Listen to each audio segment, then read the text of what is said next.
Thompson. Arrow will catch. Still set up there. Is it enough to take him out though? He's got the shield crash and the swashbuckle off, and now the backup comes in. Skeeter jumps forward onto Thompson, but the shackle shot's in play. Holds him back. Rolling thunders there though from Amar. They take out Thompson. A lot of damage. Nigma turns though with the focus fire. Destroys the Sven. Also takes out Snaking. Amar and Marin are trying to finish off the job, but he's got the Aegis. He's going to be back for round 2, but he's completely on his own. And that's why. Pushed back into the Light Strike array.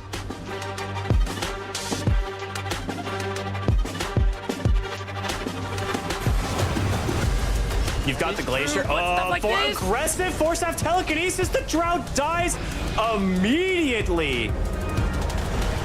Can they bail you out? Crush is not going to connect to jump in aggressively. Force-staff back, but a Hex back the other way. They're going to try and get the kill on a Satanic. He just dies to the double cookie. Oh, no. And now they got to try and get back to the base, but the motor for Kiss is just raining in. The Magnetize doing so much work.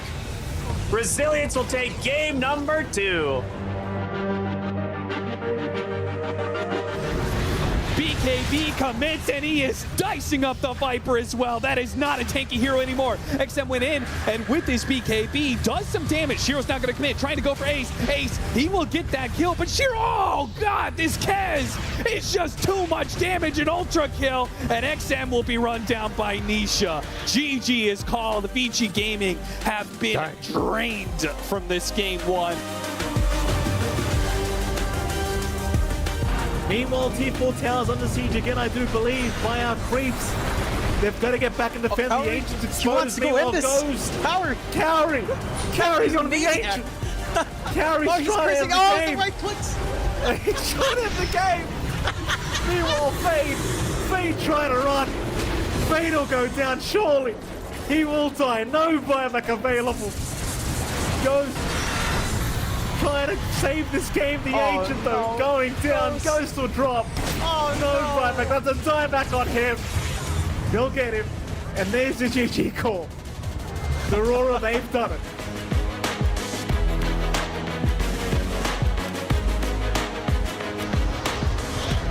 Nothing to say he's thinking about coming in to help out. He will not. They have to just let the Spirit Breaker die. I think he's not They don't know. They want to try and make this fight happen. They come in the cold approach. Arme jumps over towards Shatoro, but the fear from not being catching onto XXS, and Arme pushes them back, allows Shatoro to bail out of this one. Kill off the Wyvern. In the Tombstone. If they can get the chance to finish off FY, they can. Yatoro ready to turn for more. Looks over towards Arme. Arme trying to close back in on towards Yatoro, but he's gone the once. That's the Aegis pop. They're trying to kill off Yatoro. XXS in on towards him. It will slide out of the pit. The Soul Repeal comes in. Yatoro survives, turns, shoots down Arme a second time. Triple kill for Yatoro. Everybody dead on XG.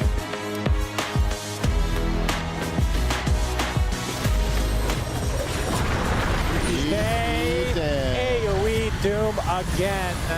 2 cores dead. Kiritich gonna get gone on now. Popping the BKB finally is 33. Kiritich does get back to the fountain. A triple buyback for Boom Boys. Serpent Wards doing their work though, as the Echo Slash doing its own work against Kiritich. And gets silenced up. Fjord's gonna have to use this Aegis here, but he gets the kill first onto Kiritich. Does have the buyback, and that's another one expended for Boom Boys. Avalanche 33 gets the kill onto the Largo. That's a dieback for the Frogman. Avatos back, and now the Kiritich Drow left to his own devices. Gets a really good gust off, but BZM with the Avalanche, one more right click will do it. Dies in the fountain, and that should do it.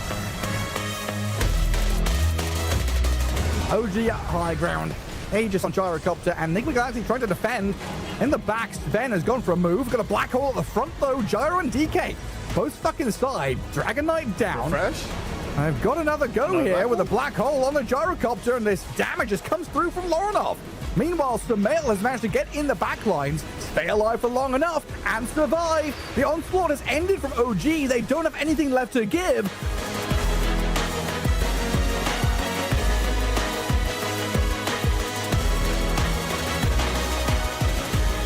Interesting war, jump forward, vacuum wall, onto 3, a big follow-up stun from New Collins. Is it enough for 2 dead? Yes! Can they get any more? That's already Aegis down.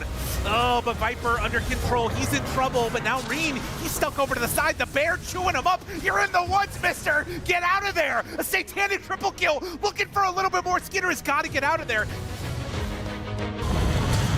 Oh, Rose, he got him! Rose, he got him! Wait, Save is right there for the moment, but can they go back in for another salvo? He's not gotta be healing. careful. He's not healing at all. His Satanic was put away.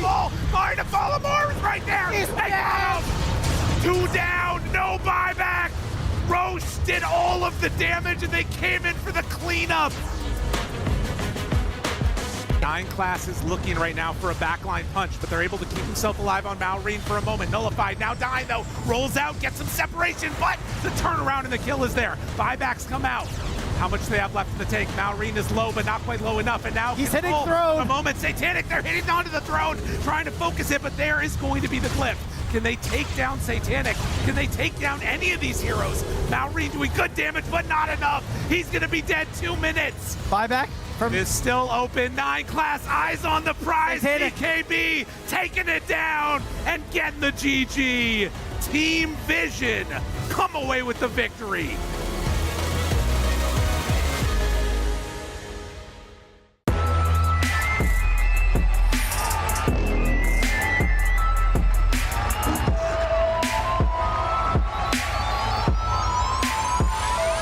And we're back.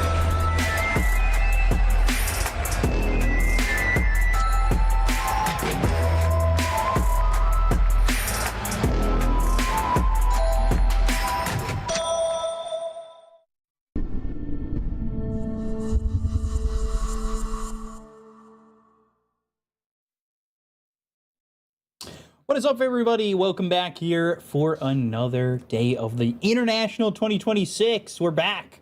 We are back, and man, do we look good. I don't know if you unchecked this thing. Oh, well, never mind. They're using vMix anyway. I was going to say the other program we're using. Yeah. The other program we're using has a beauty filter, so I was just wondering if they turned on the beauty filter for us, because we look so great today, and it's time for a great day of Dota, and I'm really excited. I feel like we, you know, are in the mix of a great group stage, a lot of amazing games, as you saw in that little not preview, that little flashback of all the things we saw, and we're ready for another day of games that are just going to be so much more exciting. Every day's better than the last. It's the International. That's how it works, guys. Every day has to be better than the last, and that's all you get. Like, if you don't like it, hey, you know what? You're still here. You're still watching. It's going to be good. It's going to be great, actually. You promise? Your pinky I do promise? promise. It's gonna you be know what? great. Here you go. Chat, Blizzard, I pinky promise. I pinky promise. There you go. I do this with my nephew every so often when I tell him, you know, things are going to be cool a little later on. And, you know, I get him a cool gift. I got him this dinosaur thing, and he was hyped. And I pinky promised. I don't break my pinky promises over here. I'm telling you, this is going to be a good day of Dota. We got a lot of fashionable metas coming in for you. Not really sure why I used the adjective fashionable for that, but truthfully, It's because of the you're just seeing the two of us on the screen, and it's just naturally exactly comes to you. Exactly. Yeah, so let's put the groups on the screen here for you. We're going to be taking a look at everything and taking a look at our Swiss stage as we are getting on to it, because things are developing. Some teams played round 2 yesterday. Some teams are playing round 2 right now. Group A, Group B. Obviously, leading the group is the 2-0 guys at Boom Boys and Vision at 2-0. Iron Wing was 1-1. So is Falcons, LGD, and Nigma Galaxy. But at the bottom 2 is Resilience and OG. And the other group, Group B, Yandex, Liquid, Spirit, Aurora, all won their games. Meanwhile, HULIGANI, Vici, Xtreme, and GamerLegion, they all lost their games. So they're down in the 0-1 sector. This is how it works. This is how it looks like in the whole modified Swiss stage that we got going on for you. And as you can see, some teams are already dropping down to that 0-2. It's going to be Resilience against OG a little bit later tonight. And then we got ourselves the 0-1s that are playing is Xtreme Gaming and GamerLegion on this stream. And then on stream D, that's D, is HULIGANI and Vici. And on that A-B stream, it's Spirit, Aurora, Yandex, Liquid. So a lot of good matchups coming into day number 2, right, Lizard? Right, like very fashionable, good matchups coming up for all of us. No, like yesterday was pretty good. Like I managed to stay up after we completed our series and watched some games. You know, they didn't catch every single one. It's kind of like, for me, it is impossible to watch more than one game. Like if I have 2 games on, I'm not watching one or the other, you know. So I always struggle when the group stages comes. I don't know if it's ADHD or something, but I just go insane when I have like 4 screens open. So it is what it is. I'm very happy that I'm here with you, that I can focus on these guys, however, that I can focus on one series that we got coming up. Of course, when it comes to these 2 teams, I mean, it's definitely a clash of the regions, and it's a clash of fans as well. You know, on one side you have all of these AME supporters, on the other side you have the NA boys, and on the third side, I guess, you have Mr. B-Cop, who's stuck in the middle with these 2. Not biased, I swear. No, I like both these teams. Actually, I don't tweet about it as much. I don't talk about it as much, but I do really love GamerLegion. I think all these guys are really cool. I got to speak to a couple of them at Birmingham during a signing, and they're all super chill. Obviously, NA boys doing their thing. Some New York representation out here, and guys, I really do enjoy watching. I feel like I'm always Speed. Full. Yeah, exactly. It's your boy Speed. It's your boy Ghost. It's your, you know, Big Num. It's your boys out here. RCY, who we got to watch. I feel like we watched a lot of him in the early days during his NADPC Div 2 runs. You know, that really made a name for himself when he was playing Pango a lot over mid and kind of just showing off a little bit. And to me, it's very interesting to see guys like this who I'm like, whether or not they finish first or last, I feel like I'm always proud of a team like GamerLegion. I feel like I'm proud of every team that's here because it takes a lot just to get to this point.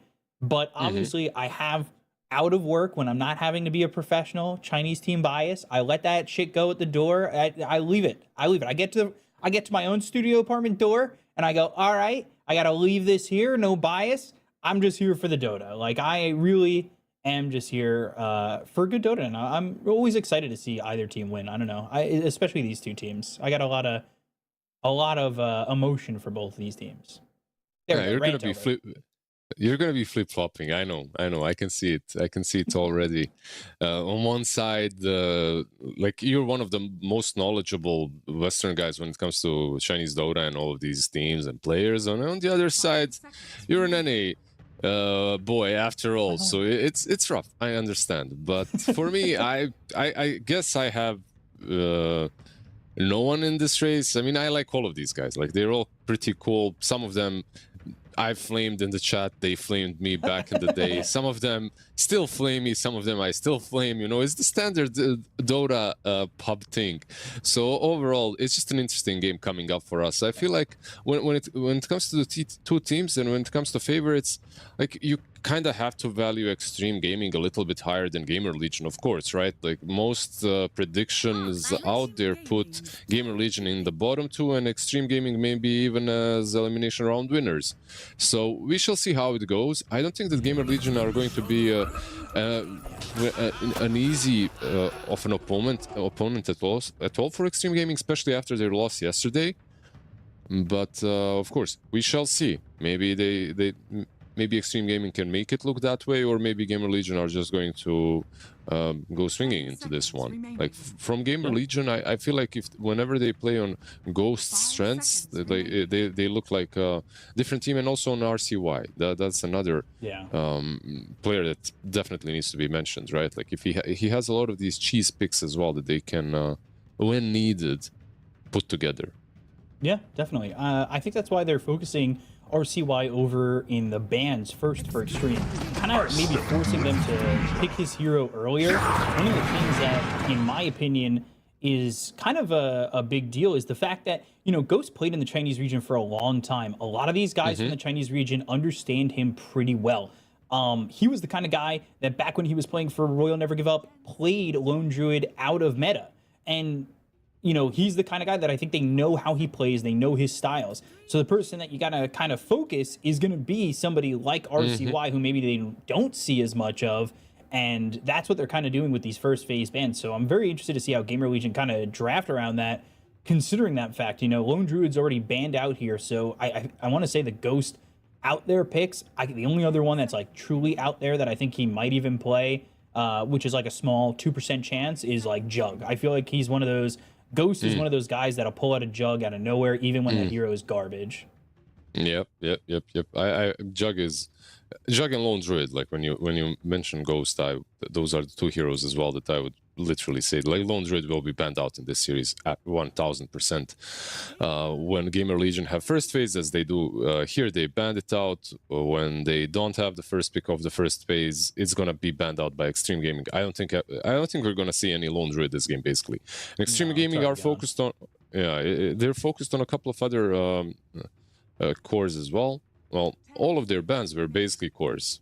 All of them from Xtreme Gaming. Meanwhile, GamerLegion, they banned out one core and went for all supports after, which is also an interesting approach. So they ban out IO in the end, which is more than anything else a core.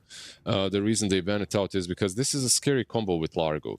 Overall, I feel like Wisp mid or safe lane when you have Largo is a little bit hard to defeat because it amps up Largo. Largo uses Croak on both of you. It's just like everything that you two do together amps each other up, right? Like they're like the perfect.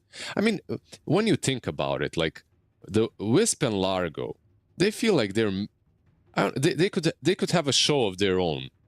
You know, like we had that Netflix special with the Dragonite Mirana. I think Io and Largo should get something. Like they're kind of vibing. I don't know what it is, but they vibe together, you know, like these two. I can see them. I can see Largo like putting his hand around Wisp, walking into the sunset, you know, playing some music for him. But the partner is going to be Dark Willow for now. And Largo, most likely, you would agree, right? Like an XXS Largo and Dark Willow position 4, and like 99%. This is a good combo, by the way, as well. You have the lick into the double brambles. So basically, you use brambles on target, then you lick the target into a different one. Through the game, it's an all right combo, as Largo does not have a lot of control. Dark Willow does bring some of it, at least, to the table with some roots. It's also roots versus Stampede, which isn't that bad. But overall, when you look at these two teams and what they have drafted, I would say that GamerLegion are more on meta. Like when it comes to these heroes that are coming up recently and are being played a bit more recently, Centaur and Mirana, goddamn, dude, like they're in every single pub, almost in every single game. Mirana doesn't really have a high win rate at TI right now, but still, this hero is... It depends on the teams, right, as well. It's like we are only day 2, so data is a bit skewy at day 2. Yeah, it's a very small sample size. Ringmaster going to be your most likely 5 position here for Xtreme, so you've got your 3, 4, 5 here for XG. I really like Ringmaster. I feel like he offers a lot in terms of just having a save, pretty high damage with Tame the Beast, a pretty big AoE ulti that might get connection here if it's put together, especially, you know, usually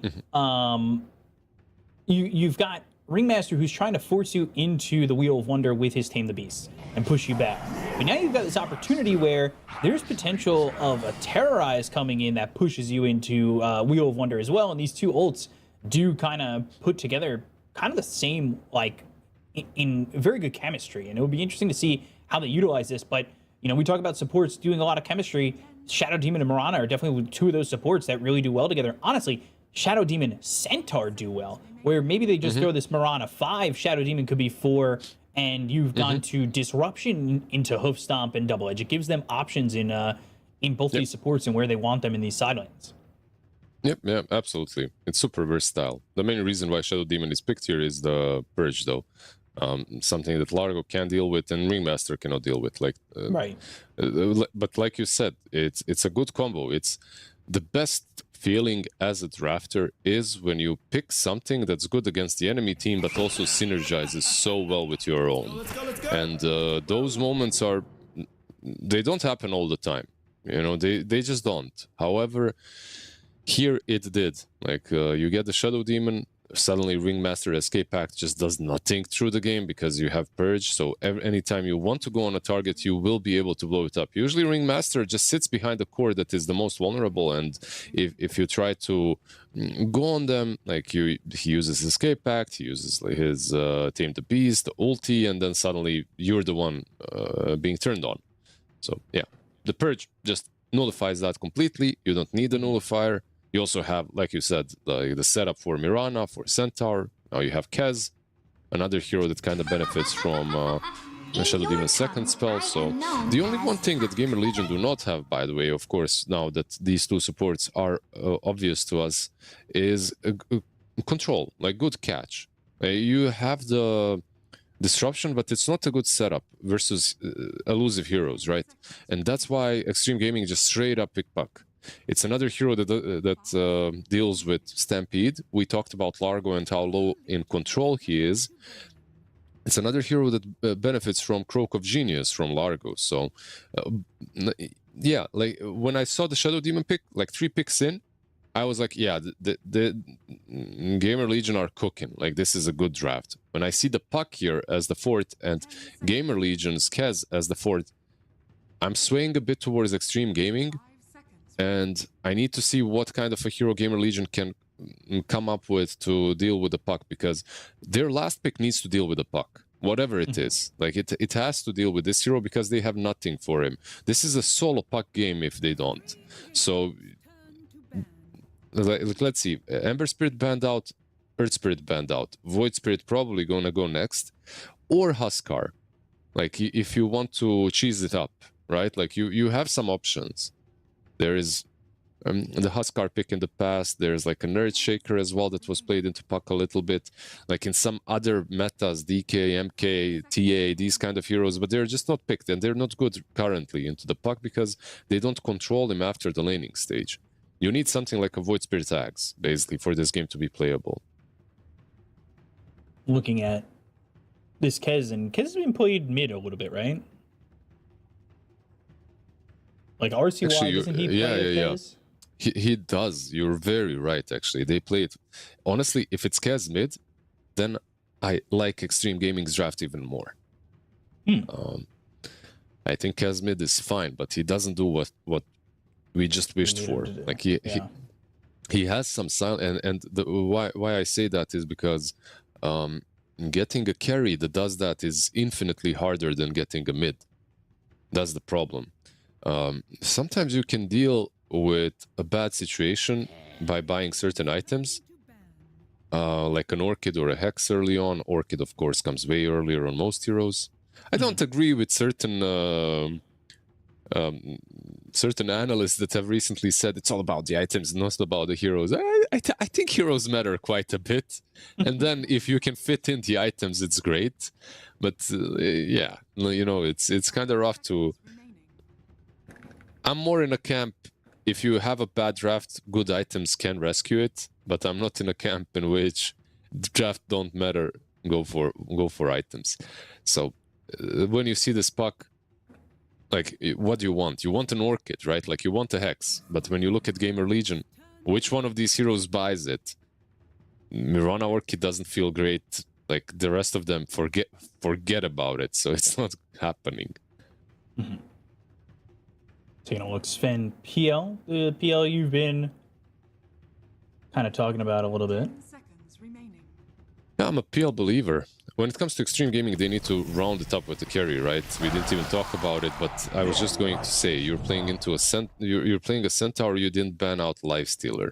You know, it's like you're basically asking for problems. Maybe the reason why they didn't is because they had Shadow Demon, and they're thinking that this Purge can deal with the Lifestealer as well through the game, because it's not a bad thing to have into him, right? Like, Lifestealer, not super mobile, you Purge him, you have Stampede as well eventually, but the lane itself, like, the lane is Ringmaster and Lifestealer.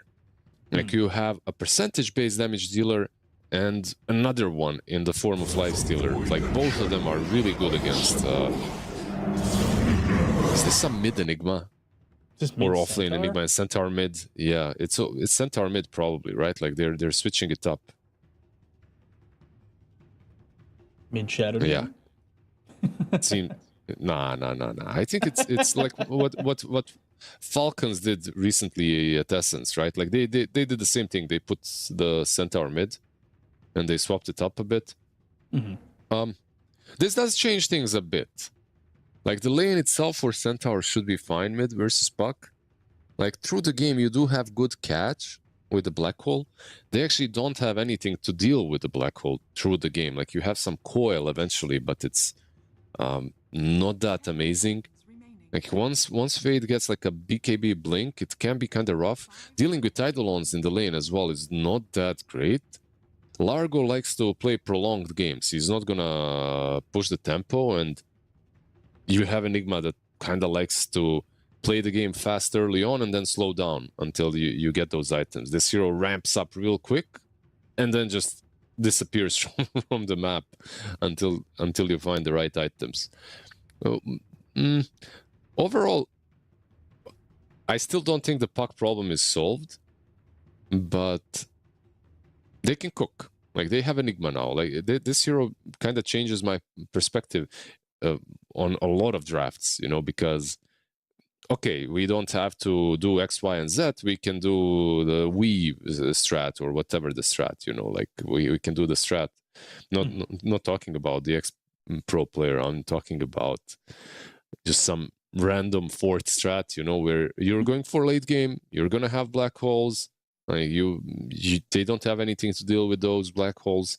The escape pact isn't good because there's Shadow Demon. They can cook. They can cook. It can work. Now, usually lineups like this where you're saying like it can cook usually requires you to have good enough lanes. So do the lanes here for GamerLegion look good enough where they're going to be able to keep it a competitive game and get to that timing where we do see them have the Enigma have enough farm to reliably go and black hole out there? Because it's not, and we're not seeing Enigmas that just go blink BKB anymore. That's not really what we're seeing too much of. Yeah, it's not gonna be, but eventually it will. You're not seeing it early on, and this is what basically I said. Like when you have Enigma early on, you see drums, maybe some Bearing or Vlad, something like that. And then you transition into the blink eventually with the BKB. So overall, it's going to be a very interesting game. I honestly, when I look at these two drafts and this last pick with the Centaur mid being like just a big switcheroo, I think it's a really cool thing that they have done if they can execute it. Like if you can execute around the Centaur mid, right, with Enigma off, I think their draft is actually really solid. And the lanes should go well, but it's really hard to, you know, like all of us analysts, whenever we're looking at drafts and the games, like you might have an idea, but that idea might be in your head. You have your own perspective. And then on top of that, you have to take into account the way that people play. And, you know, like there can always be some skill diff, there can always be some outplay, and we shall see just how well, most importantly for me, this safe lane of theirs will go. Like Mirana plus Kez. I think that's really important for GamerLegion.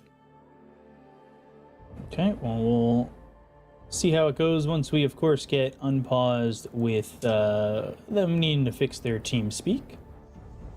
But overall, just taking a look around and figuring out who I'm really thinking of focus in these first 5 minutes or so, and I feel like that might be the Mirana combo, or I almost want to say the Shadow Demon Centaur combo, because those are two combos that might end up getting a couple of kills in this in these situations. Yeah, like one thing that can be, of course, said for GamerLegion is that they still don't have a way of dealing with the puck. And for me, that's like a pretty big deal. You're playing versus nothing to say. He's on a free hero, basically. The lane itself, I think Puck should do fine. You know, maybe he won't be bullying the Centaur completely out, but he should be farming. He should be finding farms. So let's see. We have our 10-man smoke across the map. As you do. Giga Chat, Shadow Demon, smoke breaks, he goes in. Usually, like people, whenever you get your smoke breaks, you run back. But that's what you use it for at this stage of the game.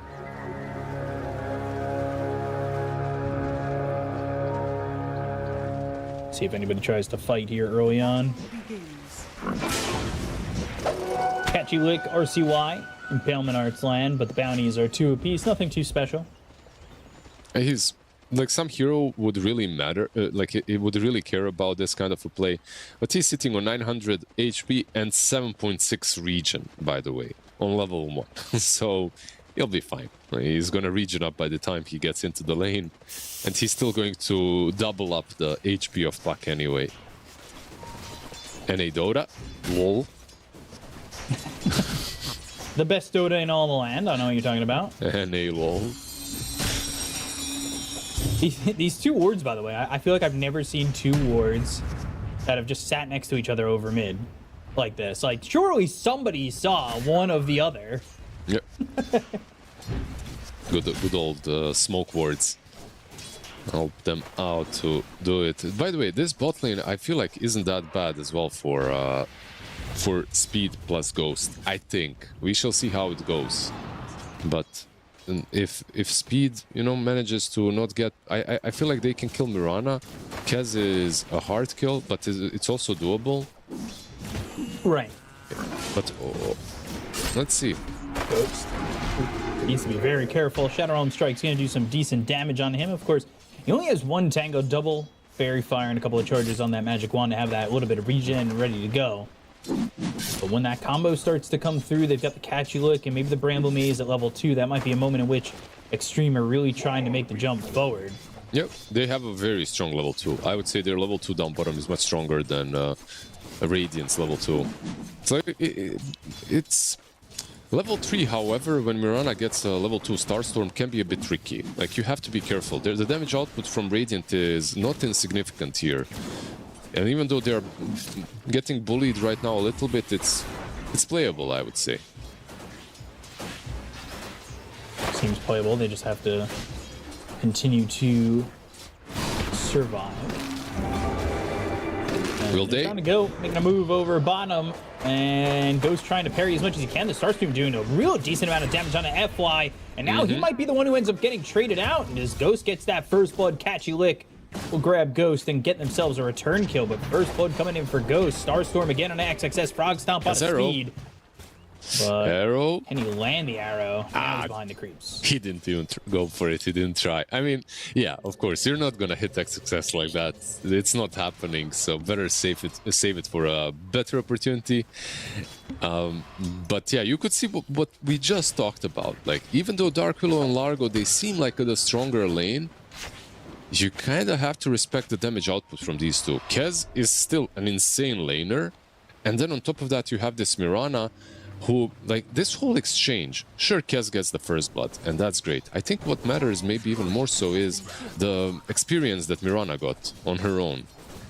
So now you are getting really close to that, either Leap or level 2 Starstorm. I'd like to see level 2 Starstorm, honestly, over Leap, just so you can fight this lane further.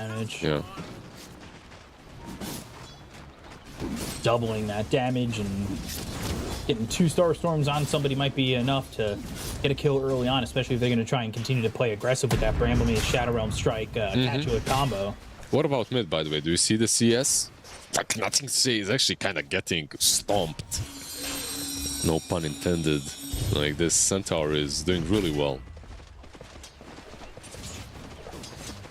You know, I hate to talk poorly about Nothing to Say, but he's definitely dropped a step from the days in which we used to see him annihilate mid game after game. Yeah, he is. I'm not entirely sure where it's come from. Well, he is playing versus... Oh, Arrow connects. And the Echo Slash on XXS, Frog Stomp, but Margo's one of those heroes that's kind of tanky when you're trying to go after him. Yeah, he's got Leap, but... Yeah, the problem that he's got in this lane with Leap is you cannot leap in. If you're leaping in, you're not leaping out. It's just not happening. Like, you will die afterwards. One lane, by the way, that we didn't talk about at all, B-Cop, how dare you, is the top lane. Okay. on top, what's happening? It's like a front that has been forgotten. Like, there's a 100-year war. A perfect time to go top, actually. Yeah, definitely. Tame the Beast, not going to land on anything but Eidolons. This is a kill coming in from Fade, who is just under the tower for free. Easy kill coming through for this Enigma with Bignum at toe. I saw this coming, by the way. That's why I moved the stop, of course. Like, it's magic. But Liz Radamus over here. but yeah, like this is something to expect. Like the lane between Lifestealer and Ringmaster versus Enigma is really difficult. That's why the last pick. But overall, I would say that Tommy is doing a really good job. Like he's keeping up with the CS. Master is gonna go through the twin gate. Next time we're gonna try and make a play maybe on a Ghost. They don't have Brambles for another 3 seconds. Xnova gets spotted and gives himself up to creep, so now they're catchy licking, but Tame the Beast will miss, and the leap in, leap out, Frog Stomp, Speed hit with the Impalement Arts. They just can't keep their hands on either of these heroes. While this was happening, by the way, Bignum made a really good play. He went to the tier 2, he TP'd to the tier 2 and prevented Puck from creep skipping. Like Puck was about to creep skip and take the bounty rune. It's like super important. But not only did he force him back, he forced him back when the Carti is up. So this tower you'll force the 40 and you might even lose the tower or at least take some damage on it. This is like a really good play. And what's like cherry on top is that Enigma can solo lane, right? Like versus those heroes at this point, like he should be able to absolutely solo them. Plus they have Stampede now, so if the black hole is up, like he can get on top of the like honestly, like this centaur mid now with Stampede is causing problems on every single lane. He's just making every lane uncomfortable. And it's one of the things that I think this GamerLegion lineup does really well. They've got Stampede, obviously, but they have ways to really jump on top of you with a multitude of these heroes without a blink dagger. Stampede's going to be one of those ways. Grappling Claws, they go with the Dream Coil, and they're going to drop this down, trying to get the kill here onto the Shadow Demon and do. Silence on RCY, Impalement Arts hits, and he is quite tanky because he is a Centaur, forcing out that Stampede and then running away. Yeah, as I'm saying, they have ways to get into these fights with Leap, with Stampede, Grappling Claw, like definitely a lot of mobility here for the side of GamerLegion. Yeah, it's a lot of mobility, but I feel like they kind of wasted a lot of their potential and Speed might die as well. He's got Leap. But never mind, Ghost is connecting. Is this smart? Not looking real as Tame the Beast stops that TP. Ame's here, by the way. Arrow thrown over on the FY. Speed might want to try and get a kill, but the parries aren't going to be enough. Ghost is going to end up dead. And now they'll go for Speed, and they'll lose both these heroes and not get anything out of it. FY gets the Shrine. Yeah. That's really bad. That's really bad. It's a fair assessment. That's really bad. Like, because the laning stage was actually going really well for them. Like, you can see the win probability as well. I think it shifts quite a lot after these two deaths. Because the laning stage went well, but they wasted the Stampede. They didn't get the potential to use it with the Black Hole on someone on top lane. And they greeded out for the Wisdom Shrine, so they got punished. The thing is, like, when you see these 4 heroes TPing mid, Largo level 4 TPing mid from the offlane to kill a Shadow Demon, that's level 3. That's, if you're a carry and you just stay in the lane, that's good for you. You're not pressured, you're getting a lot of XP, you're farming the hard camp as well. But alright, you know, the XP calls for us. You really want it. We really want to call for it. FY getting low.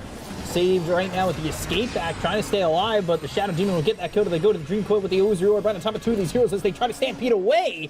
XXS, he's down to half health. They hit the silence onto the Mirana. They'll use that catchy lick, and Nothing to Say is going to get the kill on his Speed. That's a 1-for-1 with Bignum getting the kill on that Dark Willow. Not bad from him. Yeah, but overall, GamerLegion, they've got a 2,000 net worth lead at the moment. They're still rolling despite the fact that they gave away those plays. Look at Fade. But they're doing all right. Look at Fade. Look at Fade. Look at the quick buy. This man is cooking. He's cooking, dude. Like, this is what's going on here. It's an Orchid Enigma. Like I mentioned earlier, right? Like during the draft, I said that Puck is a problem and they don't have an Orchid builder on their team. It seems like they do. It's gonna be the Enigma. Not the best Orchid builder, but you know what, actually? There's a couple of guys in super high pubs in Europe that do Enigma mid. And they sometimes buy Orchid. So, yeah, let's see. Orchid, Blink, you gotta buy it. Like, someone needs to deal with this Puck. He's going to be completely uncontested if not. They've got Black Hole. Does he just throw it down? Are they gonna go for it? Disruption.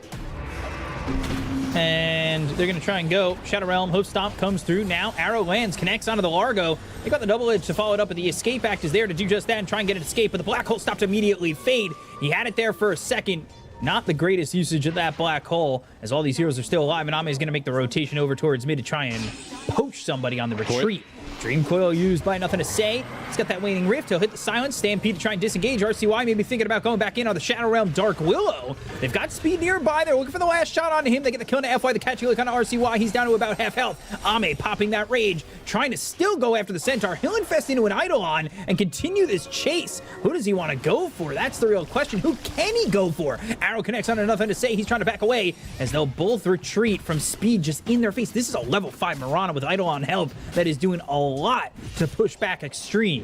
Is anyone gonna die besides the Dark Willow? It seems like not. A very prolonged fight in which this time around Ghost is the biggest winner, because he's the only one that wasn't a part of it. He's chilling on bot lane, farming his Mage Slayer, you know, enjoying the good things in life when no one bothers you. Didn't have to show up in the office. He's working from home, so yeah, just overall, yeah, everyone else was wasting their time, wasting their spells. He kept it cool. Maybe if he joined, he could have gotten a kill, but probably he would just waste a bunch of his time. So this, by the way, everything that's happened so far in the game is because of two heroes. On one side is the Centaur and on the other Largo. Like Centaur with the Stampede helped them disengage, right? Like they could move out, they could kite out the Lifestealer really well. And of course, on the Xtreme side, you have Largo, which is on level 6 right now. You max out the Catchy Lick, and the cooldown is really low. So whoever you go on, he just gets dispelled, gets pulled back. So it's hard to pressure the map into Largo at the moment. Right. Dire are scanning. And the net worth differences between all three of these cores is devastating. It is really bad as they'll use those drums with the Moonlight Shadow trying to get to these backlines. RCY is in the face of Ame. If Ame's not too careful, he might just get caught. A lot of heroes on the side of GamerLegion looking to pressure Xtreme. And they can, by the way. When it comes to GamerLegion, they're 5k ahead at this point. And they can pressure the map. Like they are taking away a lot of resources away from Xtreme Gaming. Getting kills is hard, but just choking them in and taking the map is not so much. You know, like it's definitely doable. FY trying to go into that Essence Distiller. Really great item when you're up against the Mirana. Or up against anything, to be honest. Just buy it every game. It's Mirana is buying the same, and there is no reason for her to do so, right? So overall, it's just like a very strong item that if you're playing a support and you have an urn, I think it's 99% of the time better to go for Distiller than for Vessel. Like, Vessel has its uses, of course, versus a lot of heroes when you play, but usually it's a bit harder to get as well, and you need the Distiller. It just helps. Right.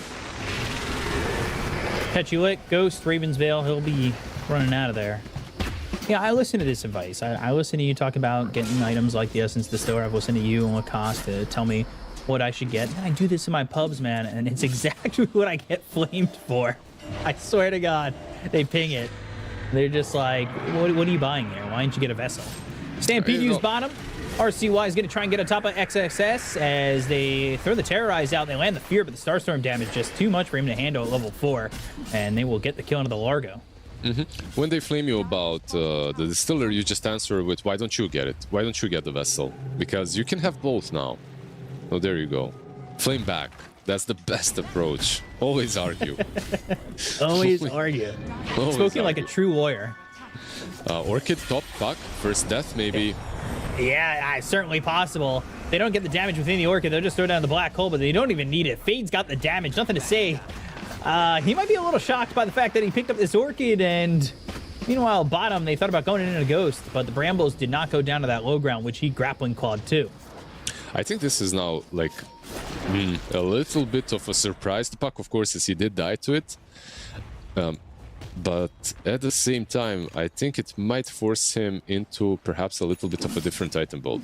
Or it might force out a different playstyle around Largo, because now you have to get that Catchy Lick for the basic Dispel so that the Puck can survive through the silence. Might have to get some mules or something as well. Overall, really good from GamerLegion. 7k ahead.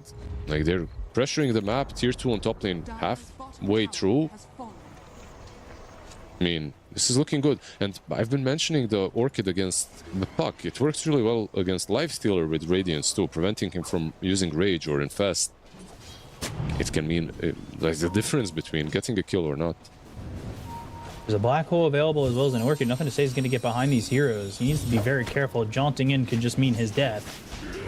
Yeah, if he was playing versus Enigma with the Blink or something and he sees the SD, he probably goes in there, by the way, with the Orb. But he knows that the Orchid is available, so a bit of a harder move to make now.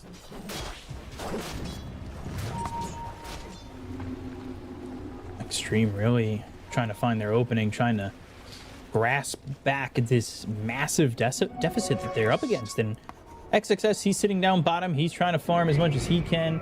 FY's coming over. Ghost's gonna just Raven's Veil. Doesn't even want to mess around here. And that was just a Dark Willow. Raven's Veil, not exactly the longest cooldown. 40 seconds out level 1. Puck. But now they're gonna go. They've got this Orchid, and they will try to get this kill onto this Puck and do so easily. There's nothing that Nothing to Say can do. And that's a +1 on X Nova.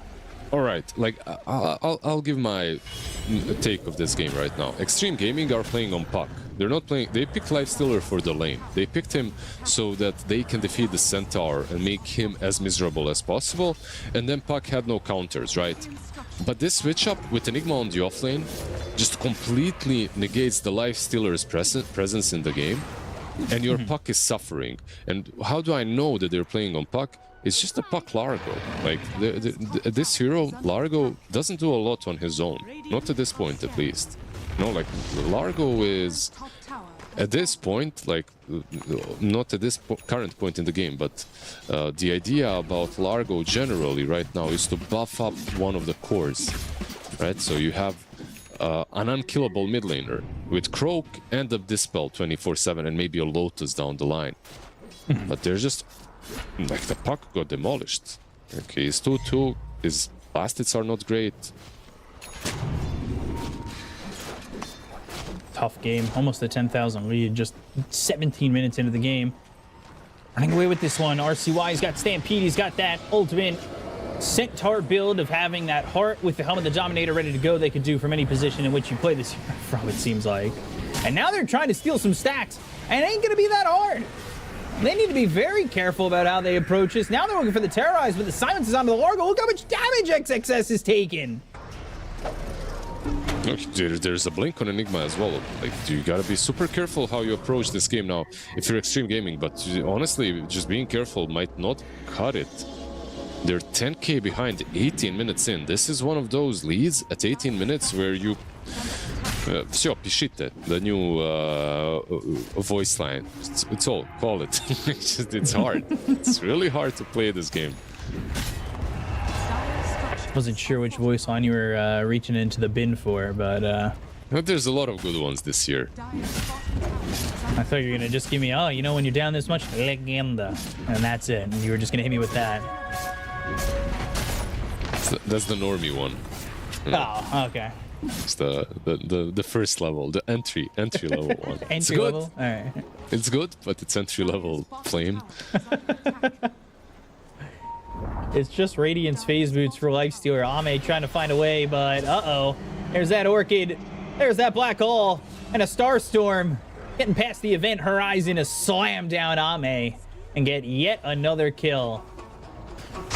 They're making the rotation. They're all here to get a Mirana. That's all fine, good and dandy, but is that the kill that's worth it all to jump in now and have this turnaround come out from GamerLegion? It doesn't look likely as they're going to Raptor Dance. They're trying to get the Wheel of Wonder out. They'll get the kill on X Nova, and now down goes XXS out of the disruption. Nothing to say is on the run, but here comes Fade. They've got the damage, more than enough to get this kill on Nothing to Say, but it gets down to the low ground. Still won't die to neutrals. He'll die to Ghost. This game might be over after this fight. I think that was, like I said, playing carefully at this point won't cut it. So they went for the YOLO play, you know, just let's go all out. Our carry died, let's just go fight anyway or whatever, you know. They know that there was no black hole, of course, as well, but they just don't have the firepower. These heroes just don't do a lot. It's like one of the biggest offlane differences that I've seen. Well, Starstorm for you, and by little I mean one that slams you for 300 each time. It's a lot. It's a lot. Yeah, like they need to find a way to activate someone on this map.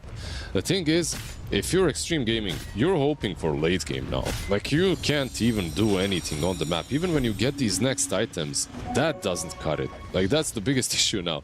Like, the next set of items isn't enough because GamerLegion are already there. Mid lane puck, he's just gone. Say again. And top lane. And top lane, they're going for Ame. They still have this Orchid. Wheel of Wonder trying to get the save. Ame, they'll infest into the siege creep and take this one away. But man, this is going to be tough because they can re-engage. They have these tools to continue to go in, tame the beast fears away. RCY escape back to try and avoid the damage coming out, but more than enough with the Eidolons to get X-Nova. Yeah, Nigma is still lurking, by the way. No black hole for 30, but here's Kaz. Patchy lick, what does it matter? Ame's trying to do anything he can. They just don't have the damage. They have nothing going for them. Fade's going to get the kill on XXS while Ghost cleans up FY. And Ame can just run. They're going to call it GG. 21 minutes in. GamerLegion take game one. Wow. This Enigma is legit the MVP of the whole series, no matter what goes, just for the performance he's had in this game. Like, this is fantastic. Like, I'm gonna praise my boy Enigma quite a lot. He's not really my boy, I don't really know him, but Fade has had like a fantastic performance. Like, not only in the laning stage, where he was eventually just left alone because he could stay alone, but also because of the itemization. Like, a lot of players would maybe shy out of going for Orchid on Enigma. You know, you're playing your TI. You're not necessarily like the favorites of it either. You're playing TI and you go Orchid Enigma in this game. It's perfect. I love it. Like, it's a problem that we mentioned in the draft, right? Like, none of these heroes really likes buying Orchid on Radiant, but you need it because you're playing into the puck. Enigma gets it, and it's a game changer. Absolute game changer. He seems to like it a lot, I'll tell you that much. Yeah. He got a lot of kills. He is definitely the MVP of this first game. That is such a difference maker. The highlights alone are this short. Like, there's nothing to show. It was just all GamerLegion just shutting down Xtreme. They had no answer the entire time. This Centaur, by the way, mid as well, finishes the game with 0-0-10. And it's a good score, you know, like 0-0-10, no kills, no deaths. Not necessarily your classic mid lane score, but like it was more important for him to just be the body up front and the stampede threat. So, like, one problem that Nigma has with a build like this one with Orchid is no mobility, right? But then you have stampede, so they kind of all come together really well. And yeah, boy, this draft was just beautiful from GamerLegion, but not only the draft, the items as well. You know, we go all the way back to the items. This Orchid won the game. Chef's kiss, really is. And that was such an amazing game from GamerLegion the entire time, just thrashing down.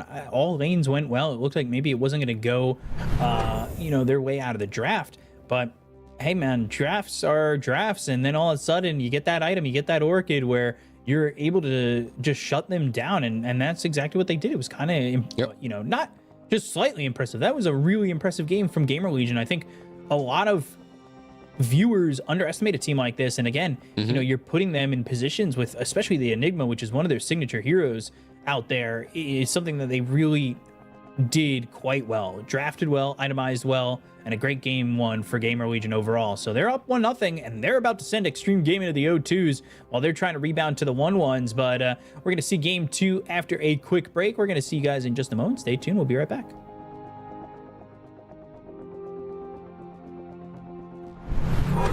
X-Nova, welcome back to TI, but it is a TI under much different circumstances than last year. Because last year, you were coming in as a stand-in.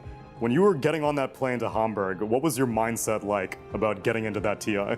Last year, I came as a stand-in, so basically I felt really no pressure going to the tournament to TI.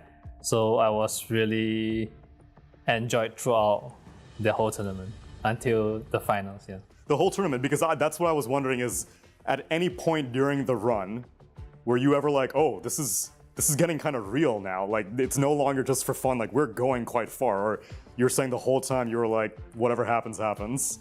I felt the most nervous on the first game against Tundra at the playoff. Yeah, that was probably the only time I felt like not myself. But I immediately adjusted into it. Nice. I like that you're saying that you felt not yourself, because that to me sounds like you're usually quite easygoing. Like when you come to a tournament, you're not that nervous. Is that true? Not really. Sometimes you do feel nervous, you do feel pressured sometimes. But for me personally, I felt I played the best when I'm really calm and really like enjoying everything. The atmospheres, the vibes and everything in gaming. Okay, so then if you don't mind me asking, how are you feeling right now coming into Shanghai? Right now, I think I'm actually adjusting into like trying to catch back up how I felt last year. I mean, it was a long season for this year for me compared to last year where I just played for 1 or 2 tournaments. So yeah, I'm slowly catching back up and I hope I can enjoy it like last year. So for you, when do you feel that rhythm? Like you were saying that you were nervous for the Tundra game last year. Yeah. After you beat them, you got back into it. What does that feel like for you? Like, do your clicks feel better? Do you just know what to do? Can you even describe it? I think I just stop at everything. Okay. Like basically everything. Like I'm enjoying like what I'm doing. I'm so clear-headed and like every spell casting or predicting what the opponents are doing, like everything is on sync. How often does that depend on you syncing up with your teammates? Are you usually the kind of player that like as long as you're focused, you can worry about your game, or sometimes if your teammates are off, you can find that affects you as well? I think as long as I'm focused, the others doesn't matter at all. Like I can basically like control everything. Xtreme Gaming has a lot of attention this TI. A lot of people are looking at you guys. Does that pressure from the public, do you feel it at all, or does it do the opposite? Does it energize you? We are playing at home ground, for sure.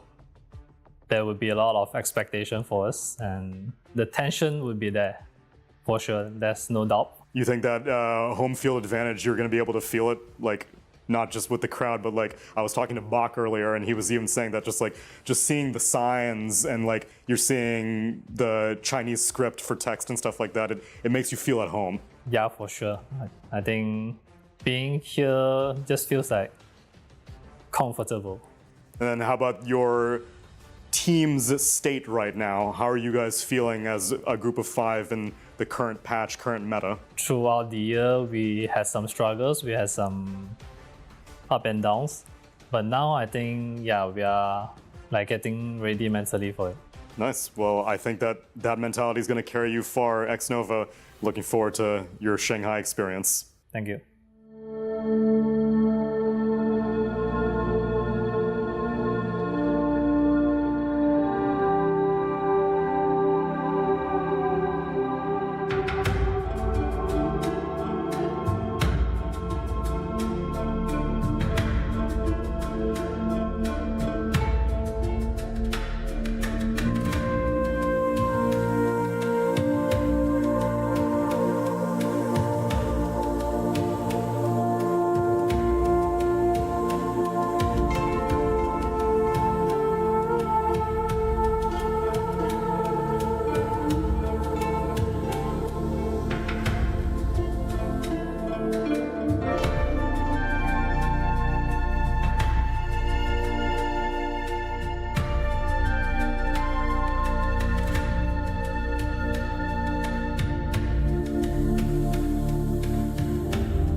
Welcome back, everybody. We are here with game number 2 between GamerLegion and Xtreme Gaming. GamerLegion taking that game number 1 with relative ease. That was maybe not what everybody expected, but Fade said otherwise, and he bought that orc in, made sure to shut down that puck.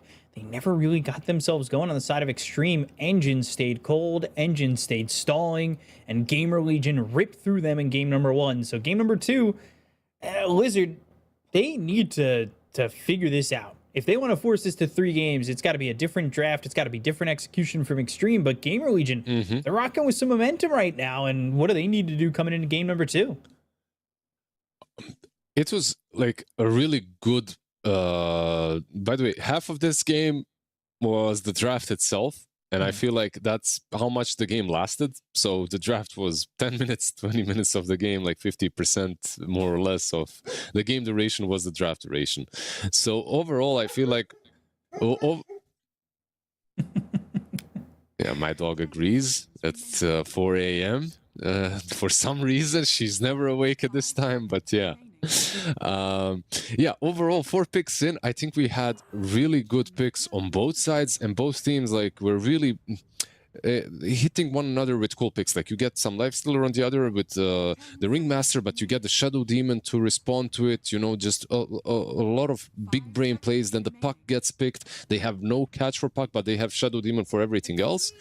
And then they hit them with the Centaur mid switch up, even though Lifestealer is picked to actually dodge the Lifestealer, make pucks lane harder, plus get a much better lane matchup versus the Lifestealer. I think like the draft itself and the heroes played like a huge part, of course, in their W on GamerLegion. The Orchid just was a cherry on top. It helped out quite a bit versus the puck, but I think that game was already, they were like 7K behind. So yeah, all things said and considered, I feel like Xtreme Gaming, from the small moments that I have seen in the mid game when they played around the tier 1 and the bot as well, I feel like this is a team that can still take the series. Like when it comes to like these micro moves, mechanical skill, I think they might be, even after losing this game super hard. They're evenly matched, but a slight advantage I would still give to Xtreme Gaming, but their drafts need to be a lot better. Like they cannot get displayed in the drafting. Yeah, and they might have to play a little bit quicker. With GamerLegion, they were ready to go pretty quickly. Obviously, they had a draft that could kind of allow them to do that, especially hitting those level 6s. Because it wasn't exactly perfect overall, right? Like, when GamerLegion got to that stampede and had those moments, those early executions didn't exactly pop off, but they made sure that even though they didn't hit the stampede and everything in that like mid movement that happened at around like what 8 minutes or so or 10 minutes or so, that despite that they were ready to go elsewhere. I mean, you looked at Enigma; he was pushing tier 2. Pressuring in, Lifestealer really didn't have much place to farm. And one of the things that happened in that engagement that I feel like kind of went under the radar was the fact that everybody rotated for the side of Xtreme. And then Ame didn't exactly have a place to farm at that moment. He couldn't really go top because there was that black hole omnipresence there that if you walk back top, you just get black hole, you die. So he didn't exactly go back there. He stayed over mid where Puck was trying to recover and farm. And that game just ended up where, you know, they had nowhere to go and nothing that they could do to kind of come back. And I don't want to speak anymore because I know that you're seeing something that you've wanted to talk about since we were casting the other week. And it's IO here for Xtreme. Yeah, it's I honestly I really like the IO pick. Of course, we shall see it soon on our screens as well. Like overall, when it comes to well, speaking of the IO, I think this hero doesn't really have a high win rate so far in the tournament. It's only been picked a couple of times, but maybe won once, and that's it. He's strong. Like he's in a good spot, but you need to combo it up well. You need to find like the right heroes to play around the IO with. So we shall see. But overall, for me, this next game will be. Let's see if GamerLegion can repeat the brilliance that they had in that first game. Just when it comes to the control of the map and when it comes to the draft that they had, I feel like it might be a little bit harder this time around, but you never know, you know. Like overall, when you got somebody in 20 minutes, like I think you have a very fair shot at winning the series as well. Like 21-minute GG from Xtreme Gaming isn't necessarily a thing that happens very often. right? And we got to think about the morale here as well. You come in, you're losing in 20 minutes to an NA team. It's rough. It's rough out there. Shout out to all the NA viewers, by the way. I think this is like the best time for most NA watchers, right? Like, no, not the best. 11 what PM time is right it for now you? for 11 me. p.m. Yeah. Yeah, so it's 8 a.m. on the or 8 p.m. on the West Coast. Shout out West Coast. 8 p.m. Friday. Like, this is, you're chilling home. You don't have work tomorrow. Well, no, it's Thursday. It's Thursday. Whoa. Okay, so you're behind. Yeah, you're right. You're behind. You're not ahead. Never mind. What to say? What day is it? Jeez. It's gonna be Friday for you in an hour, though. Yeah, it'll be Friday, and then I won't have work tomorrow, but I will have work tomorrow. So the rest of the world won't have work on that Saturday. But that being said, one of the things that I've been starting to think about, especially after watching that interview with X Nova from Tsunami, I know that there's this immense pressure on Chinese teams right now. And I do wonder how much that's really affecting them, because they're not going to say it publicly. This isn't something that's going to be talked about publicly by any of the players. They don't want to let any team know that they're stressed out. But there is kind of this mindset that I think might be hitting them, that this TI, I hate to maybe be a little bit hyperbolic here, but could make or break the region. These are guys who are up there in age, who are definitely That's a nice way to put it. up there in age, like 30s-ish, or even late 20s, which is up there for Dota. But guys who have spent their whole career, I mean, XXS has been playing Dota professionally since he is 15. He's 26 now and has been playing Dota for a long time. And you start to think, with all the rumors and the not aggression, but the judgment that comes in from the Chinese fans alone, let alone the Western fans that comes into the Chinese region, saying that this region might be dead. You got three teams here on home ice. And I'm wondering myself, how much is that putting a chokehold on some of these players? The thing is, like, you can have thick skin, right? Like, you can have thick skin, as thick as you will. It's the chip damage. It's the dots. The dots are the problem. You know, like, you have damage over time, and it's like over and over and over again. Every time you have any, if you have a good performance or bad performance, there's always someone. And it's kind of, having been a player myself as well, it's hard to shut off the voices off, you know, like all the noise. Everyone that I obviously, my career started later in my days, so it was even easier to deal with all of that, to cope. But yeah, in general, I don't think it's easy. So as years progress and pass by, so does the draft. So let's focus on the draft a little bit, by the way, because there's a lot to talk about here. Like, we kind of skipped over. I didn't see that we had the draft on screen, by the way. So I was using the other program, but I am watching the draft, and overall we will have ourselves our most likely first IO core that we have been covering, but it's already more or less soft countered by the Wyvern. Like, Wyvern actually into the IO works pretty damn well, because every time he relocates, you can set up the curse, you have Terrorize to follow up. Like, this is already from GamerLegion. I like this draft a lot. Like, Timbersaw gets picked for Xtreme, but you're playing into a dot versus Wyvern. Speaking of dots earlier, by the way, a percentage-based dot, and on top of that, you have SF with a lot of magic damage. Like, it's really not an easy lane for the Timber. And you don't really have an option of switching things up a lot, but you have a Shaker. And this Shaker might make a difference. Like, he can block your wave, block the enemy wave, you know, like, just play the laning shenanigans, because you don't want to be laning. I say that, but, like, you don't necessarily want to be laning into the SF. But if he's out of position, you know, good fissure, blocking him out, good totem, you go in with Timber Chain, like, there's still potential. I'm not saying there isn't, but overall, like, 2 melee versus 2 ranged cores is usually not the best of a lane. Definitely agree with that. And into these final bans, Doom gets banned, Terrorblade gets banned. Looking at these heroes, trying to figure out what maybe GamerLegion need. They could throw that Centaur mid Shadow Feet and safe lane again if they really wanted to, and pick another offlaner, and that seems to be what they're trying to do in this situation. You know, we look at the fact that Centaur did so well over mid too. It was very impressive what they were able to pull off with that move.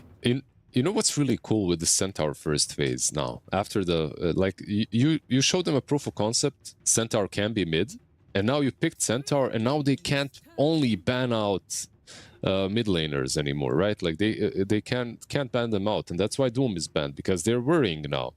Even though the Centaur just might go off, it's maybe that simple. Centaur Dark Willow offlane, a very strong combo, nothing wrong with that. Like, you can even pressure the Wisp and the Mirana, like, it's a very strong lane. So maybe that's just what they'll do. And then in the end, they pick up a puck for themselves. You know, you pick up this kind of a hero that maybe it's a bit dangerous. There's a Shaker on the other side, but it would be nice to get some more catch versus the Timber. Overall, this looks like a pretty damn good puck game. Besides the Shaker, that's annoying. Like, maybe that's good enough of a deterrence. They go with the Spirit instead. They go with the Ember. I mean, it's all right, but I feel like maybe Ember Spirit is a bit more abusable on Xtreme Gaming when it comes to what they can draft against him. The thing is, like, GamerLegion are not buying a position 1 Wisp. Like, they're banning out the carries, and this is literally what I meant. A bit more abusable, right? I didn't want to really put a name on it, but it is Huskar. When you think about heroes that abuse Ember, like, Huskar comes to like the #1 slot, right? And this is now kind of rough. Even if you took Puck, I think it's a bit more playable because the hero works a bit differently. But yeah, Ember, you're on your own, bud. You know, like, just gotta go mid. Get what you can. See ya, bud. Yeah. Go on, sorry. But jokes aside, he might not be on his own. Maybe you can, like, start the lane with dual lane or try to kill the Huskar early and then buy early boots on Ember and creep skip. You know, like, this is basically what you do versus Huskar. You're not laning. You're not winning this lane. So you gotta do the shenanigans, like, with reach deep into the party hat. You have a party hat? Of course. I didn't show it.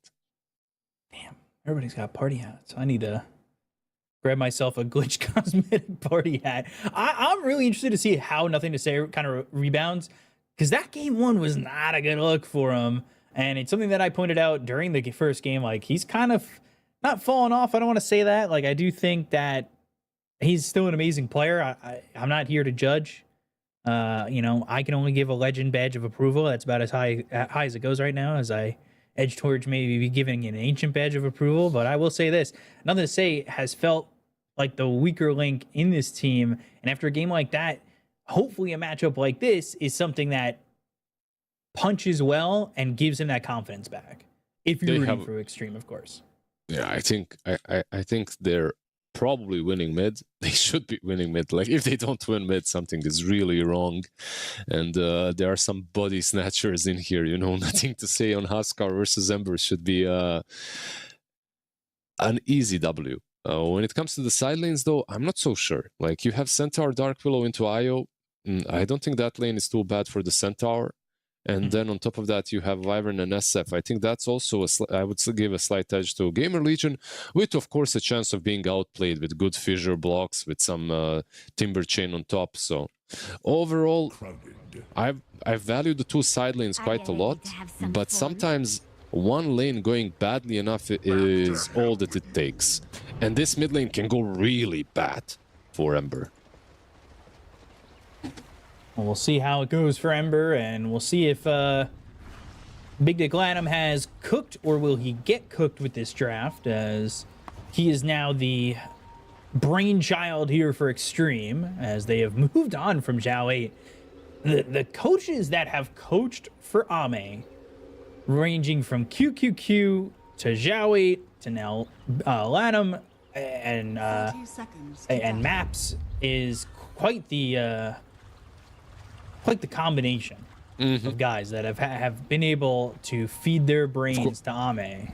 Of course, it's Lanham and Shaker instantly gets picked, you know. Like, in a metaverse, Shaker isn't like the top tier pick or anything like that. He's not. This isn't a hero that's contested a lot, by the way, at all. But he's a hero that can do some things, and as you can see, everyone is fighting the runes. Shaker is chilling under his tier 3. This is going to be a good old fissure block. So 3 for 1. Brought to you by Fissure. And they will get the 3 for 1 on the bounties here for GamerLegion. Yeah, they go 3 for 1 because there was a hero missing basically on Radiant side, so it wasn't that easy for Xtreme to contest everything. This is going to be another block, by the way, next to the tier 1 tower. It's kind of rough. Like, the problem that I have with this kind of a play is that one block isn't enough, so you're basically using your full duration of clarity early on to get the creep wave not even under the Timber's tower, you know, like this is still a place where you can lane as Dire. It's, as you can see, right, like it's not like you can just get a full free wave under the tower. They'll still be denying a lot of the creeps. So yeah, let's see. First Shaker tried to come in and pull this creep wave. He didn't see a courier that he could go and kill, or Shaker's got to be careful with his courier as well. Speed's trying to block the creeps. FY dragging them, trying to drag them all the way through. And truth be told, this is maybe something that you could have done without the block initially, but now you've got it between the tier 1, tier 2, not a bad spot to be in overall. I think the block did do some things here, you know, like after the block, I think it's a bit easier for Shaker to go and take the creep wave because they're where busy. The lanes at? Yeah, because where the lanes are at. So Ember as well, by the way, doing the shenanigans mid. So yeah, teams are basically just trying to adapt to the state of the game. Ember went for boots. Like, this is basically the one thing you do versus Huskar is you don't lane against him. The Huskar still gets more out of the lane, but you get something. And something is better than nothing versus Huskar. Trying to work this lane for nothing to say this time around. And, you know, something's always better than nothing. And in the words of Stevie Wonder, nothing for nothing means nothing. So if you get nothing, you have nothing, you get nothing, I guess, would be the equation there. But Huskar trying to get something, especially considering the last game. I'm going to say under the tower and trying to get some creeps while bottom lane they're pressuring in. Ame's a little bit low. One grenade even thrown out. They're going to throw the Shadow Realm Strike over onto Ame, but they won't get that kill. It was a nice little attempt. Actually, it was Ame that was pressuring, so they just turned on him. It's good brambles. He was a bit deep. Gotta be careful in this lane, of course. Even if you have the tether as a saving grace, you can die just like this. No. Gotta be careful. I was just about to. I was gonna ask you, what's the IO build? What are we doing here? And well, he's giving up first blood. Okay, so when it comes to IO, a lot of players are going for this Dominator on safe lane, and I think it's necessary.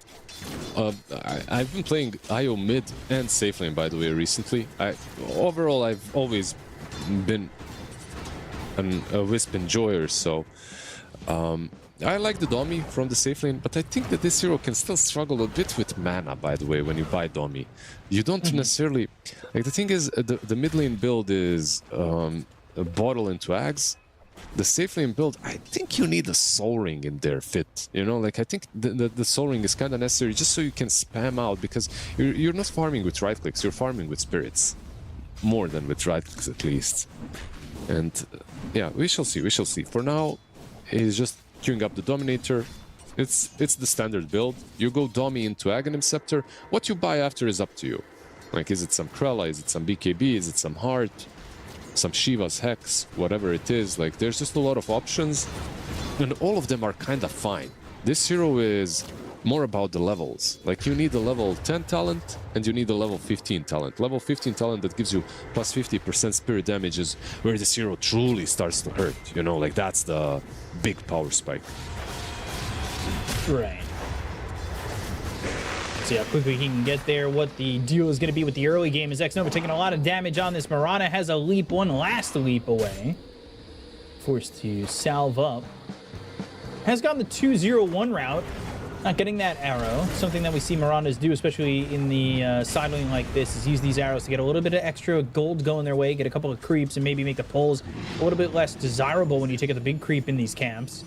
But without the arrow, not really doing much of that, but does have that level 2 in the Star Storm to put out that extra bit of damage if they do end up playing aggressively. Looking it over at FY and trying to wonder, you know, how much he's going to impact this game. This is a playmaker kind of hero. This is something that he is fond of, show-stopping and being that big guy for them. But right now, he is struggling and getting chased by this Arctic Burn to speed. It's not been fun. Yeah, this level 2, this is basically the build that you go on Wyvern. Don't go Splinter Blast. Like, you can go 1-1-1, but 2-0-1 is just so damn good. He should be fine. He's got boots, full bottle. He's just creep skipping. Nice little maneuver by Shaker to accomplish something after not being able to really deal with top lane, which does leave Timbersaw in a bad spot, right? He's still got 20 lasted standing eyes on Timber, not too bad. It's like Timber and Ember are basically thrown in the same situation. The only difference is Timber at least had that Shaker for the majority of the time to help out. You know what I really like about Big Nom as well? About like GamerLegion in general, out of these last couple of tournaments, I feel like they're really well aware of who needs to be helped early on. Right. And what kind of rotations the supports need to do. Top lane, XXS. Got his eyes on Ghost if he can get this kill, but there's a Splinter Blast and a Fissure now. Blocks speed under the tower for a second, but they just don't have the damage to get the kill on either of these guys. Yeah, he's got Cold Embrace as well to work with. And all 3 raises are available. You definitely don't want to go on the SF. Bro, you took my range CS. It's this Cold Embrace. And you steal it. Oh my god. FY here with Xnova, and XXS is going to get ripped apart. Big Nom in the area, and they will go to the Blood Grenade, but can they get the kill? Curse Crown's going to pop on Xnova while the 7-minute mark does show itself. There is a Huskar thinking about TPing over, but cancelled. Stops that TP. Cancelled? Was it Searing Chains? Probably, yeah. It's on cooldown. Both of them are on cooldown. But okay, it's a silver lining for Xtreme Gaming. Like, they don't, they get the Shrine, they lose the Timber. But for GamerLegion, I think they learned from the last game. The last game they went for that Shrine, it was a disaster. It almost turned the game upside down for them. But yeah, this time around, a little bit more of a conservative approach to the Wisdom Shrines. Bot lane. There are 2 heroes here that really just do not have farm. That's the Ember and this Timber, but now FY Fissure onto 2. Not bad, but still going to be hit with this double edge and the Splinter Blast. I'm going to be dead for the 2nd time on this IO. They are yet to get a kill here for Xtreme. Yeah, the game is kind of starting to feel the same way as game number 1. By the way, this bot lane Wisp was not really dead if you Fissure and move away with Shaker. Then again, there's a Stampede, so you probably die anyway. Never mind. I was just thinking tether saves are always nice to have on your side, but if the heroes are too close, they don't really work. Yeah, so the side lanes, like predicted, are going really well for GamerLegion, but the mid lane is definitely a problem. Like, this is a 55 CS Huskar versus an Ember with 33. The only, I would say, difference, bot lane, FY. Again, getting chased here, and they've got this Helm the Dominator creep continuing to jump in with them, so they've got some extra help. Fissure lands on 2, Curse Crown drops down, and they've got the Seed Shot used on FY. They'll tether up. Huskar comes in to try and get a kill here onto the Winter Wyvern, just doesn't have the damage. Healing up FY as much as he can. Ame at level 6. They get the kill on a Big Nom, and they will at least trade, but this creep, oh, Helm the Dominator creep does not get that kill on an Earthshaker. It was very close. I don't know who got the gold. I believe it was the Mirana. They got the Dark Willow, but a lot of pressure alleviated from RCY. And now he's mid, you know, he's level 6. He's finally able to hit some creeps that aren't in the jungle. Well, he's gonna take the creep wave to the jungle anyway. Huskar rotating, not getting a kill on Wyvern as well hurts him a bit, but he's in a good spot. What is Ghost trickling over here for? He's level 7. He's thinking about coming down in this position. By the way, do you know block that camp? Do you know that this innate from Wyvern is still bugged? You can abuse it if you want to. You don't have to, but basically when you use this book, you should use it in the fountain, as you can buy int items, use the book, and then sell those int items, and you'll get the extra int from them. So nice little trick that you can. Arrow, life break, and the kill onto the Ember Spirit. Sorry, continue. Yeah, just a dead Ember. Nice little trick that you can do while your Ember is dying on mid lane. Interesting. I'm going to keep an eye on Winter Wyvern and see if they go back to base when they use it. It's going to be hard to track completely, but certainly something to look out for. Yeah, you basically pick up a big item like a Robe of Magi or whatever you have gold for. You take it, you use it, then you sell. Excuse me? Big item? Robe of the Magi? Nothing to say, getting chased. Big Silence, Shadow Strike, they got that kill. They got him. They had nothing to say is dead, and FY level 5, so nothing he can drop down, and that's going to be 2 for the side of GamerLegion. Ooh, like this kind of a death, you know, if it's any other mid laner, it's not really much of a big deal, but it's a Huskar. Like, this is the time where he's supposed to be godlike, just diving you under the tier 2 with his teammates. Killing him this easily is honestly already worrying me a little bit. Keep in mind that this hero is not as strong as he used to be. Like, he doesn't have that built-in dispel anymore, or at least he has 1, not 2, right? So he needs a shard for the secondary one. Vessel, if Ember gets it on time, will have like a huge impact in the game, and he already has an earned phase boots. Getting towards the Vessel shouldn't be too hard anymore. This is really starting to look problematic for Xtreme. Thought maybe the Huskar would lift them up, but right now it's not enough. Ame going into that Ag second item, hoping to get that Spirits upgrade. Next Nova, he does have the Moonlight Shadow. Maybe they can work with that, but not if he's going to die immediately, and RCY is going to get a kill. So again, another kill here for GamerLegion. It just doesn't feel like these heroes are moving quickly enough from Xtreme to really compete. And they are falling behind. This is something similar to what we saw in game number 1, where the net worths of all 3 cores, and now, of course, Ember didn't have a lane, but he is starting to catch up to at least XXS, are starting to get there.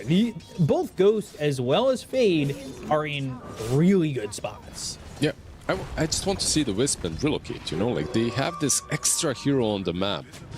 I want to see Xtreme Gaming perhaps baiting a play on mid and relocating in. It's hard versus Curse, of course, but there's a little bit of a disconnect between how these heroes like to be playing. As Huskar, you want to be pressuring the map, making moves everywhere. At the same time, as Shaker, you want to chill, farm your Blink from a support position, you know, so... Fissure. And the arrow just too late. Can't put it together. That's a Huskar losing his tier 1 versus an Ember. 13 minutes in. Before getting the other tier 1. Like, I can understand him losing the tower if he got the other tower, but man, he did not get his tier 1. They haven't lost the tower on GamerLegion yet. And you lost the tier 1 top. Like, these side lanes... Usually mid lane bleeds into the side lanes. If mid lane goes too poorly, you know, like the mid laner just... we've all been there. Like a Storm hunting you minute 10 with 3 items or something. Fuck as well. But it's the other way around, this game at least. The side lanes went so well that the supports have been mid, helping out the Ember, and who has a Vessel, by the way, completed. This is now officially a hard game for Huskar. After what was good at start, for nothing to say. It's a bit tough. RCY looking to go forward, 14-minute shrine in just a second. They've got a lot of heroes here. They do not have the Centaur with them. They have Sentry, though. This could potentially be 4-on-4, maybe 5-on-4 if they get the relocate in. They'll try and go for this. They get the shrine with Fissure, and they'll jump in, get the kill on the Bignum. They'll go to the Requiem as Ghost now needs to leave, but the relocate from Ame to try and get in on this, and immediately a Winter's Curse. So that stops Ame in his tracks, but he will go back to where he was. Yeah, a very good defensive play from Radiant, from Xtreme Gaming to defend their Wisdom Shrine. Like, of course, they don't get too many insane kills, but it's something. They protect the Wisdom, they continue farming. Ember is mid, by the way. This Shaker might be dead. Mid lane, Echo Slam. Even trying to turn, but the Terrorize hits. Maybe They're going to go for a well. +1. Huskar's in trouble with the tether from Ame. The turn. Nothing to say. Cleaning up RCY. Ame, right place, right time, and a double kill for nothing to say. Ame, right place, right time. But another thing that happened there is, I believe Vessel was still on cooldown. It got used for the Shaker kill. And when you don't have a Vessel, right, you literally bought it this game to kill the Huskar. Right, and you didn't have it, and another one. Okay, Xtreme Gaming, they're like last game, maybe they were without a fight. Not this game. Finally fighting back. Not being as toothless as the last game. A much better performance. 2K lead for GamerLegion still is good, considering the laning stage, but it's much more playable this time. It's not insurmountable. Aghanims on IO will be there very soon as well. Like he's 1,000 gold away from the point booster. So it changes things, of course. The Aghanims just makes this hero a lot stronger. You can reload in with Wisps, resummon them immediately. It's a lot of burst damage. Couple of kills here for Xtreme has made the net worth lead tumble back down to 1K as we sit here 6-7 on the kill feed. But Ame doing what he... Shut up. I didn't do it like that. I didn't even move my hands. I swear, I was just reading. Dude, Ame is continuing to farm the jungle. I swear, I didn't say it. That meme is so February 2026. Yeah, that joke is so 2008. You're pretty 2000 and late. Yeah. Requiem comes in and Sleight of Fist, Searing Chains. That's a easy kill onto the Mirana. They're setting up bot as well. Like, they have good wards. Bignam already setting things up for maybe an IO if he shows up. But the two supports alone... Like, there's a lot of damage from the Arctic Burn. He used the book to level up Arctic Burn, of course, but I'm not sure if this is like a killable Wisp. Maybe if they had a core with them. Let's see. There. How do you feel, by the way, about FY going Shard first? And I'll hold those thoughts as Terrorize is going to come through onto Ame. Can they kill him? Moonlight Shadow, they've got the dust ready to go. Cursed Crown's going to pop on Ame. They'll get the kill. So two supports basically plus stampede killing your carry.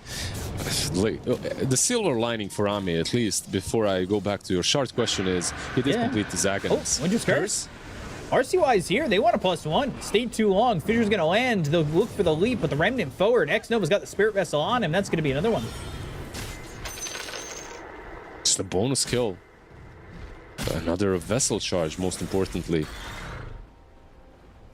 Yeah, the Shard on Shaker isn't really that strange. Like, this used to be the build. There was a build on Shaker where you went Aether Lance into Shard, and you just spammed your Enchant Totem and you played around the Fissure. Like, if you feel like your game won't be decided by your first blink anyway, Shard is maybe a better option. If you want to delay it a bit further, you know, like you don't really want to take any big team fights. So I like it. It's just one of the two options. FY is basically a God Shaker player, so if he bought Dagon, I'd be defending it somehow. But Shard is definitely viable. By the way, it's not a random purchase. No, I wasn't saying it was a random purchase, but would you have rather like the Blink Dagger then in that position and just have that little bit of a jump? But the way Xtreme are playing, they're not exactly looking to be the initiators at the moment, so he's going to get that time to farm anyway. Or, well, I can't say anyway, but they are pressuring on GamerLegion, and I don't want to misspeak because They are farming, but whether or not they get the farm timing is, I guess, up to GamerLegion how much they want to push in. Because they were at 14 minutes, pretty far forward. I think after that fight lost, yeah, they get those kills over bottom, but for the most part, they're not as far forward. They're by the river, but they're not, like, giga in there, you know? And net worth as well, by the way. Net worth-wise, they're not forward at all on both sides. Like, very even game. 1k diff right now. This Arctic Burn just bullying the Wisp out. I've had the same matchup yesterday, by the way, in a game. Wyvern into Io. And even just the Arctic Burn hurts quite a lot. Like, Io tends to build into a lot of HP anyway at the moment, so... Rebel Maze down. 20 minutes. It is a regen rune top. They're going to make the leap forward and get the kill on a Bignum. Radiant's bottom tower. An easy pick-off. They're just denying all the runes from Ember. This is the second in a row that they're taking away from him. Is there a BKB? There is a BKB on Huskar. Okay, so the Vessel on Ember lost a little bit of value, of course. At this point, I feel like you need the SF. You know, like up to this point, you could play without him. You had a Vessel. Now that the BKB is up on Huskar, you definitely need the SF to make some plays. He's trying to TP out. Oh! Oh, Ame! He might have just saved himself. Tendrils of the Deep. Tower is under attack. Off the Stampede. That was a like pinch play. He just found himself a little crevice to avoid not only the Requiem, but the little Stampede and trying to jump in. And they might turn on SF because of that. They still have Relocate, remember. And SF is around farming this hard camp. If they just find an angle to see him, like, they won't. He was basically alone and they were smoked up, but they just didn't dare venture a little bit further. By the way, those tendrils, they're nasty hard to cast. Like, the range is so small. Like, it looks like they go far away. It looks like a mini Ravage, but it's not. It's like, basically, 50 range in front of you is the stun range. That's it. Level 15, so we get the 50 spirits damage and we get the plus 1.5 seconds overcharge duration, the two talents that we talked about. Just super important to get. Now the damage output from the Wisp is actually high enough to take some team fights, especially once you get the BKB on Io. How far away is he from that? Not too far. Just one more component. Timber here with X Nova to get the kill on to Bignum XXS. Will he get out? See, the jump in, fade, host stomp lands on the leap. The right click damage from this SF. XXS. He's taking a long time to die, but eventually he will end up falling. And the fissure there, a little bit of block on this Huskar. Sleight of Fist, Searing Chains, BKB forced out.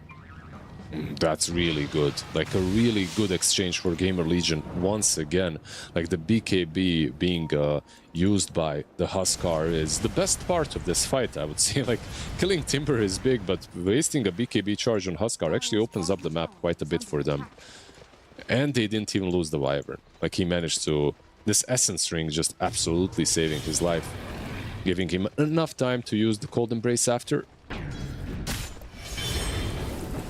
Like a pretty even game. The biggest difference is the IO. I feel like this hero is just 24/7 AFK farming. No one is touching him. Like he's not top of the network, sure, but he's in a really good spot for an IO. Has that BKB, and now you're more or less set on Xtreme. Like you could wait out the blink on Shaker. It's up in 100 gold, so.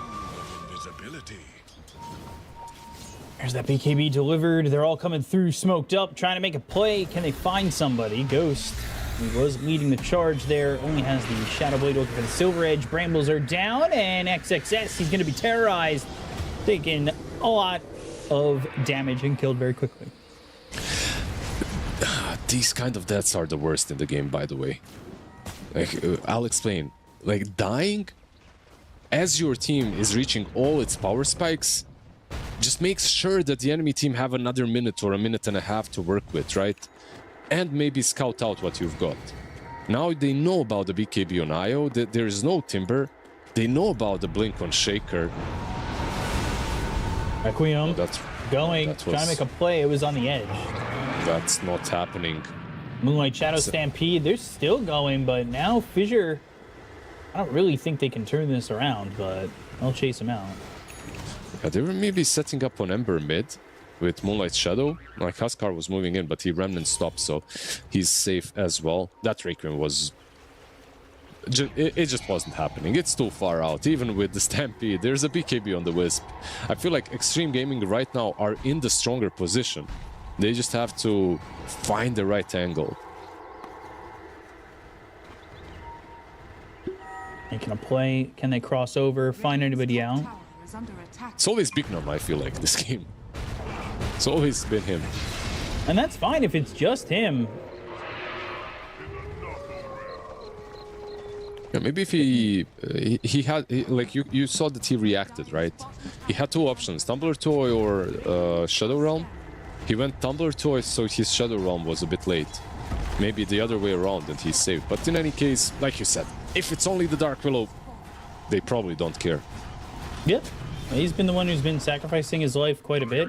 6 of the 9 kills for Xtreme have been Dark Willow.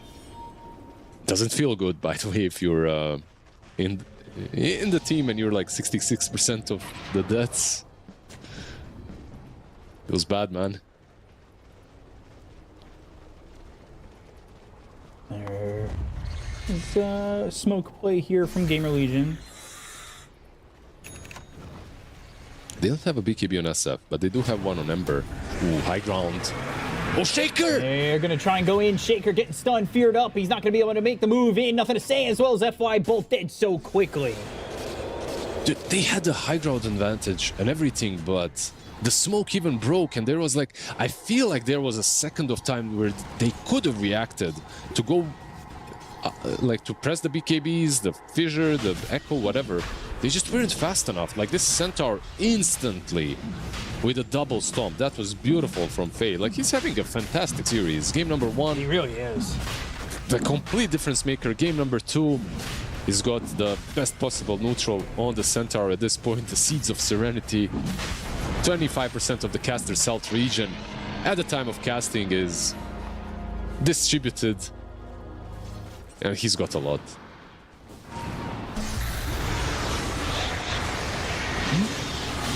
Morana, Bot, Moonlight Shadow, Fissure, and the Totem to follow it up. Echo Slam committed, but there's the Winter's Curse. Again, it's just Bignum. Like, this is not... Sure, GamerLegion are happy to just give him They're up collapsing on them. 1,000 times. Action is coming, and Ghost is behind them. Blink away, just barely coming through from FY. Timber Chain's gonna miss. But this is nothing to say. Trying to get the damage out there. Trying to go in and get the kill onto the Ember Spear. They get the kill there on his speed. They'll take out X-Nova. It's going to be a trade 1-for-1 at the moment with Ame. Now going to relocate back towards top. And he will leave nothing to say over with the rest of his team. No resources really on SF, so even with the Aegis, I don't think they can continue this fight. And the Cold Embrace there was so scary to use. Like, the Wyvern uses the Cold Embrace on Ember, but it just sets things up for Huskar to continue hitting him with Burning Spear. Of course, the BKB gets used, so he does mitigate most of that damage. He's able to get back into the fountain. But, like, the team fights are really tricky for both sides. Like, hard to...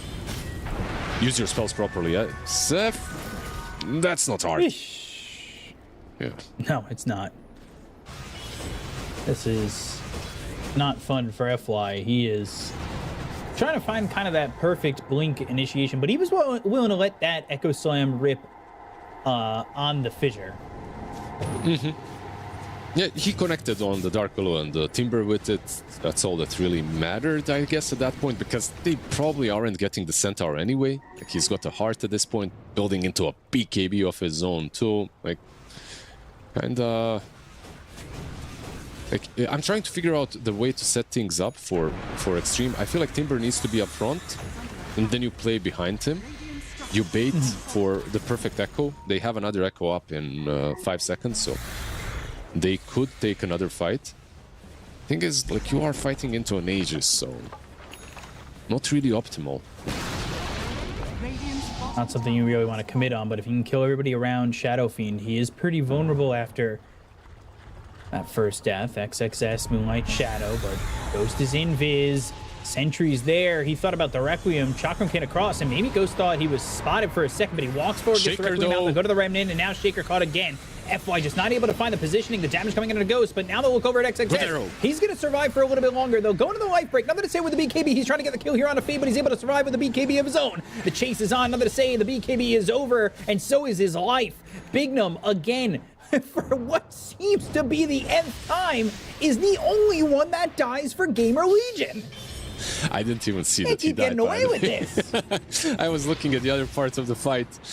He is getting away with it. I mean, he's not getting away with it. He's dying all the time, but his team is getting away with it. IO killed him with the Rillo. Okay, I get it now. I get it. But overall, once again, I feel like, look, if the Dark Willow dies, it's bad. If the Shaker dies, it's really bad. Like, Shaker is all of their control. Even though the arrow was fantastic, by the way, from X-Nova in that fight, it basically gave them at least a little bit of playing room because it stopped SF for like 4 seconds. Their Shaker needs to be alive. Like, they need these fissures, they need the totem, they need the shards from Shaker. Echo is, I mean, Echo is cherry on top. It's secondary at this point. They just need the control that Shaker brings.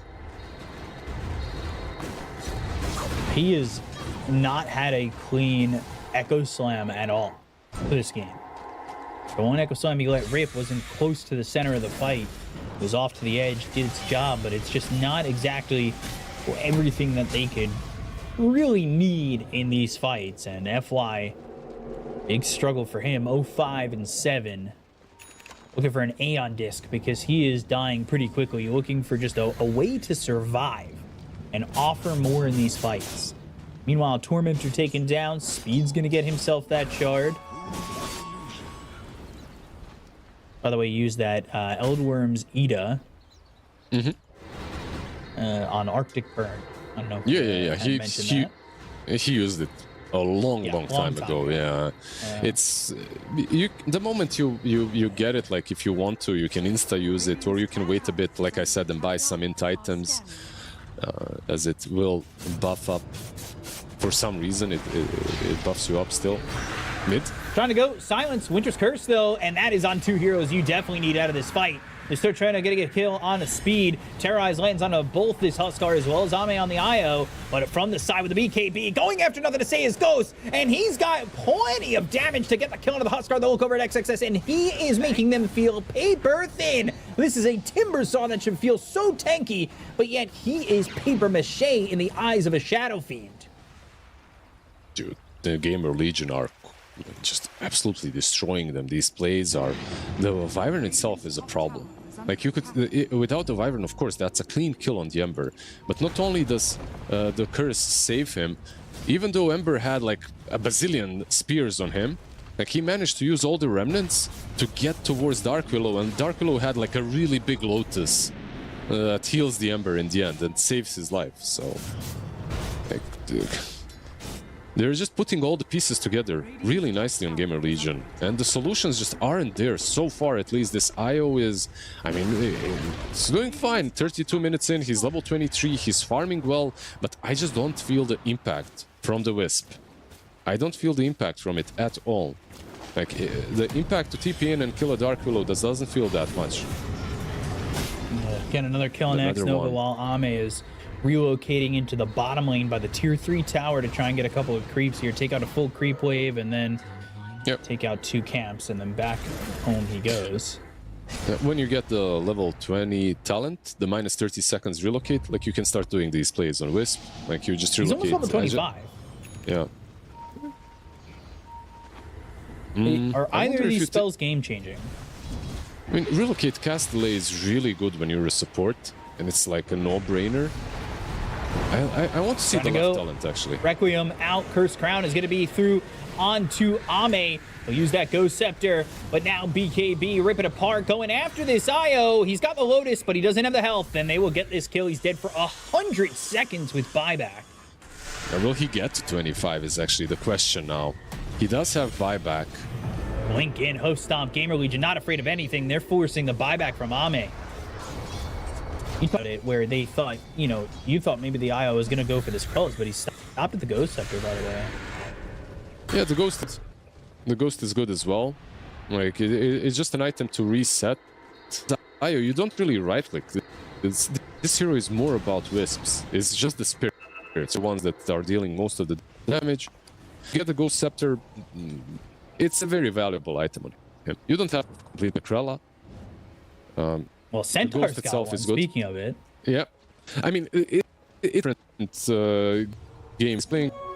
Like, you could argue that it's a good Krella game for Wisp as well, but I think it's a much Krella game for the Centaur. Right. Like, Team Huskar versus IO. Like, it's pretty damn good. And just casting it, everything jumped by Huskar, which, by the way, you probably aren't ever gonna be, but still, it can make a difference. Nothing to say. Level 18, bottom of the cores in the net worth. He's not really the impact that we're hoping for. He wasn't the game either. Yeah, ever double since the kills on GamerLegion. Right on that happened, then they lose the tier 1 mid. Ember gets a vessel on time. They didn't really manage to shut down the Ember. Like, they picked this Huskar to abuse the Ember, and then the Ember is more or less free-ish. Time to go. Ame has relocate in a couple of seconds. And RCY is going to be okay, so will Ame. Ame now hitting that level 25. Did go to the relocate castaway -2 seconds. Didn't attack allies target 50% damage, so that is not what they ended up going for. Yeah, I was wondering if it's maybe valuable because you have this Huskar, but like I said, like, you don't really do too much right-click damage on this hero. Like, some games when you're playing a position 1 IO or position 2 IO, like, you can even go for the GPM enchantments, you know, just to get the items quicker out, and then you can tier 4 it up for something different. If he had like a Mjolnir or something like that, and then you're maybe it does make sense to go for it, but yeah, that's just not the build that any IO goes for right now. It's not the viable build. Not the build, but let's see, can they build on this at all?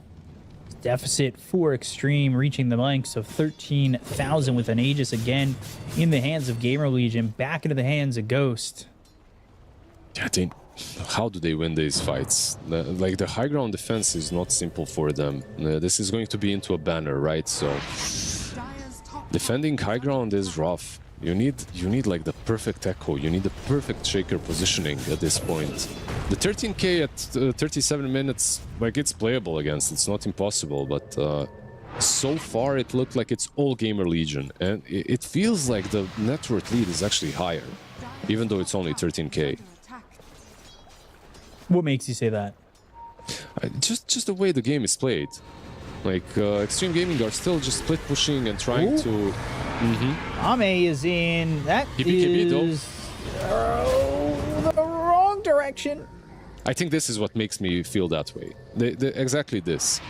And it's been like Xtreme Gaming, they're 13k behind. They're just trying to constantly split. They're trying to constantly get more space on the map. It feels like they're not ready. And if they're not ready now, I don't think this Octarine core on IO makes me feel any more confident in the hero. Like, this doesn't feel like a game-changing item, you know? Like, just getting an Octarine after Shiva's, like, cool. My position 1 now can, I don't know, relocate a little bit more often. Ame just kind of staring straight, but it feels like he's staring into the depths at this moment. They're going to try and defend against this Ghost under the Chakram, but Cold Embrace will keep him alive. RCY, Sleight of Fist, Searing Chains, Lotus to dispel that out. Another Fissure Throne lands onto the Ember and just trying to hold this tower as much as they can. They'll jump in with a hoof stomp now. They'll Remnant back onto the side of Xtreme. See these double edges starting to stack up. Fade looking to put as much hurt onto the Timber Saw. He's got that shard. He's up to 67, 62 health. It's so hard to stop the SF. They're trying to poke him, like, and sometimes poking targets can prevent them from pushing high ground. But you're playing versus Cold Embrace. Like, it's just not happening. This Wyvern is just constantly healing. Stomp Double Edge once again uses that Crozier. Or Crozier, I don't know how you say that word. We don't use it here in America anyway, it's fine. Crozier. What is a Crozier, by the way? It's like a staff of some sort, if I'm going by the picture. Maybe. BKB, nothing to say. Right clicks in. Arrow connects from X-Nova. But this is a Cold Embrace. Nothing to say. He's just losing his life. He needs to back up a little bit. Fissure again, but the BKB. Now the Stampede, the turnaround. They get the kill and nothing to say. Instead, he tried to go in with the damage and does not have buyback. Dead for 70 seconds. Oh, Arrow connects on SF as well in the back. Wisp. But the fear, the terrorize. Ame, he is gone again. That is going to be all they wrote for this one, in my opinion, because they just do not have their 1 or their 2. It's up to XXS to hold this game. He died without how SF. likely, who knows? The SF wasn't even there. They actually managed to kill SF. They arrowed him once again really nicely. They controlled him, but Ayo just reloads in the back and dies. Yeah, it could be all she wrote. Like you said, like 3 sets at this point. Aeon Disc gets popped on the Earthshaker. He's looking for a way in. GamerLegion 1 moment away from just winning this series. Echo Slam even committed here. RCY! Oh, the Remnant, he's alive with 50 health. They can't even kill the Ember. And with no Echo Slam and nothing left in the tool belt, it is just becoming even harder for them to hold against GamerLegion, and it's mega creeps. I think they can for the dire side. Yeah, I don't think you need to go back even. Like 20 seconds, and the BKB is back up on the Ember. There's still no Wisp for 30. I feel like you just go in. Yep. Jumping, nothing to say. What do you do here? BKB, but can you even get the life back that you lost? He's trying to get any damage that he can out. They'll look over at RCY, the totem, and now a couple of slights, but nothing to say, it is dead. Oh, God, the Winter's Curse on a 3. The 3 remaining. The Hoof Stomp to follow it up. GamerLegion are doing it. They're looking to take out Xtreme 2-0 in this series. They finally get the kill on a Ghost. He's gone for 100 seconds, but he's got the buyback. The BKB's been popped by XXS, and they will find themselves speed and get themselves another kill. It's a double kill, but the buyback committed here from FY, from X-Nova. They've got 4 heroes alive again, and they are up against the Mega Creeps as they get another kill on Big No. Let's see. I mean, I was about to call it as well, just like you were. I was about to say, this is it. The game is pretty much done and dusted. I'm expecting some G's in the chat, but yeah, we had the 20-minute game as the first match of the series. The second one will last a bit longer. There's some tilt. There is like legit some tilt or some disconnect happening in Xtreme Gaming because the 2 cores aren't playing together. Like your Huskar dies while Wisp is respawning on a 10-second timer. And then your Wisp dies as your Huskar is respawning on a 10-second timer. And then your Huskar dies as your Wisp is respawning, like back to back to back to back. 4 times in a row, actually. These 2 players didn't play the same game at the same time. Io and Huskar, like they just aren't able to combine their strengths. And you know what, like you kinda, when you're playing a Wisp at this point, I think you want to use that tether and overcharge not only for yourself, but this is the strength of the hero. You buff someone else up, right? And in this game, I think Huskar is your basically only option. Like you can maybe play around Timber as well, but you need someone that isn't a creep, you know. Helm of Dominator 43 minutes in is not really the best partner. So overall, just to talk about the positives, GamerLegion are just playing a really great game of Dota, like nothing to take away from them.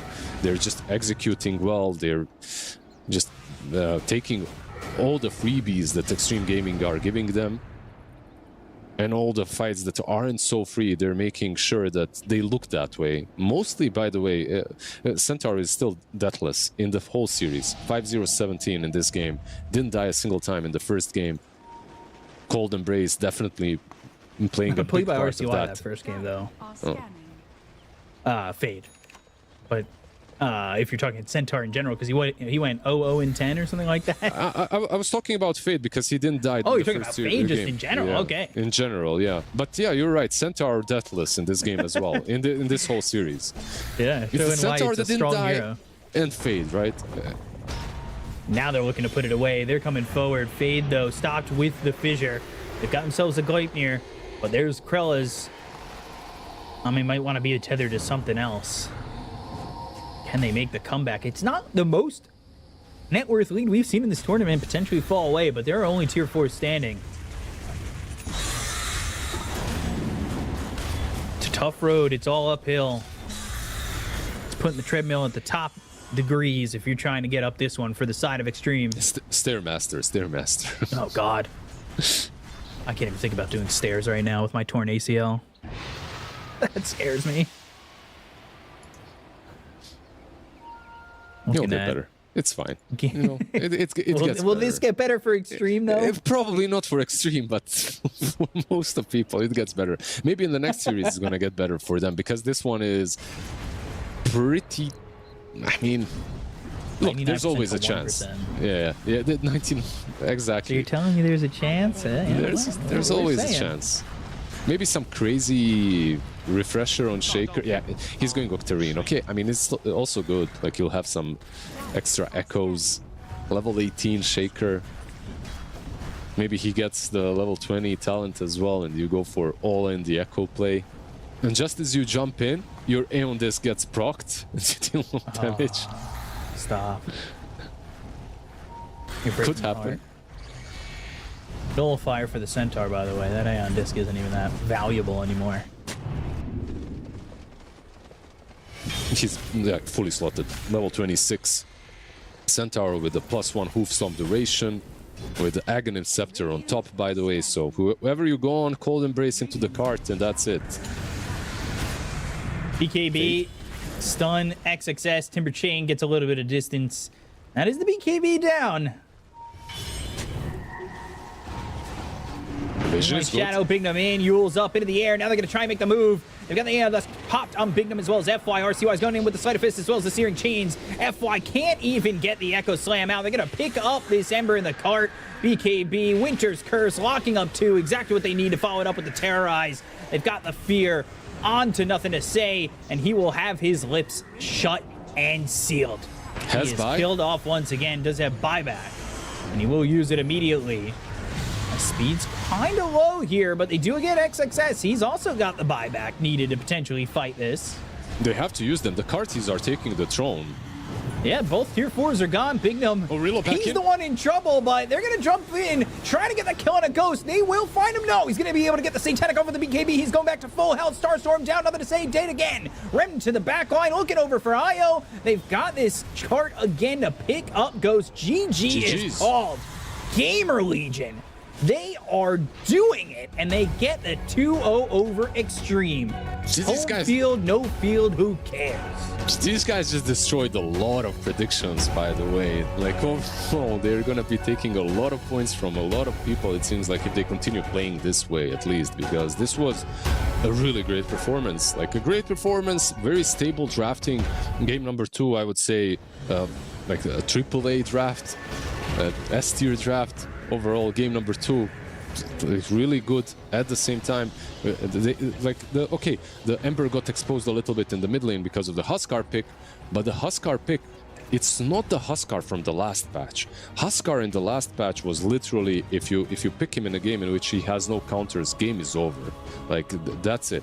A game is just done. Like, you cannot deal with him, you cannot lane against him, you cannot get any items against him as well, because he has multiple dispels. It's a bit different now. I think he's a lot weaker, and you could see it in this game. Like you mentioned, Nothing to Say. This definitely wasn't his series, but it's not only him. I would say Ame as well in the second game. First game, he's a life stealer versus Enigma. It's understandable. It's rough. This second game on Wisp, it was a bit rough around the edges, I gotta say. Like, the only fight I saw Io and Huskar is the one when they got cursed in the mid lane, if you remember, next to the tier 2, and this last fight. The rest of the game, they were basically playing for themselves. Like, they were never really tethering, they were never really combining their strengths. Dude, I hate to say it, but you look at the cameras during this entire game. They look tilted, yeah. They look shell-shocked. They look shell-shocked, dude. They don't look like they can understand or fathom what is going on. Yep, pretty much. I absolutely agree with you. Like, that's how I wasn't really looking at the cameras, but the way that they were playing looked exactly like this. And I would put it on like the 1 and 2. I would say Timber did a good job on offlane. He got what he could. I think that he was also in the hardest lane for the team. But kind of post-laning stage, I feel like he did the most. Like the hero that had the hardest setup, the hardest beginning, like at the same time, I feel like did the most, you know? Just found his items, was able to be this more or less unkillable Timber Saw up front, even though he laned into Winter Wyvern and SF. So overall, yeah, just GamerLegion playing a game of their own. I think that Fade was probably in the end playing a mini challenge not to die in the series. You know, like you don't you don't get that accomplishment versus tier 1 teams very often. Like it's a very select few that have had full series pass without dying once in a tier 1, not just the tier 1 tournament, the tier 1 tournament, the international. You end the series without dying. Like yeah. Absolute giga chat. Yeah, it was really good here from the side of GamerLegion. They just look fantastic. You know, it's 5-0 and 23 for Fade.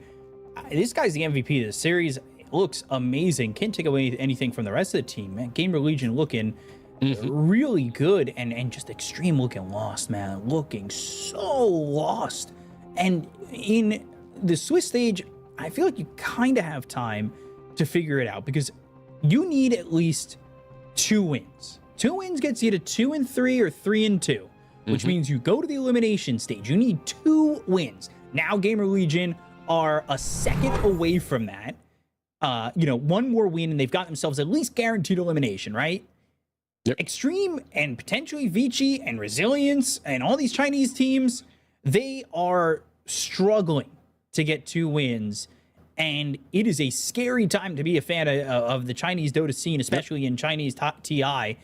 But good, and hats off to GamerLegion, who are shutting the mouths of a lot of haters who thought this team was going to go 0-4 and get eliminated, because this team is more than just NA LOL. This is a team that's got the heart. This is a team that has stayed together for a very long time, and they just showed you why they're a force to be reckoned with. So we're going to take a break. We got 1 more series coming up from us, and then another series coming up after that with MLP and John. So we're going to be back with the second series in just a moment. We'll see you in a bit.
Welcome back, everybody. It is time for yet another series here at the International 2026 in Shanghai, as we got ourselves another series, and one that is fashionable. With the, it is fashionable. I was gonna say with the addition of Thompson is gonna be two very fighty fan bases. I feel like there's the Nigma fan base that everybody likes, everybody is supporting.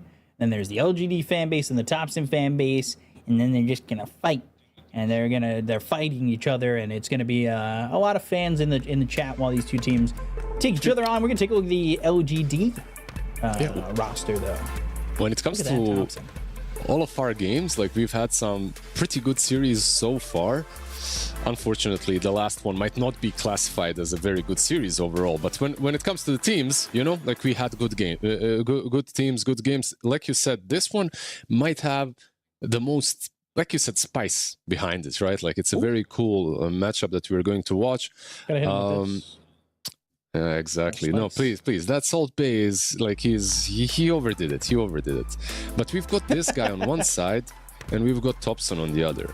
Unfortunately, they won't be laning against one another, right? Like it would be kind of cool to see Thompson versus Sumail in Big 2026 once again, but yeah, probably not gonna happen unless some laning shenanigans appear in front of our screens. But yeah, overall, both teams kind of, I would say, doing well so far. Like when they came into the tournament, of course, LGD, they're playing with the stand, and Nigma Galaxy as well. Perhaps not the best performances that they've ever had in the last couple of months. They've been steadily improving, but it hasn't looked like they're in their prime. Let's put it that way.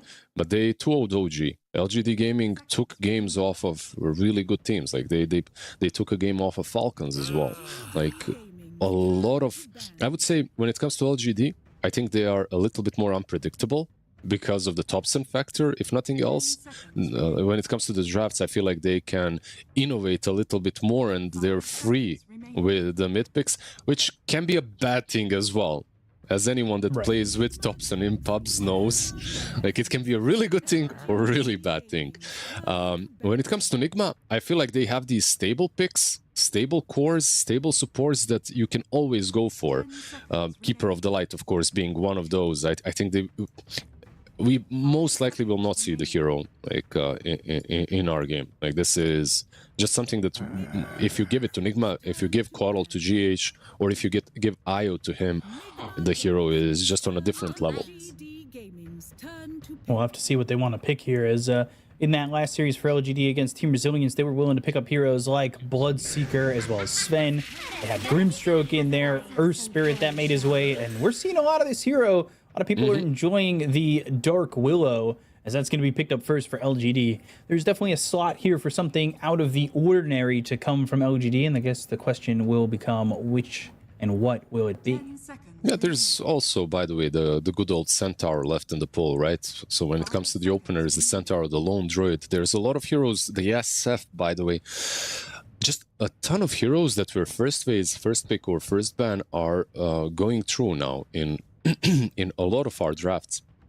The priority is being given maybe a little bit more to the Largo, definitely to the Io, and definitely to the Wyvern. Like these are the heroes that Mirana too. Like these four heroes in the last basically 2 weeks, their stonks went up. Meanwhile, at the same time, we don't see some other casual bans that we've had before. Lina, Earth Spirit, like these kind of heroes that were considered really damn broken on the mid lane are going through. So there's like the depth of this patch is still unexplored, I feel like, when it comes to what's really the best to pick as an opener. It all comes down to teams. It all comes down to like match-to-match basis. Like very often you don't even see the first 3 bans from the team that has first pick, right? You don't see them being the same, which is kind of insane. Usually it's always reserved. Every patch it's reserved for a certain 3 heroes. LGD Gaming's turn to ban. Banning Hoodwink. The Shadow Fiend getting banned. None of that Shadow Fiend, none of that Mirana nonsense. A lot of heroes definitely making a name for themselves early on. Yeah, get rid of- Undying, completely unlooked at right now. Yeah, Undying as well. Like, I did glance through the win rates, by the way, and it didn't look that amazing for Undying with a lot of picks, by the way. But there you go. Now in the second banning stage, we are seeing some of those heroes that we just mentioned, right? Like the SF, the Lina, maybe here comes the Undying or the Earth Spirit ban. You know, there's just a lot of options for Nigma to get rid of. The fact that they have Clock opens up a lot of glass cannony position ones, but it could also be a Clock 4, and then you can think about your carry and offlane in a bit of a different way, and then basically SF Lina Earth Spirits, right? Like literally what we just talked about. Dazzle isn't, but Dazzle's GH is literally next level. I feel like in a lot of games he is making a huge difference on this hero. There's, by the way, the position one that I did talk about with you quite a few times. I don't know if you'll see it here, maybe on Sumail, but there's the Heal Bomb Dazzle PL idea, you know, which is out there. It can happen. I'm not saying it will, but I think that hero is not explored enough in the competitive scene. Like in pubs, it's literally in every game. Like Right. high tier EU pubs, like you need to ban him at some point even. This guy, Druid making his way. yeah. Are we surprised, by the way? No, not at all. Not so, right? Yeah. And I'm not surprised by this hero, and that combined with the Dark Willow seems to be very strong. Dude, a Treant has 0% win rate. Why not pick a Treant? You know, it's... Stop banning him. He has no wins. And the Phoenix. Taking the Phoenix Does this away set up from... potentially Mars offlane? It sets up a lot of heroes, yeah. Like Phoenix, Dark Willow, Lone Druid don't really have a lot of control right now. You tend to like some control for the egg.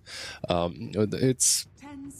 Like this hero versus Clockwork works in a funny way, where Clock likes to play around cogs, but Phoenix actually prevents you from hitting them. Like you don't have a lot of attack speed, so you can summon the cogs, you can create them, but you can't use them properly. At the same time, diving into a fight versus a Clock is really difficult. Like Battery Assault and cogs, just both of these spells just stop you, so you got to be extremely careful how you position yourself.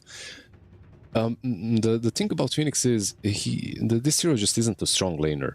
At least you know how much what a big Phoenix enjoyer I am.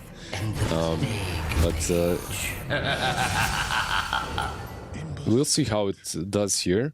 By the way, Phoenix into Necro is one of the best heroes. That's another thing. You're a natural born Vessel buyer, by the way. Like you can literally, even if you're a support, you can rush Vessel into Necro. And you're one of those rare heroes that is purely all magic, plus you get on top of Necro without fear. You apply the Vessel like... I actually... One of my highest win rate heroes right now is a core Phoenix into the Necro. But that aside, I feel like it's not a bad game for him at all, but they are lacking some stuns on LGD. They got themselves a chill Viper pick here, I guess, into the Ember mid. Right? Unless they're really cooking with some crazy Viper off and then they have a last pick mid. I think this is just a chill Viper into the Ember, make his life as hard as possible, and some frontline stunner from the offlane would be really good for them.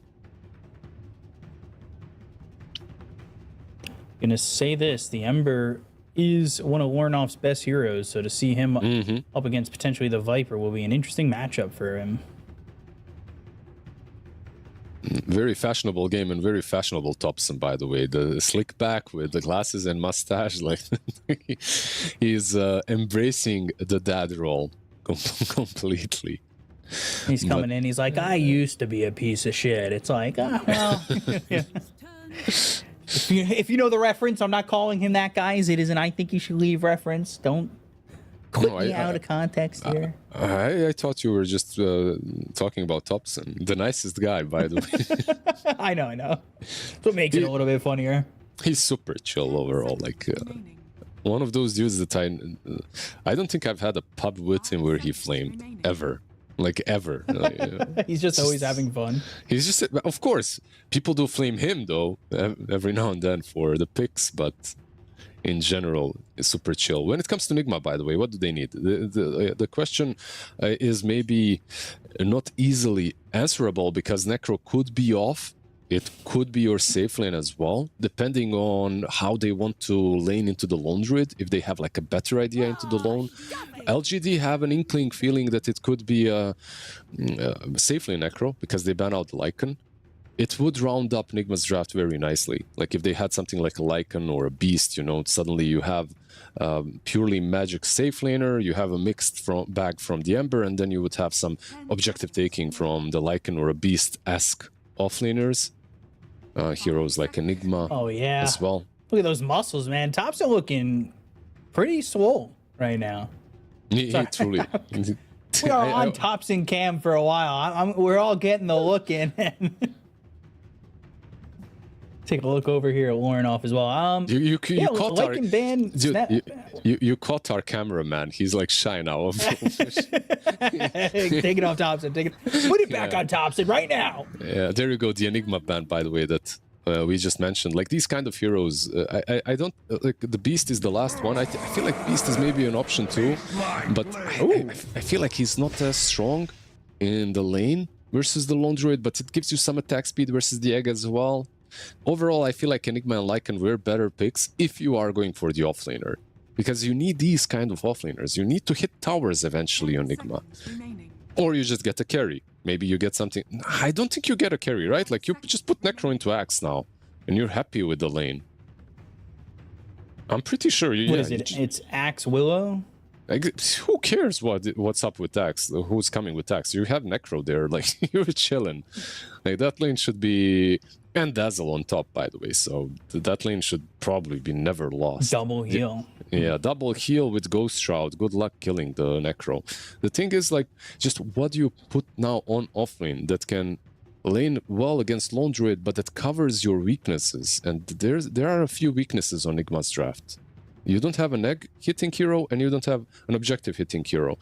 Beast solves all of that, but is he strong enough to lane with Clock? Prophet is... Whoa, I mean, hey, yo. Is this a safe lane Prophet then? No, it's a mid lane Prophet. Mid Prophet. Interesting. Lauren-off giving away his best hero. Oh, yo, yesterday I had this question from some very sad guy in my chat. How do I deal with Viper in mid lane? Basically, old school counter was the Prophet, right? Like you had two heroes that you picked into the Viper on mid lane old school. It's Naga and it's Prophet. Like heroes that he cannot deal with because of summons. The things have changed a little bit for the Viper. He didn't have Nether Toxin back in the past to put on the ground, right? Like he does have that. He's got some nice AoE damage as well. But the Prophet also got buffed. Like last patch Prophet, by the way, wasn't good against a Viper because you couldn't play around Treants. But now that you can play around Treants again, now that they actually hurt again, maybe this is a matchup that's good. The only thing that I don't like too much is the fact that Necro won't be playing into the Axe in the lane. I feel like this lane could have been good for him and the Dazzle, but Dazzle into the Axe mid-game, late game is bad for the Dazzle, right? Like because he has his goddamn Culling Blade that he can get through the grave with easily. However, the laning stage has always been Dazzle favored. Like the Axe likes to get into the creep wave, you just heal the creep wave. Axe likes to run at you with high armor, you just poison touch him, you remove that armor, you keep on hitting him. So overall, I feel like the Prophet is the archetype of a hero that they needed. They just got it from a different position than what I expected and what LGD expected too, because they were banning offlaners as well. Be interesting to see what Thompson ends up wanting to build here for the Viper. We'll see how the Axe ends up laning and how that will go. But game number 1 is just about to get underway here between Nigma Galaxy as well as LGD. And this is, of course, an LGD that's got a little bit of a different look, and Thompson seeming to fit in quite well. So let's jump into game number 1 and see how this ends up going.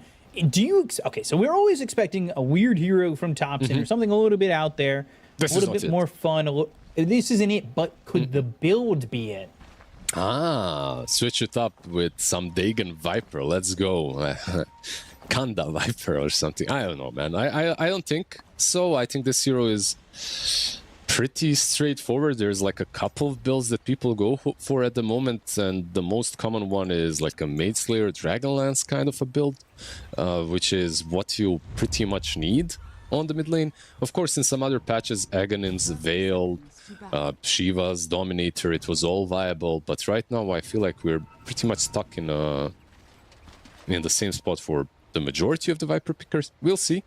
Like, you know, Viper pickers. I never took Thompson for a Viper picker though.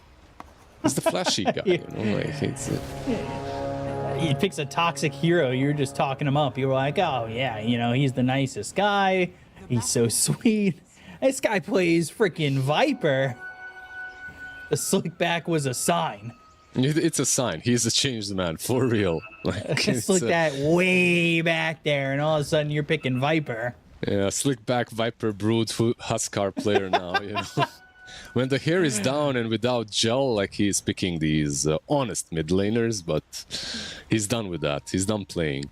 It's Viper time, baby. Let's see. Versus the Prophet. We shall see how this lane goes. Like, in the past, at least, this was Prophet favored. Might not be the same case anymore.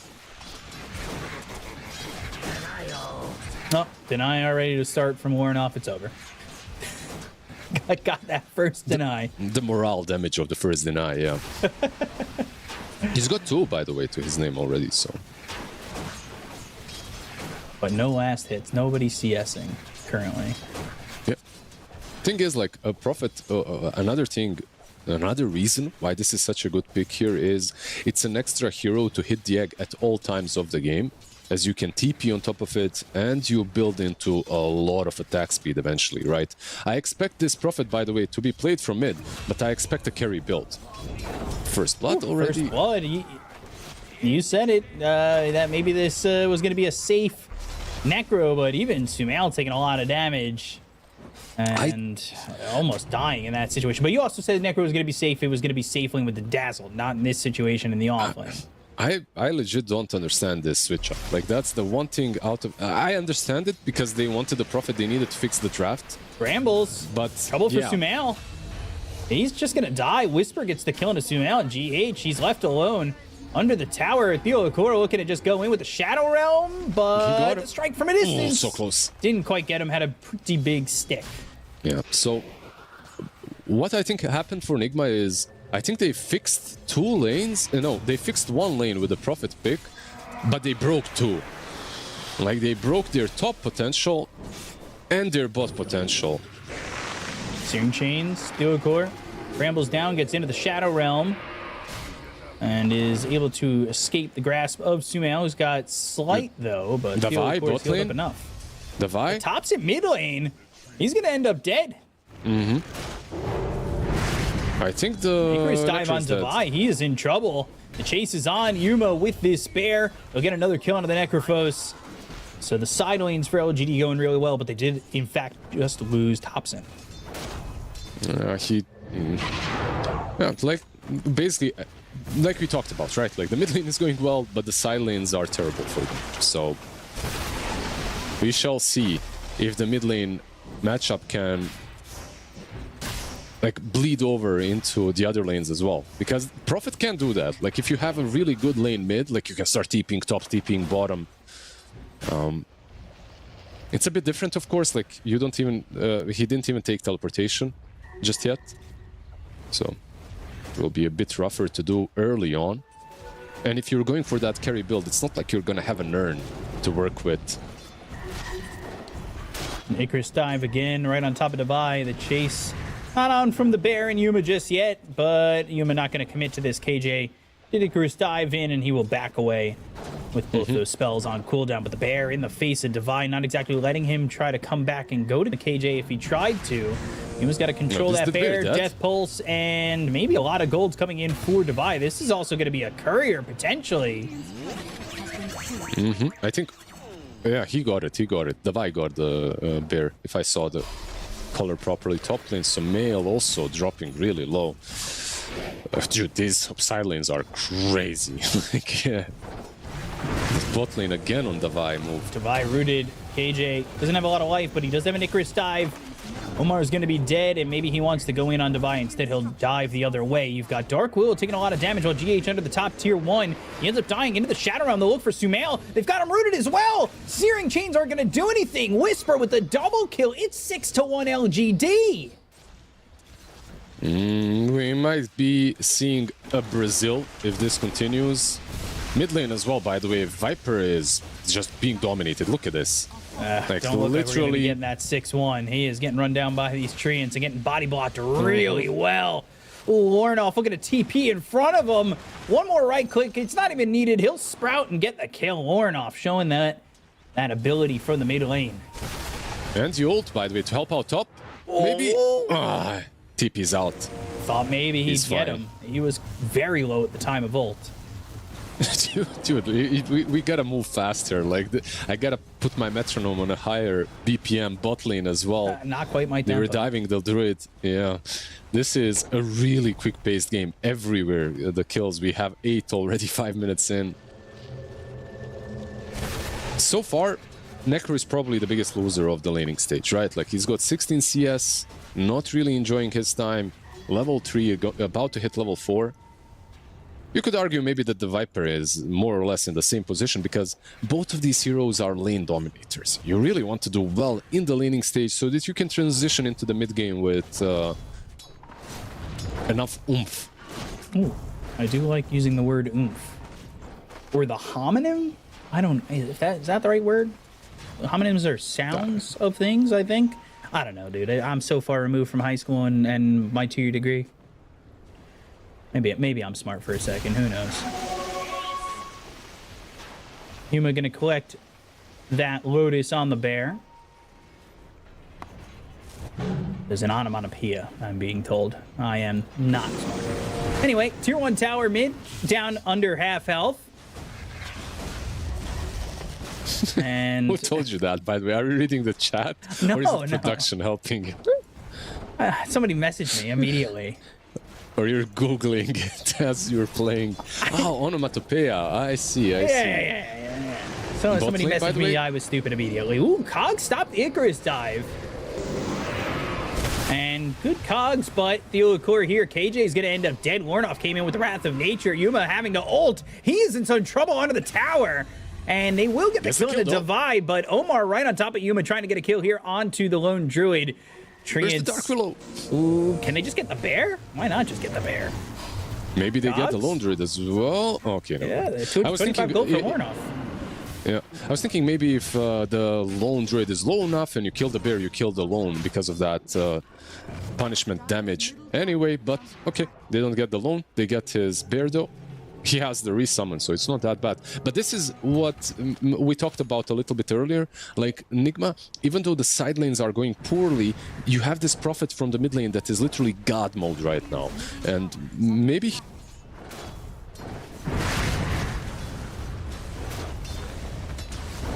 Maybe? Alright, well, maybe he can get things going. I don't know what happened. I think, he disappeared. Not just me, though. It was in the maybe not. Apparently, it's maybe not.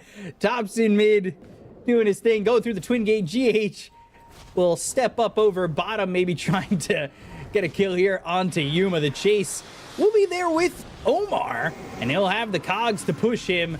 And GH taking a lot of damage. The bear doing a lot. The Wrath of Nature coming in. Thompson making the rotation. They've got the root around this Dazzle. And GH made the rotation and the move, but they're not going to just lose one. They're going to lose two. And this is a play that comes in from Nigma Galaxy, and they pay dearly for it. Yeah, they're getting a tier 1 over mid. Warnoff gets that. He puts a little bit of damage through. But overall, not a bad play for LGD to get that rotation from Thompson, who's trying to recover from the aggression that he was taking from the Nature's Prophet. Lornoff, who is top of the net worth at 5,300, really having a good time. Looking for that Maelstrom early on, and he's got to really make up a lot of ground for LGD, or for the side lanes who have lost to LGD, and hopefully he can start to do that because he's been pretty mobile. He's been doing a lot. He moved over bottom to try and get that kill, ended up getting a bear. They ended up getting KJ in that moment, but moving over your supports to try and get a kill over bottom and losing both of them is just not something you really want to be going to. Curious to see how Topson kind of reacts to this. He's holding on to 800 gold. He's backed up. He's gone into the Nether Toxin pretty heavily. But bottom lane, they're going to go for KJ once again. They've got Devi in. Sprout gets used, and they will get the kill here on a KJ. Terrorized through. That's on a 2. Can they clean up Omar and go for Devi? Omar low ends up falling through. Core gets that kill, and Devi's going to fall to Whisper. Another good reaction from LGD as they take out 2 on the side of Nigma Galaxy, who make a move and only get themselves a Phoenix once again. I'm back, by the way. Sorry, nice I had some support. Oh, thank God. I had some internet issues, but yeah, overall a pretty bad dive, right? Like you get super punished. Like you get the Phoenix, but it's always a nasty hero to go for because not only okay, at least he doesn't have 6 at this point, but you go for him. He drops low. He casts some fire spirits. Like it's hard to. They found the Nature's Prophet. This would be a massive kill. But Ember comes over, and they're in the Shadow Realm. They're trying to get something with the Bedlam on top of Lornoff, but they just don't have the damage. With GH making the rotation, they've got the heal, they've got the help to survive. They don't have a Shallow Grave, but it won't matter. They'll take out Theo Lecor, who tries to play aggressive with Whisper. A kill onto the Nature's Prophet would have been massive here for LGD to slow down that top net worth hero, but immediately Lornoff is off to the races, going bottom and take a tower. It's so quick. Like the tempo of this game is absolutely insane in comparison to our last match. Even though when you think about it, like you have the Lone Druid on one side, they're still managing to face them. Like they're still managing on LGD at least to play the tempo as fast, but they're definitely the slower team. Like you have an Axe, you have a Lone Druid as well. Like these heroes don't necessarily play the game all too fast. They need a lot of items, especially if your Axe is going for Vessel, by the way. Whisper! Whisper! Not even close. Oh my God. Okay. Not even close. He was fine. He was fine. Not even close. Gotta chill, dude. He was in the middle of those creeps. I thought he was so done. Oh, God, I had a little mini heart attack. And continues farming casually. By the way, never in doubt. I really like the Vessel as a build on LGD. I really kind of hate it on Axe at the same time. He's buying it because he thinks, or they think, that they need it early. And Vessel is a tempo item. You want to get it as fast as possible.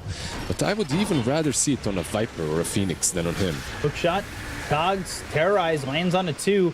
That's going to save Topson for the time being. He's able to get that ult off. They get the kill on Sumail. They'll use the Culling Blade. Whisper now going to turn his attention over onto the Dazzle. And this should be another Culling Blade, a double dunk. Whisper coming in and slamming down some stacks.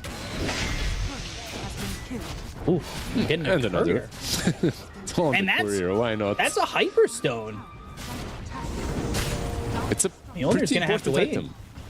Yeah, pretty important item, by the way. Taking away the Hyperstone, just making sure that the KJ's game is a little bit easier as well, right? Like if you want to dive in and use that egg. Sumail wants in again. This is a dangerous play. They're going to go for the bear. They've got the fear. Now the Shadow Realm strike. But Sumail can't even commit without being pushed away. It was a good save to keep Topson alive. He's going into the Hurricane Pike. He's got this Arcane Rune. Maybe they move and try to smoke and get a kill, but I say that nobody's by Topson at the moment anyway. By the way, not the worst recovery from the Necro either. Like the two cores on the side lanes are definitely struggling. Sumail in again with Omar. Cogs pushing Battle Hunger, hook shot on a Sumail to get away. So an ally hook shot for the escape.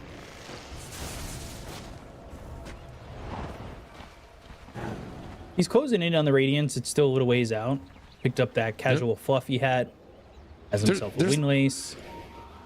There's like a couple of options, right? Whenever you're playing a core Necro in the current state, like if you're playing him safe lane, mid lane, off lane, whatever, like you can either go for travels or you can go for something like a Radiance instantly. Both work, but it just depends on how your game starts. It seems like Sumail wants to fight really badly. Problem is, he's only level 8. Like, he has floundered a little bit in this game. But that's something we talked about, right? The side lane's not doing well, and the one lifting, or really doing the heavy lifting, is Lorinov, who will have this Mjolnir flying out to him, and he's going to try and carry the team to getting back into the game. It's going to take some time, though, and you can see it'll get a little bit easier for the Necro with that Radiance. Like you said, he's recovering okay. Yep. But the one I do worry about is Sumail. Yep. Absolutely. Like, you can look at this game as basically as a mid lane Ember Spirit. He even has a bottle, by the way. So basically, it's a mid lane Ember Spirit that played from the safe lane. And he's not the true position 1 of this team. In this particular match, at least. It's Lorinov. And like we mentioned, like, he is going full on for the right click build. The rest of them are basically creating space. It's just create space, make this Prophet big enough so that he can carry the game. My issue with that is, though, do you think that this Spirit Bear eventually just mows through the tree? Like, you get that Aghanim's Mjolnir Silver Edge and you just hunt the goddamn Prophet across the map with the with the Lone Druid. Which will make it come down to if the positioning for Nature's Prophet is good enough, which it won't be easy to set yourself up on. A hook shot to Roche? No. Go back to where you came from. Are you trying to use me? Get the hell back in there. Are you kidding me?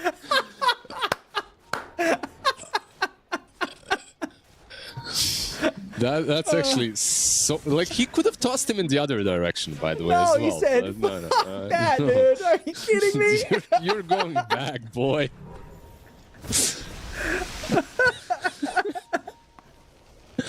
Nice try. Man. And he's stunned as well, by the way. So he had that cursed crown. Couldn't get away even if he wanted to. Blink on Axe, by the way. So the Vessel actually wasn't half bad at all. 16 minutes in. They found the Nature's Prophet. Cursed crown. Can he survive? They've got the help from the Ember. This is the second time they've tried to make an aggressive play like this. Terrorized, but Dark Willow needs to really run, and there's going to be a TP in his face, sprouting a kill. By the way, I just managed to get back into the game, so I wasn't able to see what was happening. That was solo Dark Willow, right? Hookshot? Yeah, that was solo Dark Willow trying to go for this Sumail, going over on a KJ Reaper's site, killing off the Phoenix. I feel like maybe on the side of LGD, the supports are a bit overdoing it. Like, the tempo is good, but honestly, there is nothing stopping, in my opinion, LGD from just farming. Like, this game isn't looking too bad. As the game goes on, all the natural item builds that they go for are good against Nigma. Like, eventually you're going to get the Nullifier on the Bear as well. Like, this Lone Druid is 5-0-3. Like, he's still not top net worth, sure, but it's... I would settle for this sort of a game. If I could just play the status quo and farm, I would settle for this big of a Lone Druid. Like, he almost has Aghanims, you know, with the Mjolnir. It's a pretty good timing. Game sitting even, currently 14-7, but Thompson, he is got himself that Hurricane Pike, shield rune if he is in any trouble. Yeah, with the shield rune, like, he can basically move across the map into the enemy territory, and he probably shouldn't care. They have no dispels for him. Smart play. 3 heroes, like you said, they've got the Blink Dagger on the Axe ready. Can he make a move to this time find the Nature's Prophet? Yeah, if they can find an angle. Like, you kind of know where he likes to farm, but it's still a bit too deep. Like, when you think about it, the Prophet and the Lone Druid farm the same spots of the map, right? Like, they're these heroes that can afford to farm the river area on the outskirts of the map. Just stay there. If anything happens, you just TP. Or you send a bear. KJ did spot this ward, a sentry on the edge of it.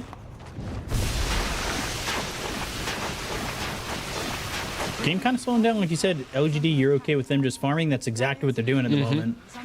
Yeah, I think they got punished a few too many times after trying to break the game completely. So they chilled a little bit, you know? They accepted, okay, guys, we don't have to overdo it. I think that's a respectable and the proper decision as well. However, they are TPing mid behind the Viper. They want to take a fight in the Radiant jungle. Might end up being a TP here that ends up defending what was potentially going to be a gank from Nigma Galaxy. They'll go forward, and they have found themselves Divide. But there is the shallow grave. Nobody hitting this egg. They're taunted by a two-man call. Reaper Scythe, though, kills Whisper. Sunray on Sumail. He's able to get the Remnant away. Thompson's low. He's dead, too. Two heroes end up dead. GH doing all the heavy lifting. Sleight of Fist. The Core is gone. LGD are losing plenty as Nigma Galaxy come out unscathed, and they're going to look for more. Omar in on the bear. That's going to be a bear kill? No, that's going to be a bear killing Omar, and eventually losing his life as KJ ends up dead. But resummon, and Yuma now needs to get back into his base, otherwise he's going to use that resummon to be dead for a while. What? And they've got the poison touch, they have the spirit vessel. It's a full team wipe for Nigma Galaxy. Dude, the resummon, what the hell? He got the Aghanims. Oh, okay. When that fight started, he didn't have the Aghanims. I believed it was only the point booster. That worried me for a moment. It could have, it's still a disaster for LGD, by the way. But at least it's not like a game-losing disaster. The Aghanims just got delivered. It's all good. It's all good. He's fine. Deep breaths, deep breaths. Yeah. But overall, this whole fight, by the way, Whisper tipping GH in the middle of the fight because of all the control and the heal that he was giving the Vi. But Omar needs to be tipped because he's the one that scouts Whisper. He's the one that keeps him away from Necro. Look at it. From the clockwork. Like, he just cogs him and that's it. And yeah, sure, you have this... you have this Necro to 1 HP, but he's graved and Axe is controlled. Axe wasn't there on time to use the Culling Blade. Just a beautiful, beautiful play from both of the supports. The Dazzle saving the Necro, and the Clock making sure that Dazzle can actually save the Necro. I saw the stun on the Necro and the call elsewhere. Thought that might have been a two-man call, but he ended up being a little bit too far away. And like you said, just not close enough to get the Culling Blade off or anything of the sort. They end up getting team wipes. So Nigma Galaxy took themselves a little bit of a lead and trying to maybe get themselves a little bit of a golden injection. Something that they desperately need, because even despite the fact that they got this full team wipe, Sumail is sitting here, bottom of the net worth of the cores. Hook shot comes through KJ. He's been caught. They've got the cogs. They hit the Reaper Scythe. That's another kill for Devi. He's got himself another Reaper Scythe stack. Yeah. If you're LGD, I think even with these couple of deaths and stuff like the team wipe basically on bot lane, you can take a deep breath. Like, your lone druid is still chill even after feeding that 1-6-0 score. Unstoppable kill streak went the way of Lorenov, by the way. You can still, it's still playable. He resummoned the bear with an Aghanims, can continue farming, going into Silver Edge next. I think, like, even the fight could have, that last fight could have went their way very easily if they managed to call the Necro. Like, it's a completely different story that happens there, but... Terrorized, they're going to try this again, man. They have tried plenty of times to kill this Nature's Prophet, and the cogs pushing the bear away. Yuma, that bear, it ain't living. They found themselves through a core as well. Devi is in on this one, and they will burn him out. I think killing the Prophet is a bait. It's a big bait because this hero... They've tried like 5 times. Exactly, and he's 8-0-4. Like, this hero is squishy, by the way. Don't get me wrong. Hunting Prophet, taking him down is generally the idea. Whenever you're playing into this hero, you want to find him. You don't want to find his teammates because then he TPs in and overwhelms you. But you have to bring the numbers. Like, he's having too good of a game to just solo him with the Dark Willow or solo him with the Bear. Like, you actually need to bring the numbers in this one. Omar's got the jetpack now. A fantastic item, of course, for the Clock. This shard just works so well in so many different ways. It activates your hero. The shard and the Dazzle, of course, isn't that bad either, but the Clockwork shard is the one that you always want to get from the Tormy, maybe even buy it. You know, just getting the Clockwork shard so you can reposition yourself for hookshot. The fact that you can always stop the jetpack and continue it again makes cogging much easier, like he's doing right now. Hook shot away, Viper Strike was used, and Thompson was trying to get a kill here onto Omar. Got the Shallow Grave. Oh, the Hex. And the Hex. Does he survive? He's got the call. In time, Omar going to be caught. Shallow Grave's not going to do it for him. But he does have that jetpack. He does have those cogs. Force staff with the Hurricane Pike from the Viper. And that will still be a kill under the clockwork. But he's still tipping GH. He's tipping GH because of another save. And this fight, instead of this pickoff, instead of being simple, killing the clock, and that's it, like suddenly your axe actually has to use his fresh bought BKB. You know, it's like, it never feels great. Like, he bought these brand new shoes and he had to use them to go to the market. He didn't use them for some like big event, you know. And scuffed them immediately, and now they're worth instantly scuffed. Exactly, instantly scuffed. Yeah, the heals have been pretty heavy-handed. He's got the Holy Locket as well. The Holy Locket, the mech, the amp healing as well that you get on Necro anyway, like the restoration amplification from the Ghost Shroud. Like, it's a pretty good Dazzle game unless he gets cold here. They have vision on Axe though. Oh man, Reaper Scythe, Whisper caught. Devi again with another kill. He had a slow start, but he is definitely online now, way ahead of Topsin or this Axe of Whisper. The bear is getting big, but currently he's barely a problem. Yeah. Yeah. Your puns are great as always. What's even better is going into the pit when you have this kind of a lead and just taking that Aegis away from the enemy team, especially when they're not ready and they don't have their axe. Maybe... I don't think they can get here actually on time. This is not a bad place to fight for Radiant, which is the saddest part of it, because you have a lot of heroes that really work well in the Rosh pit. Like you have Phoenix and Dark Willow and Axe. But... they're not even getting a lot out of the map from this. They just smoked up. I feel like they are maybe even unaware of it happening. Oh, they're aware now. Yes. Roche dies and the Aegis is in the hands of Lornoff, who is yet to die. They have Aghanims on Ember as well. Ember, speaking of mid. Going for Ember. Terrorize, but the Shallow Grave hits through Lornoff. He's got some help with the hook shot. And, well, they will get the kill onto the bear and look for more as KJ, Icarus dive into the Roche pit, Sunray TP attempt, and he's gone. Just gets away. Yeah, the axe is there on the Ember, but he did not have the chains. So even with a sleight of fist, I don't think that's that Phoenix. But the bear is dying a little bit too easily, I feel like. Another fight where he just absolutely evaporates. And these kind of fights, by the way, these kind of pickoffs are good on Ember. Like, this is what you want to be attempting in the map. There's one thing stopping them, though. Too many objectives to TP to. Like, Dazzle has tier 1 bottom, tier 2 mid, tier 2 top. If you go for anyone around these towers, Dazzle will TP. He will save them.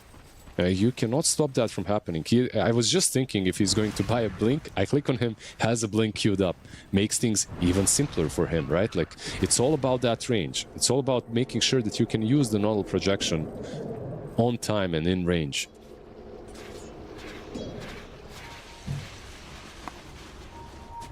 How do you deal with this Nature's Prophet, seeing that he's been continuing to get all the help that he needs? Hook shot off the mark, doesn't land it on Whisper. And Warnoff again looking, Sprout, but a remnant right on top of Theodore. Searing Chains, Yules up into the air and trying to survive. Curse Crown on the Sumail won't matter.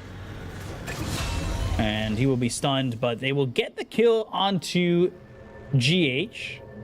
This is more to what I have been expecting from this game. Like Lone Druid just constantly catching the backlines, killing them off. They didn't really focus on the backlines. They were focusing a bit too much on the Prophet. Oh, Devi, he cancels the TP bot. They see him. Yeah, Yuma, he's got the help from Topsin. So Yuma won't have to do it with his own bare hands, but that will be the team coming together to get the kill into the Necrophos. Why did he... And he used BKB, but why did he cancel the TP? Did he travel on a creep or something that died? I didn't see, but his TP stopped. Like, in any case, like, he was kind of out. Axe was too far for the call. But canceling the TP and then running into the bear. Bear was also not really on him, so the Savage Roar couldn't connect, I believe. In any case, yeah. The moment, but you see the difference. There's no Dazzle in this fight, right? Like the moment the Dazzle dies, anything is possible. Yeah, as long as you take out the heal bomb and the save, they have that chance to just get these kills. Lornoff coming over once again. Thinking about going over and killing off the Phoenix as this bear is invis. He's got the Silver Edge, but there is a tower standing between him and getting a kill. Yeah, I feel like that was more about just pressuring the tier 1 tower and trying to eliminate at least one of these big buildings where Dazzle can TP to, even if it costs him his life. That's a weird ward to plant, by the way, on a KJ. If you look at this obs, it sees a little bit of the Twin Gate down bottom, and that's it. Like, that's really weird. But okay, like if your job is to just see the Twin Gate plays, maybe it's valuable. Or value enough, at least. You know, you see that Twin Gate being popped, if nothing else. I trust you. I trust that ward. If you plan that ward, you'll get reported, by the way. I'm pretty damn sure. I was thinking about doing it in my next pub. All right, I won't do it. Absolutely reported. I can guarantee it. Mid lane tier 2. Tier 2. Hookshot. Getting ripped apart. Hookshot in on a Whisper. Whisper is going to be forced to use that BKB. He goes to the call. He's got the taunt. It's onto the Nature's Prophet. They'll throw out the Terrorize. They've got the Fear and a Lornoff, but nobody else is here. Bear's pushing top. Cutting the creep wave. Omar wants to control it from returning back, and the Dust as well. He needs to be careful. He's got him cogs surrounding. And now the bear will go after Sumail. He's gonna have to fight back. Remnant's over. Jesus, he's almost dead, but Omar feared and killed instead. Yeah. They will finally get this bear. This is more to what my expectations were from the game. But when a Lone Druid starts the game with 6-0-3, this is usually how it looks like. He's just eating everyone alive. Like, this hero is just absolutely ridiculous. That's why he's banned all the time. By the way, BKB is up on it now. So they have a good old Silver Edge, BKB, Mjolnir. I expect maybe a Nullifier, maybe a Butterfly. We'll see what he goes for next. Like, there's just a lot of good options. Even a Bloodthorn at some point, you know, like, just... You don't actually need it that much. You usually kill heroes in one Savage Roar. That's your play, right? Like, Silver Edge, Savage Roar, they can't move, they're rooted, they can't use anything, they're stunned. GG. Also, they've had a little bit of a struggle trying to get the egg. Phoenix is, at least right now, queued up the refresher. I think it's a perfect build. Like, when you, by the way, the main item that you need to get on Phoenix in most of the games currently, in the current state of the game, is the refresher. Like, especially if the egg cannot be killed. Even if you're a position 5, who cares? Just buy it, you know? Like, you're going to have 2 ways of initiating in a fight with an axe to back you up and terrorize.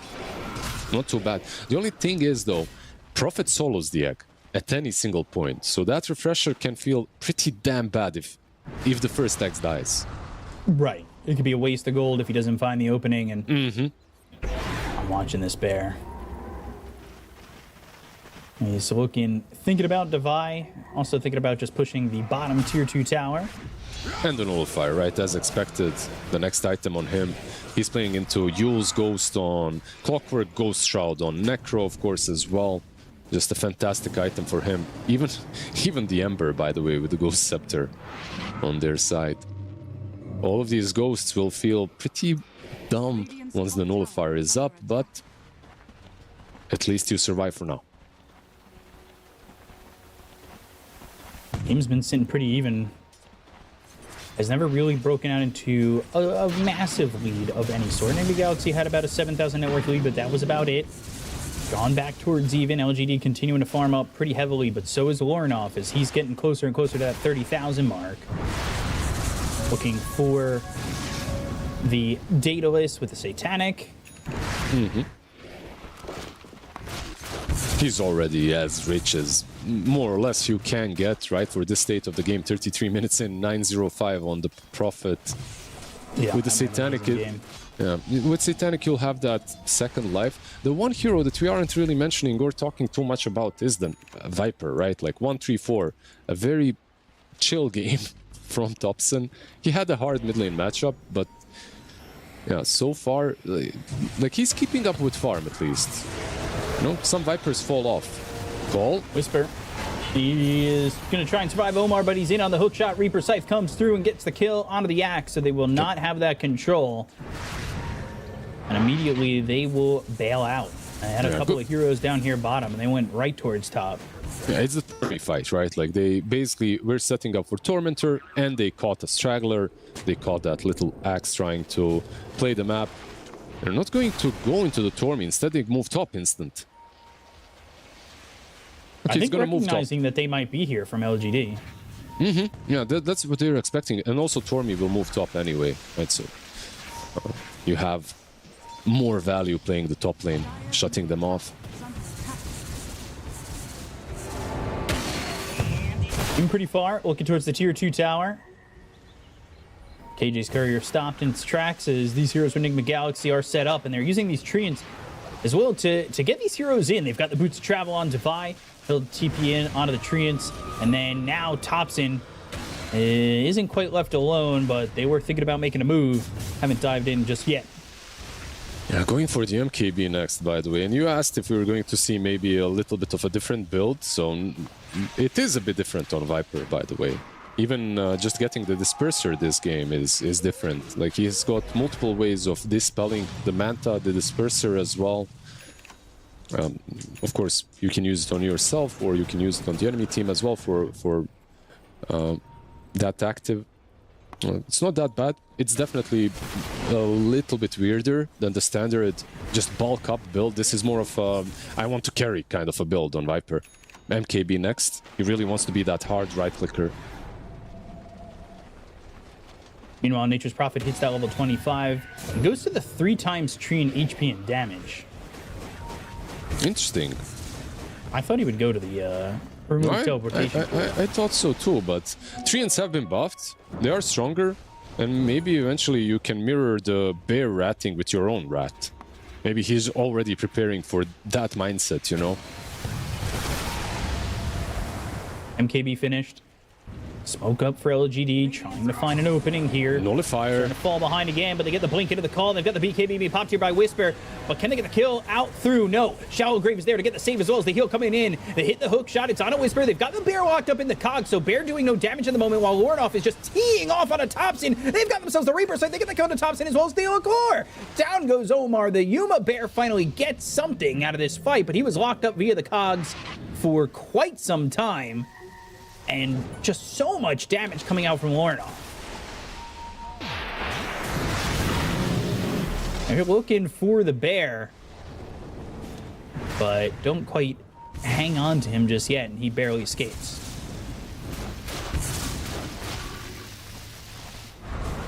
Roche back up. They will hear the roar, they will be aware. But I don't really think they have the opportunity to make a play.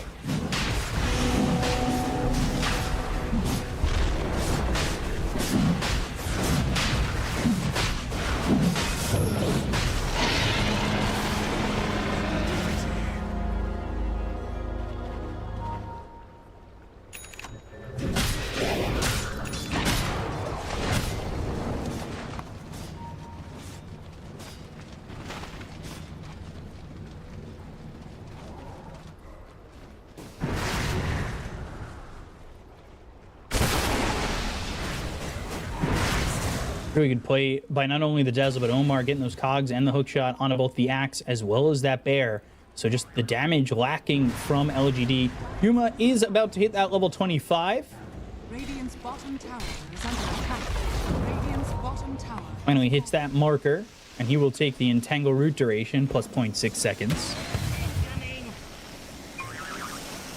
Yeah, this is basically the point in which Lone Dray just solos anyone that he finds on the map. If he finds solo targets, of course, with the bear. Pause coming out from the Lone Druid. Go when ready. Just a quick little A little moment. But we're back into the game immediately. And with time going here for LGD, they will find themselves Omar. But there is another shallow grave. Devi coming forward. Warnoff is in. They hit the Hex. It's onto the Bear. They go and find themselves the egg. Reaper Scythe onto the Bear. Doesn't do anything with the BKB being popped. He's trying to fight back. They get the blink into the call. And Yuma, he will finally get a kill on Warnoff, taking away the 10-time spree. He does not have buyback. It's an Aegis on Sumail. I thought maybe, surely it'd be on Warnoff, but instead, it is on this Ember, so they do not have a second life on this Nature's Prophet. And despite the fact that they lose Thompson as well as Theo Core, I think this is well worth a win here for LGD, getting that kill on the Nature's Prophet. But now Bear in once again. Shallow Grave, it will save him for a moment, but this time they've got the Culling Blade. They've got the kill on Omar. It's going to be a second dead. Sumail able to escape with GH, but they are starting to put the hurt on from LGD, especially when they catch that Nature's Prophet with the call. Yeah, they just managed to find the backline, or the backline came to them. Like, it's the Prophet that went in. It's the Prophet that tried just absolutely going ham fighting, and that's because of the item build. Like, if you look at this Prophet, it is maxed out. Like, this is what you want to see from your carry, or your mid lane turned into a carry. With the Satanic, he thought that he could survive, but for the first time in many of these fights, Axe was not controlled at all. So he was able to jump in. And it's kind of hard to control the Axe when he literally itemized everything into being uncontrollable. Bear just going after Devi. He'll try to do it himself. Forcing out a little BKB, and maybe he can turn back in, by the way. Silver Edge up in 5 seconds. This is the problem with the Bear. He goes on you, you don't kill him, he goes straight back in. OTP. Dazzle though. Dazzle is gone. Oy. Oh. Shallow Grave doesn't matter. Culling Blade is there. Bear doing it. Not barely anymore, by the way. These kills look pretty damn simple now for him. The tier 2 will fall as well. Every single tower you take in this game makes it like by a huge percentage easier. Hook shot, BKB, TP out. The problem with initiating on Axe, though, for Nigma is you cannot initiate with a hook shot. Like, if you initiate with a hook shot, he just BKB TPs out. That's like your only BKB piercing ability. So you kind of have to save it, maybe initiate with a dagger, or he doesn't have a dagger on Clockwork, but maybe with the Ember or anyone else, basically. This build from Axe is wild, by the way, and I'm all for it. I love it. Lotus Dispel, Manta Dispel, BKB Dispel, Krellas on top for some extra region removal. Very nice. Bots 2 for Devi. Building into the Aghanim Scepter next. And this will be a Torm for LGD. Whisper also almost level 25. What are you looking for him to get at 25? The AoE on the Berserker's Call or the Culling Blade damage? Oh, the Culling Blade damage is so juicy this game as well versus Dazzle. Like, usually it's the AoE, right? Like, that's what you want. There was even a build around the AoE build, if you remember, with Berserker's Call at 25, which was insane. Like, back when you got it from, what was it? I think Bloodstone gave it. It was pretty cool. I mean, you could still go for the range, it's good. But maybe the Culling Blade has value versus the Dazzle. Make these dunks a bit easier for yourself, you know, like, well, a lot of these dunks have missed due to Dazzle just healing them in the nick of time.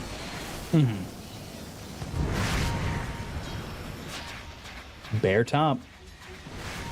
Looked like it was going to push into the tier 3, but instead we'll jump back and get out of there with that swift blink. Yeah, I think this is where the Prophet's level 25 actually is making the biggest difference. Like, he's able to prevent the Bear from at least pressuring your high ground already, just by out-pushing all the lanes with the Treants, however, smoke up. Radiant are scanning. A smoke play here from LGD. They've got a gem now on Nigma Galaxy. Who's going to be holding on to said gem? Cool. Looking, Whisper in, looking for Omar. Shell Grave, hook shot blocked. Icarus dive in. KJ with the Supernova to get the kill now on Omar. Thompson's got the credit on that one. Viper strike onto this Necro. Necro needs to be a little bit careful. GH is pretty far behind. Warnoff going after Thompson, doing some decent damage. Terrorize thrown out. That's going to fear up Sumail. Sumail hit with the call afterwards. Reaper Scythe comes in, doesn't get the kill into Thompson, but they've got the TP forward. They'll get the kill onto the Viper with the help of Warnoff. Now Remnant in. KJ ends up dead. Double kill for Warnoff. And the Bear looking for a moment to jump forward and maybe get a kill. But they are looking as they've got the boots of travel level 2 to TP over onto Sumail with Devi. Devi goes in. There's the Krellas. Jumping after Whisper. Has the call. It's only on a 1. Poison Touch doesn't connect. Whisper with the Lotus Orb trying to get away from the hands of Nigma Galaxy. They've got no Bear with him. Whisper's been left for dead. They'll get the 3, and Nigma Galaxy come out ahead. That's a double damage Nature's Prophet right there, critting him for 1600. He was not getting away. This fight was kind of botched from LGD. They had the smoke. They had like a good idea where everyone is, but the call doesn't connect. And the moment the call doesn't connect, they go a little bit too deep. This doesn't really work out. The refresher is there on the Phoenix, but the secondary egg was not. And this is a set of Raxes at least. A set of Rax, maybe even bot, maybe Throne. Maybe just Throne, yeah, double damage Prophet. This game might just end. They're going to try for it, but Yuma's Bear was in for a second, gets rooted, and now sprouted. The Bear's being controlled. They got to pull these Treants off the base. They took a tier 4 already. They'll fall back. They'll go for the Rax. They've got a tier 4 to buy in. Can they hold out? They thought about this straight 4s into a finish. It's not as easy as it once was, but man, are they trying. Now they'll move their attention towards bottom. Lorenoff still doing the damage to get the tier 3 in this lane. So both lanes opening up mid and bottom. But can they get the Rax on top of this to get the extra damage? Thompson's going to be back alive. It's going to be a 5-on-5 side of fist searing chains that goes in onto KJ. They've got the fear. It's on a Devi. But here is GH ready to go in with the shallow grave and the heal. They go to the Reaper Scythe. It's onto the Bear. That kills the Bear. 425 gold for Devi as the BKB duration is done. And they will take out this banner, getting everything that they want out of this and more. They resummon the Bear, but Bear is top, so they're going to give up this bottom set of racks, and Bear is just going to go and push out top. Yeah, it's just absolutely difficult to take this fight now without the buyback on Axe. He went for the 150 Culling Blade, by the way, in the end. That whole last fight, he was not taking any talent, even though he was 25. He just didn't have the time, or maybe couldn't decide, but he does go for the damage. Definitely feels valuable in this game to have it. Like, his calls are most of the time connecting anyway, but a huge win for Nigma. This game, by the way, is not over yet. It all depends on it's yeah, you're 2 sides up, but it's 46 minutes in, and they can definitely defend against the double side. Of course, the lanes being pushed in all the time is annoying, but you have a Bear on the map, so you basically have an extra hero to deal with that. The thing is, right now, because of the fact that he resummoned the Bear, he's got to wait to really push it out into a spot that's dangerous, right? Because if you lose the Bear right now, it's like buying back. You do not have that Bear to defend. And with one set of racks remaining, you might just end up losing it and losing the game. He's almost got Refresher, by the way, on the Lone Druid, so those problems won't be as big of a deal anymore for him once he gets the full Refresher complete, which he will in 100 gold. Lorenoff, St. on Roche, can they even make a play at this? Oh, it's hard. They have no vision. Last time they gave the Aegis to Sumail, and they ended up losing Lorenoff, which was a big play for LGD. This time around, with just Omar and Lorenoff there, it's set in stone. They're going to give Lorenoff the Aegis. Not going to make that mistake again. Yeah, they have the Shard, they have everything. Refresher as well. Cheese. By the way, level 25 on Necro is interesting, like minus 2.5 seconds death pulse. Like, I see the other one very often. I'm a big 0.3 Reaper Sight damage per missing HP enjoyer as well. Because you just bring the target low enough. You don't have to bring them below 50 anymore. And you can use that sight for the kill. But okay. I mean, he is getting Reaper Sight kills anyway. When they are used, he mostly gets the kill.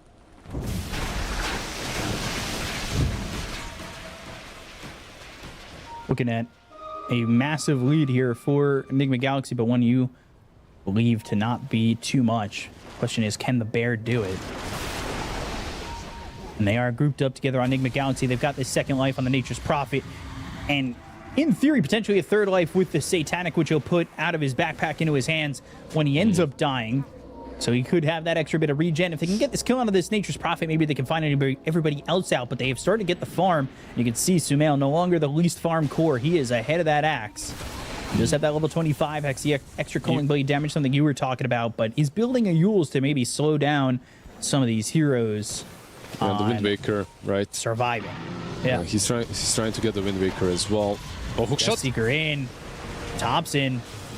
I need to get out of this, or does Divine need to get away? BKB Blink Call connects. He's going to have the help of the rest of the team, though. Can they get him before the Culling Blade's able to get out? Yes, they can.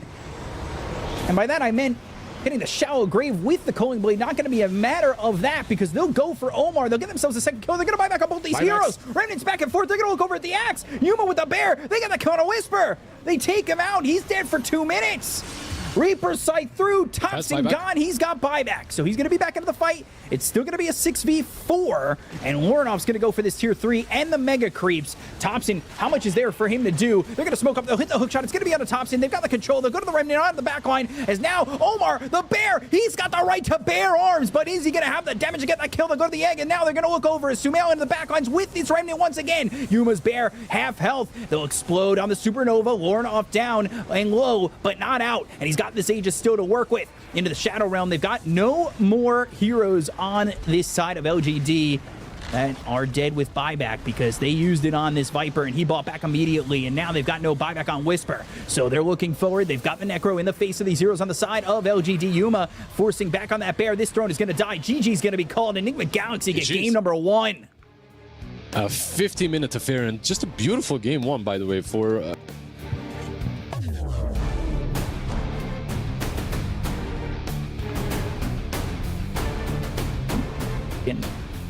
They end up winning that game there for the side of Nigma Galaxy, and man, Lornoff popping off as you know, it's the side of LGD who end up losing that game, and I lost my buddy Lizard. But Nigma Galaxy, I mean, showing up in a big way, especially based on the position that they were in.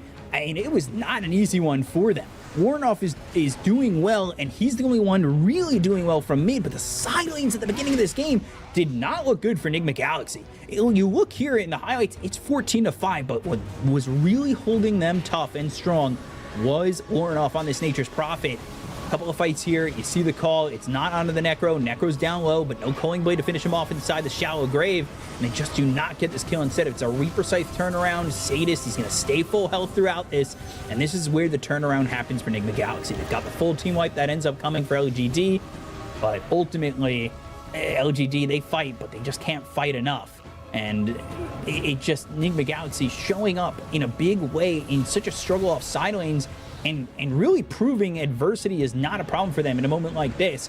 That's really good. And LGD, I think they had their moments, and obviously they've got this lone druid, but there are a couple things that fall short, and I think maybe Viper was one of them, because it felt at times, especially on the back end of this game, where he didn't feel like he was doing much of anything. He was definitely the weak link. Like, when it comes to their whole draft, look, he was the weak link, but he also in a very weak lane for himself, right? Like, he got soloed twice by the Prophet, and the thing is, it's not even about the Viper not perhaps looking like he's doing a lot in these fights. It's about the Viper making Prophet look like a god in these fights, because he got off on a great start from the mid lane, and then he started rotating, he started pressuring the other lanes. Because if you think about it, if you remember how the laning stage started, they were losing top and bottom, right? It looked like a disaster. Like, Necro was dying bottom, the Lone Druid was 5 kills in at 10-12 minutes. At the same time, Axe was dominating top, so Sumail was not really having a good time on Ember. But this Nature's Prophet from the mid lane just rescued everything. He was like the glue. He connected the bot and the mid and the top, and he made sure that they can get themselves into the mid game. At the same time, this combination of Necro and Dazzle is absolutely scary, and you can see why the Dazzle as well as the Coddle usually gets banned out from GH. Yeah, an amazing game from Dazzle, definitely feeling like the MVP there, and you see the stats. Yuma losing this game despite only dying once. A little bit of a, you know, not showing the whole picture stat, because you don't have the amount of bear deaths there, which I think is more the hero than he is. But overall, feel a core dying a couple times. There were a lot of times in the mid game where LGD were really trying to break it open by killing this Nature's Prophet, and they failed to do so. And it was something that I think really held them back in this mid game, where at the end of the day, they only killed Oriental once. He ends this game 16-1-9, and it is way too much for them to handle. And standout player GH 05-18, no kills, but that's more than okay, especially when you're supporting, doing all that healing, and keeping your allies alive, right? If you're getting kills on Dazzle, you're probably not doing something right. You know, you're positioning yourself a little bit too aggressively. So 0-5-18 is a perfect score for an MVP of the game. I think like you can give it to him, but you can give it to Lorinov as well. Like Lorinov truly carried the game. GH was one of the reasons why it was even able for them. And we're gonna shout out our standout player on the Prophet as well, like 16-1. You know, like you don't see these kind of scores very often at the grand stage. He basically did so much damn work. He refused to lose. It's like one of those games where everything is burning around you, but you're keeping it kind of calm, and you're making sure that you can get the dub for the team.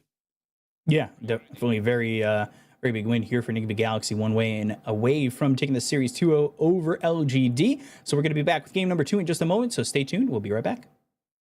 All right, Lorinov. Let me just check my notes. Lorinov of, it's Nigma Galaxy? Is it Nigma Galaxy this time? Yes. Oh, okay. Yes. Because it's hard for me to keep track with you, Lorinov, because I went through your history for the past 12 months. I'm going to read off all of the names that you've played on.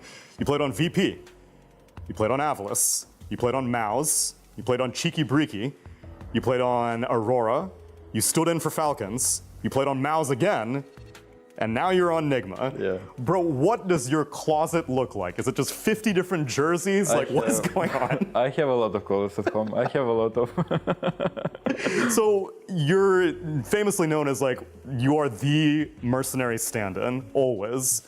But now it seems like you finally found a roster. What was the process like for Nigma calling you up and saying, yo, you want to play TI with us?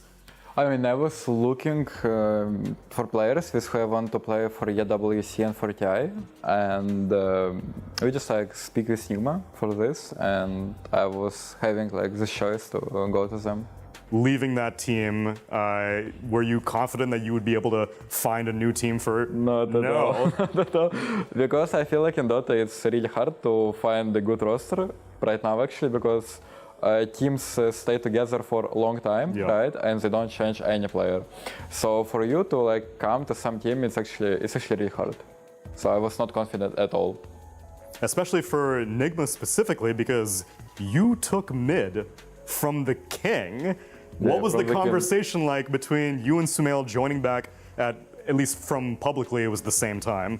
Was there any conversation on who takes what role? Honestly, not really, because Sumail, I would say he don't really enjoy maybe playing mid so much right now, and he wanna like maybe change something in his life, to have something like new stuff. He's getting old these days, you know, he needs a change in his life. Yeah, you know, like need to change something a little bit, and I think it's worked well, you know, it's worked really well. So it's like this. We don't actually have like really talk, I don't speak with him about this.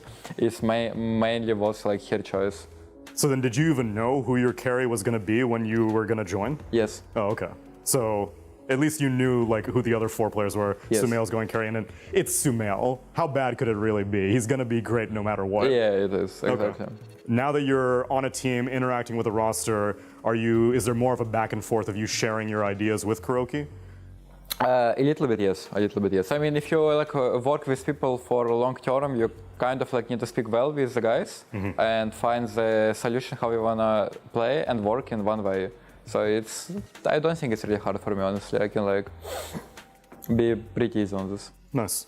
And then coming into this TI specifically, did you get your first TI jitters out in 2024 with Aurora, or does coming back you still kind of get a little anxiety like, oh, it's TI time? Honestly, right now for myself, I don't have this like stressed about that, I would say. No, it's pretty good to be here, pretty good to play on this TI, amazing time, so just wanna like focusing on myself. But I feel it is actually important for me this TI. because it's anyway like the biggest tournament for me in the year, so it's important. And you've set a high standard. In 2024, you guys got top 8, right?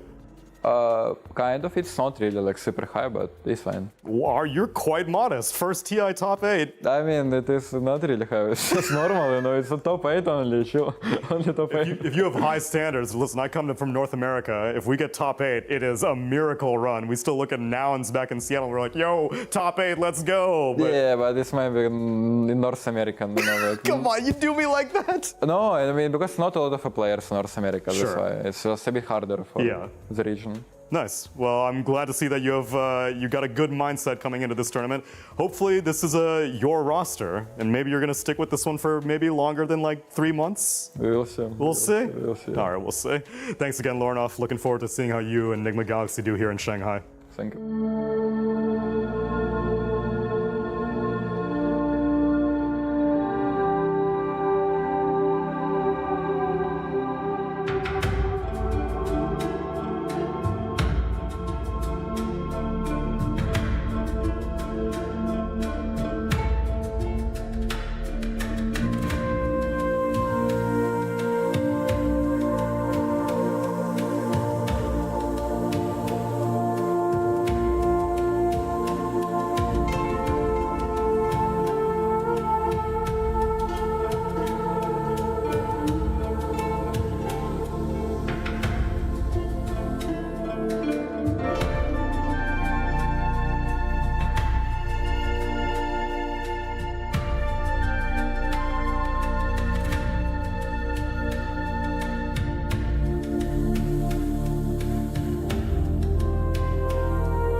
Welcome back, everybody. It is the International 2026 group stage here, and we are back with Nigma Galaxy up against LGD. And this is, you know, I thought going to be game one, potentially going to the way of LGD with the way that the lanes went, the fact that they had a lone druid, but ultimately Nigma Galaxy proved to be supreme, and Lornoff, as he was called in that interview with Tsunami, the Mercenary King, showing up with a permanent roster and doing a lot, doing more than I think, truthfully, most mids would be able to do in a situation like that. He obviously had the support. We talked about GH on that Dazzle, really breaking through and keeping these heroes alive. But at the end of the day, man, it was such a good game from Lornoff. And it comes at the fact that he gave up one of his best heroes to put safe lane in the Ember, because Ember and Puck are his two most known heroes. But now you got to think about that Nature's Prophet, because he did work with that Nature's Prophet. There's some like next level drafting involved as well, right? When you think about it, because how often would you see an Ember safe lane first is the question.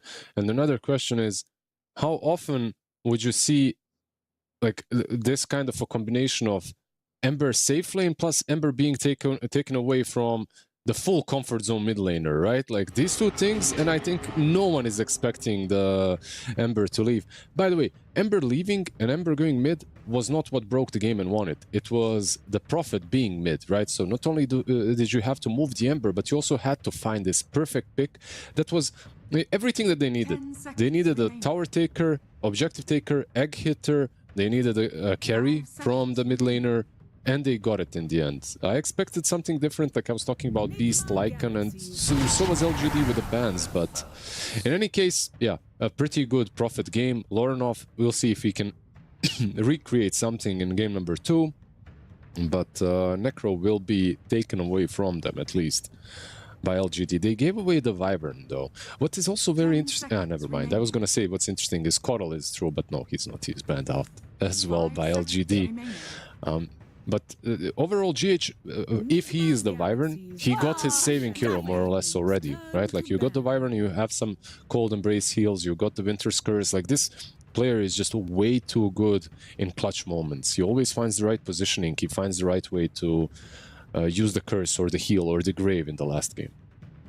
Yeah, and we'll have to see how LGD now move with this Necrophos, what they're going to go to, and truthfully, what Thompson's going to look at. Is he looking into his bag of tricks, or is he looking into the meta bag of tricks? That's the real question, right? Because Viper is not exactly the most meta hero that you're bringing out in that moment, but also he's done things like Dragonite over mid. He's played Gyro mid. There are a lot of things that he has done already that have been a little bit off the meta line. So you have to kind of be aware of that, whereas Nigma Galaxy, they're kind of just playing it straightforward. They're not really throwing something so crazy out there. I wouldn't be surprised, though, if maybe it's Wyvern and another GH hero, too. Like a double heal situation where you're trying to keep these heroes alive. Undying is definitely an option. Ringmaster maybe is not another healing hero, but it is one with an escape act that might help you out. But I'm curious to see what they want. As LGD, they go to the Clockwork. Yeah, they snatch themselves up the clock. You have, like, overall a good lane wherever you go, right? Like, if you're going on offlane like Nigma did in the last game, like, it's all right. If you play it on the safe lane, it's also fine. Like, you can clock Necro anywhere, keeping it kind of stable and normal for now. When I completely agree with you when it comes to LGD and the flashiness that they've got and, like, the hero... I mean, when we say they, we basically mean Thompson, right? Like, let's be real here. If they want to have some, like, flair pick, it's from the mid lane. It's from Thompson. Like, he's the one that played Zeus. He's the one that played Gyro. So that's something that we might see. By the way, Zeus into Wyvern, not too terrible. Start the fight off with Thunder God's Wrath. So you can see where Wyvern is. Shaman is definitely a bit different. This hero is not weak, by the way. Not bad into the site as well. You can also set things up. You can get rid of towers very easily with the wards. Like, overall, I want to see why the Shaman, by the way. I think there is more to it. But We will be given our answers very, very soon, probably. Of course, you get some break eventually as well from the Shaman. That can come in handy. A lot of control from position 4. The only thing with Shaman, though, is you're standing still when you're trying to use that control, right? Like, definitely an opportunity for Clockwork to just hook shot in. Largoba here for Nigma Galaxy. 2 heroes that basically, when combo together, hit you for like 180, 190 damage. Their right click in the lane, so it's never super fun to play against. By the way, Largoba into Necro, you have a built-in Dispel. Also pretty good. And you buff up magic damage from whoever is played on mid lane, so you help out something like a Storm, like a Puck, very nicely. They can also pick some Vessel Builder from the mid lane again, or maybe from the safe lane like it was in the last game. We shall see.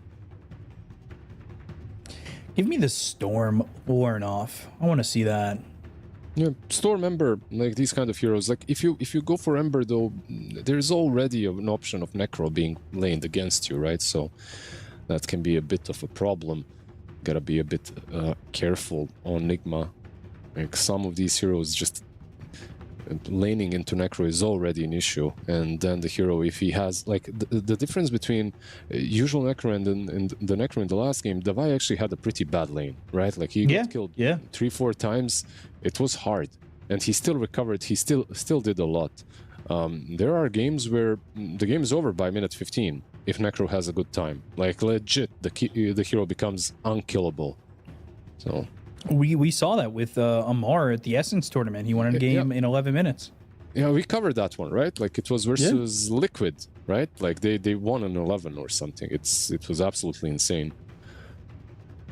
And I've witnessed it in a lot of pubs, by the way, at the same time. So the Necro is quite popular right now, as he should be. Beastmaster. Okay. Also a bit versatile, right? Like can be on offlane, can be played mid. If Thompson takes it, of course, it's going to be like an Axe build. If it goes offlane, it will be more likely the Overlord build. Which is, by the way, currently my preferred position on it. I feel like just going off. However, I'm thinking, you know what? You're playing into a Wyvern. Having more creeps to hit with attack speed that you get might not be that great versus the Wyvern. Like, in general, Wyvern is considered kind of good versus Beast, by the way. Like, you have Cold Embrace, you have Winter's Curse, you have a teamfight breaking ability. It's like picking Beast into an Oracle or a Shadow Demon, you know, any one of these heroes that can mess with your roar. If you go for Axe, though, it's a bit of a different story, so maybe I expect that route instead. Dark Willow for LGD, leaving potentially Thompson's hero if he doesn't take one of Necro or Beastmaster mid. What if Clinks? If we swap these two teams, by the way, at this point I would be saying, dude, a Wyvern Thompson mid, let's go. It's happening. Like with the amount of flair that he's got. By the way, they ban out the Zeus from him, so not gonna see it. Would have been cool. I mean, Zeus plus Largo, right? Zeus, Largo. Actually, what am I saying? Zeus would be on LGD. My bad. But at the same time, Zeus plus Largo would be pretty sick to see from Nigma. Wouldn't be that bad. Plus, plus all the magic damage that you would get into Necro. I stand by my idea. It would be good. Storm banned out, of course, for them. Like, when you look at Nigma, they do need some playmaking hero from the mid lane. Storm would be a good one. Even though I've seen a lot of Storm struggle if the Beast is mid. Like, you get Dowen under the tier 2 very early on. And those boars are hard to deal with. But it seems like they're expecting a Thompson hero as the last pick anyway. Which is maybe a problem for Nigma. They don't have the ultimate last pick here. They kind of are showing 2 of their cores. They're going to show, of course, the last one as well. I think that limits them a little bit when it comes to the picks that you can get for Lorenov. I think they're the ones that kind of need to think about these Viper-esque picks. Just heroes that don't really lose the lane. Nothing more. Hear me out. Mm-hmm. It's time for the Thompson ancient apparition mid. I was gonna call for it, by the way, when the Necro got first phase, but yeah, I mean, you do that, you just no, let's not. let's not even entertain the idea. No, entertain it, please. The craziest part. Yeah. I mean, look. The craziest part is when you look at Ancient Apparition and when you look at his, there's every hero more or less has like a skill set and B skill set, right? Like you can build in one way or the other. Like the B skill set on Ancient Apparition is made for a core. Right, like it's made for you to right click. It's something very similar to the Wyvern. Like both of them kind of have this B skill set that is basically telling you, go grief the game, do it. You can be the carry, do it. It tempts you. It's a temptation. It's like the Green Goblin's mask, just tempting you to put it on. Nigma Galaxy. I have a Nature's Prophet band, taking that away from Warren off this time. I wonder if he would have even picked it. I feel like the Prophet was only the problem. I mean, look, Prophet was a problem through the game, and it carried the game. But it was the first, I don't think that's the pick for Nigma overall. I just don't like it with their draft. And second, it was picked because of the Viper. It was a really good pick for the Viper as well. Like there were so many reasons why the Prophet fit that last lineup. For this lineup, I think they need something that benefits from Croak. And Puck is a Warren-off classic. Yeah. It's a classic pick. Like they needed a playmaker. They needed something that benefits from the Croak. It's a classic pickup. You are kind of open to some counters though. If the Beast goes off, now you can pick something maybe a little bit stronger into the Puck, and you're kind of free to do the Beast off because you can still go for the Overlord build. I don't know if you're free, by the way. Versus Clinks, they go with the... Hey, yo! This is the counter Ricky, Puck, by the way. Yeah. Old school Thompson Ricky counter to the Puck. We will see if it works out or not, because it's always like that. It might be incredible. It might also just sometimes good, sometimes bad. Sometimes really bad. Yeah, we shall see. We shall see what we're getting here with the Ricky. But there are some other things here in play, by the way. So Ricky into Puck is really good. You get that silence, right? You also prevent the Puck from being targetable eventually, which is also nice with the smoke. However, I worry a little bit for the Beast on offlane. Like you will be playing Beast Dark Willow, it's a strong lane, but you're playing Beast Dark Willow into Wyvern plus Clinks. Like Clinks in general pretty much enjoys playing versus Beastmaster because Beast can't play around boars as easily. You just eat them with Clinks and that's it. Like one boar goes at you, you eat it. Another one it summons, you eat it again. So you kind of have to play around the axes. I wonder if it's going to be good enough. It's a strong lane. Dark Willow makes every lane look pretty strong, but there's a reason why they picked the Clinks, and the matchup is maybe one of those, maybe the main one. Can I ask you a question? Of course, anytime. I see this Ricky mid, and is Thompson doing an eternal? Is he doing the eternal envy? Is he a 50-50 guy?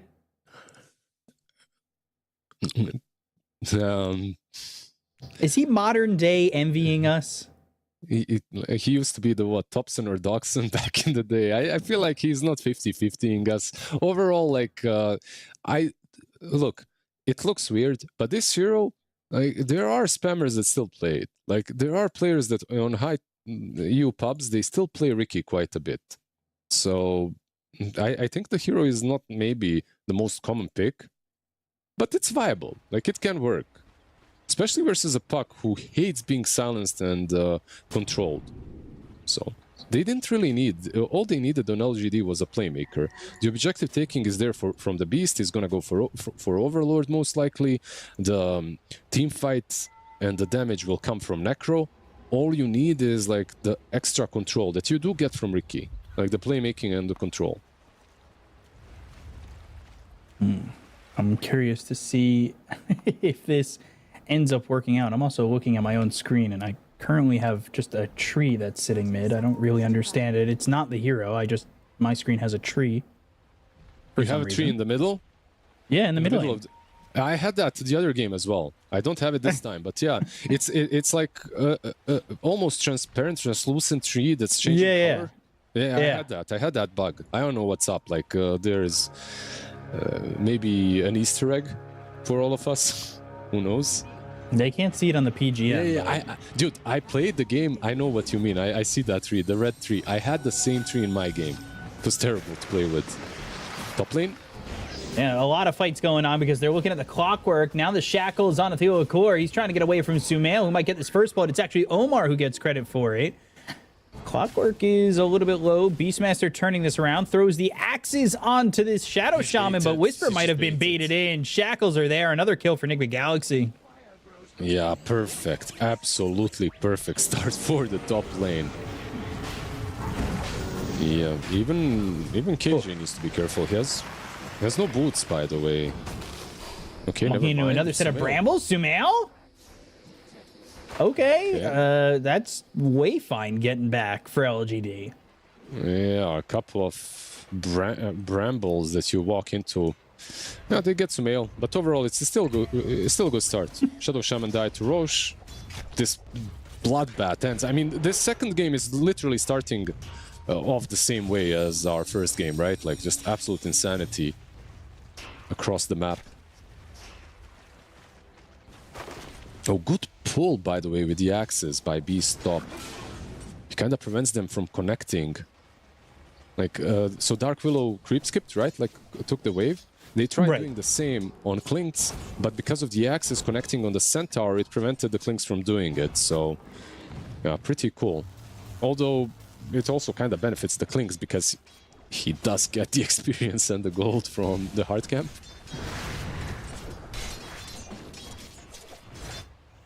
Trying to just pay attention to this Ricky over mid. I'm like so curious at how it ends up doing. Right now the CS for LGD is pretty good. But this matchup over mid, 7-5 to the 6-1. Yeah, you're not winning the mid lane versus Ricky as Puck. It's just not happening. He's got, unless there are some changes that I have missed or outplays by Lorenov, Ricky should do very well here. Like, it's hard to contest him. Like, he has way too much damage. Gets the water rune as well. Now some extra damage as well. It's a hard matchup for Puck, and at least he gets the water rune. One of those. What's the build here for the mid Ricky? I think you just go Diffusal. Diffusal Shard seems pretty good.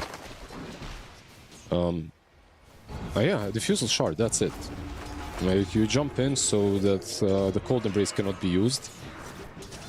And then after that, I'm not really sure what he goes for. We shall see.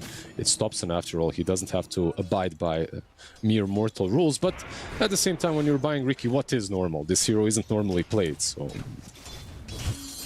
we'll see. There is the normal build, there is the Thompson build, and then there's the I'm griefing the game kind of builds, but that's just in pubs, guys. This. Yeah.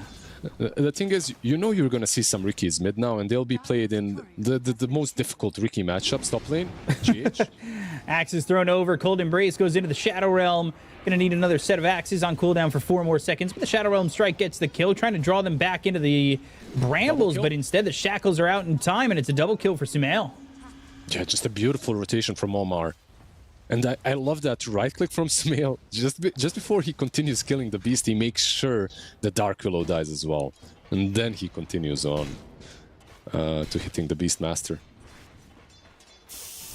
Klink's one of those heroes that a bit of a heavy start can mean he can lift the world above him. And we're already seeing that with the fact that he's 3-1-2. Yeah, he had that early death, but he is 100% kill participation right now. All of this happening towards top. And this is a hero you do not want to get the engine started on early if you're the side of LGD. See how they react to this, because Klinks now has an open lane with Whisper backing up into the jungle.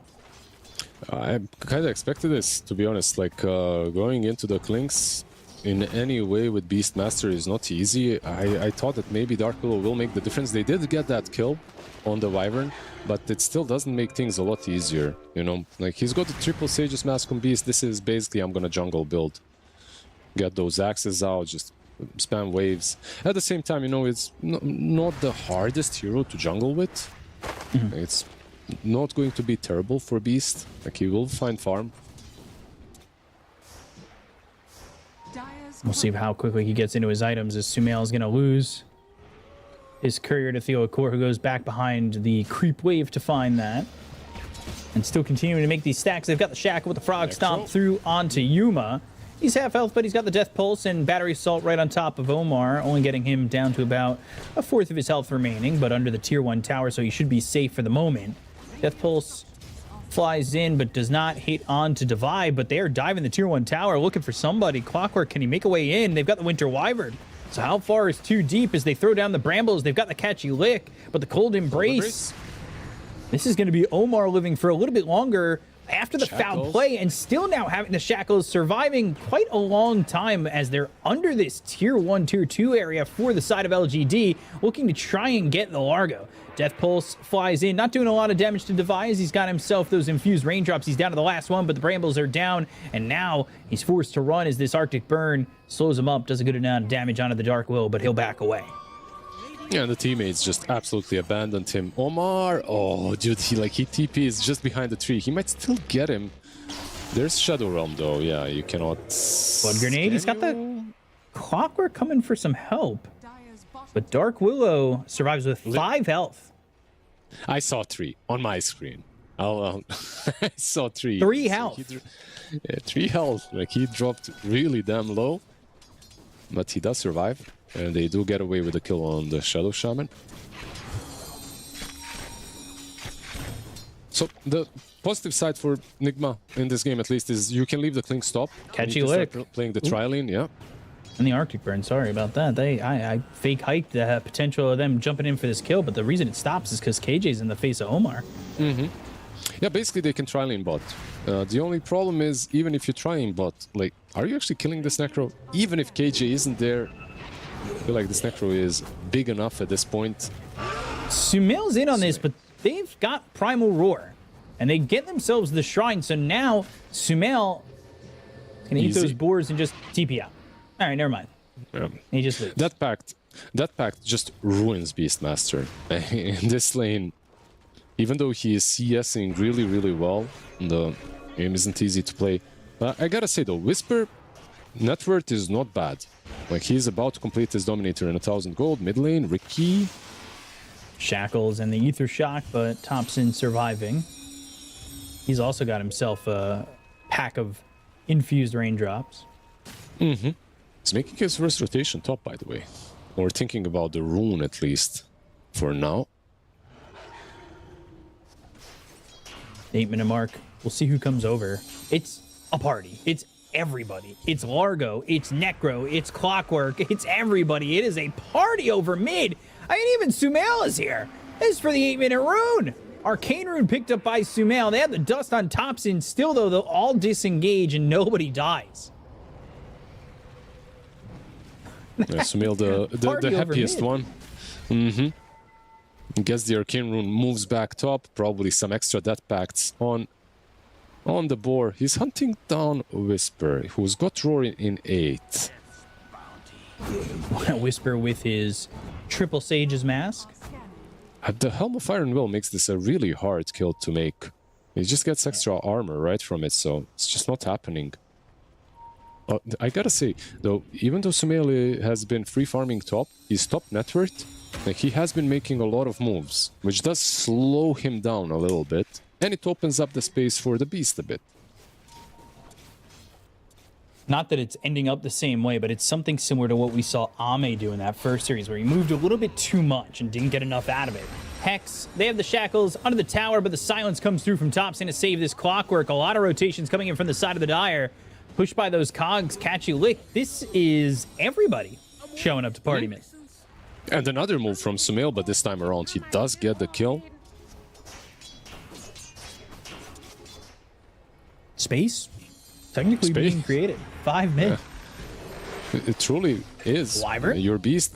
Gonna die to Thompson, so they don't need 5 heroes to come over and get this kill, and they will get it. They're thinking about going for Field Core. They've got the puck coming in. Silence with the Waning Rift. Dream Coil committed. Goes into the Shadow Realm. Curse Crown onto the puck. They'll dust. They'll see the Ricky. And after the Shadow Realm, Sumail's free to get these kills. And now they've got the Roar. They'll have the jump to hit the Silence. Sumail in. And that kill's not worth it to get the Dark Will if you're going to give up your own life.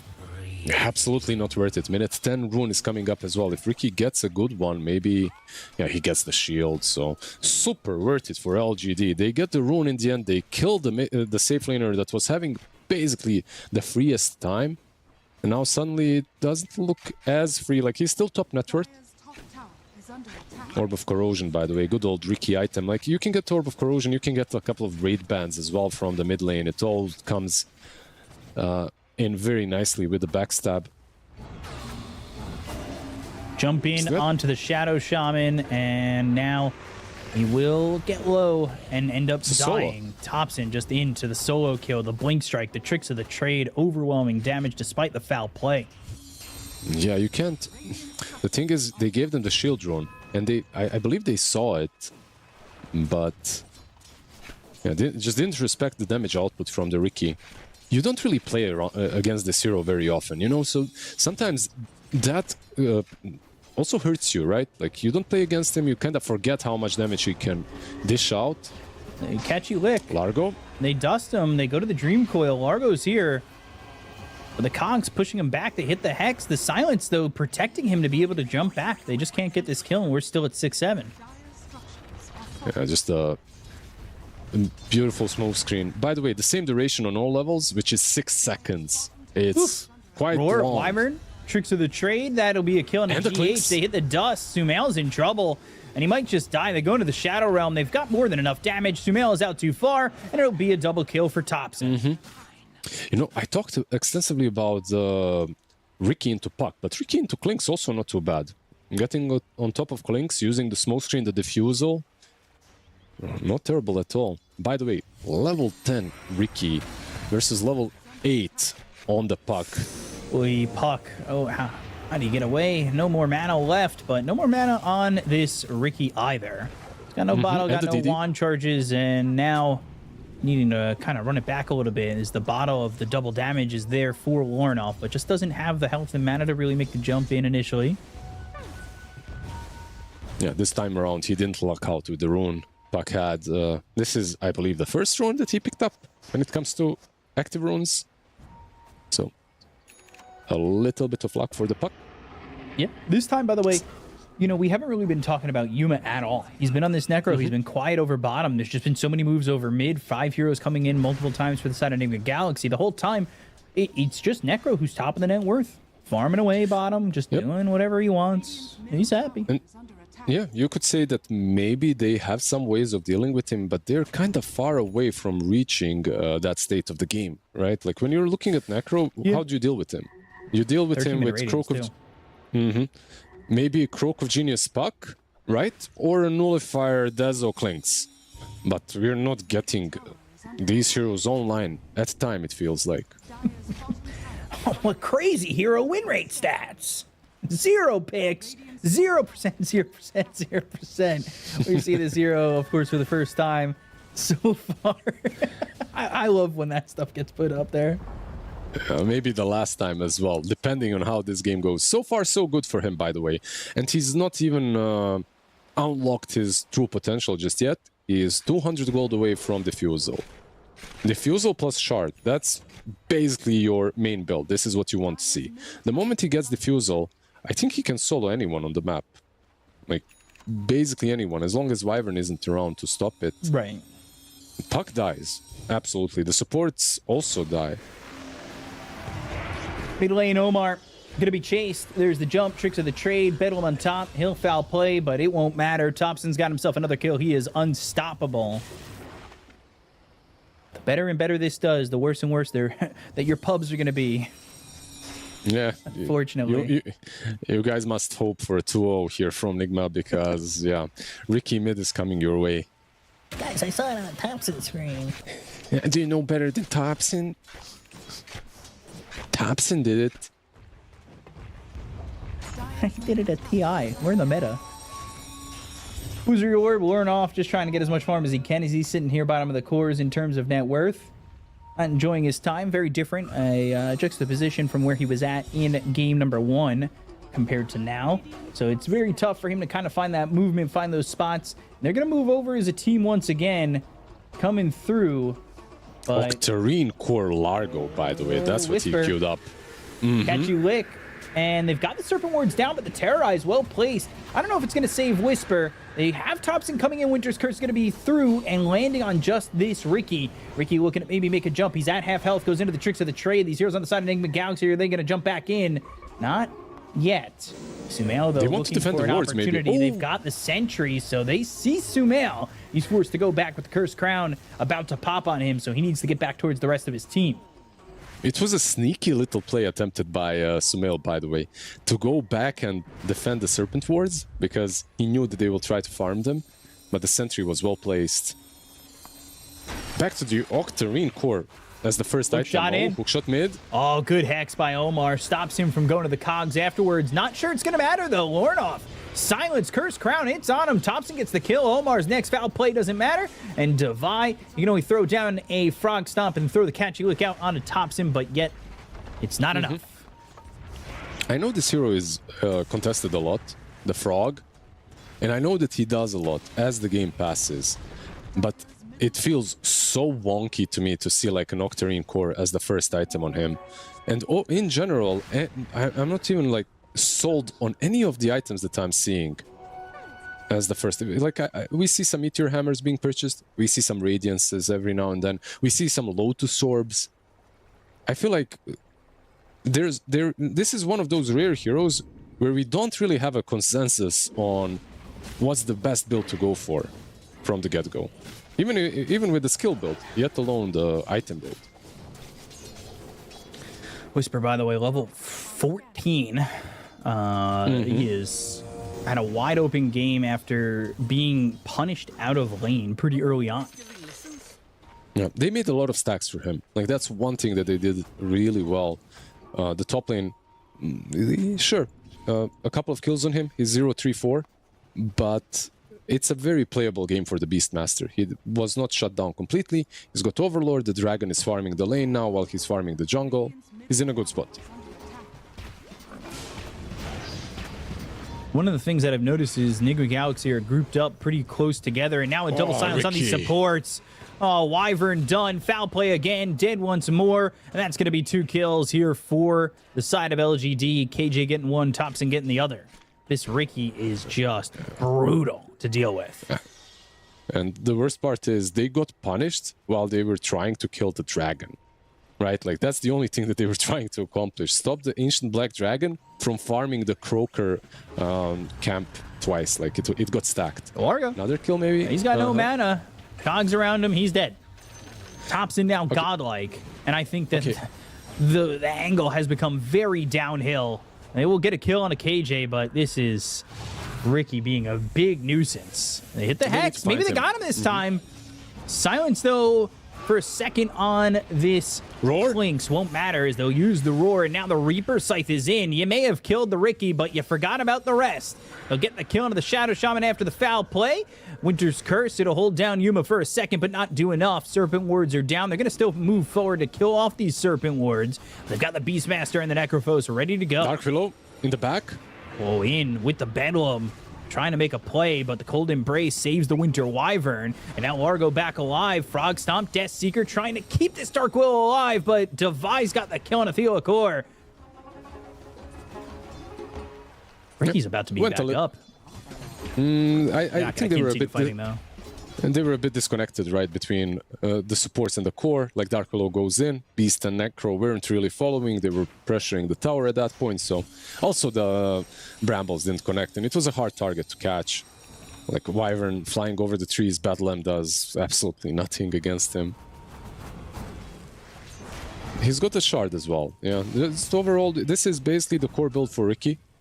The thing is, they still have kill potential on him. They just have to find him. This is the harder part. You need to be the one initiating on the Riki with perhaps the Dream Coil into the silence. They have what it takes to kill him. But if he jumps you first, it's impossible. Like, he jumps in, he chooses his fights. Roar down. Wyvern. Winter Wyvern is very dead. He's going to die once more. Shackle is going to be for naught, as this will be another kill for Topson. The thing is, catching this Riki is all well and good, but you got to catch him alone. These heroes that are here to support him as this core cast is definitely more than enough to make the stops, and Whisper gets the kill into Sumail. 3 kills. Yeah, you got the Riki once, but overall, it is just plummeting. Yeah. Not hold on. This is looking very rough. I feel like we might see some Roshans into high grounds very soon. It's minute 20, by the way. They're 10k ahead. The lead is, yeah, kind of hard to play against. There's a 4-staff, by the way, on Puck. At least you can use it on yourself, even if you're smoke screened. Like, you can kind of get away from it, but it's not easy. Certainly not. As LGD and the crew have a 12,000 net worth lead, and it does not look like it's slipping away anytime soon. The problem that I see for Nigma as well is, like, these heroes are usually reactionary heroes. Besides the Shadow Shaman, like Largo, Wyvern, you know, these kind of heroes, they like the fight to be brought to them. Like, fight starts, you're hiding in the trees, you use the curse. Fight starts, Largo uses Catchy Lick, he saves someone, then he starts playing his stupid guitar, he starts using his frog stomp and stuff. Meanwhile, top, and they went through this twin gate. Jump in, silence for a second, but they'll blink, they'll go into the Primal Roar. It's going to be onto the Winter Wyvern. They get the kill into Omar, but now Wyvern, can he get away to get himself a Winter's Curse off? No, he can't, because Topson's going to get the double kill. Dream Coil got committed, and they just cannot counterplay what is coming from LGD. Yeah, it's hard. They need... I'm trying to find a way for Nigma to play these fights and trying to figure out, like, what the natural way for them to be. The natural way is for the Puck to start, right? And then the Clinks can follow up with the Dream Coil being there and stuff. But the thing is, like, it's a hard Puck game. Like, not only did he lose mid lane, he's playing into Riki, who's just hunting everyone. This is going to be tough for him to survive. They've got Dark Will coming in. Serpent Wards are down. They hit the Shackles, but they need more follow-up than this. They're going to have to get this kill into the Riki. They don't have the Necro here, but look at Riki doing the damage, getting the kill on Omar instead. They have the Shackles for a long time, but couldn't quite get him. Tricks of the trade once more. Phase shift now. Here comes the Largo. But Largo's going to be silenced. Diffusal slows him up. Winter's Curse holds him for a second, but Necro didn't get caught. Necro, he's got the Death Pulse. He has the Death Seeker. He's got the heal. No, Topson ends up dead. Reaper Scythe onto the Largo. They've got themselves a little bit of a trade. You get the Riki, but how much is it going to cost you? They still want more. They want GH, then are they going to dive the tier 2 tower to get it? They'll go to the Glyph, but look at this. Yuma just going and looking to kill off this Winter Wyvern, who with the Arctic Burn will get over the cliff and away from this Necrophos. Not the worst trade for Nigma, the way it started when you think about it. Like, they did manage to kill this Riki. Like, he's giving a lot of gold every time he dies. Unfortunately, of course, for Nigma, it is Omar that gets the kill, so none of the cores benefited too heavily from it. But Clinks, basically the same thing as Puck. The silences mess with him a little bit too hard. Like, he can't get the death pact off, he can't run away with Skeleton Walk. Like, there isn't really a lot that he can do once he gets jumped. He needs the BKB, he needs the defensive tool. And he is building it now, so he's gonna get there eventually, if he can find the space. You look at this replay, and a lot used to get the kill here onto Topson. And you're throwing everything in the kitchen sink at him, but then it's just him who ends up dying. Need a little bit more than that. They are going to smoke up, try and make a play, go towards Roche, get this Aegis, steal it away, but Aegis snatched. Ooh, that was a kill. They ended up getting the kill with the snatch. Aegis, they'll look over at Sumail. They got the Primal Roar. They get the kill into the Clinks. So now, Clinks dead for 45, and Largo going to be saved via the Winter's Curse for a second, but he can continue to jump with you. He's got the tricks of the trade. They're trying to keep up with the Largo as well as the Winter Wyvern. Another blink jump on from this Riki. So now, maybe they'll focus their attention on the Puck, but he's able to get the illusory orb off first, and Omar will die. He avoids the smoke screen and escapes. Largo quite tanky. He gets out as well. Dream Coil committed onto Yuma. He's got 6 wand charges. He's got the Ghost Shroud, but all that doesn't matter. He just dies. He's in too deep. Is this a Lorinov diff about to happen again? I mean, I don't know. look, Lorenov's kind of doing it a little bit. Yeah, he has Croak of Genius. This is what we talked about a little bit in the draft. We touched on it at least. Like, Puck can be really scary. That's why they picked Ricky. They picked Ricky as a counter to him, just the way they picked Viper in the last game as a counter to the Ember, right? Like, they're really trying to shut him down. This time around, it was successful, I would say, but, you know, like, he's finding some farm, building for Shiva's next, got a Blink, Witchblade, 4-staff. Like, this is very playable, and when you think about it, right, like, as the game progresses, would you rather have a Ricky mid or a Puck mid? I feel like Puck definitely scales a bit better and is much, much harder to take down. Maybe the Ricky doesn't scale as much, but I'm thinking about the Necro and the Beastmaster who are doing work in the moment. Cold Embrace, but the cogs are around on the Winter Wyvern. GH will die. Yeah, not an easy game to play for him, for sure. Constantly hunted down. You want to plant some wards, but there are very deep wards by Tio. Like, he made that one next to the tier 2. Omar dead again.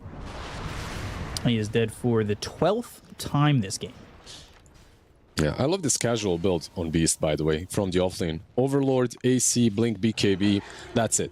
Like, your core setup is basically done with this. Every time you use Roar, you should be hoping to making that kill. Should be pretty easy with all the minus armor and the attack speed. It's a lot of time spent dead for Omar, who's just level 9 at the moment. When you compare that to the other supports on the side of LGD, they're both level 13. That's 12 deaths, by the way. Yeah. Yeah, his whole team has 14 kills. He has 12 deaths, almost as much as his own team has kills. It's rough. Rough game for these supports. Not really the best supports to play into mid lane Ricky. No, not at all. You get caught, you're kind of You're kind of gone, yeah. Yeah, pretty much. They're trying to itemize for it. There's a Ghost Scepter being queued up, at least by the Shadow Shaman. Wyvern. Solar Crest is up. Something. Hasted Ricky searching but not finding anybody. Cutting across all of top. Little does he know that they're pretty much just sitting in their base. They're probably just trying to evade the Aegis timer, right? Like, just making sure that they don't feed too many kills while the Aegis is still up on Ricky. Once the Aegis gets reclaimed, maybe you can make some sort of a play on him, but it's not getting any easier. He has a BKB, a 9-second BKB plus level 18 coming up on Ricky, you know, like his... The bonus XP hero kill from Cloak and Dagger, by the way, something that people forget, you know? Nice little XP boost when you're getting a lot of kills.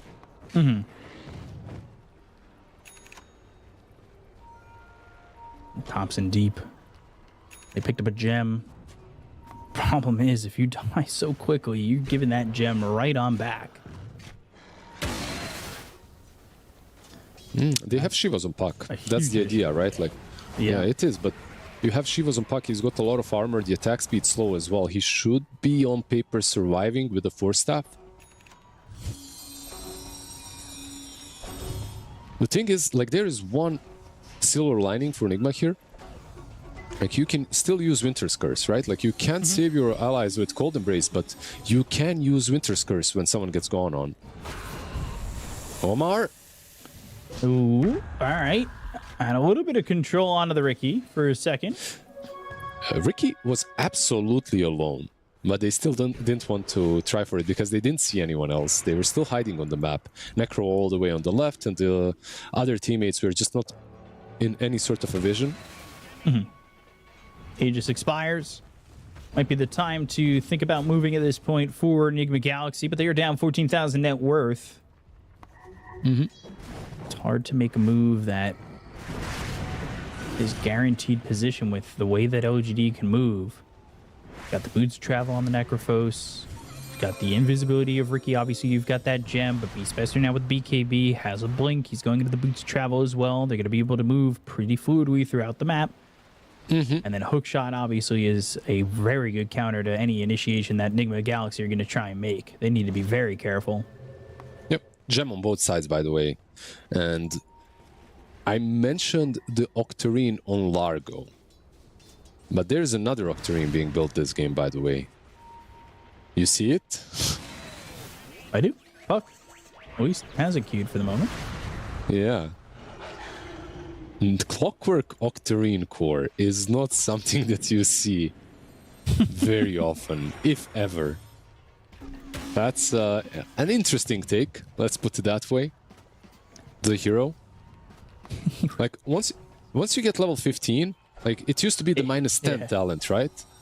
Now it's minus 8, it's a bit worse, but with Octarine, you're gonna have these hookshots 24/7, basically. Pretty much. I'm like, you weren't talking about the puck. Whoops. Yeah, but I was giving you the answer everybody was definitely thinking about. Not the clockwork, obviously. It is the answer as well. Like, puck has it queued up, but you kind of expect it from the puck. Yeah, I know. This guy has like a soul booster already, so he's committed. Like, this is a hard commit from Clockwork. Like, no messing about. No shard, no blink, nothing like that. Just pure good old Octarine core Clockwork coming through to your pubs. Yeah, he's got the recipe. Otherwise, I'd say maybe he'll switch it for the Krellas. Surely. No, he's got the recipe. It's happening, man. So what's the cooldown going to be like? He's going to have 12 seconds, like 8 seconds less on level 15. So 30 minus 8, it's going to be 22. You do the rest of the math. No, I'm from NA, so I'm definitely not doing the rest of the maths. Not something I'm going to be able to pull Basically, off so like well. 16, 17 seconds of a cooldown, I believe. It's going to end up to. On level 3 hook, that is. 16, there you go. 17. Yeah, he gets the shard as well. See what you're doing there. I see what you're doing. I truly didn't. I didn't do it on purpose, guys. All right. Sure. Okay. Anyway, Nigma Galaxy, they're grouped up, potentially trying to make a move here onto the side of LGD as they look together you know going why? through the river. Because it's exactly 16.5. I opened up the calculator just to make sure. It's exactly 16.5. So what do you want me to say? 16 or 17? That's just the way it is. Sure it's not 16.7? Shut up. By the way, Lincoln's on the Largo. So another buff for the puck. Makes it harder to roar. And the blink strike as well, by the way. Kind of harder for the Ricky to get on top. What is he building with this Encore? BKB Aghanim Scepter. So we'll be taking advantage of the Encore with just the Lincolns. Yeah, I think you get like a Lotus or Lincolns and then you go back into your own build. When it comes to Enigma's lineup, like this game, I would say is still playable if they can survive for like after this push that is coming with the banner and Aegis. Like if they can survive this initial onslaught, if they can hold their high ground, I think Puck, Klinks and Largo, they're not really that weak in the late game. Like, they will scale extremely well, especially when you get like a level 25 on Puck, when you have another item on him with the Croak of Genius. Like, this is going to be an insanely strong hero. Bot lane Sumail. BKB TP forced to get out of here and almost getting there for Whisper in time. I'm wondering, how much is too much? Like, we're talking about the things that Nigma Galaxy can do to kind of bring this game back, but they are at a 18,000 net worth deficit. How much of a net worth deficit is just too much? Well, if they get tricky here... Tops in BKB, and the smoke screen down, Illusory Orb out. Devi has the Lincolns on him, so they can't really catch him too much. Sumail coming around the bend, we're going to get the kill on a KJ. They've got the right-click damage, but do they have enough? Yeah, even with the Death Pulse coming in from Yuma, they will clean up the Clockwork. Sumail getting a pinch on that kill, and at least gets one. They don't have buyback. I would say that 18k might not be enough, at least with the way this looked. Like a BKB forced out, by the way, from Ricky is maybe even bigger than killing the Clockwork. Keep in mind that a big chunk of that network lead that they've got is, well, 1/3 of that network lead is in the Octarine core on Clockwork. You know, so how useful is it at times? We shall see. It tanks him up, like he almost survived. Yeah. Roar and now the roar on to Sumail. They've got a Croaker there to help out. Sumail ends up dead. This should be another death on Omar. Reaper Scythe with the foul play won't matter. That is now a baker's dozen of deaths. But they've got the silence on a Clockwork again. They'll at least get KJ one more time. He's dead for 50. You know what would help him? You know, there's a glimmer item, you know? Can't you look for a second? Largo? Terrorize lands. It's onto the Largo. Largo pretty tanky, but the Curse Crown, he's being held in place. He's under the silence. They go to the Winter's Curse. He's going to lock up this Thompson Ricky for a second. Cold Embrace, but it's not looking like enough. Device still dead. Core falls. Dream Coil committed. Warnoff trying to do the best he can to hold off this onslaught coming in from LGD. Both supports are gone, but they still have an Aegis here on the Ricky, and they're looking to go up under the high ground. No Winter's Curse, no Coil. No banner, though. Right, banner was on the Dark Willow, so by killing the support, you actually made sure that you might be able to hold the high ground until Klinks is back up, even though Largo is dead. So kind of worth it for Nigma, maybe, all things said and done, even though the network lead is continuing. They're buying Hex, by the way, on the Dark Willow, and she's not too far away from it either.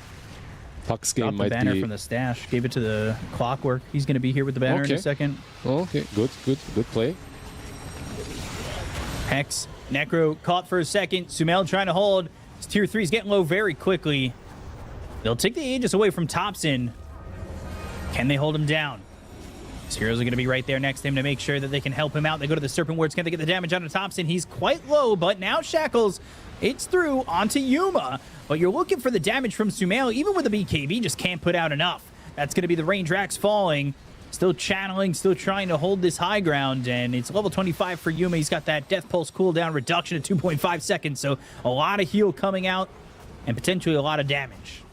Yeah, he went for the same build, the same level 25 talent that is the last game, and this time around, of course, it's working out quite well for them. So you kind of hold the high ground. You defend versus the Aegis. You lose the range racks, but not the melee one, and instant smoke afterwards.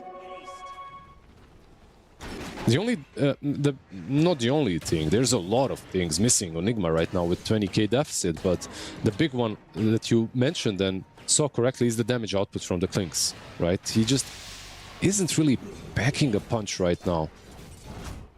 And he's Doesn't going Lincoln, like so it's like not going to get that much better after a Lincoln. Jump in, they'll find Yuma, they've got the Shackle. And the damage with the Dream Coil. Yuma still alive, goes into the Ghost Shroud. He's got the Reaper Scythe, but it's not going to be enough damage to get the kill initially. Still, though, Yuma surviving, getting a kill instead. Both Omar and GH are gone. They'll find Warnoff with the Primal Roar. Oh boy, Nigma Galaxy play themselves as they end up losing 3. Catchy look to pull back Sumail, trying to keep him alive. He has to fall back well back into the base. They were on thin ice. They were on really thin ice. That was one play that kind of pushes them over or pushes them under. I feel like this game might be over. Just a perfect... the smoke was perfect. Like, they found the right target in the right place, but the damage just was not there. Yuma surviving makes all the difference here. And then turns it onto them, and, you know, as is the case sometimes when you make a dive and a push like that, call an ambulance, but not for me. No, He's got his own ambulance. He's got his own heal. It's a crazy hero. If you don't kill him completely, like, he heals up in a matter of seconds, especially with the heart. Ghost Shroud, heart, Death Pulse on a very low cooldown. Watch those healing numbers tick up. Shackles, hook shot. Oh, hits 2. Winter's Curse, no hits 4. Thompson gone, has buyback. KJ now needing to leave. They get the kill on Theo Accord. They'll take out 2. This might be the turnaround that they need. Catchy lick with the Shackle. That's 3 dead on the side of LGD. That's 3 dead without Puck, by the way. Like, yeah. They didn't even have Puck, and they didn't even have buybacks for this fight. So basically, This one was given to them. Just a perfect curse from GH. Beautiful play. Yeah, but Ricky forced to stop some with the Winter's Curse, and now they have a chance to kind of pull it back a little bit, but they're still down 22,000 net worth, and it's a hard way and a hard road back, because right now it does feel like a lot of this is on this puck, because Sumail, like I said, he's going for a Lincoln's. He's not getting that injection of damage that's coming in from the next item. Yeah, puck is going for Lincolns as well, because when you look at triple LGD, well, triple. Quadruple with Encore. Quadruple, exactly, the one that you get from Largo. Because when you look at LGD and what they're doing is, it's a Hex on Beastmaster, it's a Hex on Dark Willow as well, and it's a Hex queued up on the Clockwork. So basically everyone is just going all into the puck control. Damn. Not enough Lincolns in the world. Yeah. Luckily for Sumail, by the way, he got some kills in that last fight. And because of that, now he's got Lincolns and the crit, and he's going for Daedalus. I feel like even having this small crit amps up his damage quite a bit, so might be helpful in the upcoming fights. Puck would like to have the Lincolns as quickly as possible. Mm-hmm. Right now, he might have to settle for just getting it from the Largo constantly. He was trying to go to the Aghanim Scepter. Would you like a different item than Axe? A Largo? Say that for a second. Hold that thought. This time, they are calling the ambulance, but is it going to be not for me? Can they kill off this Necro? Not currently. Dream Coil the Shackles. Meanwhile, Beastmaster, he's pushing your base. You ends up dead. Yeah, he had BKB. He didn't BKB. Was that on purpose? So they lose mid-Rax? Will they lose it? How will the Overlord creep too? That's 250 gold for the puck. By the way, you have time to BKB. If you manage to Yule yourself, like, you can always BKB after. Like, I don't think that he can stop it. But him not BKBing himself basically kills him in the end. Do they even have, like, okay, they have the curse as a BKB piercing ability, which is maybe something that's on your mind, but I feel like if you BKB, he actually just heals up immediately after. Like, you BKB a couple of death pulses and you're good to go. Net worth lead has dropped a little bit. They are starting to claw their way out. I mean, they're still on a very thin ice, just like before. It's only one fight for LGD. One fight that is separating them from the Mega Creeps or even the full game. Yeah, you're not too wrong there. Is buying some time for Clinks to get a little bit more damage. And Lincoln's bought out in full for Puck. So no buybacks as well, right? That's what I'm seeing. Basically, they're all out. Clinks is... Largo's got his, Shaman's got his. And yeah, I mean, Necro, the important... Dark Willow. Yeah, the important heroes don't. Yeah. Largo's important. Come on, guys. He is, but he's... I feel like he's the sideline, you know? Kind of a guy. Largo emo. They smoke up. They might have found Sumail. Going with the hook shot Reaper Scythe. Very early. Gets the BKB off. Does he have the damage to look over the Beastmaster? Who's got a BKB as well as a Primal Roar. It's going to be onto the Shadow Shaman. The Winter's Curse. It's onto this Necrophos, but they get the kill to Sumail. He doesn't have buyback. Untargetable for the moment is Omar. He'll end up dead again. He's got buyback, but Theocora, Whisper, both gone. Buyback used by Sumail. He finally got it back up. BKB's been popped here by the Largo. They go to the Hex. It lands on a Thompson. He's going to be controlled. They got a double kill from Devi. They can't kill the Largo. They're trying to keep this frog in the frying pan, but he keeps jumping out. He's not one of those that stays in hot boiling water. Yeah, like, he gets out of the smoke screen very easily. They couldn't save the Clinks, by the way. I feel like Sumail gave up on his life when that fight started. Like, he popped the BKB instantly and just started hitting. He didn't even want to get out of the smoke screen. Even though they had called Embrace, by the way, they couldn't really connect with it. However, it doesn't matter, because he did buyback, but he has Aegis now. Like, he's got Aegis. They didn't take the banner, still in the pit. Someone needs to go and pick that one up. They forgot. But a fight that started off like you would argue this is the best target to go for, right? Like you find Klinks. It's either Klinks or Puck. But they allow him to use the BKB, and they use the Reaper sight way too soon, like you said. So he's able to at least dish out some damage and wastes Riki time. Like just the time that he wasted from Riki was good enough to justify for him standing in the smoke screen and hitting. Omar is, by the way, on point. Like every single, like he's not playing with Blink even. He has no Blink, but it feels like he does. Like he's finding all the right initiations. Meanwhile, Puck gets the refresher shard. He's level 25, the extra waning rift radius and distance. Yeah, not bad at all. Divine, level 25 as well. So the Amphibian Rhapsody song effects are going to get that extra boost, plus just picking up that Aghanim Scepter. This is where Largo, to me at least, starts feeling like a hero of his own as well.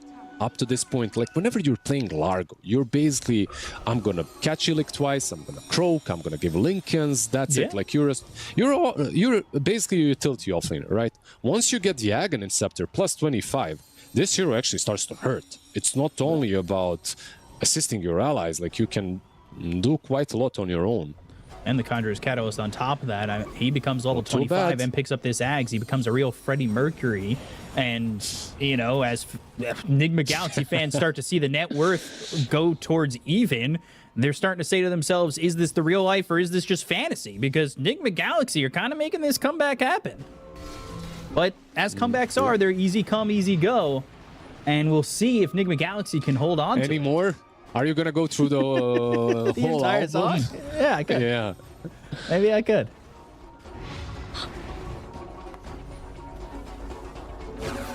But yeah, it is dropping. It was a 22,000 net worth lead. They've cut into it in half. It's 10k lead now. Yeah, and that's not, when you hit these late game points, it's really nothing. Oh, Puck, he's way deep in. He is deep, but he's got the Lincolns. He's got the protection. He's going to be seeing BKB from Omar.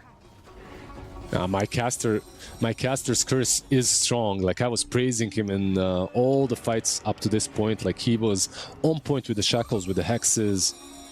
But this BKB was not it. He also decided to go for the BKB instead of the Blink Dagger. A fresh BKB. Gone. It is what it is. I still don't think LGD looked to fight within this Aegis timing, at least for the moment. So I don't think that's going to hurt him too much. Like, I do think they won't fight for the next 60 seconds. I mean, it's not about them not fighting. It's about you being unable to perhaps take a fight. Yeah, that's the problem, because I don't think they're weak anymore. I think this team is actually quite online right now. It all comes down to the execution, of course, but they've got the items that are necessary. And I feel like very impactful. You know, after this game, after the Riki was like literally 10-0 or something, we're back to a 50-50. So, like I said, is he the EE 50-50 of modern day Dota? We're back. He just might be. Oh, Klinks, he's scouting them top. They didn't have the gem, by the way, I think, right? They didn't have the jump, they didn't have the vision on him. So they know exactly where they are on top lane now. Oh boy, they're all top. They're all grouped up. BKB back online for Omar. They've got this Aegis for another 40 seconds. Can they make a move within this timing? They're thinking about going for the Tormentor. This is a bit of a risky play, but instead of the Tormentor, they'll go through the Twin Gate. True, the Twin Gate and back to the Triangle, it seems like, but they don't know that Nigma had info on them, right? So because of that, maybe it's not going to connect. TP. Oh, they're actually TPing. They're all Power Rangers TP all the way over. BKB immediate hex onto the Necro. They hit the shackles, but the blink forward. He's looking for this roar. They'll finally throw it onto Omar. He's going to be stunned up for a second. They go to the refresher. They go to the primal roar once again. It's going to be onto the Largo. No Amphibian Rhapsody. Thunderbolts of Lightning. Very, very frightening as he's backing up. And they go to the Witcher's Curse. It's out of the Riki. Riki jumping into the backlines looking for the Largo. Can they continue to go and get this kill? They get the kill to Theolacor. But it is all Lorn off on the front line trying to get these kills. Sumail's there with him.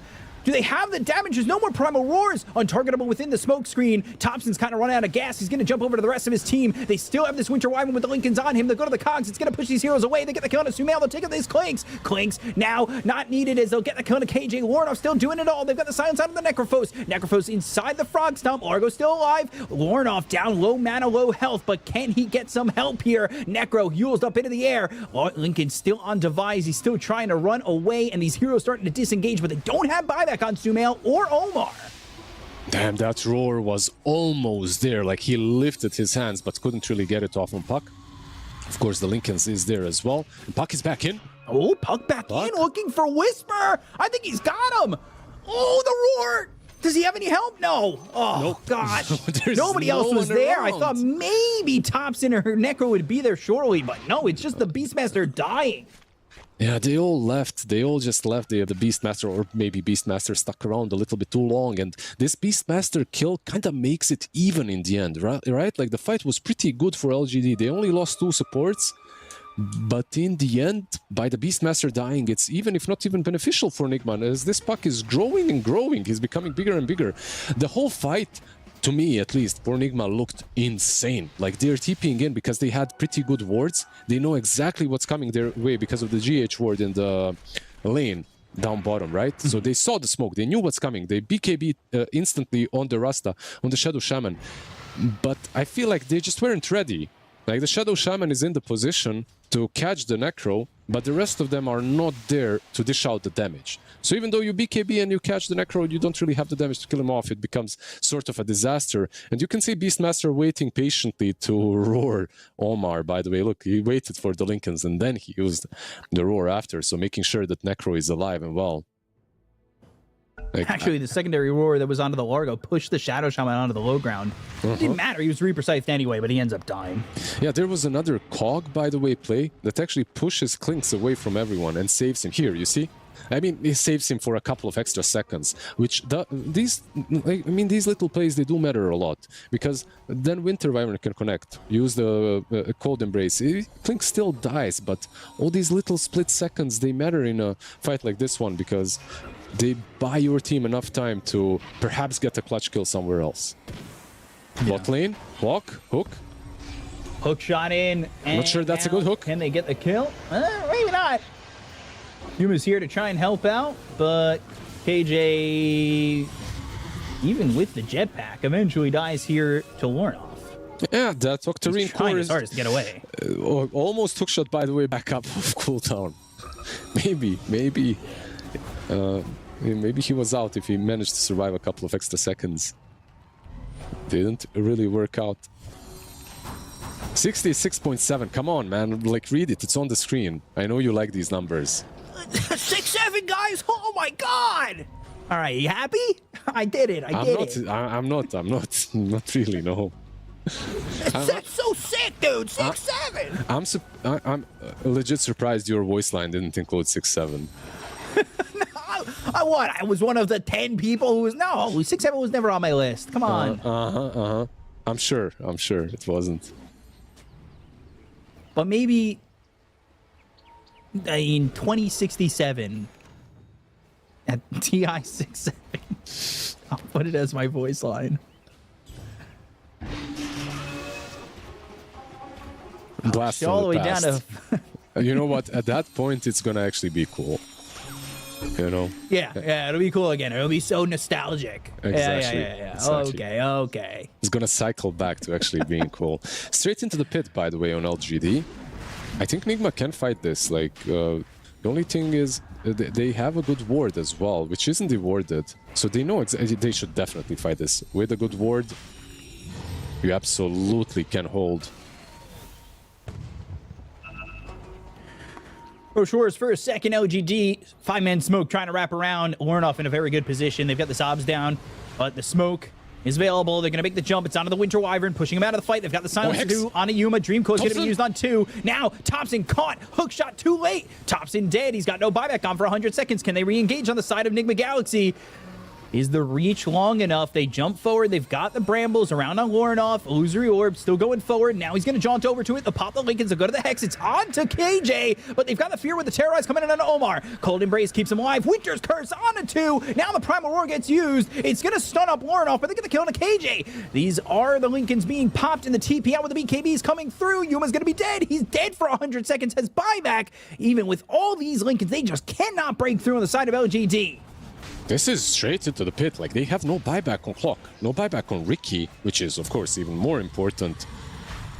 This is free Roche, free Aegis, Cheese Refresher, and a free fight. Another fight that they decided to take, by the way, without checking the high ground vision. Like, they went into the pit, they didn't check this cliff, which was... Like, this cliff is legit the first thing that you check whenever you go into the pit. Ricky, by the way, just instantly collapsing. Jumping the Wyvern is a good idea, but Aeon Disc... Not that far away. First, not that far away, but second, Aeon Disc. Like, you need to deal with that somehow first. He's going Abyssal. He needs potentially just a Nullifier. There's so many Lincolns. It's so hard to deal with. Can he even... God. I kind of made fun of it a little bit. But at the same time, you've got so many ways of defense with these Lincolns after Lincolns after Lincolns and Lotus and everything. It's impossible to break through. They're like an onion. There's so many layers. There's one after another. It's a Lincoln's onion, indeed. The thing is, like, when you look at these heroes, like Reaper Sight, Roar, the most obvious candidates for the Lincolns, right? The reason why you're buying it. But surprisingly or unsurprisingly to some people, Lincolns is insanely good versus Ricky too. Just by preventing him from blink striking you. The cooldown on blink strike is really low, but if you can just get away, BKB, by the way. BKB disperser just to get out. It gives you time to react, basically. That's all you need in these heroes. Time to react, time to press BKB or any of your spells, evasive ones. A very winnable game for Nigma now, by the way. 3k ahead. Still gotta be careful with the high ground pushes, though. Hookshot gets away. Dream Coil, though. Four heroes! They'll snap it. But now, again, these Lotuses coming through. They're continuing to put the layers on like a parfait. But can LGD find themselves breaking through? Do you wait for a level 30 puck at this point? Like, he's getting dangerously close to it. Probably not. Bottom 2-3 is gone. There was a point where they were almost megged on the side of Nigma Galaxy, but they never gave up. Still continuing to burn on forward. Doesn't seem like there's enough in the gas tank for LGD to really stop this. And you look at Lornoff, man, the performance that he had on the Nature's Prophet, now on this puck, fully ready to go, jumping in, jumping out, doing the hokey pokey and turning them all around. I mean, how did LGD even react? Lornoff's everywhere, always at once. Like, it is insane to hold on to this kid. You did not see this. You were watching top, but Sumail, like the last millisecond of the TP, they caught Omar instead, though. Yeah, Reaper's Scythe will get the kill on Omar and get him for what is now the 17th time. That's a gem. By the way, he was not the target. He was collateral damage, and it's good for them because this Clinks could have died twice, easily. Like, they just TP'd top, but they didn't disengage with the rest of the team fast enough, so... Omar is the scapegoat. Like, he dies in the end, sure, but... Or the sacrificial goat, whatever. Sheep. In any case. Same thing. Yeah, same thing. Close enough. Top lane Clinks again. Oh, Sumail.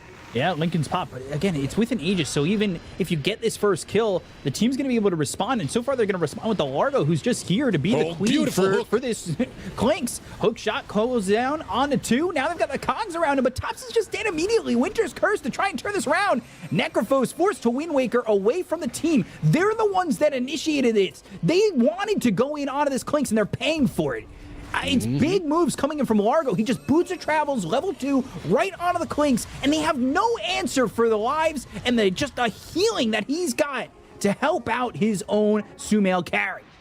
Yeah, keep in mind, by the way, I like to say that, yeah, sure, Largo did a lot, of course, but Clinks, that was some insane damage this fight in a very short time. 6k damage basically from more or less one strafe, you know? One burning barrage. This Ricky just disappeared. He instantly disappeared. The Clinks is a bit harder to kill at this point with the Lincolns, with the Aegis. Even if you kill him, he had the Aegis. Ricky still doesn't have buyback, by the way. So this is another high ground push. Lornov is level 30. Oof, God. Yeah, good luck. He's not Lornov anymore. He's Lornon. Yeah. The 30 seconds Dream Coil definitely makes him that. 30 seconds cooldown, by the way, on it. 33 to be exact. Jumps in, Wing Rift, Dream Coil onto 2. Just keeps them away from this top tier 3. They're going to focus the tower. They've got the Serpent Wards down. And they will go and clean up another set of racks. They have not touched the racks since they had the opportunity to get megas. And look at that. The Theodore is just dead again. Meanwhile, they're going for the Beastmaster, BKB, but the damage, Whisper, he's on the run. But where do you go? Where do you hide? You got nowhere to hide. The craziest part is Sumail didn't even continue the chase. Like, he started going back to the mid lane. Like, he's actually just pushing. He allowed Devi to just finish the kill and go straight back towards his teammates, towards the mid lane. He's got buyback. By the way, 8k gold in stash for Clinks. He can even buy an item and still have buyback. Largo has his. Clinks, Puck. This game is looking mighty over right now, but not the way we expected it like 15 minutes ago. No, not at all. 22,000 net worth lead for LGD in the mid game. 60 minutes into the game. Now it's mega creeps for Nigma Galaxy. They held on to not getting mega'd for so long, and it looked like they may have lacked the damage or lacked the ability to survive, but Largo's giving them survivability. Warnoff's giving them the output to allow Sumail to get the farm, and now they're putting it all together like Voltron, and they have formed that giant robot that is going to take you down. Double catch you lick on a Yuma, and they've got the silence. They'll get the kill. He's got buyback, but is it going to matter? Look how far this Shackle is. They'll kill off KJ. It is all falling apart for LGD. It's not going to matter if the team's from China or South America. It's still going down the same way. They managed at least to survive, it seems like. Even through mega creeps, they managed to survive, to have everyone up for one last ditch effort, right? Like one last fight. You're 30k behind, you don't have buybacks, so it's still very hard. Thompson hunting top, but Clinks is around. There's Aeon Disc once again. Yeah. Alive for right now, and he's going to use that Wind Waker, but eventually they'll have the Reaper Sight. They'll get the kill. Anything that they can get right now is going to be good, but now they've got themselves the Largo as well as the Clinks, and they're moving forward. They're finding themselves the Necrophos. He's been hexed up. He's got his own Wind Waker. The buybacks are going to be used all over the place, and now, can they get the kill on the Thompson? Yes, they can, or no. He jumps out for a second, able to survive, gets invis and away with the BKB tricks of the trade. He'll move on. Sumail's a little bit low. They're going after Yuma. He's got the BKB, but now, can they at least get the damage on the Sumail? The Catchy League is going to keep him alive for a moment. Lincolns. It's a full house of Lincolns as Sumail gets the kill on both KJ and Yuma. Finally loses his life, but he's going to buy back. They'll get that kill on a Thompson. He finally has buyback one more time. Yeah, they have buybacks, but they don't have the Necro. They don't have the Clockwork. No gold. Hex. I mean, even... Ooh, jump in. Beastmaster. Yep. Sumail, he might be in too far. Oh, he's dead for 2 minutes. They still get that count of the Beastmaster, and it's just the Ricky, it's just the Dark Willow, and it's all for naught, as they will get the victory here for Nigma Galaxy. They will clean up the 2-0, and LGD will fall, as Nigma Galaxy, from the depths of defeat, and Devi hitting them with the "at least you won the draft." Whoa. They did. I mean, on paper, they didn't, because they lose the game in the end, but realistically, they were 2 barracks away from taking this one, right? Like 2 barracks away from getting those mega creeps. 1 melee on top, 1 melee on mid. Maybe one of them was even range at that point, I can't remember, but they were really close at ending this game. And then they started making one mistake after another, and just this Nigma team started combining their strengths. You know when what gave them the chance to win this one? Like the big fight. The big fight was when Sumail got the crit. Like he got a small crit. You know, like that fight when Sumail gets a couple of kills, he doesn't die, he gets the small crit. Suddenly, this Lynx is actually able to dish out some serious damage. Even if you go on him, he BKBs, and with the crypt, with the barrage, with strafe, like he's actually a threat. And this fight as well, like for LGD Gaming, I feel like it could have went a little bit better, but at this point they weren't really in a firm control of the game anymore, and also they lost the Beastmaster for free here in the end, right? Like everything was more or less okay. 2 supports for a core and a support, it's a okay-ish of a deal for them, a fair trade, but then they lose the Beast in the end because he sticks around and Puck strikes back. But whenever you're playing versus Largo, you are on a timer.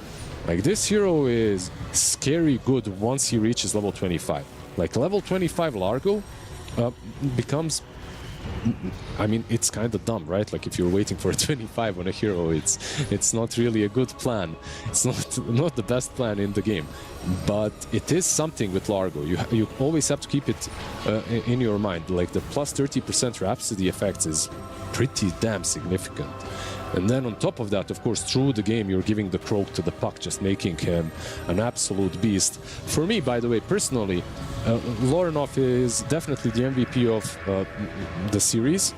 But game number 1, GH made a huge difference.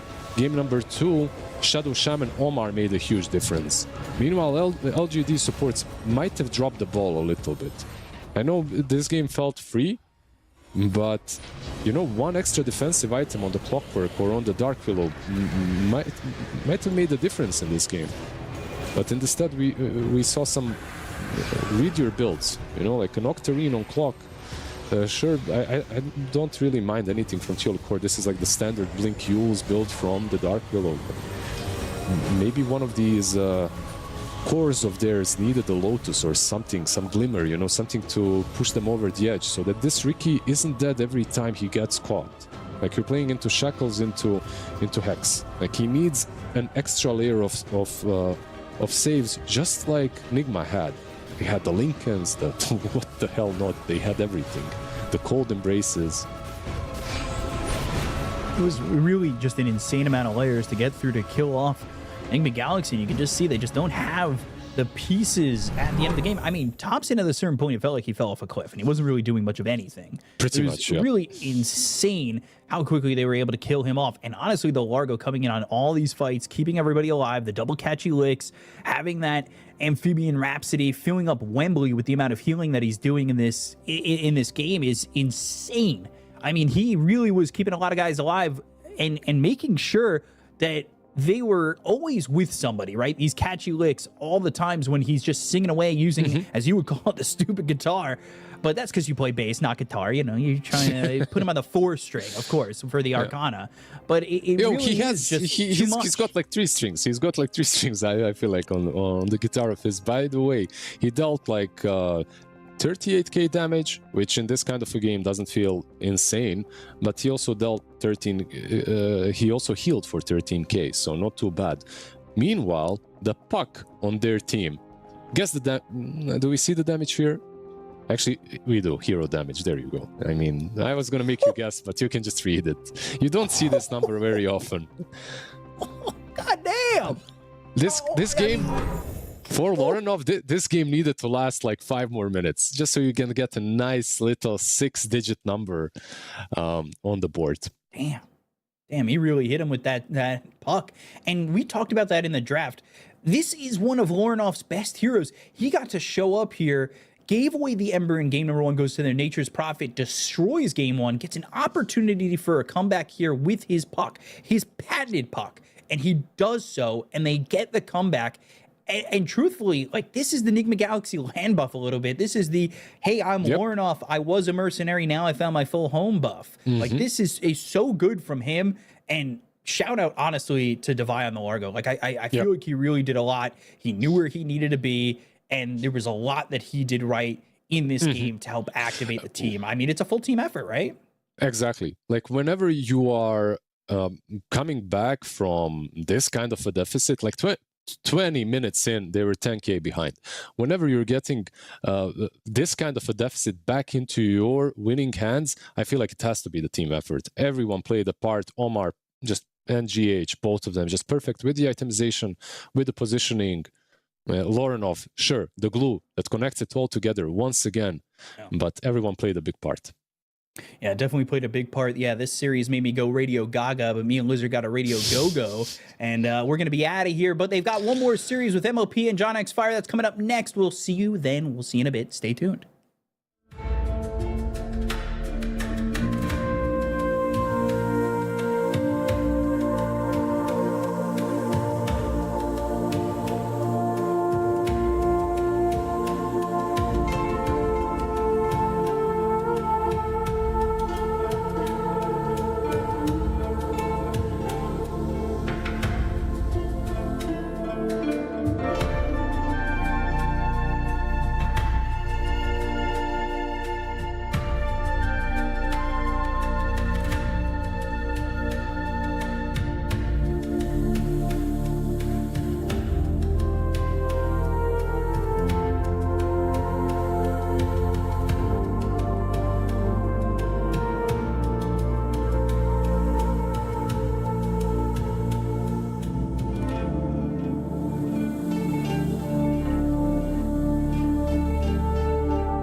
Well, welcome back, ladies and gentlemen. We are here for our final series of the night between Vici Gaming and GamerLegion, and it is MLP Dota and John X5. Jonathan, welcome back, sir. How the hell are you doing?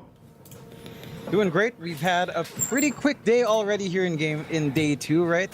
Our first 2 series kind of flew by. We saw GamerLegion take a pretty convincing 2-0 earlier on today. We saw Nigma Galaxy kind of having a good time themselves, getting 2-0. So it's been a bit of a faster day in comparison to day 1, Mikey, but we still have an exciting series to close us out here. Vici Gaming up against GamerLegion. And we talked about GamerLegion yesterday. We watched that series yesterday. We just talked about them winning a series today. They're a team that, despite that loss yesterday, looked like they were figuring things out. So I'm very excited to see what we have in store here, up against, of course, China's finest, with Vici Gaming. Right, there's a lot of hopes for a Chinese team to get strong, a lot of hopes for a Chinese team to make it into that main stage. Vici Gaming is one of those teams that people have high hopes for. Whether or not they can close it out, we'll have to see. But, you know, when you're up against such a veteran team, when you've got faces like Bach, XM, SinQ, Shiro, it's hard to kind of bet against them as well. So we'll have to see if that younger squad in GamerLegion can kind of face up against the veteran masters in the side of Vici Gaming, Mikey. Well, I think they should be able to, John. Again, at GamerLegion, they've been looking good. Vici Gaming, from what I understand, have been looking like they're on struggle street just a little bit here at TI, Jonathan. So we'll have to see if the veterans can do it. Of course, GamerLegion again. From what we've been seeing, John, you and I always rave on about these guys, looking fantastic, even beating Vici's brethren in Xtreme Gaming earlier on in a 2-0. So. Yeah, I dare say, they're having a pretty good time thus far. Maybe they do it again against Vici Gaming. One would argue that generally Xtreme Gaming probably favorited when it comes to them versus Vici. So GamerLegion may be looking to be the favorites. I don't know. They were looking good in their previous series, John. They were. Yeah, they really did. And I think there's a couple of things as well that GamerLegion has been kind of dipping into from that day 1. Like we saw Speed kind of go into the Marana. Mind you, again, they didn't win the series yesterday when they were playing it a lot, but it felt really good when we were seeing it come in. I think it was a hero that just has so much damage in lane. You go for the Starfall build. You go like a 3-1-1 build. The Quiver is really good for trading. The hero feels pretty good. And just having Moonlight to gank again, it brings back memories of when we were seeing the Marana pause 1. Mind you, you used to go for Solar Flare back then, but every now and again you'd still get Moonlight and you'd understand why. Just having the capability to move across the map like that, having some really good tempo to play with, has felt pretty good. So I do appreciate some of these picks on the side of GamerLegion. That and RCY's Earth Spirit, right? Like the Filipino Boulder, he had an amazing game 1. Again, didn't quite win, but the performance looked pretty damn good there, at least. You're going to stick with that as long as you possibly can, aren't you, Joe? You're very proud of yourself. I can tell you're very happy with your name that you've gifted RCY. We are waiting for our game 1 draft to start. I don't know if I'm the problem here, Jonathan. I probably am, but we'll see very, very soon as game 1 draft hopefully underway rather soon. And I mean, like you said, there's some certain picks to be made. Maybe what is it, John? You gave me a look again. Like I've offended you in some way. No, you're not. I'm trying to understand. I'm trying to comprehend, Mikey. On my end, it's a little bit interesting to hear how your voice sounds to me. It's a very throwback to the past. I think you sound like you're on a little bit of a ham radio. For me, I think on the stream you should be fine. But you know, it's like the old little big radio sets where you tune it and then you have the microphone up to your mouth. That's kind of how it is. So, I'm just getting into it. Like I'm getting into old school mic, the voice here, for me, at least. You're welcome, John. I'm not gonna. I won't make a RAM joke, John. I mean, if anything, on my end, it sounds like you're running out of RAM. On my end, it sounds like your RAM is running out. I promise you, I'm not, John. Oh, sure. Oh, you've got enough RAM. How many data centers down there in Oz? Have you checked them out yet? Take some RAM for yourself. I mean, it's easy, right? You're running out of RAM. Oh, you just go to a data center. It's nice and easy. You need some water? Go down to a data center as well. Find some water there. Yeah. Ain't it beautiful? Good news, John. It's not my fault that that we're not in the draft one yet, so that's good news. That's very good. That's a shame. That's a shame. It should be our fault. We're the ones talking here. It should be our fault, right? It should be. Like, it's always the casters who never start this game. It's how many times have we going to keep doing this to the viewers? It's the international, and we just refuse to click the start button. Why? Why do we refuse to do so? Let's see if we can get into it here, John. I was going to say, I mean, certain picks to what is it, John? What are you going to say now? It's taking you back to what? DPL CDA Season 2, where we'd have to go through this, plus the 1v1 mid in DPL CDA 1, if you remember that. We would relaunch the 1v1 mid lobby multiple times as well. We had like some 1v1s that went like 15 minutes for a coin flip. That was basically the coin flip these guys were playing for. that was something, let me tell you. Those were the days. Those are the days, Michael Phoenix. So this takes me back. You're really taking me back to those times. Geez, those were some times. I had some words back then. I still remember I was not a happy chappy during those lobbies. That's for sure. Well, why are you asking questions in the lobby, John? Nobody said anything about you. No, I just want to make sure. You know, I want us to get boom, boom, kaboom, and go. You know, we should. So if I'm the problem, you know, let's just do it. Take me out. I'm ready, and we'll just go. You know, just making sure. Excellent. So let's talk about some draft picks, John X5. Is there any? I mean, you talked about the Earth Spirit. Is there anything in high contest that you think these teams will be fighting over in this series? It feels like the Winter Wyvern has kind of risen up as well in stocks, right? Like we've seen a lot of it. We've seen a little bit of it already in the past few days. It feels like this is here that Vici in particular doesn't seem to prioritize, but certainly should be something to consider for GamerLegion. The Undying, I think, is just an absurdly strong hero. I think overall after day one, it has a 66% win rate, and it's been highly contested. The Tombstone saves are insane. The presence in lane with the K-spam, teamfight presence of early Tombstone as well. The hero does a lot. That and his tankiness when he turns into the Flesh Golem, right? The bonus strength he gets is just kind of insane. So I think the Undying is going to be something that gets banned out. We've seen Lone Druid slide through a little bit more. That hero still feels really obnoxious to play up against, but it does feel like some teams have been able to play against it. So I don't think it's like this be-all, end-all. I think the tempo a Lone Druid brings is still very dangerous. But whether or not it actually does always stay banned is another question. I think more teams are kind of allowing it to slide past because they feel confident enough in counteracting it. What else was there? Today we did see like the pause 1 IO from Ame. Didn't quite look amazing. It did feel like there were some issues there for Xtreme in terms of playing together. Like they had safe lane IO, mid Husker, and it just didn't feel like they managed to get that connection well. I know Vici Gaming is a team that does run the IO for SynQ. So that, again, could be a consideration as well. I don't think that's going to be anywhere close to like a Shiro hero. So we shouldn't be expecting it on like pause 1, at least for Xtreme. But those are some of the notable ones popping out. Seen some IO today. Some Puck today as well. Could be a safe fallback. It hasn't really gotten too prioritized early on in the bans. So some of those can kind of slide through. Necrophos has been showing up again on pause 1, as you'd expect. And it has felt good as tempo. I think it was very interesting to see, what was it? The Nigma Galaxy game earlier where you ran Divine Necrophos, Sumail safe lane Ember, and you ran an NP mid for Lornoff.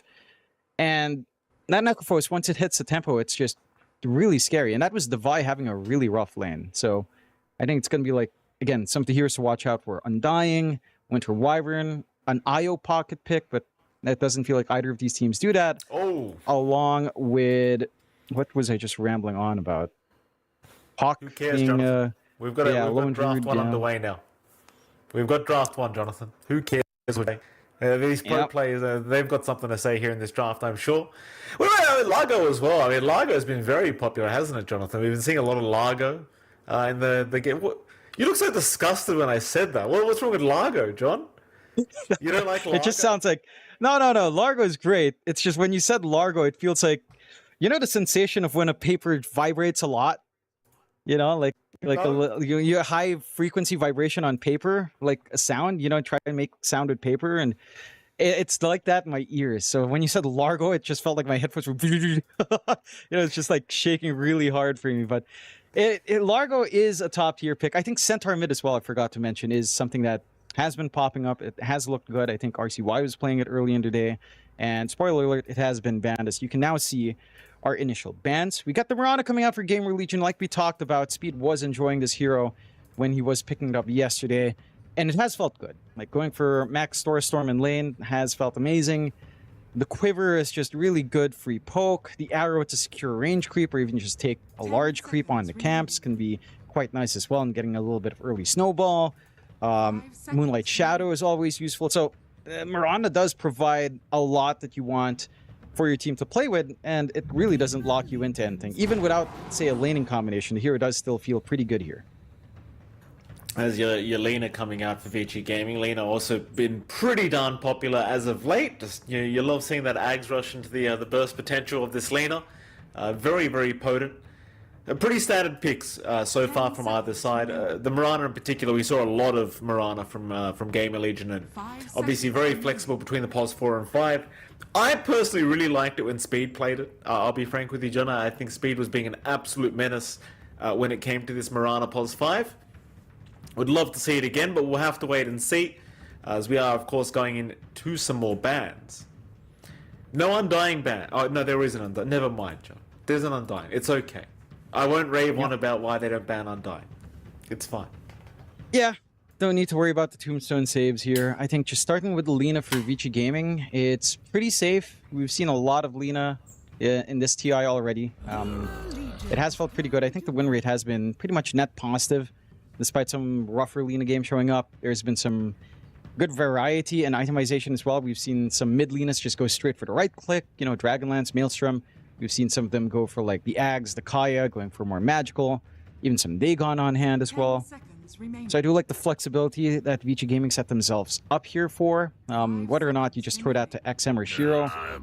In this case, it does feel like this should just be XM's hero, right? Like, it doesn't feel like something Shiro would enjoy playing on safe. There is the potential to flex it, depending on a matchup, but there's not a lot of matchups that you really worry about here as a Lena anyhow. So I'm curious to see what they'd want for RCY. They have left, maybe, like the Earth Spirits there, Ember Storm. If you want to play more natural mid matchups against the Lena, you only have that one ban left on Vici Gaming. So you could try to get away with, say, the Earth Spirit. It's still a really rough matchup into the Lena overall, though. Like, the first 3 levels are just not going to be playable.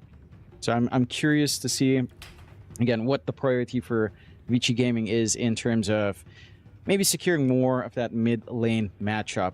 And they are just going to take their time here digging into the reserves. For GamerLegion, I mean, if you're thinking about this Mirana, and you do want some form of setup, even something like the Ember can provide enough. They snag away the Bane here on the side of Vici Gaming, so at least taking away one form of the arrow setup, they get themselves nice setup for LSA now as well. As long as you're mindful of the invulnerability period, it is workable. And we have seen Bane be pretty obnoxious in lane. Brain sap, trading away with this hero can be quite annoying. The grip can be quite good, although a Mirana from long range can still kind of get a grip on it with arrow. Maybe the Axe timing's a little bit harder to play up against, but Hoodwink's still available if you want to take it on GamerLegion. That has felt pretty impactful up against the Bane in most games here. Hold on, John. You might have to take over. My microphone's a bit funny. All right. It's not just you. I'll go fix it. All right. So GamerLegion, again, they've got a lot of options open if they're worried about this Bane pickup. Hoodwink is the one that really stands out. You could start to maybe establish some core pickups, reveal more of what you'd want to do with this matchup. A lot of respect for Fade, with the Enigma being banned out as well. With the Bane on hand, okay, the Earth Spirit's the priority, so you get the RCY, the Filipino Boulders out here in this game. Do you want to lean into, let's say, again, if we're thinking about Fade heroes, something like the Lycan is available, that can rip the Bane apart in the back line. We know how much Fade loves to play with a micro. We know how much he can kind of do once he hits his tempo with the Dominator into the Overlord. So I think that's one way to can kind of go here on the side of GamerLegion. For Vici Gaming, there are still ways to counteract it. It feels like the most natural Lycan counters aren't so great, though. I mean, we saw that one Mars game from Amar. It didn't feel particularly amazing. I think there is a world that you can make it work. But GamerLegion doesn't quite have the lock-in yet. There you go. Hoodwink is the priority. It plays nicely into the Bane, as we mentioned. So pretty much on par for what you'd expect here from GamerLegion. A fairly straightforward draft. No real left-handed swings here. Nothing too surprising from GamerLegion. Maybe the Earth Spirit, a little bit surprising, right? Because you are laning it into Alina here for RCY. It is a pretty rough matchup. That matchup does not feel particularly great. And you're going to be outrange. You're just going to be sitting back, kicking some stones, trying to find some farm. You are relatively tanky, so you could cop. I mean, maybe, okay, I think one way, we've seen this matchup before, one way to counteract that is to just be on top of the Lina as much as possible. Offset that range advantage. You dish out some good right-click damage yourself if you're on top of someone, and you are tanky. So that could be the way to kind of go here on the side of RCY if he so chooses. Have to wait and see what the pick is now. It's actually the IO. So they go back for the Synq IO. They get the Pangolier going on the side of Vici Gaming. I'm wondering if that's going to be a shift now. Like, are we going to get the XM mid-Pango? You're going to get a Shiro safe lane Lina? Do you want to run Bach on Pangolier off lane? It doesn't feel like it's really necessary. The Pango mid against the Earth Spirit is a much more straightforward win for Pango. Funny enough. Hello, Mikey. It is much more natural for the side of our Pangolier, right? He's tanky enough. He can trade hits. He can kind of dish it back to the Earth Spirit as well with how tanky he is. So when you do trade directly on top of each other, it does end up being equal, if not favorable for the Pangolier with how much damage he has and a little bit of the shield. So we'll have to see. Tiny comes out here for the side of GamerLegion. Should be our win condition coming out for Ghost. I'm trying to think, can you flex hard here? Probably not. If you run Tiny mid against Pango, that's still Pango favorite overall. So you are looking at running, what, just Tiny Hoodwink lane or Tiny Mirana? Either one works if you want to toss it around between Speed and Bignum. And the win condition of Tiny, though. Hello, Mikey. Welcome back. On my end, it's the same, honestly.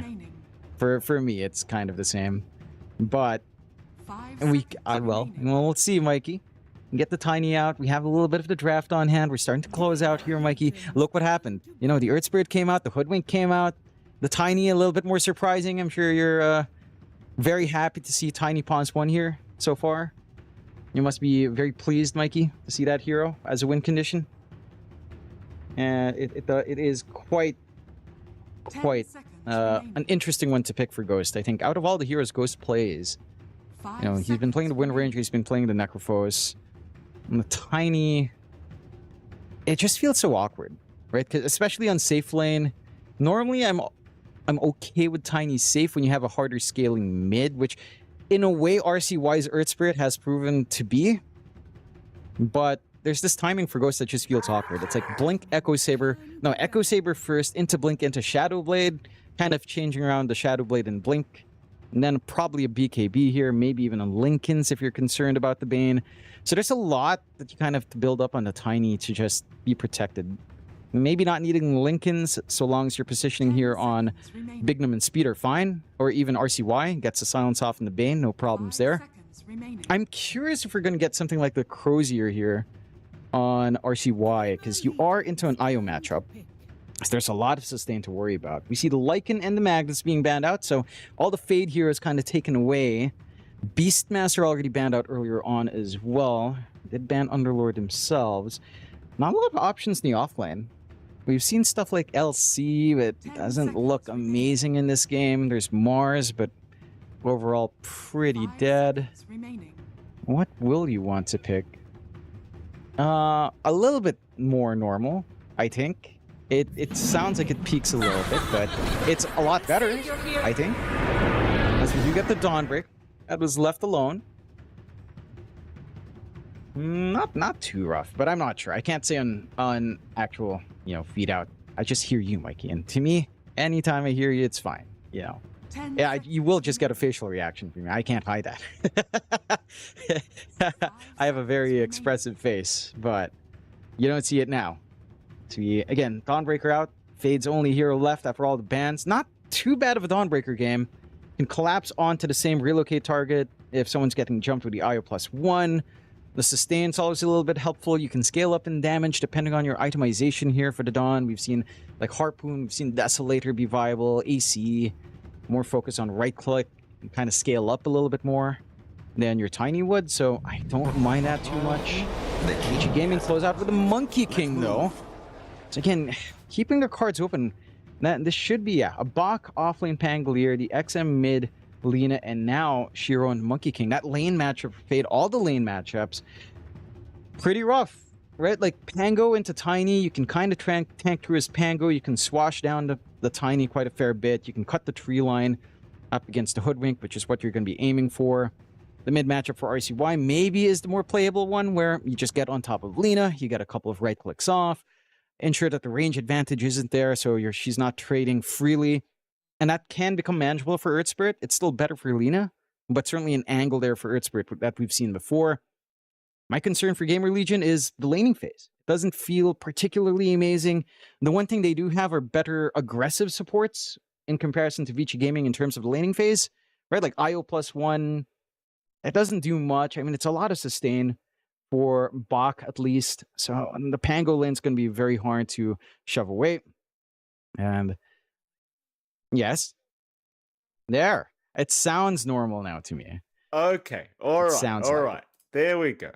All right. Thank you, John. Tell me if it doesn't sound normal, John. I'll quickly fix it, Don't be shy. Anyway, the drafts look good, Jonathan. Did you have a favorite draft? I know you've been talking about it for the past, 10 minutes. What's the summary, Jonathan? I like the cores. I mean, I actually do like the cores in Vici Gaming way more. And then my concern for Vici is that maybe the support dudes don't get to do as much, but with how their lanes are set up, it shouldn't be a problem, right? Because you're laning Lina into Earth Spirit, which, again, we've seen Earth Spirits kind of draw 50-50, just get on top, get some right clicks, like a Monkey King playstyle would be. But that's still easier for XM. This bot lane coming out for Fade and Shiro should feel a lot better for Shiro. You've got the Nightmare to try to cut off this Dawnbreaker if she's going to try to play with her Celestial Hammer. You can interrupt on the Starbreaker as well. It's a melee matchup for Monkey. You'll always get your stacks going there with the Jingu. 70% win rate on Lina in this tournament so far. A very balanced hero overall. And it's just every lane for Vici Gaming looks really good.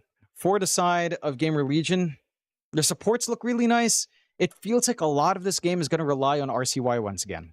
Right? Like it has to be the Filipino Boulder. He's got to get on top, make these connections with his Murano, with his Hoodwink, and try to get the action going from there, because I don't see the Tiny and the Dawnbreaker having a really good game anyhow. As we see some all chat coming out, what do we have here? Some tips for Ghost, tips for Bach. Bach says Ghost will carry. Speed says no shot. Already a lot of words in the all chat here, Mikey. And from teams that you would expect, Bach landing some shots onto Ghost. Pretty good times here. Certainly so. We appreciate that, Bach. We appreciate that. Here we go. 30 seconds to battle. Why is Speed the one saying Ghost won't carry? What's wrong with Speed? I don't know. Because he knows he'll carry. And Speed, very what do you mean? toxic. Well, Speed, he's getting cocky, Speed. He's getting a bit too cocky, I think. Too confident. Well, here we go. Small. Well, they might run into Vici Gaming down this bottom side, XM. The battle begins. No, he's not going to stick around, of course. However, down bottom, they'll just throw a quick Nightmare out. Nothing to really write home about. Bignum will go for a cheeky little chase on Y, but that'll be all she wrote for the bottom lane. It looks like Speed might stick around for an arrow attempt down this bottom side, see if he can find anybody. In fact, never mind, he won't. He'll TP back up top. Rejoin Ghost. Seeing Q and Bach trying to be annoying. Speed is actually going to catch the Io with an arrow. No kill really to come out of this, but a lot of damage being dealt the way of Bark and, of course, Sin-Q. And I'll tell you what, I mean, we've seen this over and over again, but this Celestial Quiver in the laning stage, it is just so obnoxious how much damage it provides. And it is. I mean, it's just, you know, at level 1, when you start off, it's 8 damage, but 2 charges, just plus 8, so your damage ring is quite high. Ooh, missing the swatch here on Bach. Doesn't quite get the extra value in harassing out speed either, so gonna feel pretty good. Starting with the arrow, maybe not ideal, but once you get the Starstorm, that's where the damage really starts to roll out. And you get the level 2 Starstorm up. That's where things get crazy. Avalanche Toss combo, level 2 Starstorm. You can even have some isolation plays, throw away Sin-Q, break out the tether, cut off some of that region. And things can get exciting on that top lane. The mid lane is where, again, probably the most straightforward weakness comes out here. RCY up against XM. He is managing the lane, but you do have that range advantage for XM. You still have a lot of damage to leverage. He's just getting the Dragon Slaves out, getting a couple of free right clicks. Good rollout, though, from RCY to kick under the tower. Has the damage. Fairy Fire forced out. Just equalizing on resources. A huge creep wave to protect XM. And the Dragon Slave actually finds it. RCY punished for getting a little bit aggressive, getting on top there. And a fantastic start for XM on a hero that has had a 70% win rate. Not going to feel too good for RCY, and we were talking about how much needs to be done on this Earth Spirit. Like, you need that early start here for RCY. You want him to make these connections with the supports, because chances are the other cores aren't going to be able to start fights themselves. Fade is a more reactionary hero on the Dawnbreaker. Tiny is going to need Blink Echo Saber BKB more than likely, or at least Blink Echo Saber alone. So it's down to the Earth Spirit. A bit of a rougher start. Does get his water in at least, RCY. As a XM, it is going to be a hard lane, right, against the laner. Like, there's not too much you can do to make this lane easier for yourself as the Earth Spirit. So RCY just trying to ensure he doesn't take too much damage here during the laning stage. Just as long as he can secure a bit of CS and XP, he'll be pretty happy. Of course, he knows what he's doing. Right? He plays a fantastic Earth Spirit, RCY. Having a great old time throughout TI thus far. Yeah, just having a little bit of a rougher time with the matchup again. Took a big risk with a kickback. Wave was coming in and just burns out to that Dragon Slave, so a little bit unfortunate. The rest of the lane's actually going all right for the side of GamerLegion. Ghost is getting a little bit more up top than you'd expect. Bot lane, some aggression coming in. Not quite enough to start to find some kills. At least trying to snag the Lotus away from each other, but Y does get to pick up the first one. And a pretty smooth game so far for Shiro. Again, no major advantage over Fade. I feel like they've played a distance game quite nicely here. But I love this from Y. He starts off with a Quelling, cuts off the tree line on the left and the right, makes it harder to angle up, to play with a Bushwhack, to try to play around with Mistwood's Wayfarer. And that does make it a little bit harder to have a presence here as the Hoodwink, right? All you need to do is buy a Quelling. Easy peasy. Indeed it is. Apologies, I'm working on microphone issues, John. Yeah. Carry on. All right.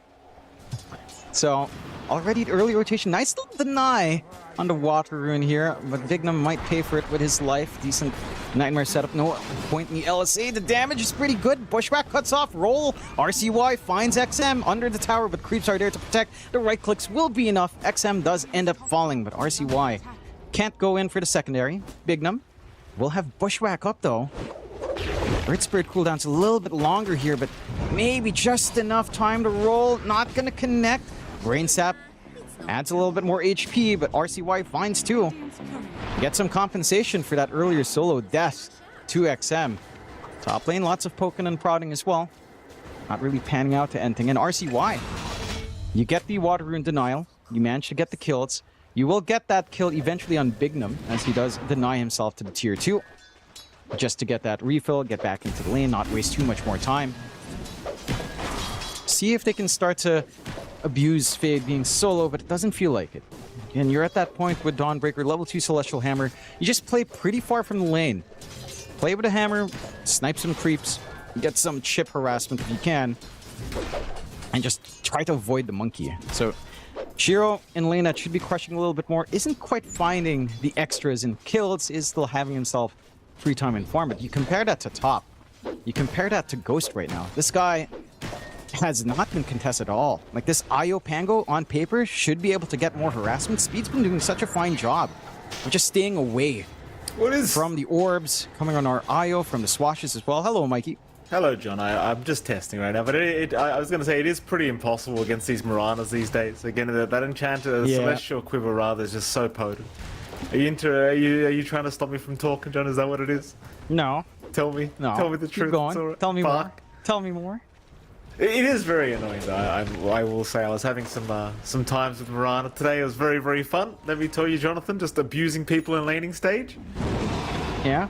Anyway, Power Rune, of course, was picked up by RCY. He does get lucky on the Earth Spirit, so there was quite a few support rotations out from Vici Gaming, but sadly for them, they do not manage to secure the invis for XM. But he's still having a pretty great time on this lane, and no real struggles here for him whatsoever.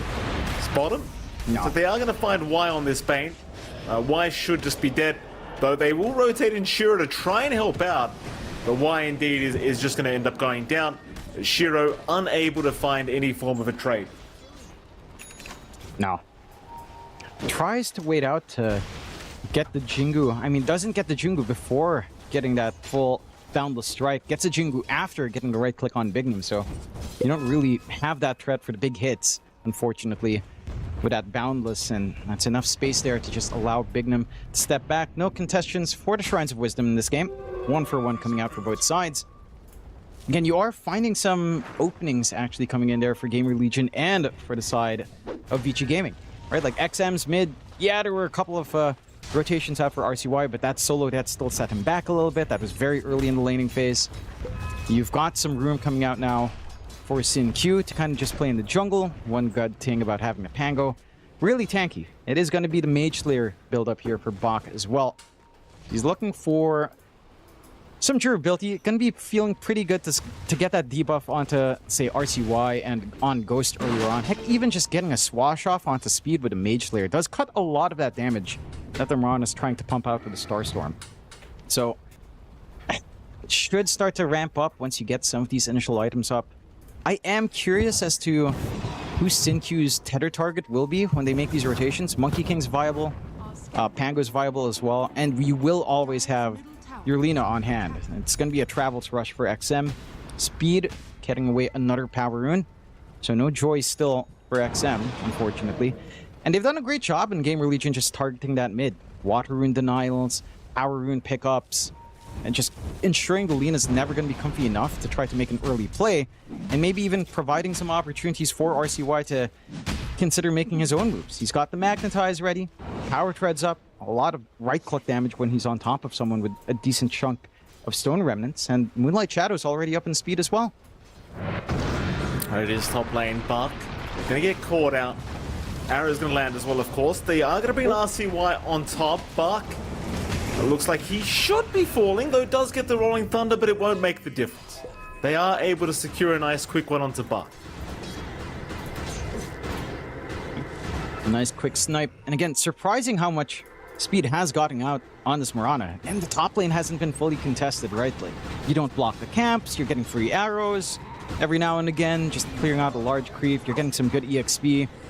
Having that early Moonlight Shadow is pretty scary. You're going to have one again at the 10-minute mark. You're going to be able to get that same rotation out, and you can start to tie it in with the Solar Guardian on Fade. So we were talking about the global strat coming out from Vici Gaming would relocate. You have your own kind of response. Moonlight Shadow, Solar Guardian, make your way across the map, find these pickoffs, have the mobility as well on RCY. So there is a threat on GamerLegion as well. For Vici Gaming, I mean, you are still looking for a little bit of a ramp up, right? Travels up in XM is a start. Hasn't really had a lane to try to rotate into. Shiro's just going for pretty standard Monkey King, Echo Saber first.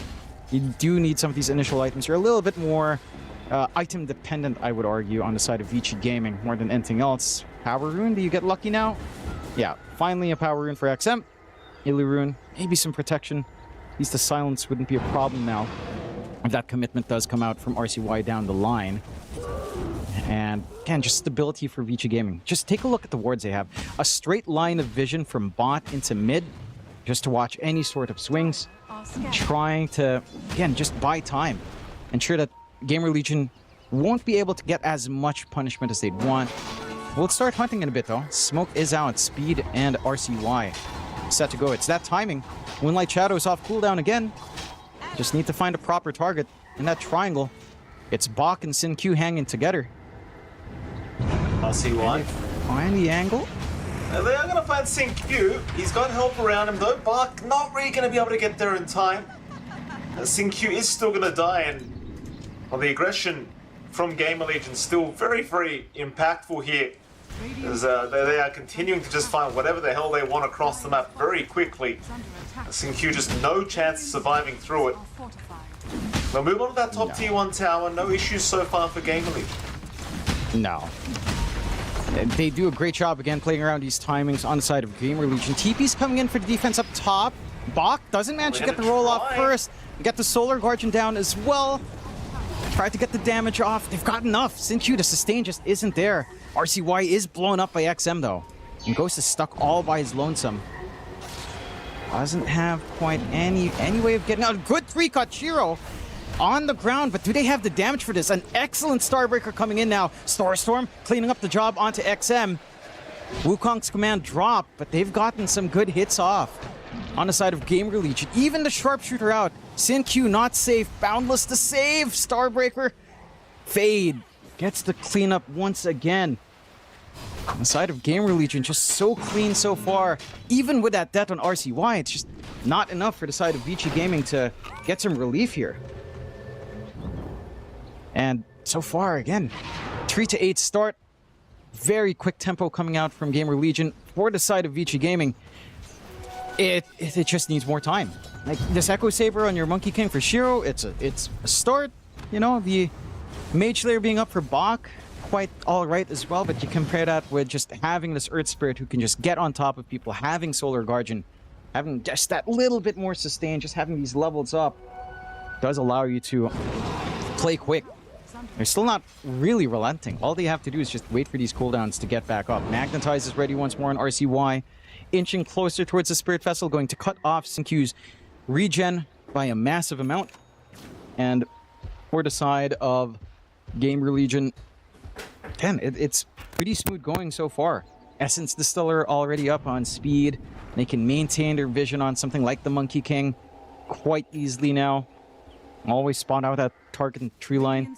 Some very good tree cuts as well, just to prevent Shiro from even having a decent angle earlier on. He is working into the Desolator though. So again, looking to play a little bit quicker here on the Monkey. Some sight set onto mid. Nightmare setups there. XM does have the LSA. Get the combination, even to relocate out, but the Solar Guardian trying to buy some space. They get the cancellation on Grip. Not quite enough to save, and Fade's gonna die as well. A 2-for-none special coming out for Vici Gaming. That's the side of GamerLegion that overcommits this time around. Are punished quite nicely. And they are getting the room out to start shoving onto the mid. Big Numps around to defend. We'll try for the bushwhack. Not much really else to throw out. And Vici Gaming showing off a little bit of what they can do with that global repositioning strat. Fade alone as your commitment just doesn't cut it. Feels like you needed to see Ghost come in, or at least Speed to hang around there with the arrow. If they got the arrow interrupt on that Grip a little bit earlier, perhaps that fight looks a little bit better. Smoke out though, RCY, Bignum. Looking to make a play. Magnus dies, still up. They jump onto Shiro. This is target you really want to find. Spirit Vessel getting some value, and RCY gets the last hit off. Welcome back, Mikey. Yeah, you sound spacious. You sound like you're in a very spacious area. Oh, good. Thanks. Yes. Have you gone back to the shed, Mikey? You know, some old Michael Phoenix lore. Are we back in the shed? Did something happen? Did the spiders take over your offices? They jump in with Ghost, get the avalanche toss out, a simple kill onto Y, trying to find a cleanup. Good bushwhack to cut off Bach though. And Ghost is gonna be fine. This Blink Echo Saber timing, exactly what we were looking for on the Tiny. Keeping the chase up onto Bach. Swash onto the low ground. Bushwhack does not connect. And Bach should be able to bail out. Has the roll anyhow if need be.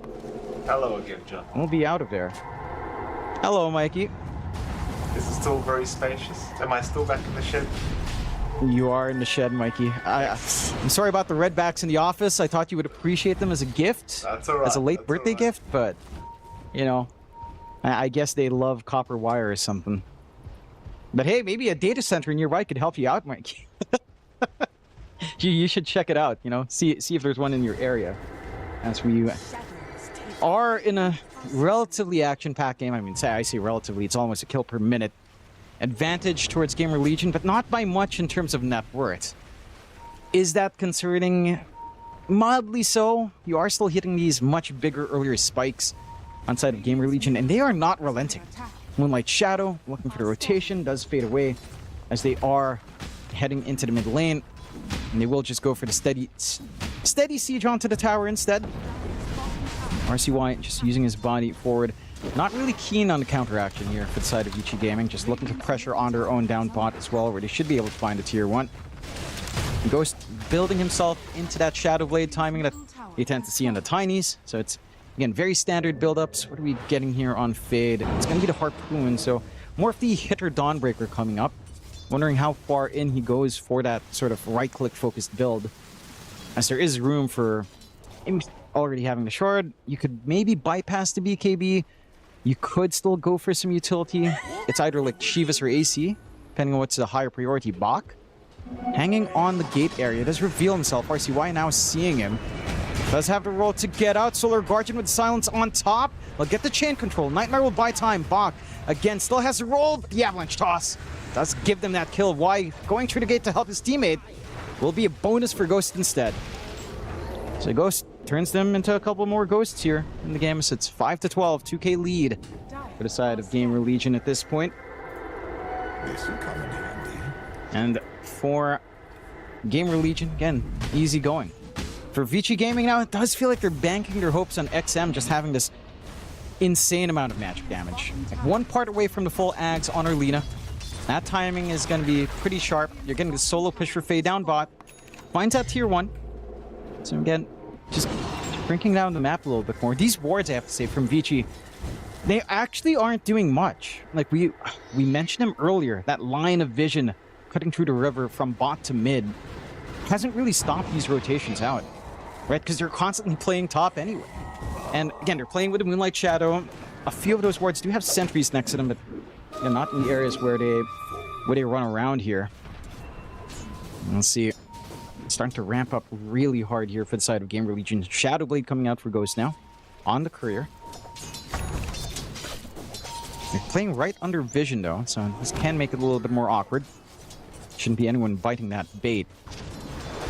It's in queue. He's got that Holy Lock and just a casual headrest. Not the most insane amount of farm on our IO earlier on. Looking to instead, again, just apply pressure across the map. It's going to be a BKB for RCY next. What do we have for Sure? Still working onto the Deso, one part away. So some more damage coming in here. And that's where I suppose things can start to escalate just a little bit more. Having that extra bit of minus armor. If he can stand and hit. It feels like the BKB is going to be the bigger deal here for Shiro. As it just doesn't feel safe to stand and hit, right? Like there's so many ways of stopping this Monkey King, so many ways of focusing him down. There's not much that goes through debuff immunity here from the side of GamerLegion though, outside of Solar Guardian, which you are not relying on as a BKB piercing spell. So once you do manage to hold out and hit this Deso into BKB timing, that's where things should simplify a little bit more for Vici, but that's still a ways off. We've got that full Ags on XM now, so Flame Cloak up, a lot of Spell Amp to play with. Question is, can you really find a target to get up on? Doesn't quite feel like it yet. As he won't try to make some movements on mid, but Weiss already gone. Bach goes for the roll. XM does show up. LSA does not connect. A nice Force Staff away here from Speed to bail out Ghost. The roll not really counting for too much. They will isolate away Bignum, but Moonlight Shadow still running. There's no detection here. They're going to be able to isolate away XM, but the healing's there to relocate to bail out. XM is fine. No one dying. Net commitment out from Vici Gaming. Relocate. Wukong's down. At the least, they still have the grip. Why didn't throw it out before dying?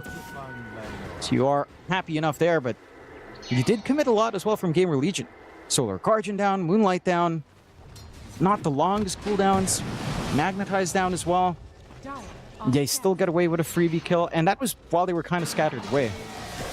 So Vici Gaming not getting punishment doesn't feel great. They'll find themselves a Tormentor instead. Something to compensate for that rougher team fight. Will at least take that freebie, get the shard on Y. Not the most impactful shard, but certainly can help when Y is targeted down. This smoke, very sneaky. Could find Fade. Y already reveals it though. It's not Shiro taking point there. They get the Boundless off. XM flying with a Flame Cloak, trying to get the damage. Not enough to really burn down Fade. Now they're looking to reposition. They're looking to jump in. Blink out from Ghost, cuts off Sin Q, blows up the IO. They do manage to snag away the Shrine, but they'll lose more. They're not too careful. XM stuck in the middle, Grip holding back Ghost. But they get a good long-range roll from RCY. TP away for Bach. No, Avalanche out from Ghost. Bushwhack as well. 4 for none special. And that is just rough to see for Vici. Smoke breaking from Y instead from Shiro in the tree line. The Bane taking point. Losing smoke on the low ground up against the cliff Fade was on. They had time to respond on GamerLegion. It just feels so rushed from Vici. All they need is a little bit of that patience. Use the Monkey King. Use that tree dance. Get the position you'd want. Get the information. But you see the smoke break again from the low ground. Enough time to bail out. Fade. Force staff. Pull to save. Kick to save. And that burst damage from XM, even with the Flame Cloak, just not enough. Get the backline roll as well for RCY. You do manage to get a nice delaying grip out onto Ghost at some point, but isn't really enough to give you much here, as RCY is just free to roll around. Does find the targets you'd want. Great timing on the blink onto 2 to clean up. GamerLegion, with all the aggression in the world now. All the items you could possibly hope for. Harpoon done on Ghost as well. I see is jumping out. Finds Shiro. The roll does not quite connect. Wukong's stalling out for time, but the magic damage is way too much. Even the right clicks from Ghost starting to really add up as RCY is looking for more with a Moonlight Magnetized commitment onto XM. Under a tier 2, Avalanche is good. Solar Guardian with a toss. XM, can he get relocated out? No, Sin Q can't get him out of there. We'll go back with him. And Ghost is just marking people for dead. Why? Does get a good Nightmare save. Dodges out Sharpshooter, but doesn't save him for long enough. Bach, the only one alive because he's not even in the area. And GamerLegion now 5-21, a 9K lead up. So North American squads ripping the side of Vici Gaming apart systematically. See if they can start to find something to play with on side of Vici. You're talking about this rap. It just feels like you need a BKB on Shiro. You might even just need it as well on XM. Probably not. He's been hanging far back enough, but your front line just isn't quite there. All right, even Bach. Like the Mage Slayer, no, he's not that tanky on his Pango. His damage threat isn't that high either. And this is where it also kind of boils back to the supports. Are your supports able to really set up anything for you? Not quite. I mean, the grip could be good, Nightmare can be nice. The IO doesn't really allow you to set up per se. It's pretty good for bailing out with relocate, maybe ambushing someone as well, but you don't really use that ambush as a setup. So there's just not much to really commit on or start your fights with outside of a good roll from Bach. He's got the blink, he's working into the Ags. Maybe when this Pango is up and running. He'll find an angle, blink forward, Ghost just looking for more by himself. Grip is up, roll is committed, but look how tanky Ghost is. There's no damage flying out. Shiro comes in, Wukong's down as well, Harpoon out of the circle. And they do manage to get the Laguna, and Ghost by himself will die. Takes 5 heroes to get that done. But that is some very worthwhile punishment here from Vici. All the gold, or majority of it, going to XM as well. 634 into the bank. Much needed shot in the arm here to keep things going for Arlena. And Ghost getting a little bit ahead of himself. You know, trying to go for that burst blade. Gets punished. One could argue space, but not quite the space you'd want.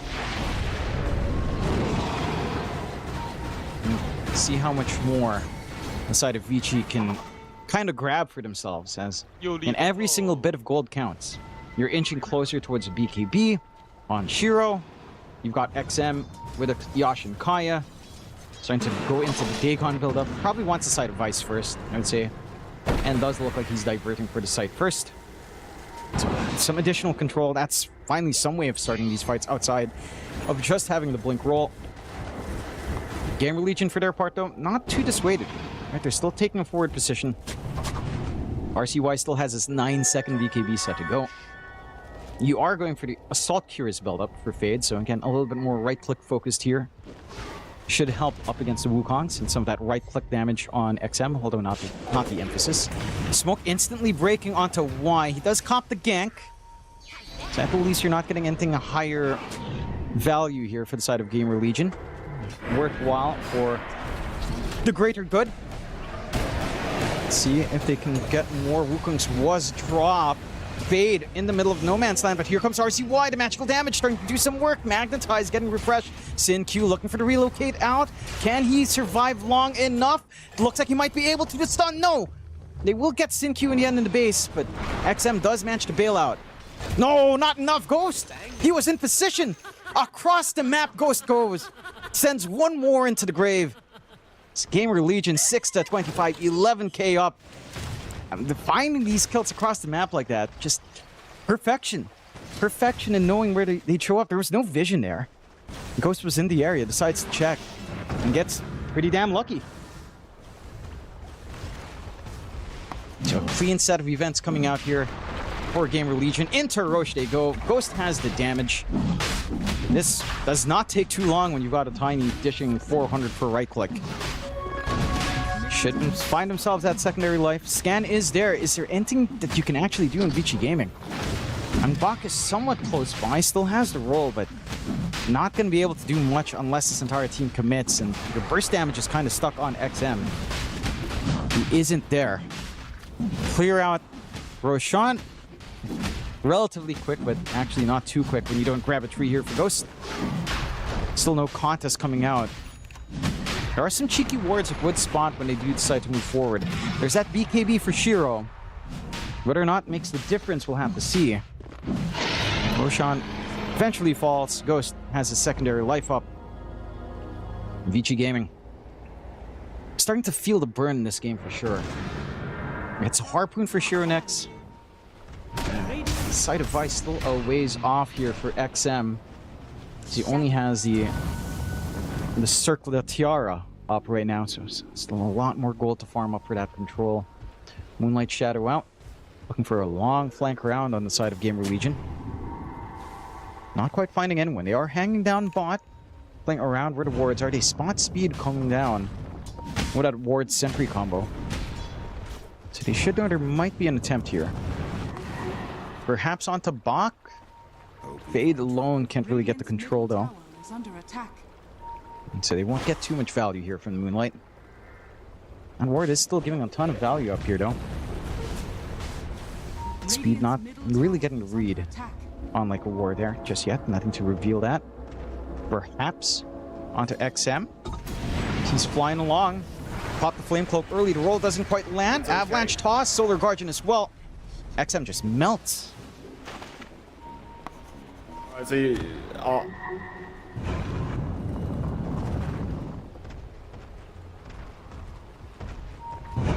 We'll get back to it. It's a nice little snipe. And for the side of Vici Gaming again, your options are quite limited. You've got that BKB ready on Shiro.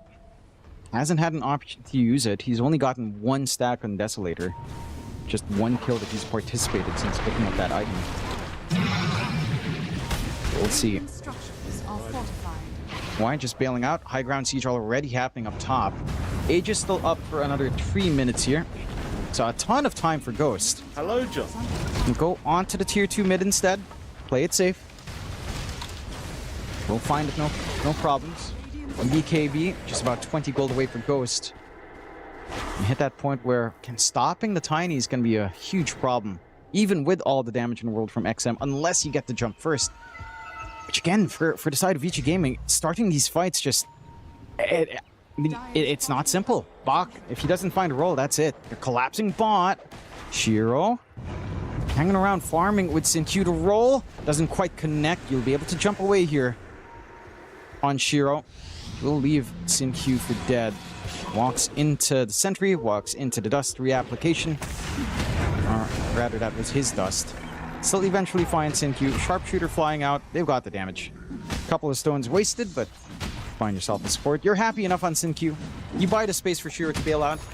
He does manage to walk away from danger at the very least. 6-27, a 15k lead up for GamerLegion so far, as they have just played a near perfect game once again. And we were talking about the issues you'd face here in GamerLegion. The mid-match for RCY, again, it was a lot better for XM. He makes a couple of rotations to make it work. There's a roll coming out here. Bach, they do manage to blow up Bignum, but that's a support. Maybe you can find Ghost, but the Solar Guardian cutting off the follow-through just for a moment. Ghost still in the danger zone, still has Aegis though. Bade looks like he's going to be dead next, as the grip does fly in. RCY is walking into the Wukong's damage is starting to ramp up, but Shiro does get deleted off. The Ag's timing here on Bach, giving him some confidence to come in. They trade 2 for 1. A meaningful win for the side of Vici Gaming. But you're going to need more of that if you want to find something here. So they will get the grab on Sin-Q, making it a 2 for 2 trade. Pause 1, pause 5 for a pause 4, pause 3. Still, again, Vici Gaming, you're happy enough to find some core kills. Maybe not so happy to lose your Monkey King win condition, but you take what you can get at this point. Still net positive in terms of gold trade their way for the side of Vici Gaming. And for GamerLegion, they didn't even pop Aegis. That is concerning. Ghost doesn't even die. It's the collateral around him. It's Fade who dies. It's Bignum who gets the lethal a little bit earlier on. But Ghost himself, this tanky tiny, no. Just stands in the middle of the Wukongs for a few seconds and nothing happens. At least you set out the Aegis here on the side of Vici Gaming. It's just taking so long for these conditions to form. Like now you just lack the recipe for the side of Vice on XM, so at least some progress there. Start to get some control going for the team. And Bach, with that Ags, should be able to do a little bit more. And we were seeing some of that damage coming in that last team fight. There goes the Aegis, fully expired now. And there goes that site of Vice for XM. They have got to find a way to get some pickoffs with this. You've got the magical damage with Flame Pulse, you've got the control setup with side of Vice. They'll go for the smoke play now. Tier 2 does fall. Perhaps you can catch them on the retreat here. GamerLegion still kind of hang around the area, but will eventually slowly make their way away. Perhaps into the Tormentor. This could be the timing for the side of Vici Game if they want to try to contest. It's a smoke out from Speed. Just Speed and Ghost. RCY staying out of the smoke for now. They actually don't walk all the way. In Vici Gaming, don't try to walk towards the objective. GamerLegion as well do ignore the Torm. They're running forward. They have the later smoke here, so it's going to last a little bit longer. Might be able to catch someone by surprise. Moonlight Shadow now as well. Now all the way back into the high ground for the side of each game, except for Shiro. Standing in the tree line, not on the tree. Smoke. Reapplication from Vici Gaming. They've got the angle. There is a sentry ward combo, but it doesn't really spot anyone. Everyone's in the smoke. No one's smoke breaks under that vision. Perhaps they can get some value out. They're on smoke. Back-to-back smoke's not lining up. It's going to start to feel rough, though. No. Not going to make the move. Being very patient on both sides here. But this patience is allowing Ghost to get into that Daedalus timing. Getting into the point where... And he's got a lot of physical burst to play with. RCY as well. Going into his own Aeon Disc. Not going to be so easy to burst down in the middle. Not that he's been easy at all to try to kill off past the laning stage. And Fade. And he's already got the AC, helping quite a fair bit against the Monkey King. And some of the swashes. Going back for Asanj Yasha for some stat res into an overwhelming blink. And looking to just beef up in the offlane. Vici Gaming, and we talked about what you have here on XM. I'm wondering if he still commits for the Dagon at this point. He's going back for the DQ. So it does change the build. Shrine of Wisdom. Tried to take Sin-Q, trying to just, again, find any win. That does force movement across the map, so there is room to actually shove out here on the side of Vici. And they will take their own Shrine of Wisdom anyhow. So that does give you a little bit of room to farm. Feeling safe, no Solar Guardian. No Earth Spirit in that nearby area, at least. And again, play the catch-up game a little bit here.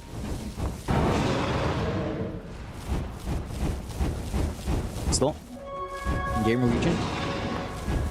Again, they're kind of happy in this game. Roshan, we'll see that spawn. 2 minutes at the longest here. It's a bit of a longer Rosh to wait for. A lot of time for Vici Gaming to actually try to find an opening somehow. Aeon Disc up for RCY though. The Filipino Boulder, again, just going to be that much more slippery in the middle of these engagements.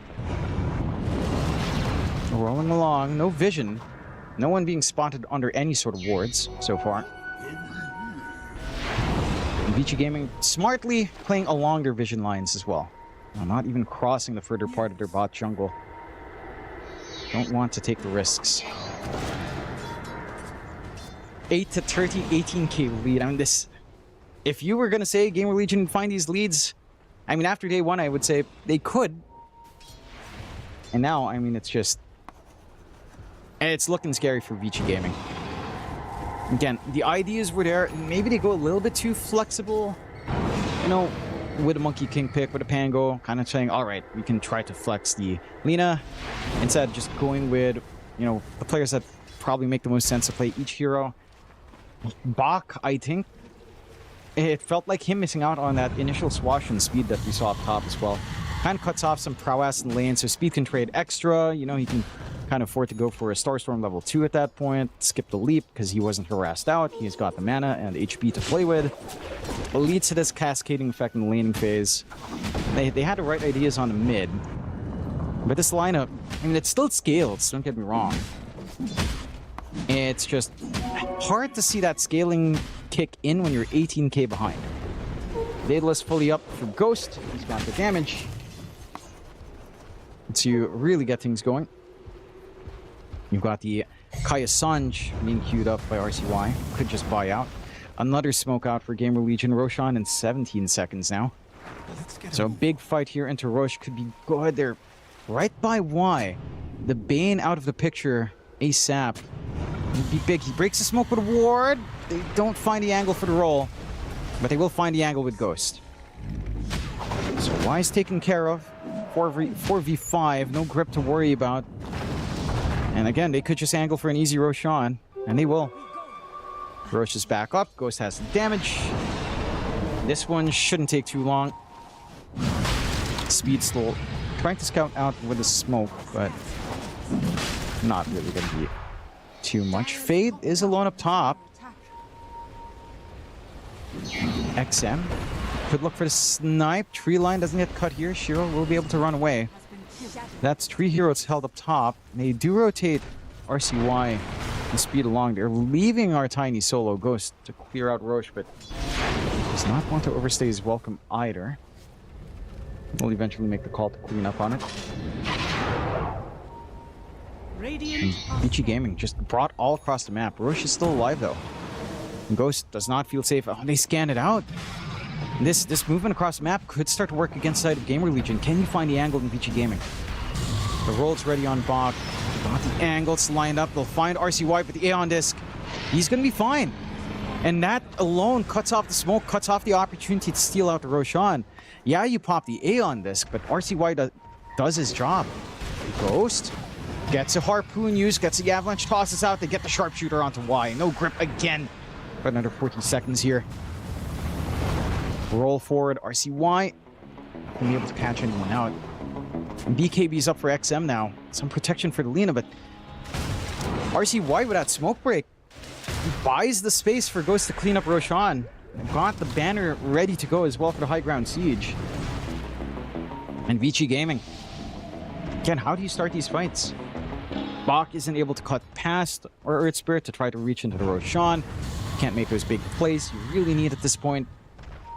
And playing safe does make sense, but I think when you're at 20k deficit, you don't have a lot of room to not take risks, right? Because if you play the same way, eventually the game will just end.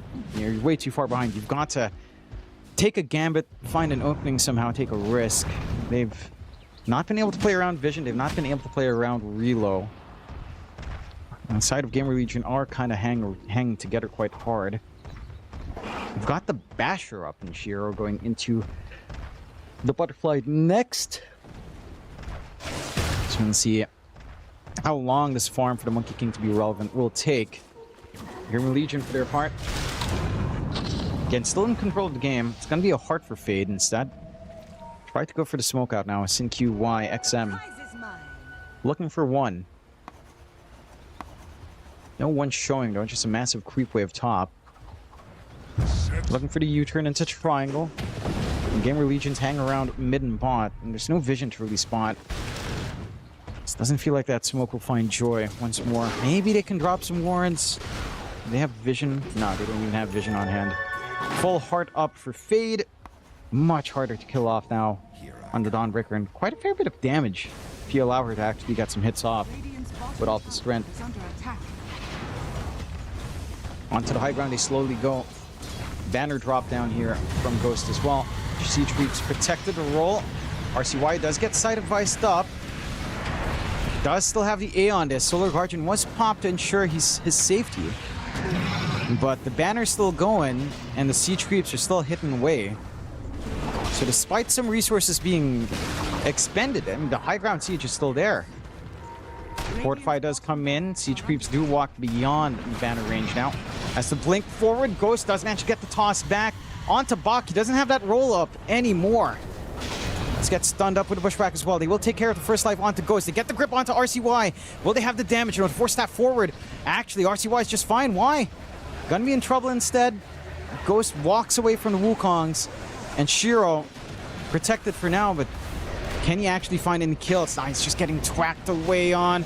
Jump forward. They do find the punishment on Bignum, maybe onto RCY as well, and they will. A big kill onto our mid. As Bach now dishing the damage out. This Pangolier, what he had, starting to get some work done. Fade is left alone, but again, with that heart, he is fairly tanky. Still has the BKB to pop as well.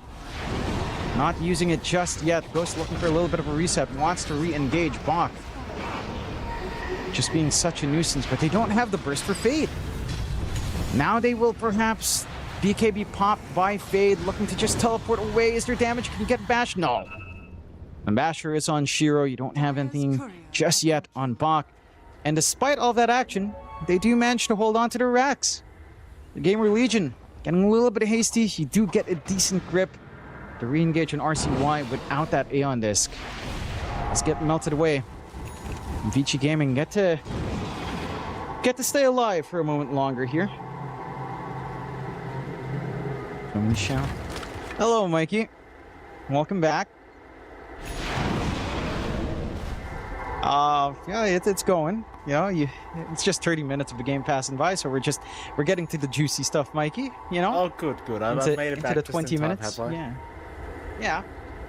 I mean, it's 10-34. It's a 21k lead for GamerLegion.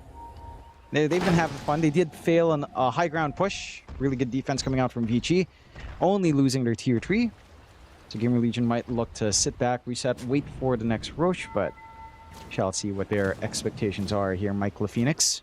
Yes. Has it been an entertaining game, John? I have not been able to keep... I think it has been. I've been having fun. Okay. Well, that's good. I've been trying my best to fix the problem. Yeah, you sound good to me now. You sound very normal. Thank God. I hope it sounds good. Anyway, my actually, you sound normal now. Whoa, look at that. That was a very stressful experience, let me tell you. I might have broken my floor too in the meantime. You know, but here we are now. It's okay. It's alright. It is okay. Here we go. Yeah. GamerLegion, they're in the lead by 23k, I see, Jonathan. It's just... Oh, what's happened to me? Give me a rundown, quickly. They've not really been able to play around early relocates. Top lane, I don't think Bach got the pressure he was looking for, playing Pango into Tiny, which, you know, in mid lane matchups should end up 50-50. Didn't really end up that way. I think we were watching top for a bit. Level 1, first swash, missing speed. Did feel like it actually gave speed a lot. Normally you don't really care about missing skill shots early on, but up against something like the Mirana, which you want to zone out ASAP without the leap, you do need to find everything you can get. Some poking and prodding, forcing out the BKB and XM. But yeah, it just felt like from the collapse and laning phase, GamerLegion was just on top. There was a solo kill in RCY, but then the ganks came in, and the Filipino boulders rolling along. And then you reach the point where you're like, what can you do? Literally, what can you do on VG? Not much. Certainly. It's been a rough time. Gaming. Nevertheless, they're still in the game, John. Still in the game. It's not over yet. Just like I'm still in the game, Jonathan. It's not over. You know? No, it ain't over till it's over, Mikey. Great song. I was about to jump in the car and buy new set of stuff, Jonathan. I'm not gonna lie. You know, I was just gonna jump in the car and be like, screw it, I'll just go buy everything right now. I'm pretty sure there's no stock, Mikey. No, all the semiconductors are gone. There probably wouldn't be. There probably wouldn't be. There are no PCBs left, Michael Phoenix. What are you talking about? Consumer electronics for who? What do you mean? Oh. What a fantasy world you live in, Michael Phoenix. I could really use some RAM, please. I could use some RAM and memory cards. Please stop. Stop, man. It's just weird jumping back into a game when you missed 46 minutes of it, you know? You're just trying to catch up on what the hell's happened. Well, I mean, you know, this is standard for us, Mike. That was the halfway point of the game, so for you and I, the game's just getting started, Mike. I don't know why you're acting like you missed out a lot. That's a fair point, actually, now that you mention it. The game has only just started, hasn't it, John? We've got at least another 30 minutes before the game ends, so I don't know what I'm complaining about. Any key, I mean, we've got a Satanic coming on this tiny. I can see Ghost is having a fantastic time. It does not look like a fantastic time for Shiro at the moment. Shiro's been having a rough one. Yeah. Honestly, if there's one thing I would... If VG would just randomly call GG after seeing the scoreline on Ghost, 1-1, 1-1-1, I think they would be the most base team. But they won't. Right? There's a lot in the line. Obviously, you wouldn't call it just to keep that scoreline perfect. But they'll try for a smoke out inside of Vici Gaming. They've done this multiple times. The map is just so dark. How do you find a target? How do you find I don't know. Jump? Well, RCY is right there. He's in the triangle to pick up the butterfly for Shiro, but they won't really run into RCY. It seems as though the smoke was only just to allow the butterfly pickup for Shiro. Mind you, it doesn't really leave him with any buyback gold, but I suppose that doesn't really matter considering the state of the game right now. Holding out on the high ground. Moonlight Shadow was committed by GamerLegion. They're hunting around, having a look. It's like they might just wait out the Satanic build-up of Ghost, of course. No need to rush the high ground. Roshan also available in the bottom pit right now, so maybe just Satanic into the Roshan attempt is where we go for GamerLegion. And there's that Satanic we just spoke about. But there is going to be a big smoke from Vici. They'll head towards that same pit as the Roshan has begun. It has. Fade looking to break the smoke, though. Last time it was RCY in this position. Using that Aeon disc to stomp this. RCY is in the pit, though. He's not looking to break the smoke. There's an angle to actually play for Vici, but RCY eventually walks on the ramp. Ghost under vision. The roll is good. They are very good indeed. Jumping in onto the IO. Sin-Q is already down. RCY, he'll look for a bit more. Shiro, he's going to try and fight back with the Wukong's command committal, but he's just not doing enough damage. They'll just walk out and wait it out as the magnetize on all the statues. XM? Why the hell not? XM also being jumped here by Fade. Fade just having his way with him. The hills from Sin-Q from the high ground, but it's still not going to be enough. It looks like XM still just trying to run away, but they're just chasing him down. XM, he'll barely make it for now, but the chase continues as the magnetize are being refreshed. And XM, he will just die to the dot damage of the magnetize. There is just no chance at survival. No, that was the cleanest shot you had in Vici Gaming, right? The smoke breaks pretty far, very close to the Roshan. They're on the low ground disadvantage there on the side of GamerLegion. You're just not able to get the angle you'd want instantly on Bach, right? Like there's that hesitation that comes in. The smoke breaks on Y instead. You know, he's not able to get the grip off once more. You've got to jump in with a Pangolier. This has been a consistent issue for the side of Vici Gaming. There is initiation. It's just not been there. And again, that was one situation where it's not a positional issue. For a lot of the game, it's been RCY breaking smokes, the Moonlight catching them off guard. This time they actually had the area, it's just they didn't have the quickest enough response. GamerLegion were on the way out of Roche when that breaks out. And now they've got the Megas onto tier 4s. Vici, you've got one last fight in you. You know, you've got to do something here. Yeah, even that's kind of pushing it, I think, John. Fade, he's going to take down pretty quickly, though. Fade is going to get left behind. Bit too far forward. Tried to get out with his ult, but couldn't quite get there. So they are looking to maybe jump Shiro here. Shiro. No, he's going to be all right. They won't make the jump in. Not 100% confident in their ability to burst him down that quickly. And it might not really be worth this risk. Like, you've got the Megas up anyway. You may as well just wait out Fade. And I think they might just.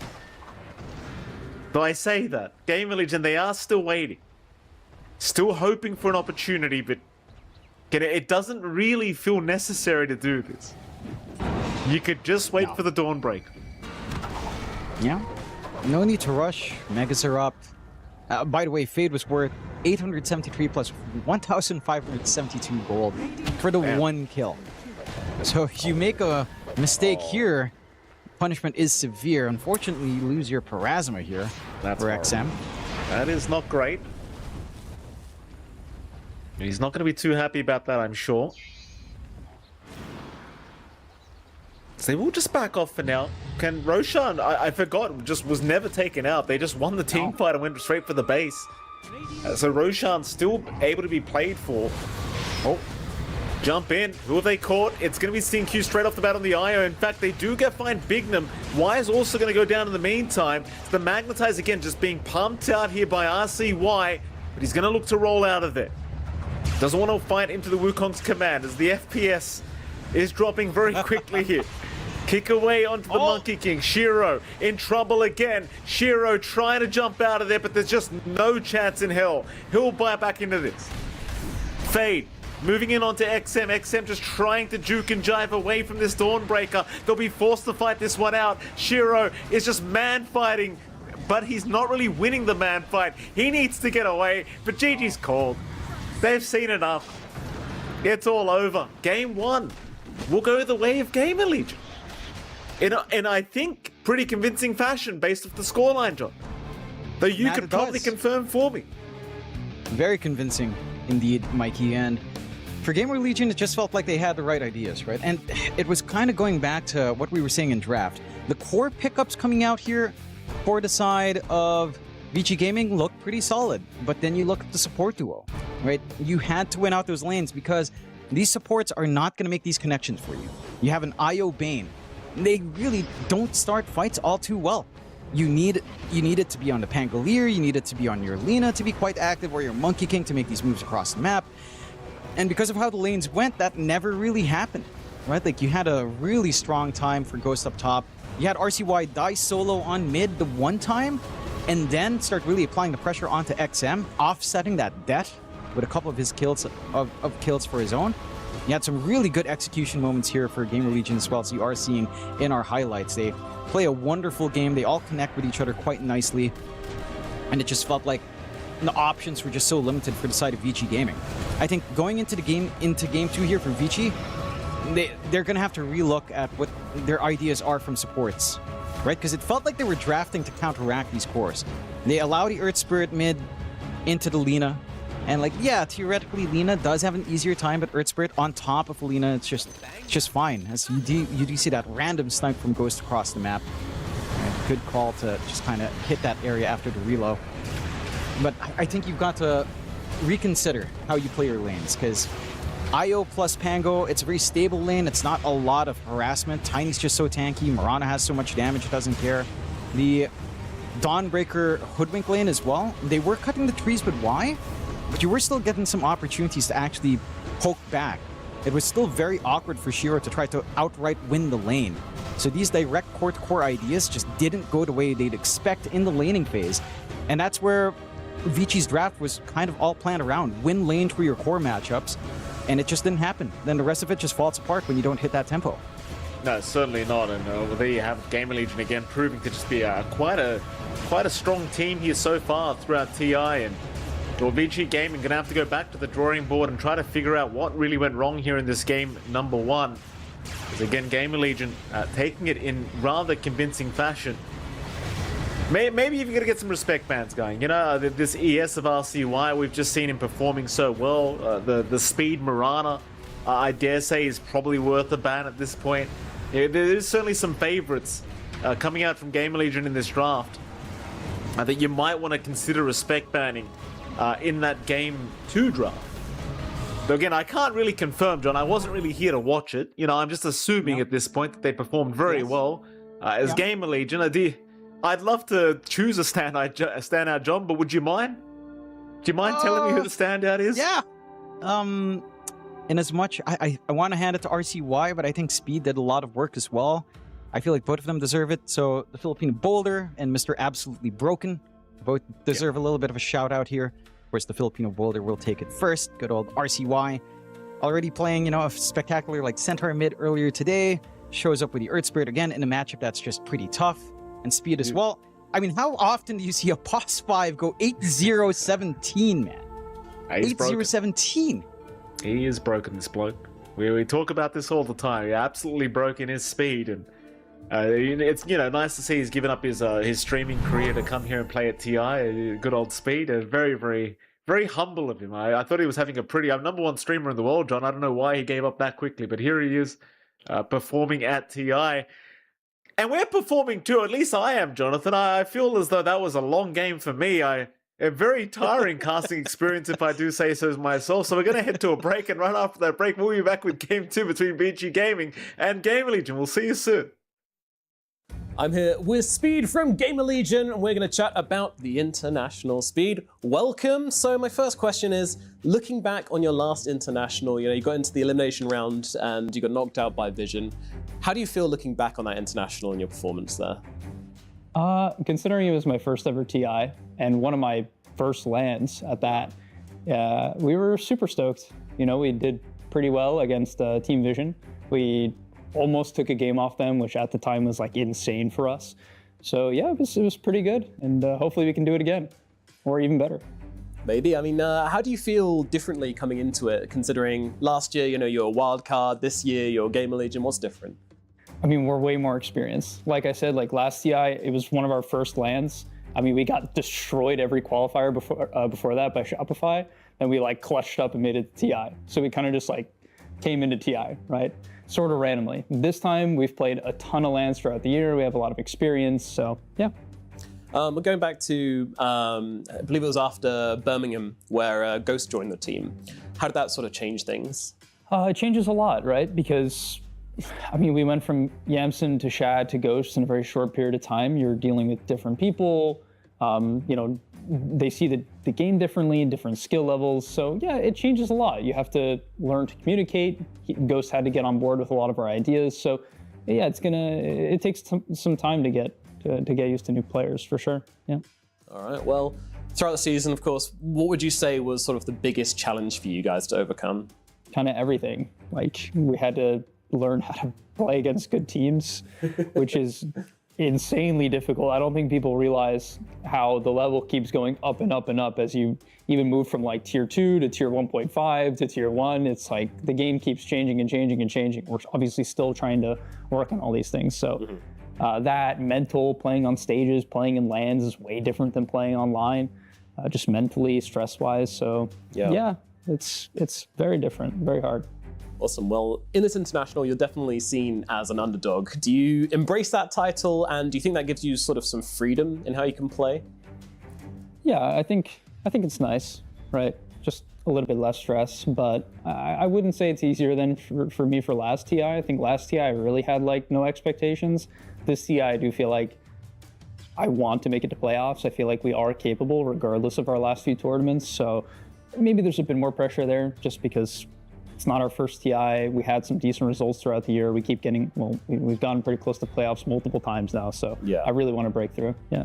You want to see that stage? Yeah, I really do.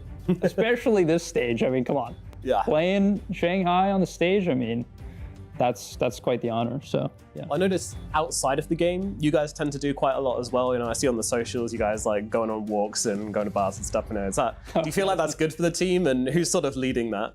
The walks is Mongoose, our coach. That was his idea. He got that into the team, which is great. It gets, you know, it's good vibes, gets the circadian rhythm set when you're traveling. You know, we're from NA, so like our traveling is crazy throughout the year. It's pretty ridiculous how much jet lag we have. And then Maggie helps organize, our manager helps organize a lot of like the out of game stuff, like going to bars, events, whatever. Yeah. Cool. All right. Well, last thing, I've seen a lot of predictions, you know, on Reddit, on X and stuff, and people, I'm afraid to say, they do put you in the bottom 3 quite a lot. 1-4. So. Yeah, we're 1-4. Like crazy. Everyone's 1-4. No, I get it. Like frankly, if I wasn't us, I'd put us 1-4 too. Look at our last 2 tournaments. I mean, let's be real. We did bad. Like, it is what it is. All right. Mr. Speed, I really, really hope I get to see you on that main stage. That would be awesome. Thank you so much for coming to talk to me, and good luck at the International. Thanks.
Welcome back, ladies and gentlemen. We are going into Game 2's draft here between the side of GamerLegion and, of course, Vici Gaming. And, of course, Jonathan, welcome back to me. I've finally made my appearance here into game number 2 after working so hard during game 1. Jonathan, after your very long break, I might add, 12 minutes worth of break for you. How are you doing?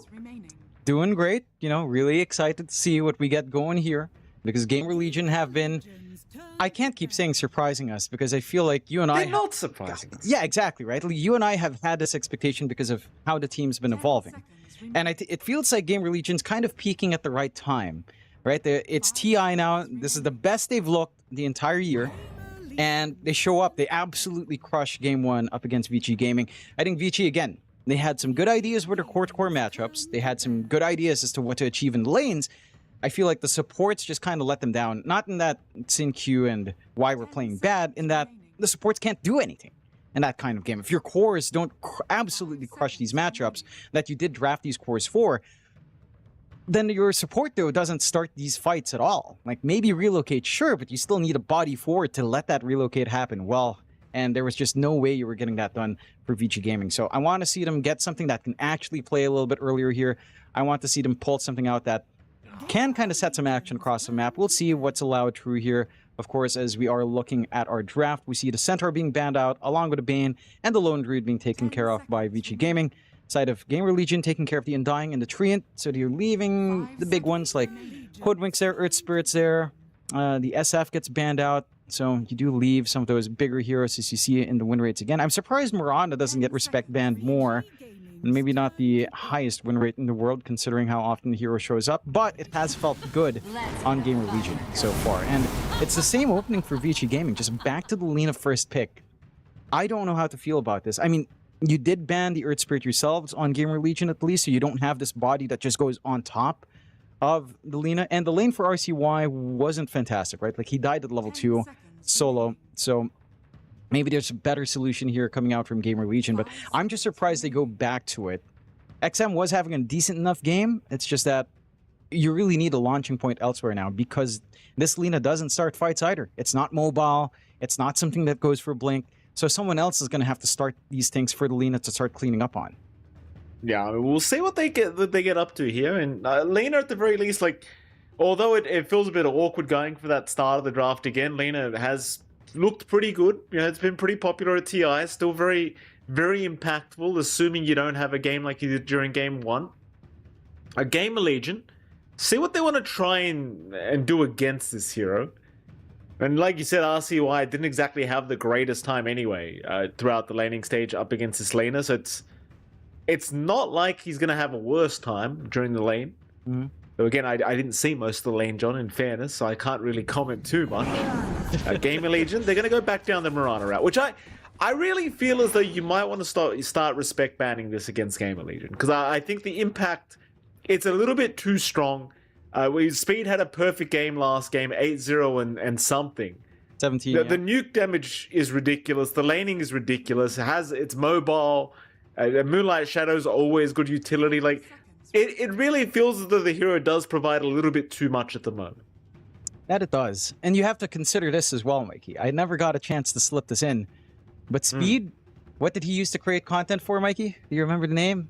Oh, Game Leap, yes. And what does Mirana have, right? She leaps, right? And it's GamerLegion, Game Leap. Oh, John, it's perfect.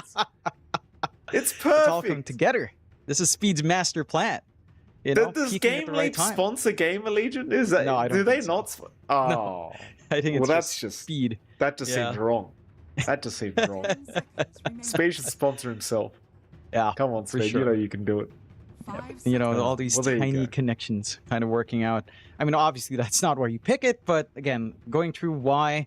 Starstorm damage is great.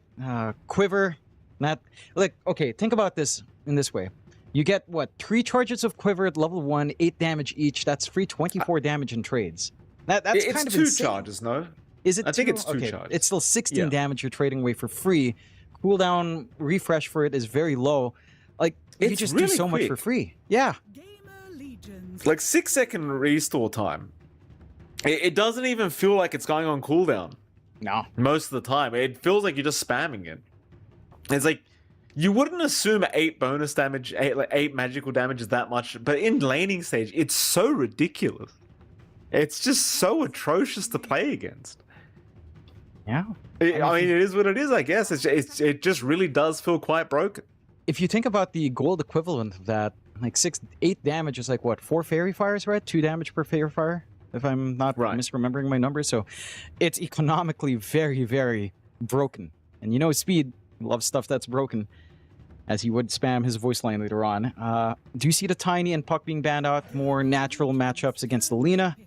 See the Lifestealer being banned out by GamerLegion, but it's not like you have the option for Centaur, so I'm very curious why the Lifestealer gets taken out here. As the hero overall hasn't felt great, right? Like, you and I were seeing this in the Esports World Cup. It's a hero that, I don't know, always seems to under-deliver, unless, again, very specifically you're up against strength heroes on the off-lane. Maybe they have an idea for what Fade wants to play off, you know, something like Underlord still there, and that would kind of get annoyed by Lifestealer, so perhaps that's the direction they go. And then you could end up with the Bignum Mirana in that lane, Underlord Mirana lane, Pit of Malice into Arrow, nice and easy combination to play. And that might be the ideas GamerLegion's forming up. I'm still very curious what they pick for RCY though. They go to the Hoodwink first. If it's not broken, don't fix it. It's Bignum's Hoodwink once more. It just feels so strong, right? Like this support duo, yeah, they don't have hard lockdown in the sense that there's nothing like a quick Hex hero or even like a Shackle coming from a Shaman, right? That instantly holds a mobile hero. But because you reveal Lina mid, you don't need that hard lockdown anyway. So you can kind of get away with softer, not really soft, but things that don't instantly stun, still has high impact, really good laning presence with both of these heroes. It's kind of crazy GamerLegion get away with this kind of support duo again. It is. And yet they will. They continue to get away with it. Vici Gaming, they must have a game plan. At the very least, they're not respecting the support duo of GamerLegion, that's for sure, with these opening picks being allowed. Surely they feel as though something else was the problem during that game number 1. We'll see what Vici Gaming do. Of course, second pick for themselves to be made. They've used quite a lot of reserve time already to get to this stage of the draft. The Tusk is always ready. They'll go for the Tusk pickup. There's only a little bit more on the active side, and we'll get the Wind Ranger pickup. Is that just the carry Wind Ranger, John, do you think? Yeah, I think it should be Shiro's hero. I think that's the way they've been running it on the side of Vici Gaming. Yeah, we haven't seen a support Wind Ranger too often nowadays anyhow. Yeah, at least in this TI, it has been Shiro playing it every time they picked it, so not really any flex there. Not the best win rate for Shiro on the hero, but you know, what can you do? And it is stable enough. There is the reason why you don't care about Lina. The Invoker for RCY always feels like every Filipino mid is just an Invoker player, no? That's Abed, that's Yopaj, all the ones that went international also have Invoker in their toolkit. Yep, that's true. It is true. The Invoker does make its appearance, and I mean, I guess you're right. Everyone had an Invoker at one stage. You know, it always seems to be the Invoker that kind of gets you in the door. You got to show off somehow. You know, GamerLegion. Well, what are they going to follow up with? So far, the draft looks very nice, and oh, there's one of my favorites, John. The axe will come out. The Fade axe. I love this hero, Jonathan. It still feels so nice. You know. Not quite as strong as it used to be, but Battle Hunger still feels so broken. You know, especially once you pick up that shards and just spam 3 Battle Hungers on a single person. Yeah. It's just so funny to watch them try to run. You know? Oh, yeah. Yeah, I just really miss the scaling on Battle Hunger, not gonna lie. Even though it was magical damage. Like, you know, and you used to get your Coat of Blood stacks from just even laning kills.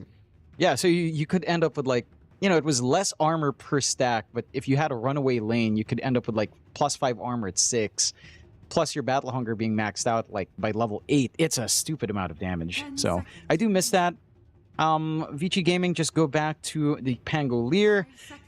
There's a weird flex here for Vici where you toss the Lina safe, bring Pango mid, and you run Wind Ranger support. I don't know if you really want to do that. The lane matchup for Wind Ranger already feels good into Axe. You've got range poke. You've got magical damage to play with Power Shot.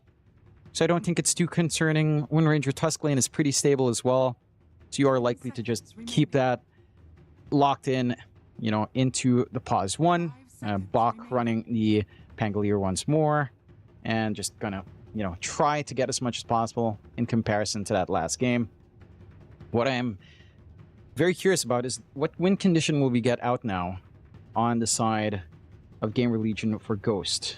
There's a lot of big heroes left in the pool, right? We sometimes see Sven being banned out. It's not like an amazing Sven game, but considering Wind Ranger and Pango, Warcry could be a really good answer. Overall, just blocking a lot of this damage. I think Necrophos is an oddball pick, but certainly could work out for GamerLegion as well. That's something Ghost does love to run. And it does look like they're expecting a weird flex here, GamerLegion. They ban out the Lycan. So maybe they're expecting the Wind Ranger support to be coming out instead.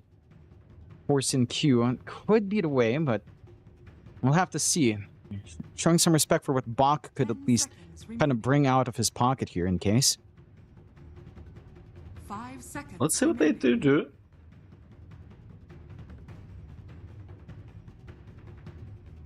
Vici Gaming. Still 35 seconds reserve time left to make these choices. Still looking for the position 1 ban out here against GamerLegion. Ghost still has a couple of his heroes. I mean, you don't have the Wind Ranger. He's got his Necrophos still available if he wants to bring that out, though it doesn't look particularly amazing into Lena. Probably not the idea he's looking at. Well, I mean, Ghost, he's one of those players that doesn't have the craziest hero pool, I want to say. I think for this meta, it's kind of crazy, right? Like Naga Siren, he's one of those classic. It feels like the Malaysian carries kind of lean that way, right? Like Naga, PL, right? If you think all the way back to like Miracle, I miss that man. Galvin's a chill lad. But yeah, they really love the Naga. I think that's a pocket pick that you could always try to bring out. I still feel like your point about Lena into Necro, it does kind of stand. At the same time, what counters Necro here? Like, do you have a natural, great Nullifier carrier? Wind Ranger could, but it does feel like she wants a couple of items first. Spirit Vessel carrier, I mean, you could argue the Tusk perhaps, or even the Pango. But I don't think you're actually that concerned about just purely the magic damage here in Necrophos. You normally go Consecrated Wraps anyhow in your build, and that is almost always just enough magic mitigation to kind of handle the Lena's burst. So I wouldn't actually mind Necro last pick. I like that the Sven's banned out for protection. And it is the Darkseer coming out, so how are we shifting things? It looks like we're getting the Shiro Lena amid Pango and the Bach Darkseer with a Tusk lane. You end up with the, or with a Wind Ranger lane perhaps. You end up with Tusk Wind Ranger support duo. They do flex it. Okay. Yeah, it's interesting. I don't know how to feel about it. Yeah, I'll reserve judgment, John. I'll reserve judgment for now from Vici Gaming's end of things. GamerLegion. Final pickup rather. They're still looking for that position 1 for Ghost. Oh, they're gonna go into the Alchemist. Okay. I mean, why not? You and I in particular, we haven't seen so much Alchemist so far for us in our casts, but why the hell not bring the Alch out? Doesn't really seem like you've got the most amazing counters towards this hero in this draft for Vici Gaming, so I imagine Ghost should have a pretty decent enough time. Yeah. I think if you think about it, Alchemist kind of functions like a pseudo-Necrophos, right? Like, he doesn't block physical damage in the same way, but he has insane regen when he pops ult.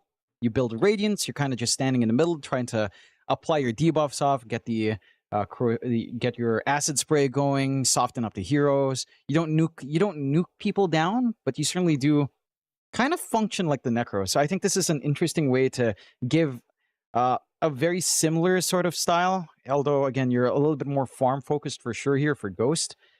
We do end up with the Sin Q Wind Ranger and the Y Tusk, so again it's that shift, and it is the Shiro Lena safe with XM taking that Pango mid. The matchups do feel a little bit better. Again, you end up with Pango into Invoker. That's a little bit more, probably a little bit more pressure that the Pango can pump out. Of course, RCY can kind of play by level 3, level 4 once he has a few more of the orbs up. I'm curious to see if they do have enough tempo here on Vici Gaming, because they do have good supports now. Like, you can start fights with Wind Ranger, you can start fights with Tusk. You have some good saves as well once you get some blink timings up. So even if your cores are kind of stuck farming, at the least these two supports can connect with one of the cores and make things happen. In this game, it's still, again, going to be XM on the Pango. It's got to be playing with early rolls. I do expect the lanes to be a little bit better, right? Like Fade on the Axe laning into Lina. That's a pretty ugly lane for Axe. You're going to get magically poked a mile away. You're not going to be able to walk up and try to get some free spins.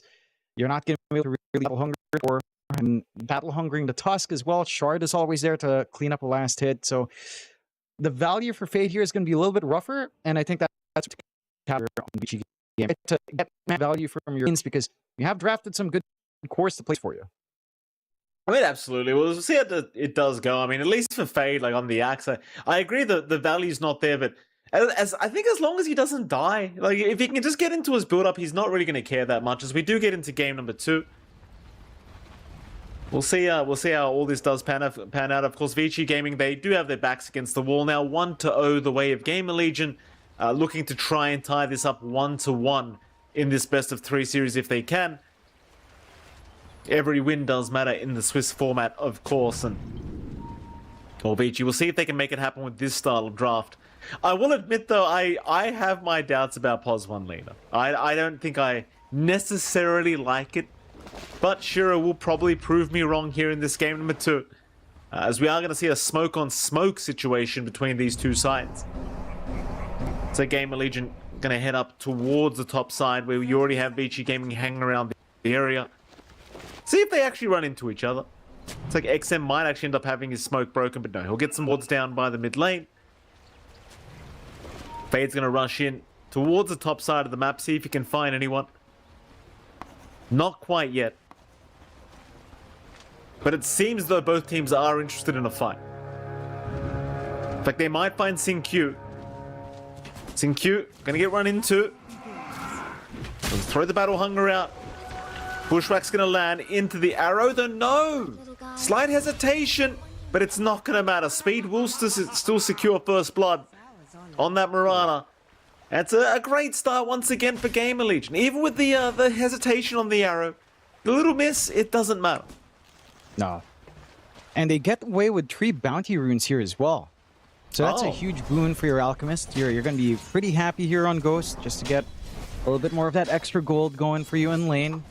And yeah, I love. I was seeing these stickers earlier today. RCY's been on them. Is Neff part of this team or something? You wish, right? Like very North American. It's a bit of a stereotype, but that stereotype everyone loves to kind of poke with. And who doesn't love a burger? It's a Mikey? fact, John. Everyone It's not loves even a stereotype. It's a fact. What's wrong with burgers, though? It's fine. Nothing. Burgers are great. I like burgers. I like burgers. Yeah. I like them. I'm not complaining. Don't get me started. Right? I know what you're trying to do. Here we go again. Here we go again, Mr. 3-star Michelin critique Mike LaPhoenix. You know, yeah, you can appreciate a good burger, as we can appreciate some good lanes as well. XM up against RCY. So far, first few levels, feeling pretty good for RCY. Does go for the Exort along with Quas. So it has some Forged Spirits for some easy poke. Love how the micro is coming out here for RCY. Just putting the Forged Spirit a little bit further away from the creep wave, just to ensure it's not going to get hit by the swash as well. So you're getting some value poke out onto XM, clearing out the creep wave just fine. The bot lane, probably the slower lane amongst every single one here. Although maybe if you land unstable into arrow, it could be a little bit more active, but you don't get the full charge up. Bignum. You are obviously looking to just kind of stack up here. Oh. Bignum getting pretty low, but Shiro's also getting pretty low here. It looks like a pretty good trade for Fade, as they're diving tier 1s, but why can't reach? Oh, his arms were too short. His legs too stubby. Oh, a double kill for Fade. And John, I mean, this is a lane that, like, quite frankly, shouldn't be this good for the Axe. No. It really shouldn't be this good. But a double kill already, that's going to allow him to get into the brown boots. So suddenly you're not really feeling that scared anymore as the Axe. And, well, now it just feels like you just start abusing them here. Like, Shiro's really not that tanky. If you can close the gap, it's pretty easy to just take him down with this battle hunger slot. I'm a bit surprised Shiro actually goes for the LC at level 2. Right, we were talking about all of the magical damage that comes in. I think you could just play this like a mid, either a 3-0-2 kind of build, even a 3-1-1, but prioritizing Fiery Soul at level 2. Just because the long range poke is what's going to ruin this Axe. I get that maybe they're looking for some kill ops. Maybe Shiro was getting it defensively when he was being dived on. But that does cut into, again, your presence here up against this Axe early on. And Fade, with a level advantage, with the 2 rings of protection, not going to mind that poke at this point now.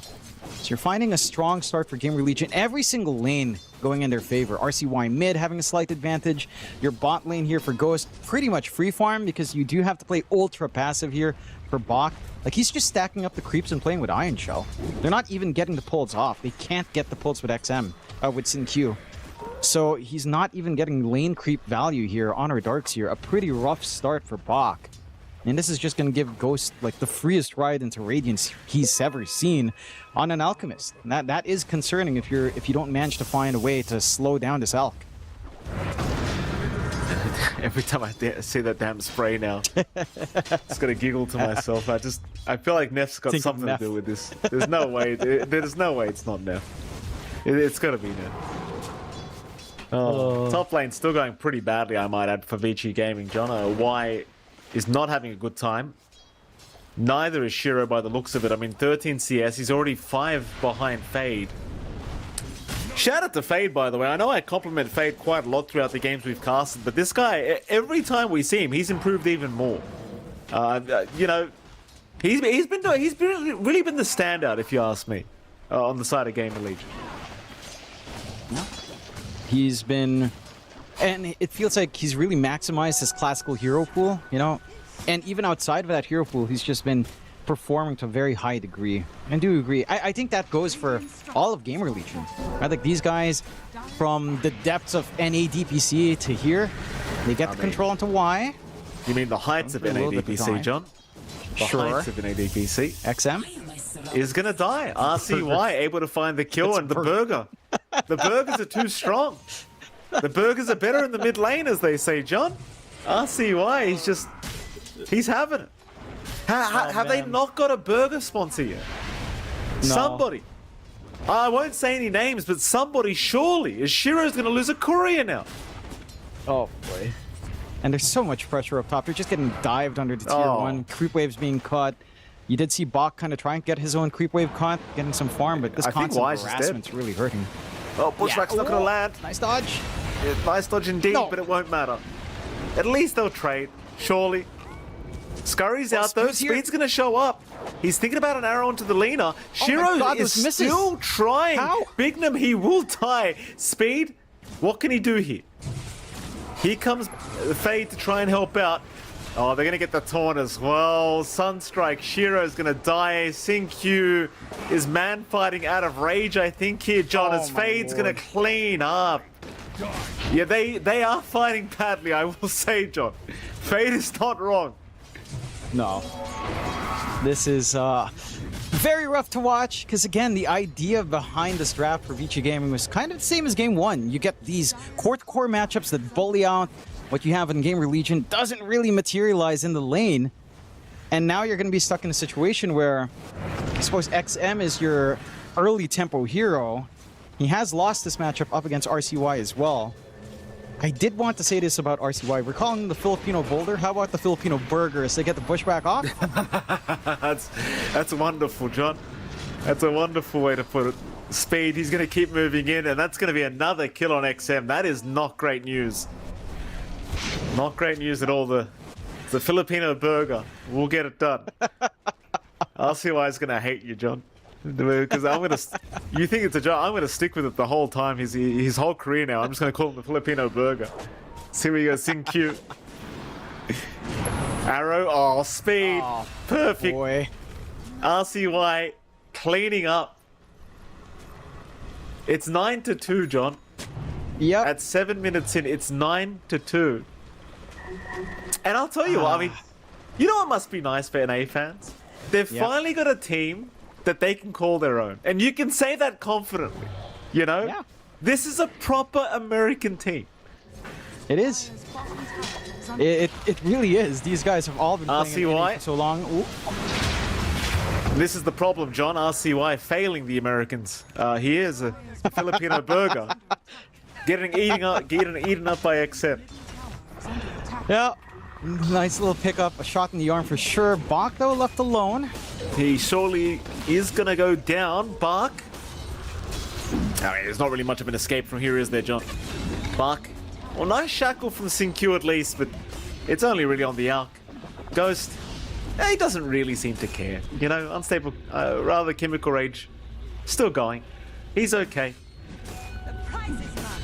No real threat of death for him. We'll be able to just back off. The kills coming out for Vici Gaming still a little bit more impactful to get that pick off onto RCY. But you don't mind too much, right? Because look at how well your other lanes are going. Ghost, he's just, again, free farming, #1 in net worth, a full 1k ahead of any other core in his team, 1.8k ahead for any core from Vici Gaming, almost 2k ahead already, a 4k lead at 8 minutes 40. With an Alk, even with an Alk, this doesn't tend to happen in an even game. Right? Normally, we still see maybe a marginal 1k, at most 2k lead, but this has gone so well for the side of GamerLegion that you're going to snowball out of control. One big move from Vici, they've planted some good sentries. So you're not going to get some stacks up. Y has at least intervened with his body as well. So you will not get the timings here. It is going to cut off into that some of that flash farm that you'd want to get on Fade and on Spades Ghost. Here again. They're looking at Shiro again, Jonathan. Shiro, at least this time, has got the memo. They've got vision here, so they will see speed. Scary times. I mean, you know, Shiro, he's been having a rough one. Needs some space to farm. It's not like the Lina is the fastest farmer in the world either these days. You know, you are going to need a little bit of time, especially compared to an Alchemist of all things. Speaking of that Alchemist, of course, Ghost has been having a pretty free game, I'd argue. Not really any pressure being applied to the Alch whatsoever. Of course, as you can see by Bach's net worth, he's been having a horrendous time on this Darkseer. Yep. I mean, he has been jungling since minute 1, so yeah, there's really not much for him to do. Just kind of sit back, try to get some stacks, and get to the point where you at least have the Dom. Maybe you can start working the lanes a little bit more. They're going to try for speed. Speed can't get the Moonlight Shadow off and cannot leap away. They do find a quick freebie on the Mirana. Speaking of the Mirana, though, is that not why you ban it? Like, the fact that Bach has to jungle from level 1 because this Mirana damage is just too ridiculous. Like, is that not a reason to just get rid of the hero? Ought to be. It really should be one of the reasons to take care of it. Its damage is just way too high. Yeah, it's doing quite a fair bit of work. Yeah, so it already has done the work, right? And I was going to say for Vici Gaming, the big difference compared to Game 1 is that, again, the support duo can just connect with each other as well and find kills. They do have enough damage across the two of them to just do that, buy some space for the rest of the forest to farm up, eat that jungle space, and get some action going elsewhere, applying their own pressure. Moonlight Shadow does fly up. Doesn't look like they're close enough, hold on. There's no sentry. Oh no, the taunt! He misses the call. Thankfully for Shiro, at least, there's a nice bushwhack. Shiro almost ends up going down. The sharpshooter was taken by Sinkyu. Thankfully, Sinkyu does block it with his body, because that might have just been a kill. Would just have been enough. So they do manage to save themselves just a bit there. That is Moonlight wasted as well, but look at the space RCY's gotten. Just constantly meteor hammering the mid tier 1, getting a bit of a solo push for himself, dipping into the jungle to farm up as well with the Ice Wall. And he is going for more of a fighting build. He's going for the Atos, maybe into the Glade near the smoke though. Well, they are going to move into him. Snowball is out. But it's RCY is not going to be an easy target, and they missed the shackle anyway. Not going to be the simplest of targets to try and deal with just your support duo. I suppose XM was somewhat around the corner, but not that close. XM does now have the Diffusal Blade up, so it does have a bit of play here on the Pangolier. But you're playing against a team that hasn't got any of their core items yet. Like, you look at Fade, he's got the Blade Mail, but obviously wants the Blink Up before he really gets moving. And so the scary point of GamerLegion, it's not even here yet. No. Not fully, at the very least. And I think the big concern as well for Vici, like, yes, they're trying to get these moves across the map, like onto mid, pressuring onto RTY. But you've left this Alchemist alone for a full 12 minutes. Like, the Radiance is up for Ghost. He's going to be ramping up into a point where he will join some early fights soon. And that is concerning, because you don't have easy ways of bursting through his HP. They will find Sin-Q. They will find Bignum here with Sin-Q and Y.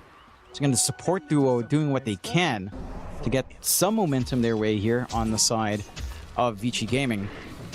But Bignum's happy with that, because none of the cores are dying. The Ghost is still very well protected on our Alc, going for the Blink BKB. And you've got to do something to stop this Alchemist at some point here. It's just a little bit too free of an Alc game. So far. Now Ghost, again, having a brilliant time here. Under attack. Shadows take us. Mid lane, a bit of a pressure being applied, but Radiant's courier has been not too much. They will look to retreat as Moonlight Shadow was committed. They'll make a chase onto Y, but Y, oh, he does get hit by the Bushwhack. Sunstrike out as well with the Sharpshooter. And the Dunk, not out yet. Should be out eventually, though, as they will hand the freebie to Fade. Which is something my teammates never do, John. They'll KS at any time they can. It's all right. Makes me so you just miss out. You miss out on one armor. Your battle hunger doesn't scale anymore. It's fine. You'll make up for it. You know, for the first one if you miss it. Fade gonna be very happy to get that freebie, as it does drag him so close to the blink, just about 160 away. And that's really the point where you've got this hero that you can finally play around, because that's the one thing you're lacking in GamerLegion. No one is really ready to kind of group up. Vici Gaming now starting to play around with XM, with that defusal timing you mentioned. Fine Fade. They are going to see him right before he's got enough gold for the Blink Dagger, so this could be a very good kill for him. The Fade is doing so much damage back the other way. But he won't find anything for his trouble. He does go down. And again, it was a pretty nice pickup because he was just about 100 gold away from having the Blink Dagger available. It's a little bit unfortunate for him. But I'll tell you, it's a bit intimidating seeing that Fade almost turned on two of them. Bark now sticking around but needs to retreat as they are looking to just set up with the Rod of 8 toss out from RCY. And it really is just that easy. Though XM, he's going to show up with the Rolling Thunder, but you've only got Ghost so far. He's got the Chemical Rage going. Like, yes, he's trapped, but who cares? He'll just heal through it as they'll try to turn their attention maybe onto Speed. Speed's still running away as well. And now XM is just going to die. I just don't see the team fight there. Like, you're going on an Alchemist that has Chemical Rage going. At level 2, by the way. Like, he's got a lot of regen. I think it's just ultra optimistic. Maybe they're just looking for a jump onto RCY instead, or maybe that pick off onto Bignum. They do overcommit. The angle out for the roll there for XM, not the cleanest.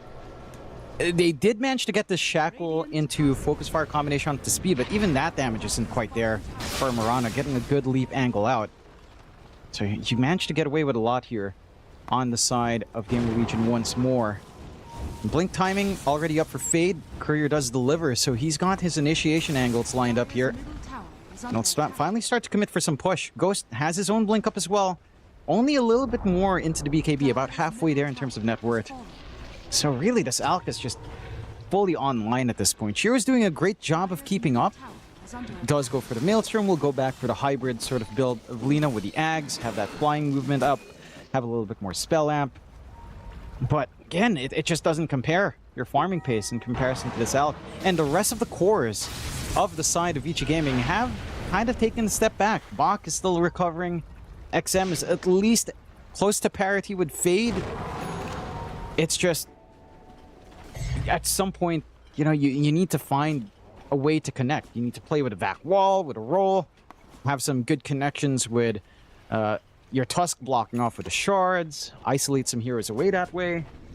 Because GamerLegion are still getting some big tools. RCY's got global presence now with the travels. And again, Ghost has really had the freest game that we've ever seen for an Alchemist. Like, we see a lot of Alchemists get pressured out quite hard in lane. This last pick Alc looking the most effective we've seen this pick be, at least in the early to mid-game sense. Looking to maybe play... Oh, this is out on the stun. Ghost in the middle of nowhere now. Probably doesn't want to be here anymore. But again, he's very, very tanky.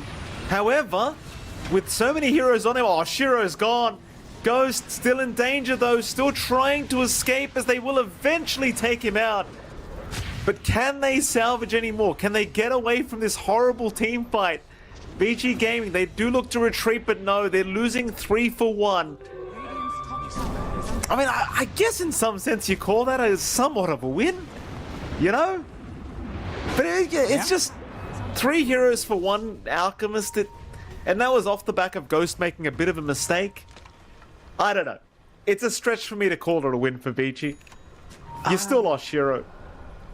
Yeah, I think if you don't lose your Lina there, it's a much clearer win. And because you lose that pause 1 for your own, like the trade doesn't feel as amazing. You finally put a dent in Ghost at least, stopping that momentum the Alchemist is swinging up to, but he's just 1 part away from the full BKB. I don't think you really care on Ghost that much. Or maybe looking to make a play. RCY still a bit forward here. Okay, he's going to be alright. Gonna be able to jump. RCY having a pretty clean game thus far, but they are looking to try and force a jump in. Kind of hard, like you don't have a Blink Dagger available quite yet on Y.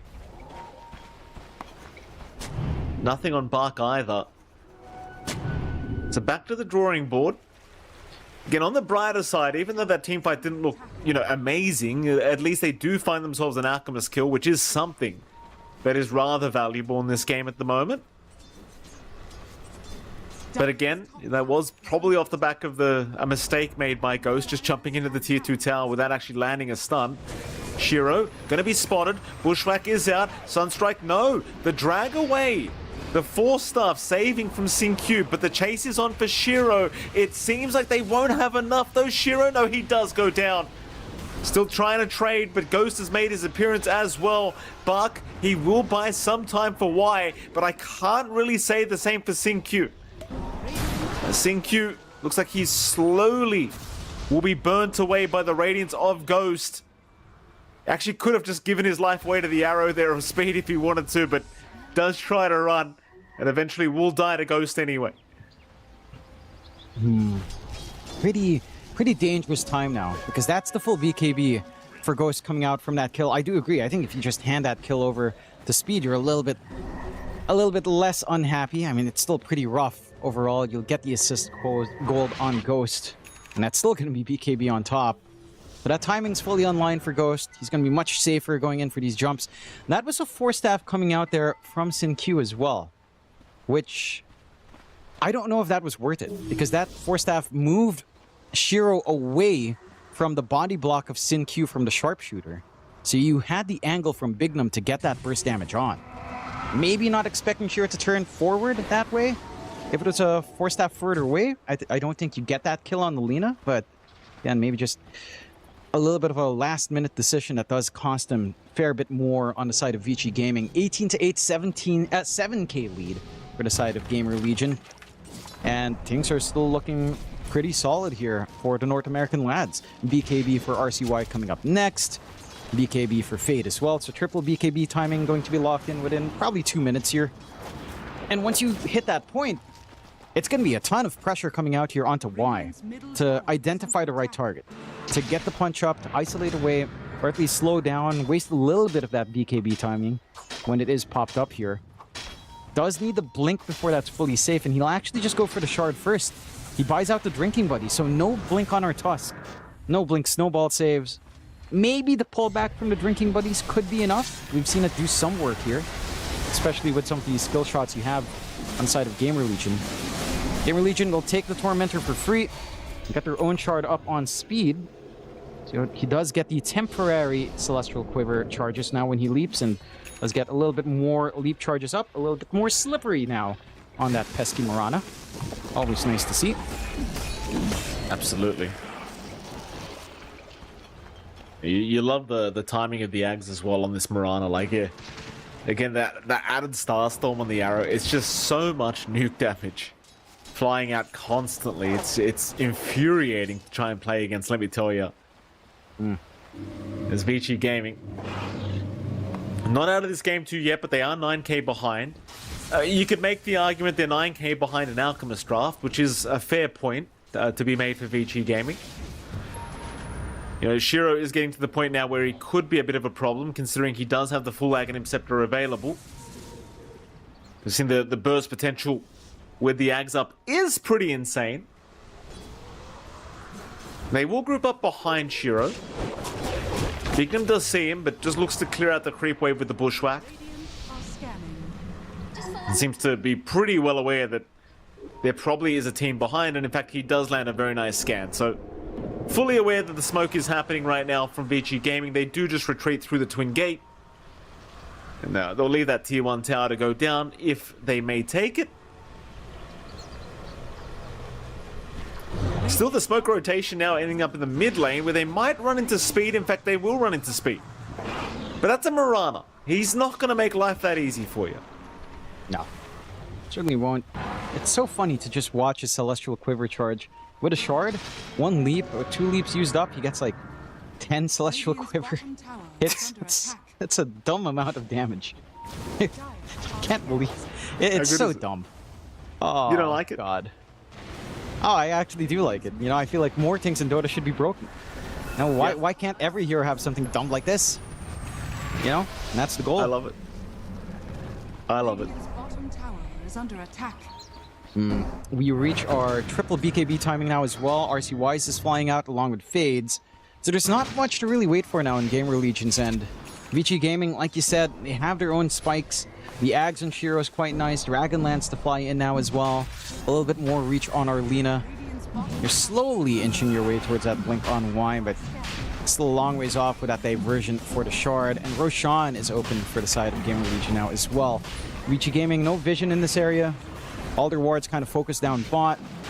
It's going to be a nice free Roshan. Power shot does scout, but can't quite make it in here in time. They're going to run into Fade. Fade's got a BKB available though. He'll happily turn. They have dealt a fair bit of damage his way though, so it looks like he's looking to retreat just a little bit. Ghost in the meantime getting caught on his own, but he does have the Aghanim Scepter. Problem is he has no Chemical Rage to play with, as XM actually does take down Fade. Just goes all the way for that kill and manages to find it. Ghost still sticking around, but ends up stunning himself in the Roshan pit. Meanwhile, RCY dealing with XM pretty effectively as XM is down. It was a really nice start to the fight for Vici. It just doesn't look quite as good once you see XM dying on the Pangolier. I'll still call that a win though. It is.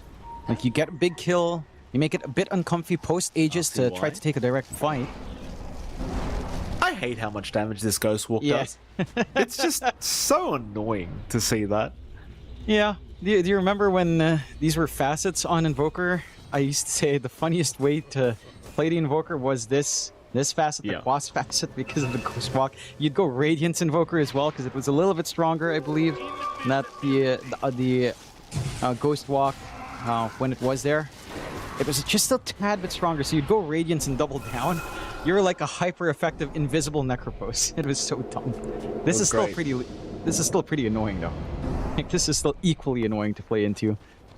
And you clear a creep wave just walking around it. How is that fair? Look at this. So fair. How is that? This is amazing. It's way better than any. It's way better than a Radiance. It has a slow too. It's like, why? Why not? RCY just buy Radiance, do the old Dota 1 build, you know? just do it. Oh god. Radiant are scanning. Oh man, you know, you made me think about something all the way back. Remember back in either the early Dota 2 days or all the way back in Dota 1, Radiance Ricky? Oh. Yeah. Yeah, I and you didn't know why you were melting? It's like, why am I just ticking away? Then you just die as they jump? I did have that experience. Well, they're jumping mid lane, are they? They are. Why is going to go down? Well, it makes me so depressed and reminded me of that, John. Why? Because I fell for it. That I had to suffer through a game like that back when I was new in Dota All-Stars. I will say I was new, ladies and gentlemen. You know, I wasn't an experienced player when this happened to me. Oh, quick blink. He's okay. Dire's bottom tower. Yeah, it's still pretty rough times here for Vici Gaming as Bark. He's looking to maybe move back in. RCY is just deleting everyone, meanwhile, across the map. The Sync Q is down. Bach just trying to hold Fade down in the meantime up a top lane, but he's perfectly able to just walk out of there, no problem.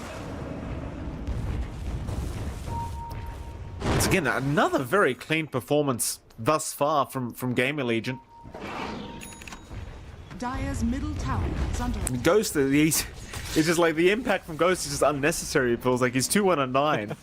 Yep. Just hasn't needed to do anything this game. No. I mean, he will have some impact with farm later on, you know, down the line when he's fully slotted up, start to pass along some free ags. You know, there's some impact there. He's not gonna be needed in these fights, right? Free ags. Very true. Some fun free to spin to wins for Fade. Whichever ags RCY would want as well. Oh, he's gonna find him. No, XM's gonna TP out just in the nick of time. Very, very nice. Actually, in this game, wouldn't the Invoker Quas Ags be pretty good?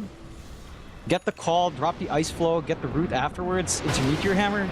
It's kind of a sickening amount of control. Oh, Laguna committed. They are going to kill off Bignum. So that is a bit of something here for Vici Gaming. They almost missed out on it, to be fair, but they will get it. Blink now up on Y, so Y finally having some initiation for his team, as we really haven't been seeing much of it at all from our Darks here. And it seems as though GamerLegion, they'll take that as note to retreat a little bit. No need to try and rush this. Aegis is expiring in 15 seconds though, so they are going to go for a Moonlight Shadow and maybe try and force a fight. Though again, the Aegis is just about to go. Vici almost anticipating this is coming. Smoke broken. Fade, he's going to jump in on Shiro, but it's only him on Shiro. Shiro forced to back away, though he does get stunned by the neutrals in the meantime. Snowball out. Sync Q is going to die. Meanwhile, the chase is on for RCY, but he's perfectly fine. As Vici, they'll lose their support duo. They do find speed on the Mirana. Fade on the hunt, looking for some more, but nobody's left around. That'll be all she wrote. You still call that a win for GamerLegion? You know? They got themselves a Mirana on Vici, that's about it. Yeah, it's not the most impactful kill. You force out the Vac and the wall. Like, the combination's gone from Bach for about a minute, so you have a minute where you can kind of just work the map, not be too concerned about any sort of counterfight. It's enough room to clear out at least 2 creep waves as well. And that win probability, pretty rough looking for the side of Vici Gaming. 88% the way of GamerLegion, quite auspicious for them.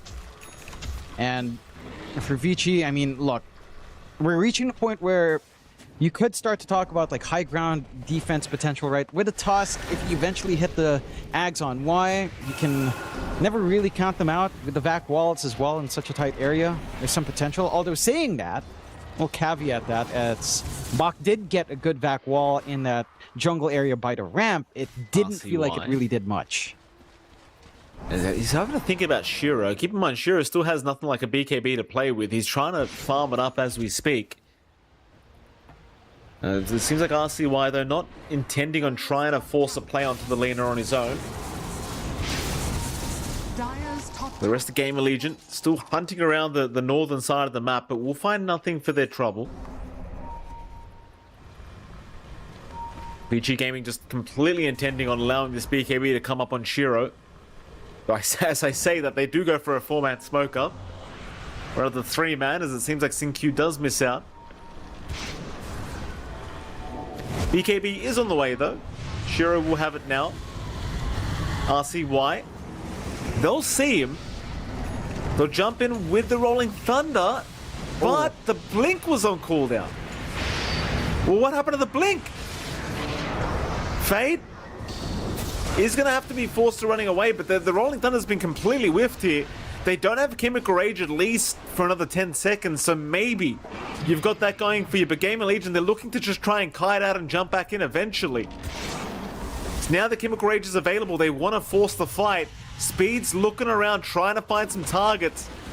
Y, meanwhile, trying to jump RCY. RCY, he's pretty far forward here on the Invoker. Maybe they can kill him off. RCY eventually will go down. It's a great start for Vici Gaming. As XM, he'll jump in onto Fade. Fade dropping pretty darn low, and it seems like the fight's over for GamerLegion. They need to find a way out of here. Ghost, not happy with his position now. Will go for the creep wave while he's out. But the fight's over. They'll take down Ghost. And RCY, I mean, getting caught like that, it pretty much ends the fight for GamerLegion. Just a little bit too aggressive on the retake. Fade, not safe yet. Oh, he'll try to turn back onto Shiro, but it's him against the world. He does eventually end up going down, and suddenly Vici Gaming finding a way back in this one. Yeah, they get the big kills they're looking for. They finally get some punishment onto the Alchemist. It's been a while since the last death we've seen here from Ghost. And some much-needed shot in the arm. That's a 3k gold swing going the way of Vici Gaming. It's going to be some major items starting to flow up here on the side of Vici.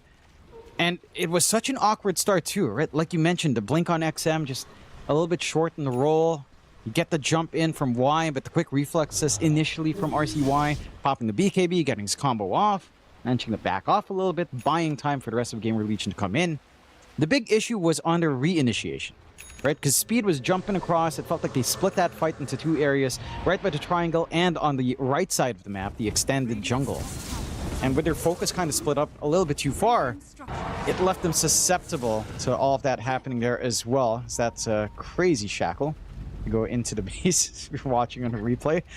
But yeah, I think the way they retook that fight in GamerLegion, not quite ideal. I think maybe they're getting a little bit too excited in jumping forward, trying to look for some bigger wins into getting a major advantage in these team fights and into the map. At the least, the one thing for GamerLegion is that losing that fight, Roshan isn't up yet. So Vici Gaming has no real objective to take off of that big victory.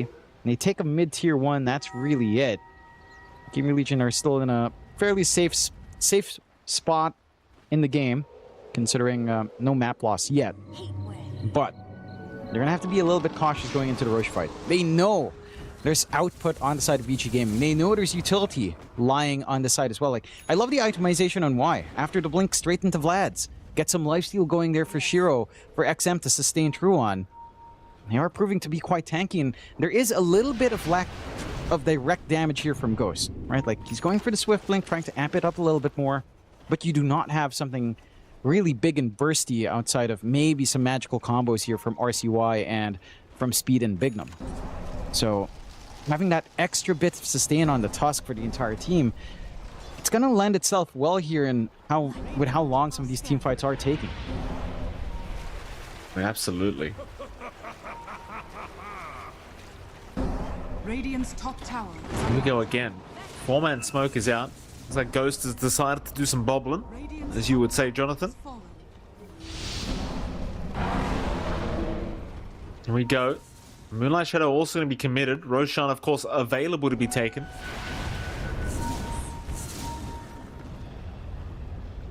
Patience from GamerLegion. Vici Gaming, they'll hold on to their side of that dyed triangle as well.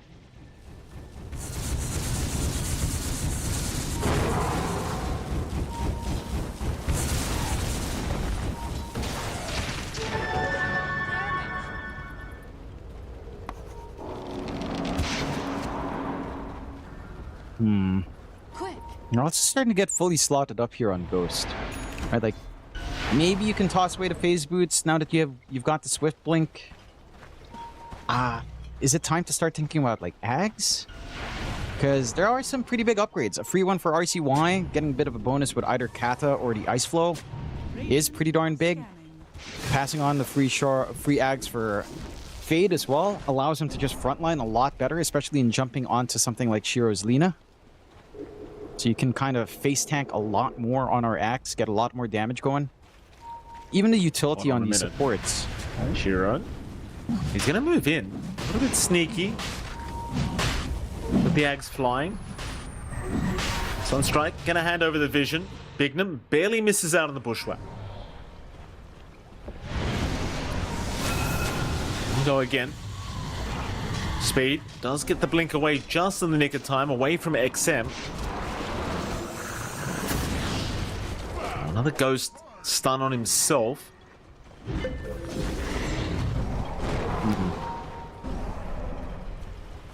That'll be all Shiro for now. He was channeling up. I think he was looking for the blink angle on top of XM. He actually gets clipped by the power shot, so... Jump in from Bark. Nobody in the pit, though, but a nice vacuum back on Bignum. They had the vision. That is a Rolling Thunder committed, though. That is a little bit on the unfortunate side. Maybe hoping for a little bit more than just Bignum. Can you force the fighters GamerLegion? Do you even want to? Rolling Thunder, it's a big spell to not have, but they'll still play 4v5 if they force this fight. It seems like the answer is going to be no. They'd rather have Bignum available. Yeah, you do need a little bit of that control, right? Like the wider AoE control outside of Call is basically just Bushwhack. So you do want that Hoodwink to be around. That will allow enough time for Rolling Thunder to be back up as well. So you're not going to have that spell advantage here on the side of GamerLegion. Shiro's getting massive on Arlena. Still behind in terms of overall net worth, but we're at 39 minutes in. It doesn't matter as much. Satanic up on Arlena. A lot of sustain. Like Satanic lifesteal plus Vlad's. It's going to be enough for Shiro to just last through the blade mail. Oh, well, the arrow onto Y almost kills him off with the Starstorm damage. In fact, he might just be dead. Why? Gets away, Ghost. He lands a quick stun onto the Wind Ranger, but not going to amount to too much as Bignum has respawned. Shiver's Guard now available on Fade as they'll start the Roshan here. Ghost trying to take it down quickly. XM looking to jump in, but Aegis has been picked up by Ghost. Still, they look to try and burst him down the first time, but he's still fine to walk away. Meanwhile, Fade's jumped in. They're going to find Y with a quick dunk out. Now Shiro, he's in the middle of all this. Shiro forced the man fight through it to try and get out. In fact, he does win out. He'll take down the first life of the Alchemist. Now Fade dropping low. Surely can't run, and he cannot. He does go down onto RCY. They'll go but the ice wall. Just doing too much. They'll take down Y another time. But it seems like they're out of gas here for Shiro. Ghost has left the building. So they get the Roshan, but they just don't have enough in the tank to actually take down the Lina. It was really unfortunate, actually. I think the big thing that allowed Shiro to survive was this overlap on the stun plus the call. Because Fade found a really good angle into backline, gets the call off, but the Lina stunned for like 3/4 of that call. Speaking of that Lina, XM does get caught. Even a nice little gem on the deck.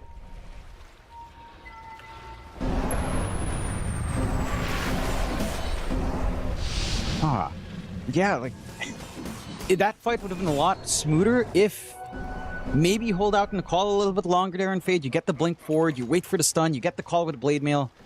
Because with like the 2 hits that she was throwing out, it took out a lot of its HP. If you just layered that call control a little bit better, I think that would have been a cleaner win. You could have gotten the angle on Shiro.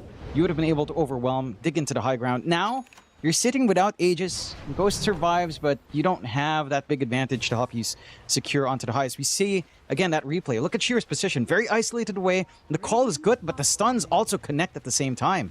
So he only gets like 2 right clicks onto him with Blade Mail running. And that's enough to just have him turn around, Satanic up, get the first life, and then it's just a mess afterwards. Blade Mail cooldown's quite long. There's no way to re-engage here as Fade. It's an all-in hero, the Axe, and you miss out on the opportunity by just layering the stuns. Mid lane, they're actually forcing something. Ghost still has 15 seconds without XM. The XM does have buyback if he needs it.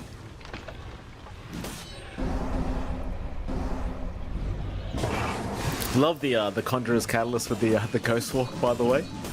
You know, just, I mean, you're not seeing it yet, but it is actually really dumb how much damage the other thing is they're gonna like 100% remove this or make it a tier 5 item. I'm pretty sure, because it's just too much. For sure. I mean, I'm actually fine with it on tier 5 as long as they either keep the value of its passive the same or increase it by a smidge, right? Like if it does more damage at tier 5, it's still pretty damn good as a tier 5.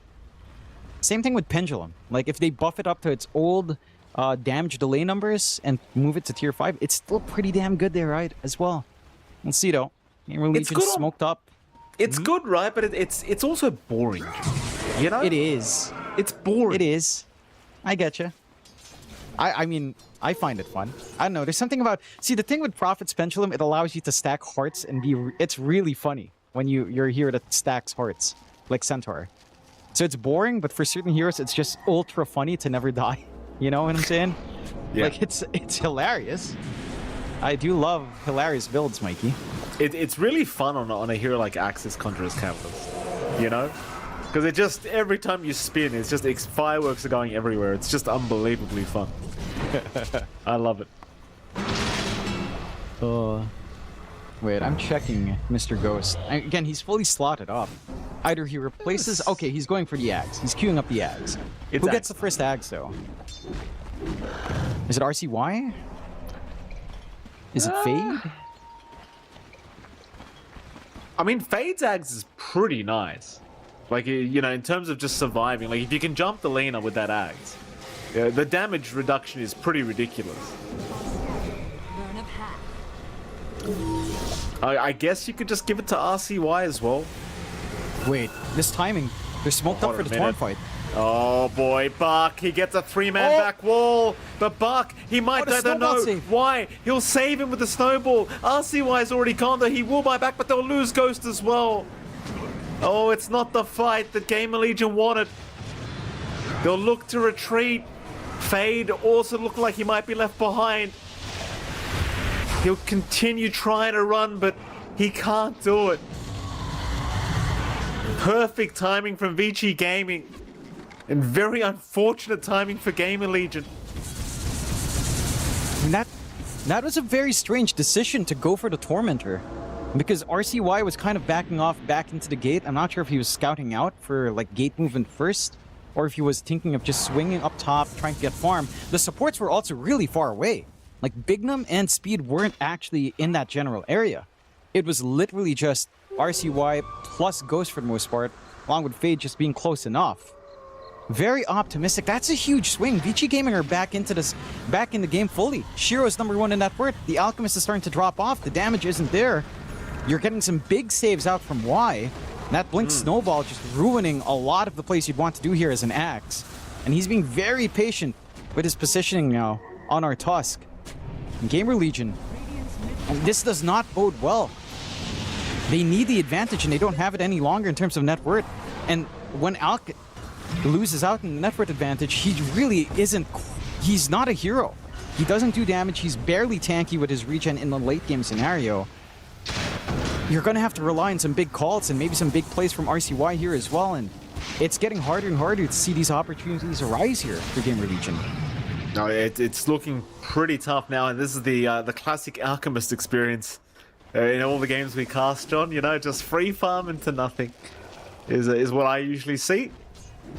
He's got a bobble though, John. Yeah, he's bobbling. You know, the game it could drag out. You never know. Things can get exciting for him. I'm sure. There's that Tormentor that tormented the side of GamerLegion, now being taken by Vici. I wonder, back to the question we had, who's getting the Ags?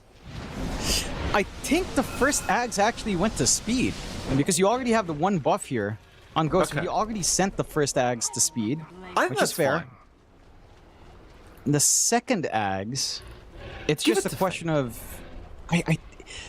That's the hard part, because I feel like with how these fights are breaking out, I don't know if you're getting full value on the calls from Fade, because he has to jump first, which means Y will always get the snowball save. So maybe if you anticipate that, the Ags on Invoker with, again, the Ice Flow, it could be a good way to counteract snowball save, no? Like, they're going to come out, they're going to get rooted up, then you can try to make a counterplay somehow, cut them off from chasing you. Might be one way to go about it. Again, it's more straightforward to play with Ags on Fade, but I think for the game, you actually need it more on RCY with Ice Flow. It's very strange, but it feels more ideal. Let's see. Ghost does pass it along, and it is to... Is it RCY? It is RCY, and he does end up going for... Cataclysm still. Huh. Okay. Alright. Oh, I don't mind it. I was kind of between that and the ice wall. I was kind of like, well, which one do you really want? Because these team fights have been getting pretty chaotic. Yeah, Cataclysm doesn't hurt. You know, it gives you some nice vision as well in the fights. Look at that. Here we go. Smoke out, or rather Moonlight Shadow committed. Smoke out from Vici Gaming.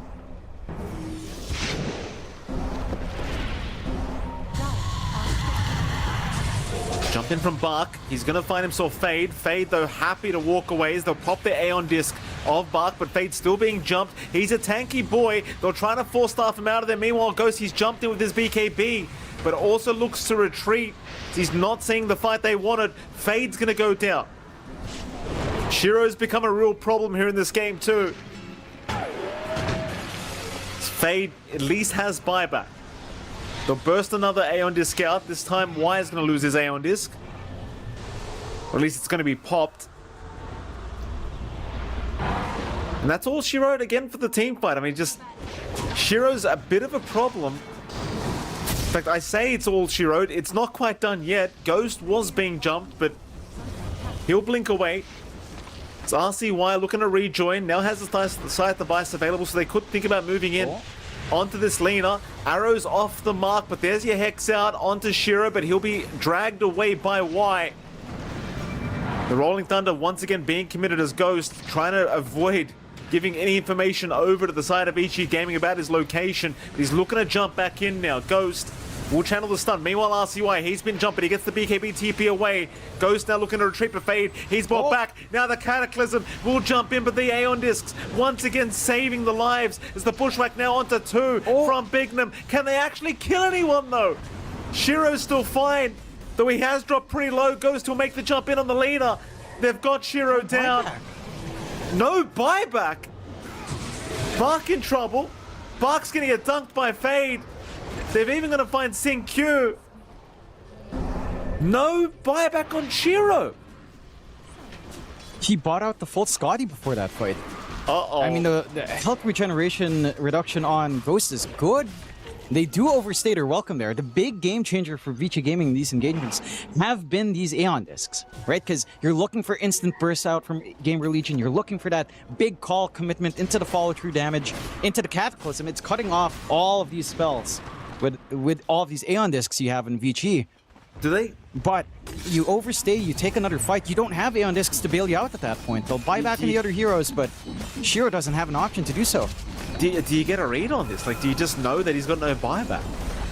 They saw the Skadi.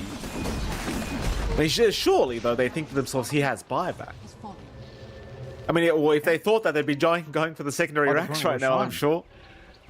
But Roshan, yeah, Roshan's available, you're right. Just go for Rosh instead. Ooh, it looks so good for Vici Gaming as well.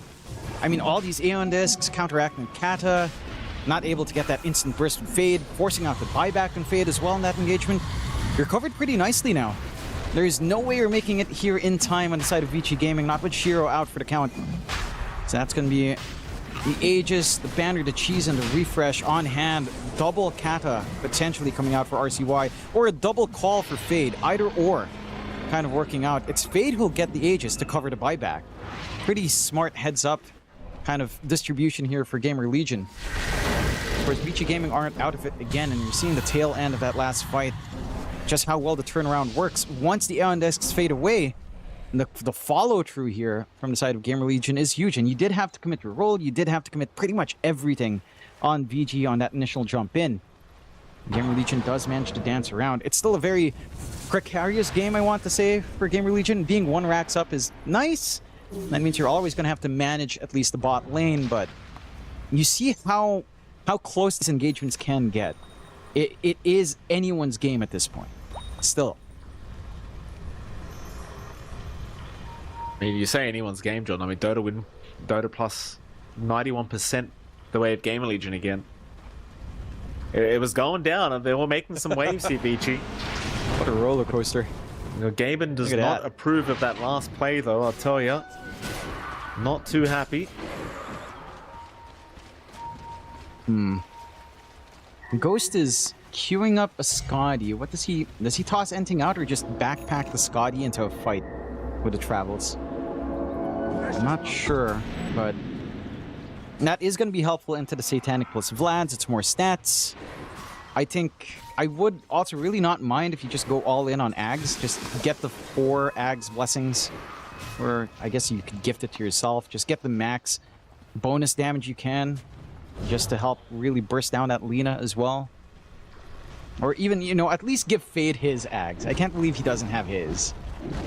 Again, there are reasons where it's not amazing this game, because you're not really going to get full calls for too long, but you know, it helps. Just having a little bit of damage reduction on hand, it does help. It does.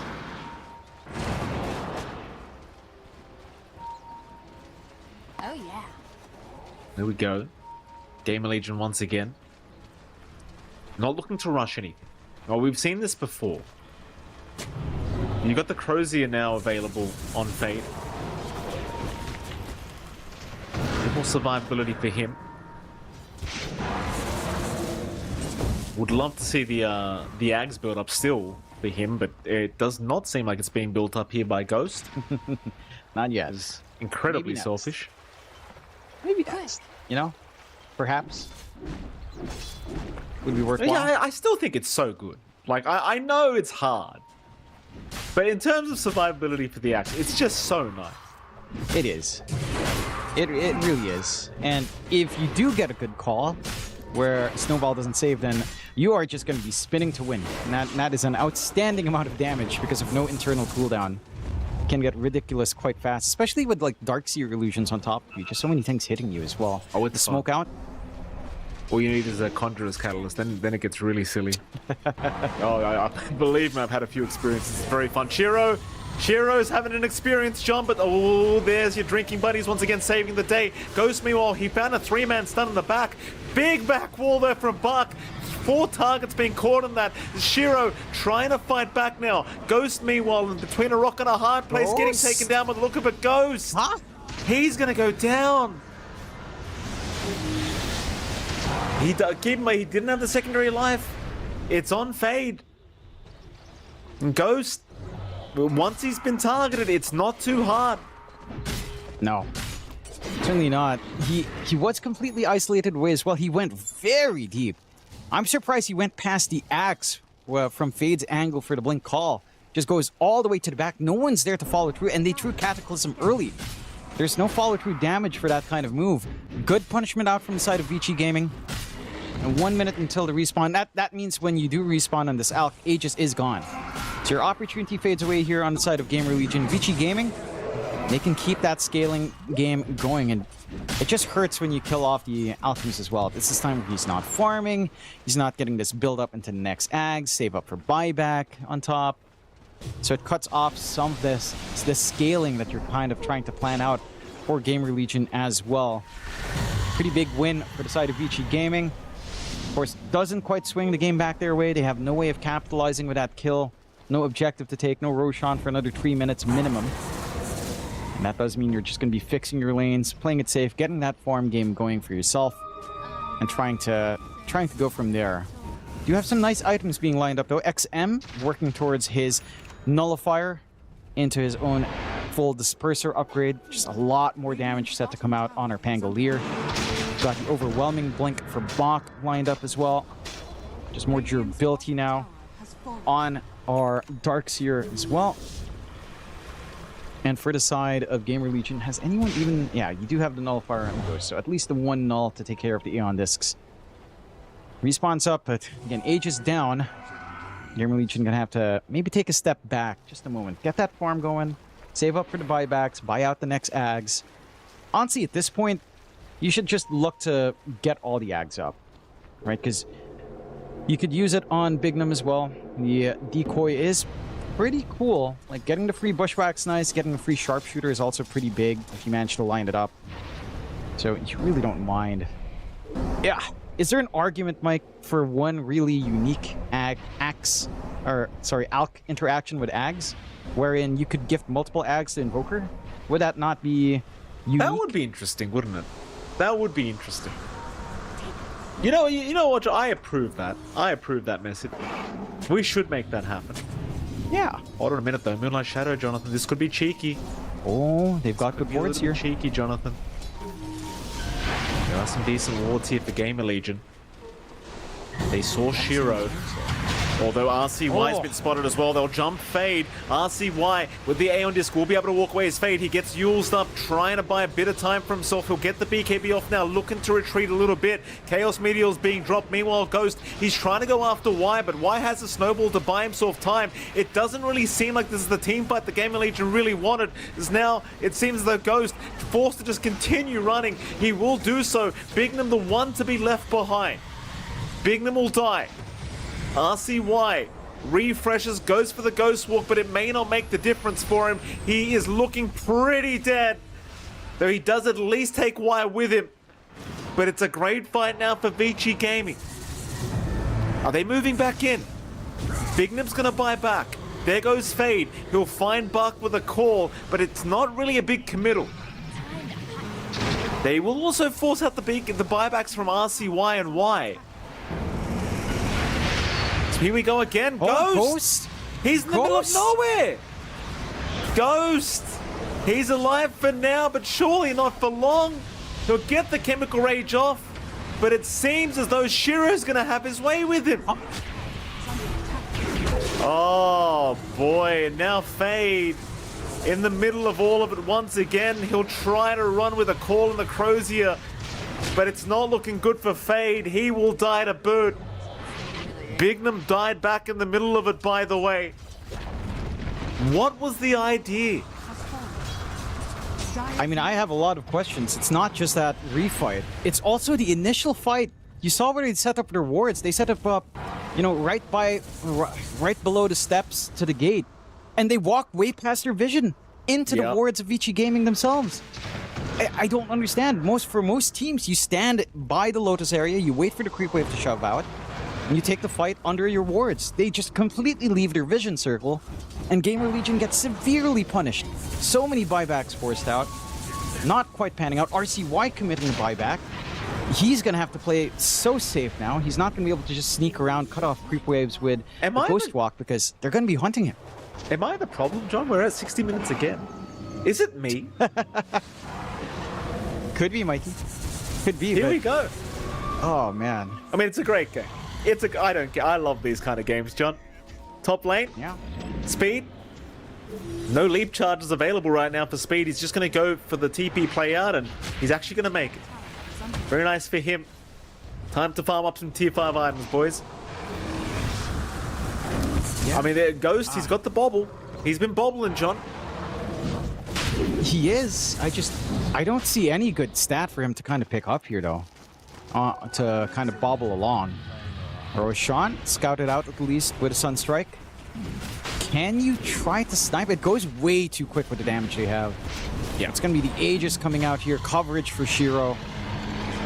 It's getting so scary. This Lina is so tanky as well. AC, Scotty, the Satanic. I mean, it's so hard for Ghost to actually kill anyone. With these Aeon Discs. RCY. RCY. Oh, he's got no way out of this. He's got no way out. Y catches himself a big fish. That's 2 minutes without RCY. And they just picked up the Aegis to boot. This is perfect timing for Vici. It's all you could ask for on Vici Gaming. And again, they hold out well. You do lose the bobble here on good old Ghost. He does go for the spider legs and plus 40 strength. He is going for nothing too exciting. Maybe considering dropping the boots at some point. Is going Divine Rapier now on our Alk, but this leaves him with no buyback. This is all in on Alchemist now. I mean, he doesn't give him the Ags either on Axe, by the way. Just never happened. No. It's alright, it's alright. It's fine. You know, it probably wouldn't have made the difference anyway. XM. We'll start with the roll. He's got the Refresher Shard anyway, so not really a big deal for him. Very nice for the desert. I mean, why not? You've got a minute without the Invoker. There's not really much of a reason not to try and force this for Vici. This is a game that they shouldn't have won. It was 91% odds the way of GamerLegion before that RCY did. And that last awkward team fight up at top lane, now you've got to try and find a way to do it. Shiro, who's just going to stand his ground, keep going. Fade, he'll jump in for a call out onto XM, but the Aeon Disc is the only thing going to be procced. Hex is around as well. XM, he'll just pop the Rolling Thunder and continue rolling around. He'll take down Fade. Fade's got buyback. He'll be forced to commit immediately. But the Ancient's completely exposed. They'll have to go. They've got no time to wait. Shiro's been jumped again, but how do you deal with him? Ghost is trying to move in, but why? He's there with the snowball. Meanwhile, Sin-Q, he's still just focus firing the Ancient. They'll end up glyphing it up, but it looks like it's over. There's no way to save the game. Sin-Q's just completely ignoring them. They'll drag him back. The focus fire does at least end, but it doesn't matter. GG is called. And Vici Gaming will pull off a victory at the 63-minute mark that I don't think they should have been able to do. And they are happy about it. That they should be. They were kind of gifted at. And again, GamerLegion, maybe we're seeing, again, some moments of some of that inexperience for the team, where they get a little bit hasty, they get a little bit impatient. This Tormentor fight was one of the early ones where they're kind of coming in. Look at the position of Speed. He's in the triangle. He's not there to throw out some arrows, not there to dish out some damage. They don't have the assist. They don't have their entire team there. And there was that hesitation in RCY. It looked like he wanted to go through the gate instead. Maybe, or he was just scouting out, but it felt like they weren't quite ready for that position on Tormentor take. And it was just kind of awkward. There were a lot of good moments for GamerLegion. Again, their laning phase has looked spectacular here throughout this series, but they get themselves in an ultra late game scenario where, again, an Alchemist doesn't really close out the game, right? Like, it doesn't keep up in terms of the damage. We do see here, look at how long it takes all these right clicks to actually kill off Shiro. And this is a fight where it only works out because all of the Yandex had faded away from the earlier commitment, right? It took a re-engage for them to start to find these wins. And the most disastrous moment for GamerLegion was that top fight, where they plant the wards. This is the area, look. They plant the wards. This is, I think, the buyback re-engage, actually. That was Ghost running up. This was already after that disastrous fight, where they go onto the right side, they take these buyback fights as well, and it still doesn't pan out. Like, it felt really rushed from GamerLegion towards the end of the game. And I think if they just played with a little bit more patience, and they played a little bit, you know, more smart, I want to say, you wouldn't have been in the circumstance. But Vici Gaming, you give them an opening. You give them one opportunity to take a team fight. They'll take the game off. You cannot allow yourself to make mistakes like this on GamerLegion's end. And big props to VG. And that is a game where it feels super demoralizing to play the first, like, 40 minutes, right? You were completely behind. You had no way of making plays. Your support duo was getting worked down, but everyone else was just kind of stuck playing into what GamerLegion had in mind. And they hold out long enough. They know GamerLegion will eventually make some sort of slip-up. They know they're going to outscale GamerLegion as well. And that's exactly what happens here in Game 2. Mad props to VG. Absolutely. I mean, Vici Gaming, I really just felt like there was no chance. But, you know, I'll tell you what, as much as I do say that, and hold on a minute, John, we'll give a standout player. I want to say it's probably Y. I feel like Y was really setting up some really good fights, and the last kill onto RCY that really kind of secured the game for them was set up by Y. So I dare say Y is probably the reason why they even found this victory here for Vici Gaming. I mean, the snowball saves, the constant setups. He basically was the offlane from the pos 4 role. It really didn't feel like Bark existed in this game, I'll be frank with you, John. But Y certainly picking up where they left off, and say pos 4, it's pos 5, of course. Thank you very much for Bark as well. He gets, he gets a consolation prize. But John, I was trying to say this Alchemist, right? I feel like we've seen this story before. I don't like when Ghost picks Alchemist. Now, I don't like when anyone picks Alchemist. I'll be frank with you. I think the hero is just garbage. But I've seen this before. You hit the late game, and then it doesn't do anything. It just, you have Scardies, you have Vessels, everything else, and it just stops doing what it's meant to do. Yep. Hence why I was saying during the draft, I feel as though there's a smaller hero pool than you would like. And this is one of those situations where they go for the Alch because it's the only one that really fits, and it still doesn't fit. What is it, John? I mean, I do agree. I don't particularly prize the Alch. I think they did play pretty good with the Alchemist. My issue with GamerLegion was that they didn't close the game out. And they made some pretty terrible choices in fights. because reaching late game as Alchemist is still fine, but you have to play very specific. You don't outscale at that point. You lose your net worth advantage. You lose this moment where you're 2 items up. So I think GamerLegion is going to be looking back at that game and you know, they're going to have to course correct. I don't think they need to course correct too hard. They bring a good fight, but Vici Gaming, they get to stay alive here, Mikey. Get to keep that hopes for a smoother ride here at TI just for one more game. Let's see if they can make Game 3 happen. We'll head to a break, and right after that break, we'll be back with GamerLegion up against Vici Gaming Game 3. We'll see you soon. Which is, do you feel any additional pressure? We are back in China. You are the last player to lift up the Aegis from a Chinese team. Does that add anything to this TI for you? No pressure. I feel much comfortable to play in Shanghai, play in China. I've never seen you feel pressure in general, though. You always seem very calm. I've never seen you anxious at all. Does that happen in Dota? Yeah, it's happened, but it happened in, you know, games or before games. It's not like showing to the public. So you've been to quite a few TIs. I'm wondering, does this one feel any different than the previous ones you've been to, or it's just another event at this point? I mean, in Shanghai, it's definitely very different because all the environment surrounding is very familiar, and the food is good, and everything feels like in home. So yeah, it's a very good feeling to play this TI. Nice. I mean, I'm happy to hear that there is still that sense of pride that we're coming back to Shanghai. It's been 7 years since 2019, and you still feel that excitement being back in your home country. Yeah, very excited, very exciting. I'm also curious that you stepped away from Dota for a little bit. Now you're back. I know that you're doing quite well in Dota, but I want to know how you're keeping up with your hobbies. I know you were learning German, you were doing computer programming. How much are you keeping up with that these days? For recent days, not really, because the training and tournaments is getting tense. I have to put all the energy on it. Like recently, I was trying watercolor painting. Ooh. And I actually brought it like in my luggage to abroad, but I never paint once because every day was so tired.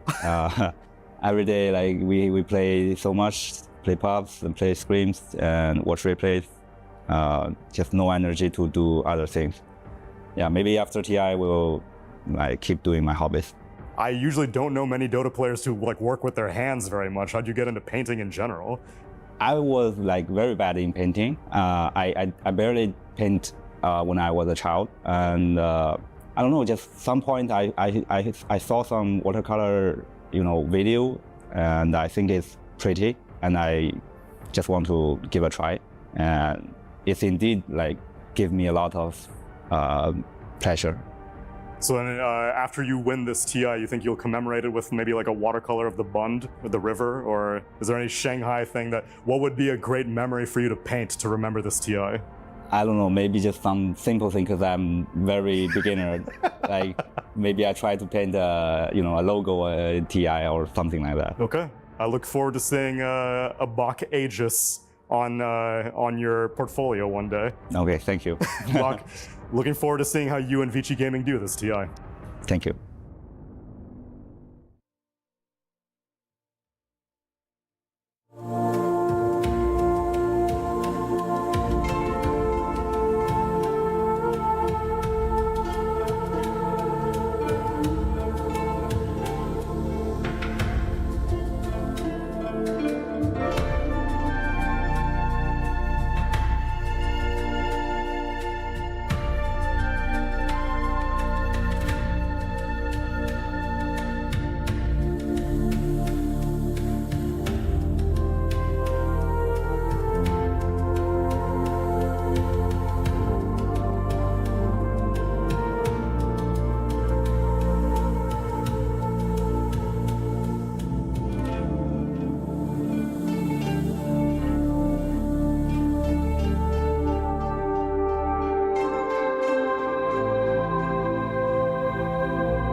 Welcome back, ladies and gentlemen. We are going into game number 3 between GamerLegion and, of course, Vici Gaming. And John, I'll tell you what, I really wasn't anticipating that I'd be saying these words, game number 3. But here we are, Vici Gaming. They find a way to make it work.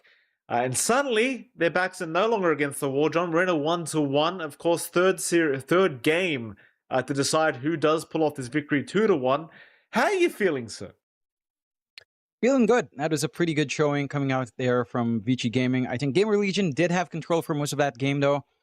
And again, it just felt like they were rushing into those last few fights. I think there was an understanding that they were getting outscaled for sure. And there were still angles to kind of take these fights. It was just getting increasingly complex. It was reliant on, let's say, very specific calls coming out from Fade, kind of knowing how to layer out your Wind Waker plus your Crozier into your second call, which I think is that would have been the call that really start to set things up. So it was just getting harder to play the game, and I guess that's where the pressure for GamerLegion to look for those fights around that Gate Lotus area up top really stemmed from. It's just so curious.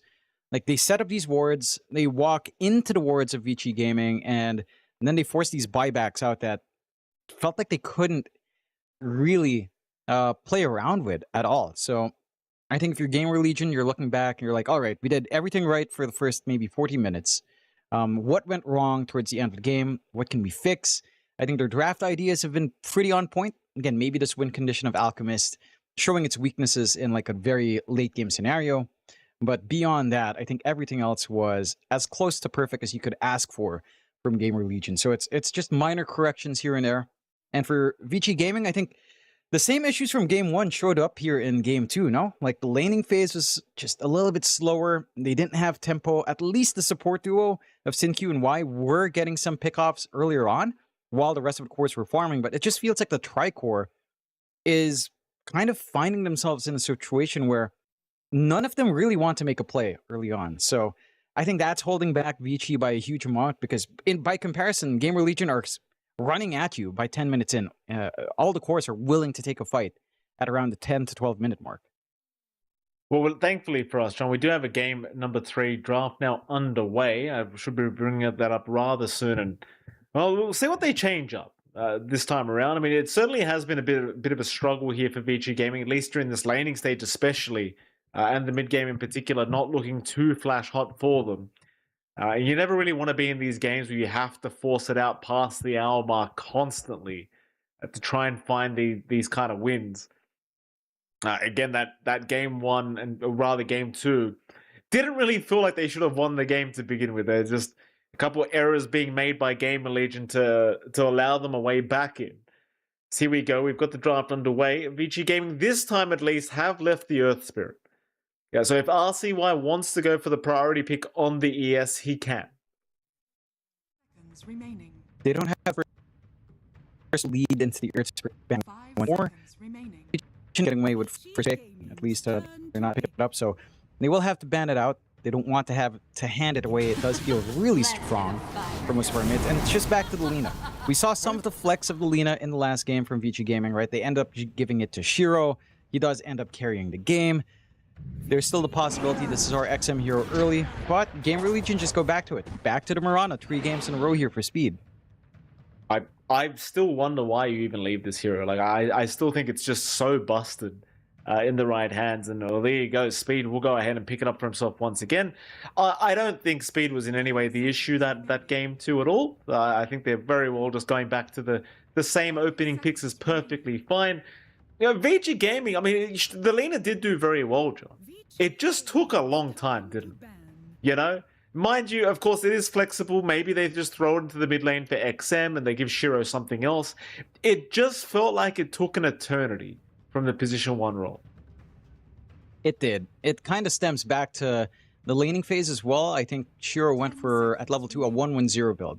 Right, so going for the value point in LSA, you didn't really manage to outrange. I think that was more because he was getting jumped. Like, he was getting chased down. He felt like he needed the stun.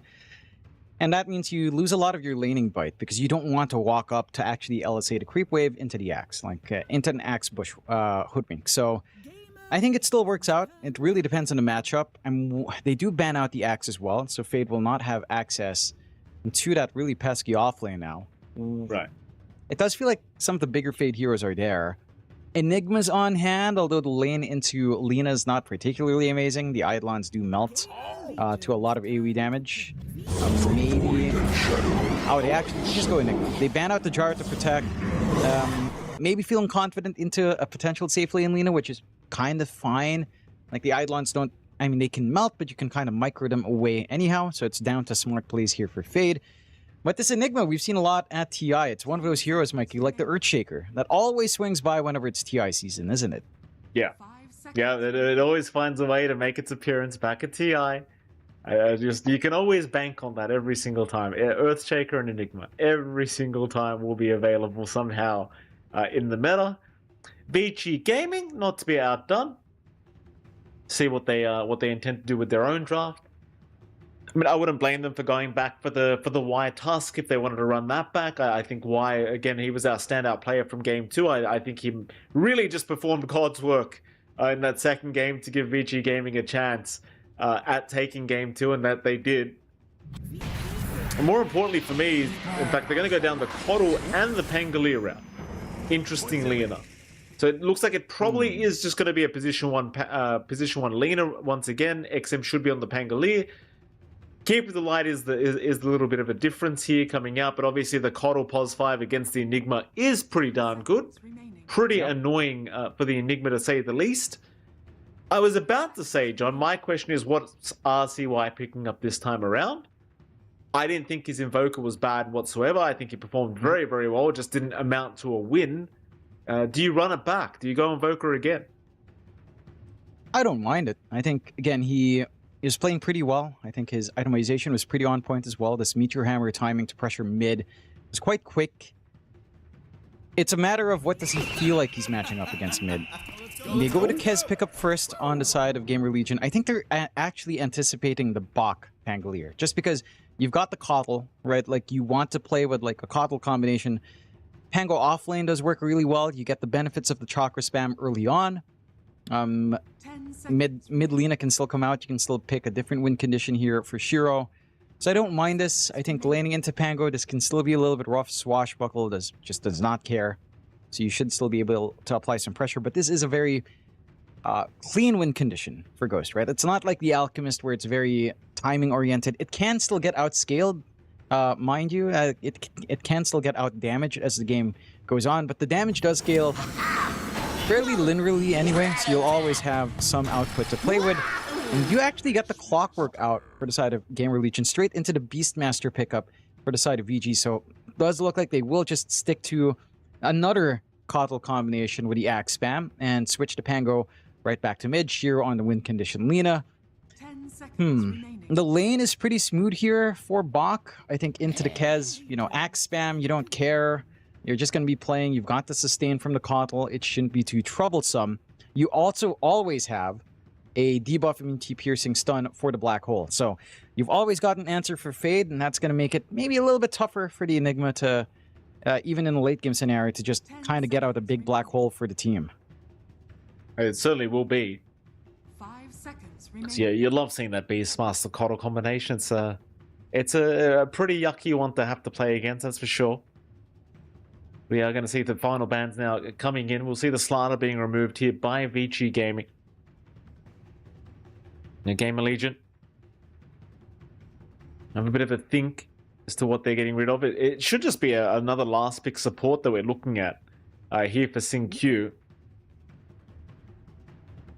Is there anything big you kind of want to ban out? I mean, I don't think you can fit the Rubik 5, so you shouldn't be too concerned on the Enigma.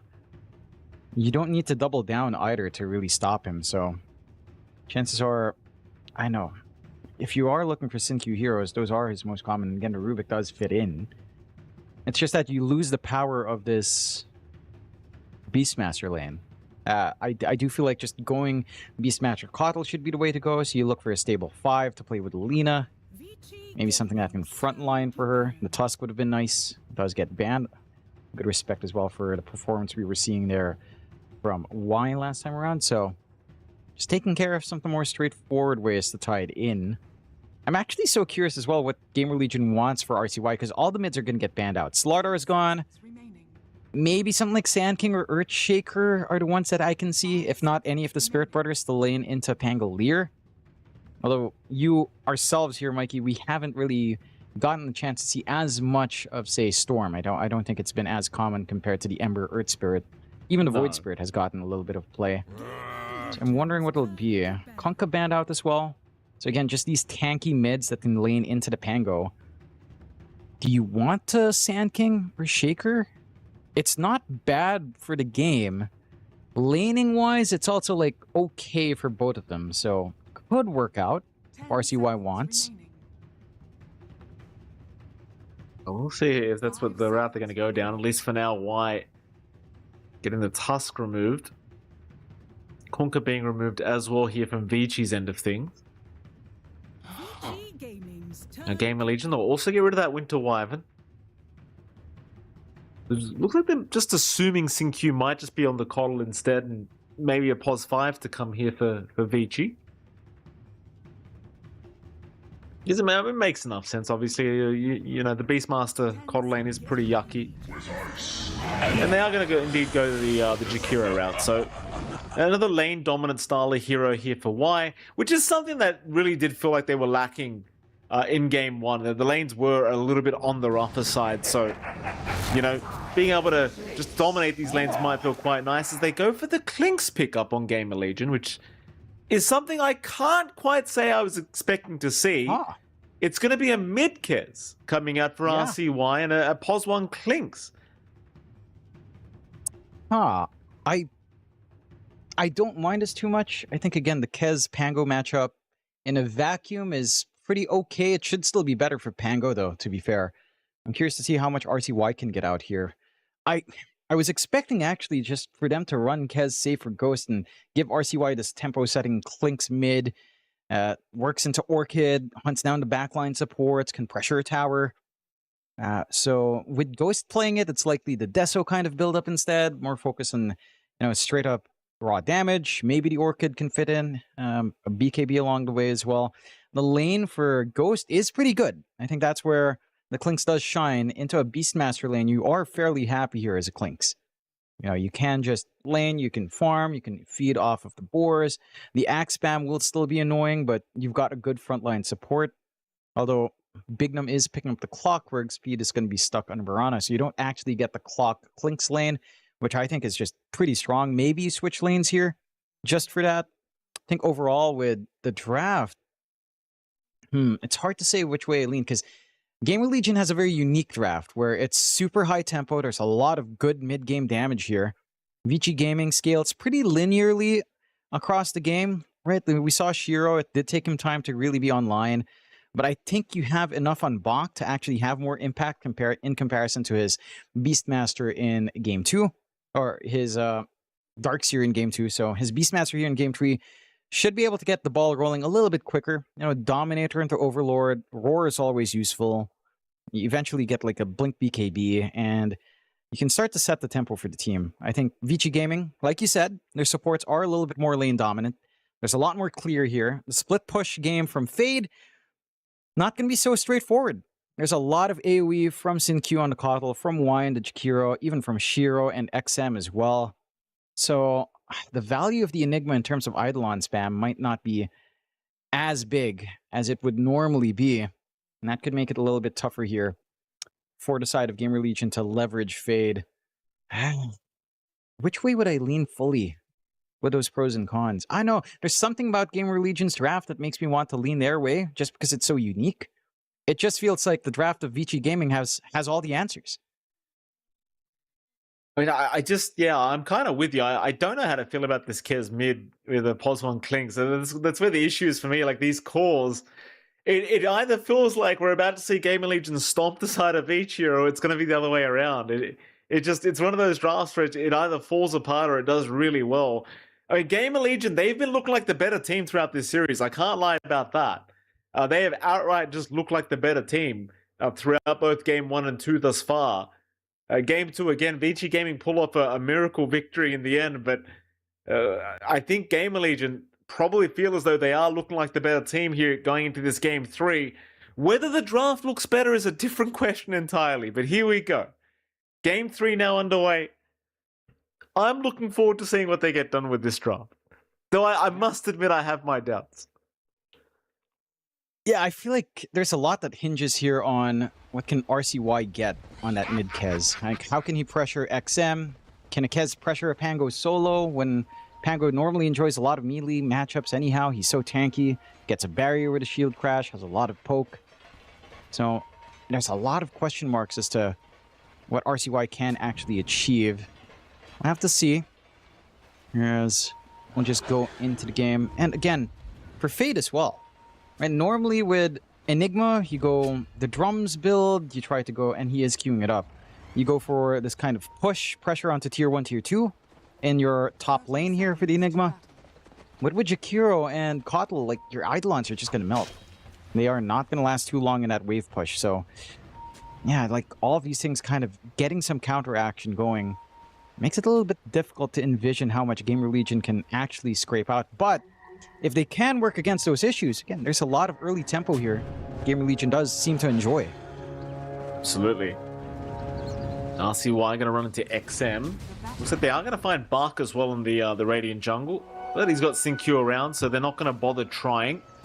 Is going to be a 3-for-1 trade in the favor of Vici Gaming. So a nice little start for themselves as they are going to drag back Speed with a nice blinding light here from Sinkyu, forcing out the early leap here from Speed. Making it a little bit awkward already here, Vici Gaming down to this bottom lane. And this is one of those games where the laning stage could be pretty yucky for GamerLegion. Like, at least in the side lanes, you've got some very lane dominant supports. It could be rough. And it could be. Again, just how much Speed can get out in value here.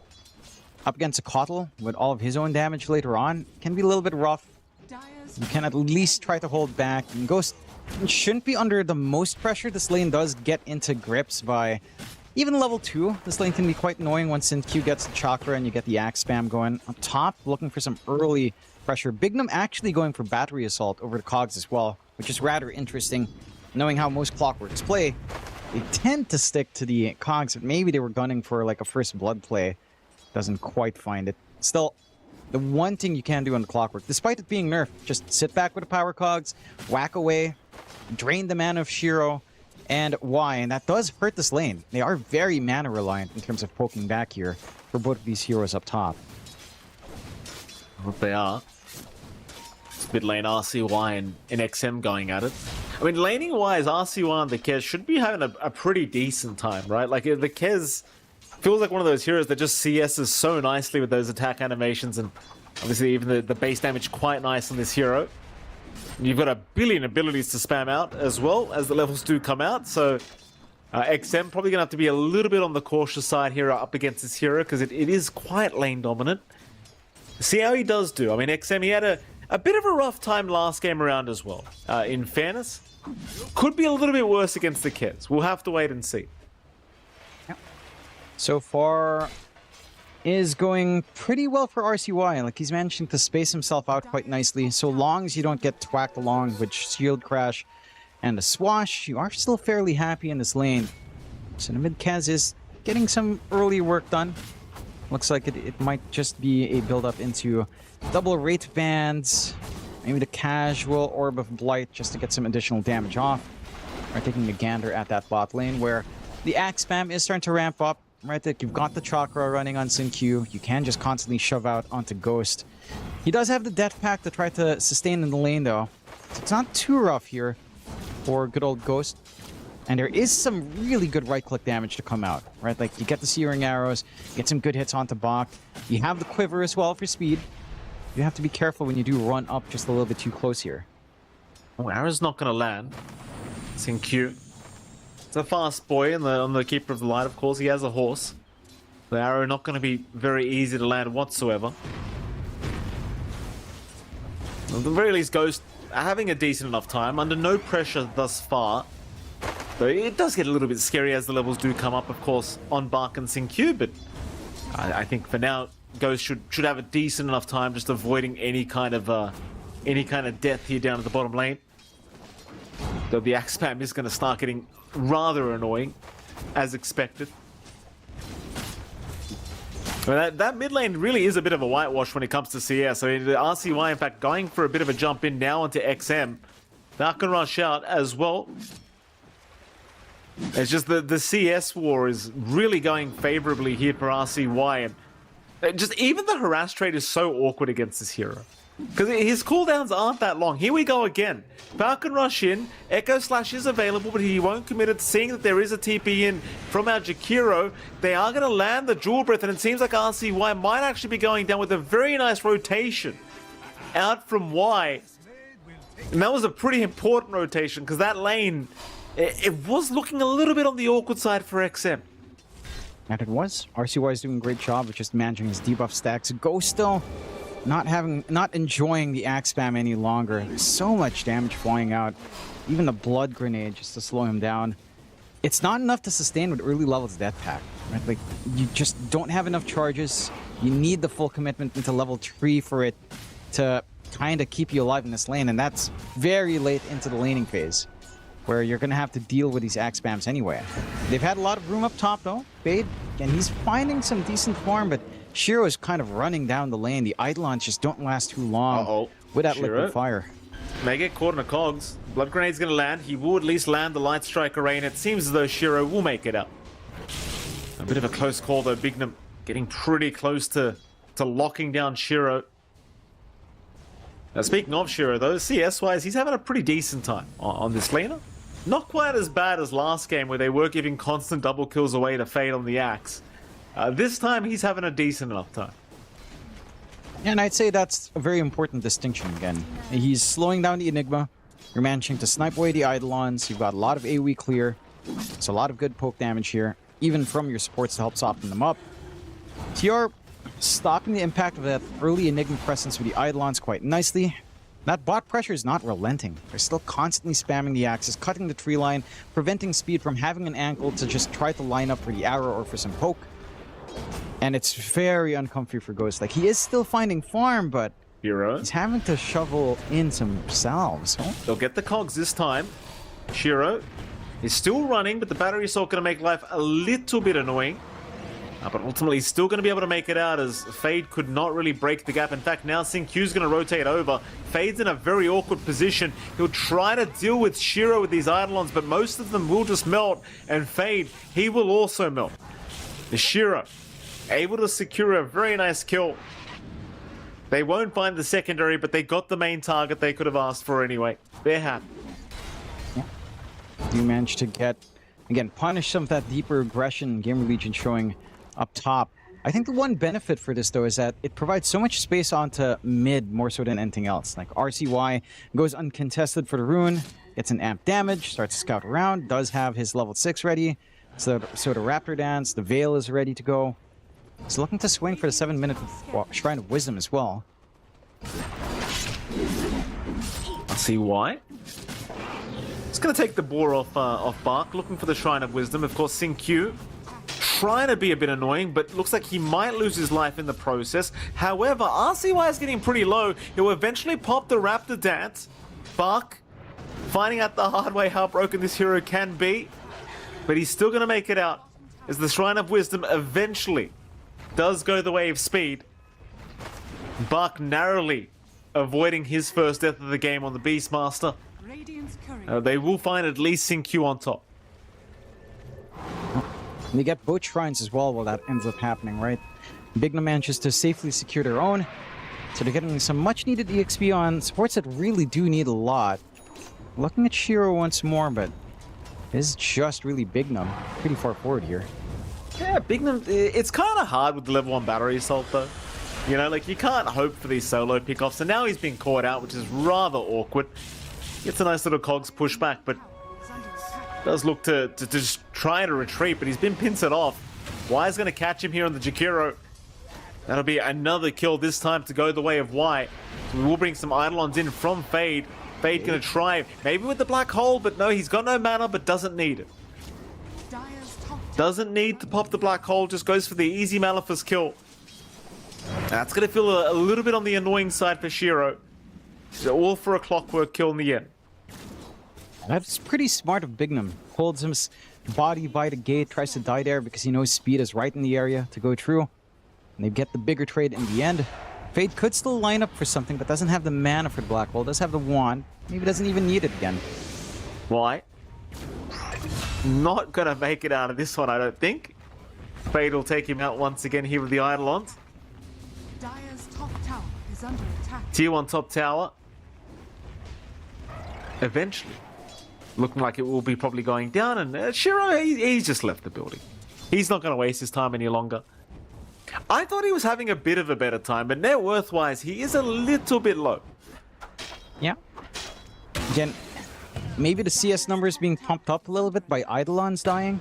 Right. And it's certainly less value than Creeps for sure. A little bit of a movement onto XM. No mana from Cogs. They are going to move in. Find themselves an easy pick-off on Bignum, but now RCY wants to try and move in himself. Rolling Thunder's going to be committed. Sinq's going to be around, and it seems as though RCY will just grappling hook his way out of there. However, you've got Bark moving in. He does get the roar off, but not before the Raptor Dance was committed by RCY. And now Speed, he'll cut off Bark. RCY going to ensure Bark cannot go for the death onto the neutrals. We'll find a very nice kill onto RCY as he looks for more now. Hunting around. XM, they won't be able to cut him off in time. It seems as though Speed's going to still have a bit of a gander here in the dire jungle, see who's hanging around. Doesn't really like what he sees though. Still, Fade even joins in the mid lane in the meantime, and it looks like they'll find a very early tier 1 tower while they're at it. Yeah, they've got the drums up on our Enigma. The push potential is still there. And the Black Hole threat is still ready. RCY still looking to get aggressive. That'll be enough for him.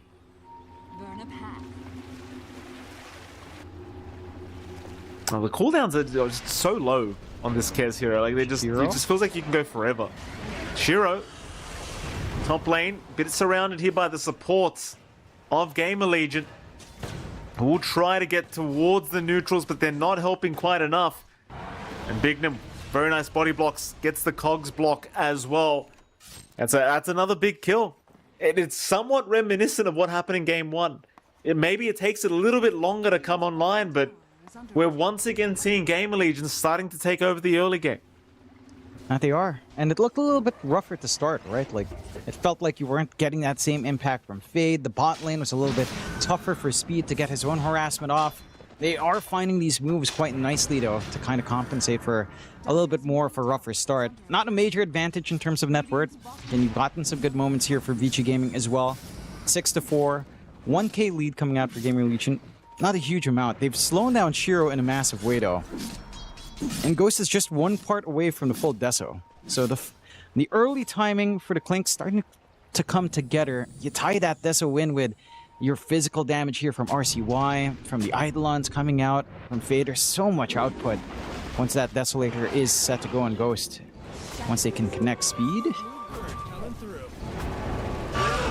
Speed's trying to go for a run. No leap charges left, but Bignum's going to be there. They've got some help. I mean, Bark might be trading his life away for this Mirana kill. Meanwhile, RCY, he's pretty deep, but he has the Raven's Veil and the Raptor Dance to play with if necessary, though he might need to pop either. He's already committed the Raven's Veil, not quite getting the Raptor Dance off yet. In fact, here we go, grappling hook in back, but he's got nothing to play with. He'll end up going down.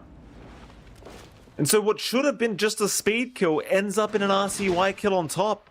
You'd be very happy with that as Vici Game. You have to be so careful about bleeding out these kills to the side of Vici, because now they actually have a mid game they can play around. They've got the early defusal up in XM. He's going for the blink. His supports are ready to kind of back him up. They're always set to just keep him topped up with mana, keep that shield crash swash spam going. And for the side of GamerLegion, this is much slower in the side lanes, right? Like you've got Fade looking for a blink, probably wants a BKB as well. Could at least get a casual black hole once the blink is up. You've got Ghost who does find a freebie onto Sinq. Again, it's just one part from the Deso. A much bigger kill now for Vici Gaming. They'll find Fade. No, Fade, he was having a great old game, but gonna die a secondary time now. So Vici Gaming starting to give it back the way of GamerLegion. XM's found himself on the top of the net worth board now with the Diffusal Blade up, and of course we know how great of a power spike that tends to be for the Pangolier. In fact, he's 2 levels ahead of RCY now. He's just taking the time to secure all this farm. Seems like it's paid off quite nicely for XM. That it has. You know, also again, the freebie kill that RCY kind of hands to them by just walking into that triangle. I think that's one thing to take note of as well. Vici Gaming get a lot of values from Sentries and Dust because there's a Clink sneaking around, there's a Kez sneaking around, and there's Moonlight Shadow. So you're always going to have coverage. You're never not going to go into an area without some form of detection. It's going to make it a little bit tougher to try to angle out some kills here. They are invading the triangle a little bit. Not finding anything quite yet, though. Dire's middle tower is under attack. Look to retreat. I mean, with this style of draft, like this mid-Kez, you do tend to want to play a little bit on the active side. They have bought plenty of time for Ghost, of course, in the meantime, and we haven't spoken about too much, but he's been free farming on the Clinks. He might want to get involved rather soon as well. We'll go for the shards build up into the Burning Barrage, and that'll probably be cue for him to start joining in for some easy snipes in these team fights. So the smoke from Vici Gaming. They're looking towards Fade once again, and they know he's around the area thanks to these Eidolons. It's just wrapping around from the western side, and eventually they'll run it. No, the blink! The reaction a little bit on the slower side. Maybe not anticipating he'd have the blink up, and they'll miss out. Big opportunity missed out on, and that does reveal Bach is solo. Ghost. Hook shot in. They're going to find Bach. Like you said, he's sitting there solo anyway. A nice easy pickup now for Ghost. That'll be his second of the game. Gets himself a couple Desolator charges while he's at it. And this is the point where you've got to be maybe a little bit on the cautious side. Like, you've got to blink Enigma, you've got the Desolator Clinks, RCY's got the Mage Slayer up now. This is when you'll find GamerLegion really wants to start playing. And for Vici, you might just want to weather the storm for the next 5-10 minutes. Yeah. Just gotta chill out a little bit. I mean, look at the positioning of Fado. Like, he's playing really aggressively with his team. He's with that quick blink. He knows he's got to play with a black hole. Do have that blink up on XM. So repositioning now on Pango a little bit easier. They're looking to snipe up top. Shiro has been left alone for quite a fair bit here. They're going to find themselves Shiro. Huh. Not good news at all for Shiro. Just all alone again. It's a hard kind of set of events now, right? Because it's like you don't want to stick together as a team yet as Vici. You're not ready for it. You're still the Helm of the Overlord just got picked up by Bach. They're not quite in a position where they want to fight as 5, but at the same time, if you stay split up, you might just be easy pickings. There's now Speed. Out of leap charges. Won't bother popping the Moonlight Shadow. We'll just accept his death as the Pos 5 Marana. And now with the Helm of the Overlord, it seems like they'll go as 4. See if they can at least find this mid-tier 1 tower. Which they should. Could be. Could be any sort of defense coming out. Doesn't take too long for the objective to melt. And they're being pretty patient on the side of GamerLegion as well. Again, Fade with a blink. Normally you'd start to see some commitment, even like a one-man black hole, but hasn't really found an opportunity to do so. They are still getting this farm going on Ghost. Dragonlance coming up next. RCY going for the Manta. And now that he has his full Mage Slayer and has had it for a little bit. I'm so curious what Fade's going for, because we've seen a lot of really good Enigmas today. I think Whisper went for like a refresh rush on Enigma, just so he'd get Black Hole and then he'd always have a backup one in case a wider fight would break out. I don't know if that's something Fade really needs here. He could just go back for an Aura kind of build if he'd want. A Pipe would do massive work here in terms of survivability for the entire team. He's keeping his build open though. I think, again, like you mentioned earlier here, Mike, there is pressure to play quick on GamerLegion, though. There is a clump up coming in from the side of Vici Gaming as well. Here we go, bottom lane. That ward spot's awesome, though. The ward does see them. Bark, hook is in. He found 2 targets with that hook, in fact. They're going to make the jump in on Sin-Q, though. Instead, another black hole. He's found 2 of them. Bark in trouble as well, though. Hold on a minute. RCY getting caught out, not able to get the Raptor Dance in time. He's going to go down. So even though it looked like a fantastic team fight, they still end up losing quite a few bodies as now Shiro going for the man fight against Ghost. It does not pan out in his favor. But now Ghost, missing the Burning Barrage, will go down to XM. And XM, he is the lone survivor in this team fight. Everybody else will go down. Yeah, it's a lot of good things happening there at once. XM getting the black hole cancellation with his blink in. He manages to get a good roll in the sideline. Like you said, RCY not getting the Raptor Dance off, just getting chain stun in the middle. It's just a lot of things going wrong, as we will see again in the replay. They get a good angle with a movement in the back. That's a pretty decent hook shot. Fade's even angling out as well for the black hole. But they are kind of split apart, right? Like the roll still manages to get up there. The cancellations there on the side onto Fade. Without that black hole to stop some of these control pieces going on, you do get ripped to shreds. Ghost, he does do a lot of damage at this point, but without something like the BKB, he is so susceptible to some of that control here as well. Can't really sustain in with how tanky XM is. Like this early timing for Pangolier with Blink Diffusal is just crazy. And now he's just about a part away from full Ags. Like XM is just ultra farmed up, second in that word, right next to Ghost. With the Ags up, with a constant mana bleeding on all of your heroes, it is not going to be pleasant. You're actually really reliant on spamming spells, especially on the Clinks here. So it's going to be tremendously difficult for Ghost to sustain a team fight once these random swashbuckles come in from the shield crash as well. Radiant's bottom tower is under attack. Radiant are scanning. Anyway, just seeing another very interesting game here, evenly matched thus far. Very slight net worth lead, but it's bouncing both ways. 75% win probability right now, though, for GamerLegion. However, you know, we saw higher numbers last game, in fairness, so not sure how much I care about these numbers anymore. I don't trust them, John. I just don't trust them anymore. The guy, he said, you know, once it hits 100%, surely, it's sure.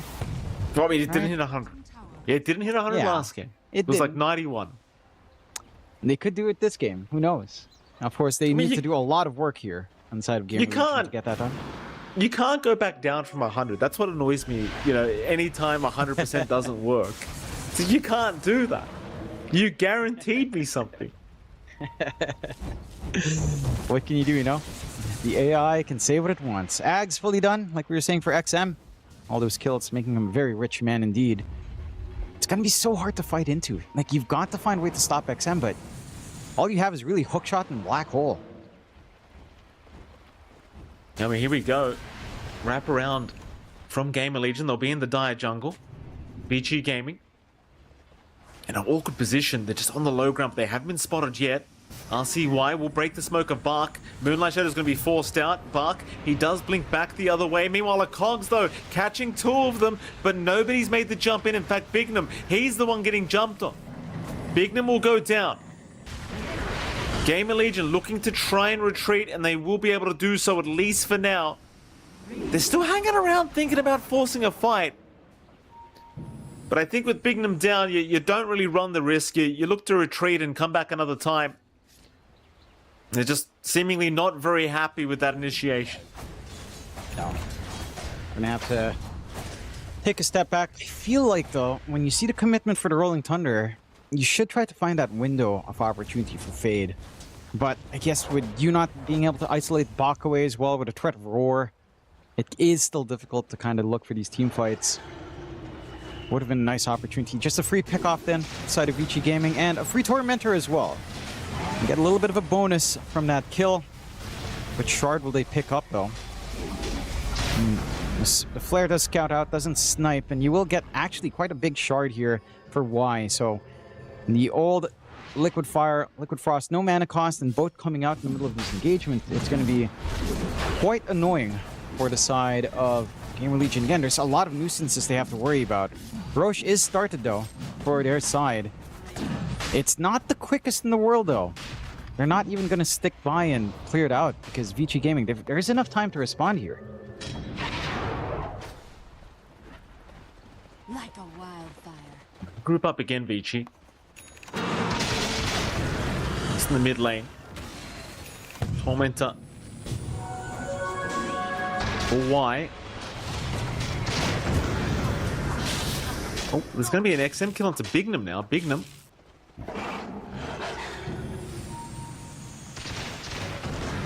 Go down again. Still the group up in the mid lane. It seems like Vici thinking about just forcing this Roshan.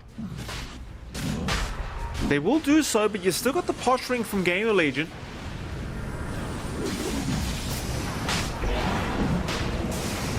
Roshan dropping pretty low. They haven't got the time. Shiro, he'll pick up the Aegis for himself.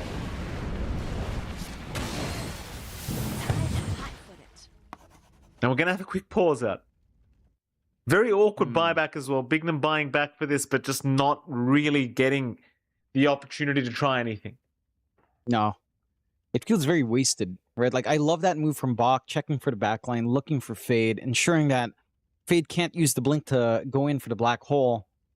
They just have such a good read right now on the side of Vici Gaming. A 4K advantage now as well, with Roshan going their way. Win probability is still 67% the side of GamerLegion. So there's something about this draft that the AI really enjoys. Not quite seeing it yet, as it's been very challenging for the side of GamerLegion to actually find their ideal team fight. Maybe they get the follow-through fight. Wow, with the long pause, it feels like Vici Gaming will be able to coordinate a retreat. So the buyback really does nothing here for Bignum. And they're just going to have to be sitting on their hands just a little bit more here on GamerLegion. Mind you, and there's some good timings here. Ghost has his hags. He's got the Burning Army on hand. Can threaten a team fight push quite nicely. You've got the BKB lining up for RCY. And this is the point where the Kez can just stand up front. Maybe force out the roar onto him as well. Be that sole focus, allow some room here for Fade to actually start to play his game. And so far, so good for the side of Vici Gaming. They've been able to take off these fights. They've been positioning themselves pretty damn good. And it's so challenging for GamerLegion to even find an angle that works for them. Right? Because when you think about these supports, you can start fights with Bignum, but your follow-through, if Fade doesn't care to commit, then it can be really awkward to actually get something from some of these hookshot cogs he's been finding on Bignum. Bottom lane, a bit of a push to start from Vici, but they won't commit for it.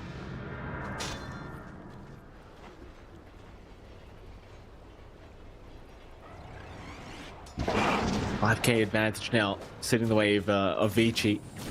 Dire's top tower is under attack. Fade's gonna have the full Shiva's Guard now available in the Enigma.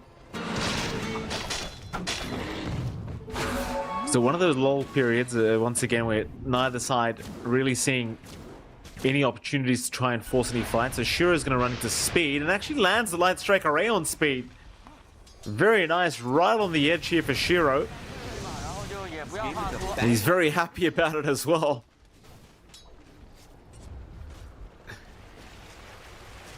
And with that, I mean, again, Shiro, slowly but surely climbing his way up the ranks, now top of the net worth board. Vici Gaming, they've grouped up as 3, smoking up, heading into that Radiant Triangle. But get some vision down. Dire are scanning. They might find themselves Ghost, in fact. Ghost. They know he's around here somewhere. XM, he's got the gem up. The roar is out. And Ghost, he's a sitting duck. There is just no saving him once they spot him the first time.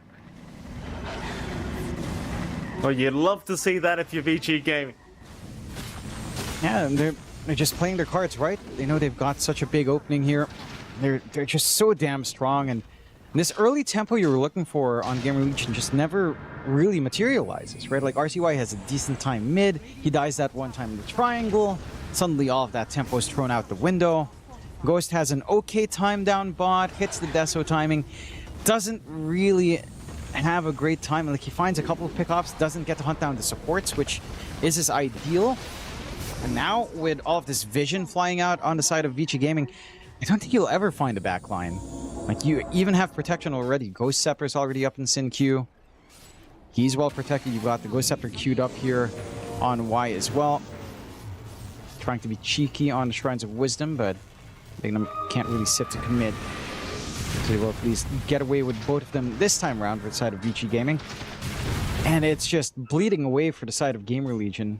Win probability is somehow 50-50 though. So I would expect that to be a lot higher for Vici, but again, apparently AI thinks otherwise so far. Is it AI, John? I think so. Are you sure? And that's where my RAM is going. Doing a good job, John. It's alright. It's worth it. Yes, GamerLegion. Jeez, I almost said Game Leap there as well. For seeing the deal. I almost did it.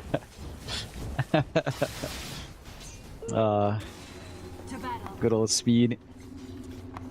He should have a custom item where if he leaps, it just leaves the Game Leap logo behind him. I'm saying, like, why don't they have that as a spray? You know, just have the Game Leap logo as a spray. That'd be amazing. This is his YouTube link or something. Be genius. T2 mid tower. Shira's just going to take it out. No problems here for him. Lena looking very, very potent at this stage, and well, in fairness, everyone from Vici looking extremely potent at this stage. Starting to get into that big black hole territory here for Fade.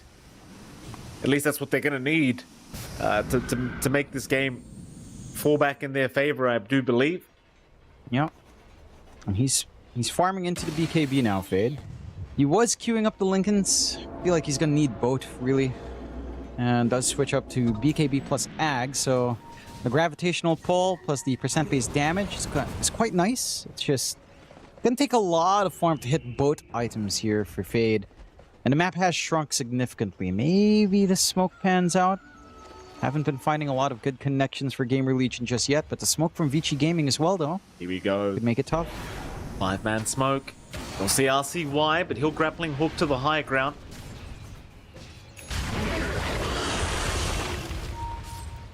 Shiro will be there along with XM, still chasing. They'll break the smoke of speed. Rolling Thunder has been committed. Blink forward here from XM. Nice cogs though, but Ghost, he got trapped in that for a moment. He'll be able to get out. Meanwhile, Fade, he blinked into the ice path. Oh, it would have been a fantastic black hole. He would have had all of them. But the ice path, ruining the day for Fade. I'm pretty sure that would have been a 4-5 man as well. That's just so unfortunate. They don't hesitate inside Vici Gaming. They get the big team fighter that is really the one threat for a clump up here. And straight they go on to the tier 3s. No hesitation, no need for Aegis. They've got the damage, they've got the attack speed slow, they've got the creep wave. It's not taking long. First set of racks at half an hour in. Respawn and Fade is relatively short though. They overstay, there could be some punishment. He'll be back up. They'll get a range racks, but that'll be about it for them right now. They're Vici Gaming, not looking to push their luck too far. Now DOTA Plus, as you can see, Jonathan, starting to... Oh, it was just at 60-something% and it just jumps up to 50-50 again. No, it jumps back down. It jumps down, yeah. 32 to 68. Okay. All right. All right. That is more reasonable. I'm feeling I thought you were about to say more more resources. Yeah, I was going to say. More resources. I'm happy to lose my RAM for such great stats, Mikey. I too am glad to run a JEDEC standard 2066 RAM. Quite fast compared to DDR3. It is. That's not a false statement. It is significantly faster than DDR3. I don't know what you're saying, but I know it's pathetic.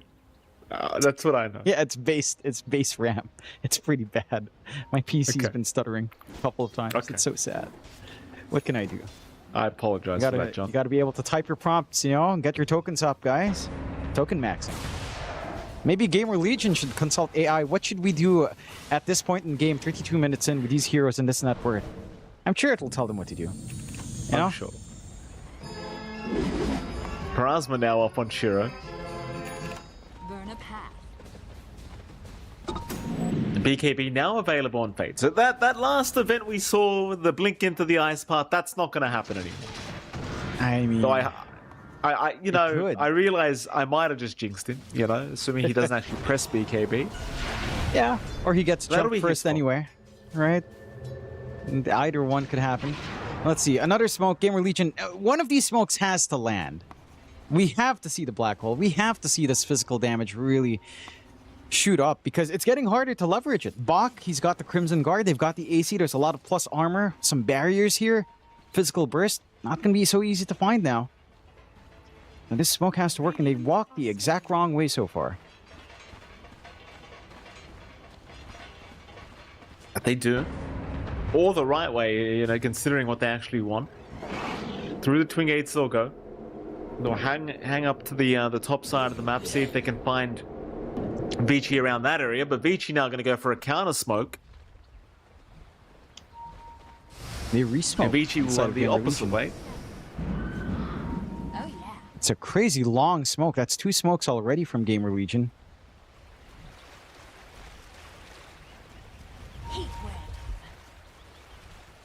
Oh, just from the north. GamerLegion. So close yet so far. Vici, they'll take the Radiant Triangle. Rocket Flare, gonna give the vision. Bignum, he's gonna jump in, but immediately gets blown up. All for the info. He'll buy back for this one. RCY in a very awkward position. He's holding onto his BKB though, but they're gonna lose speed in the meantime as Fade. Fade has BKB'd, but he doesn't find the angle and gets roared anyway through it. God. Fade's gonna go down.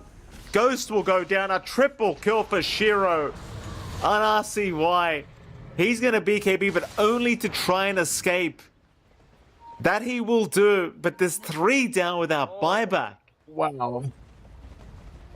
That is ugly.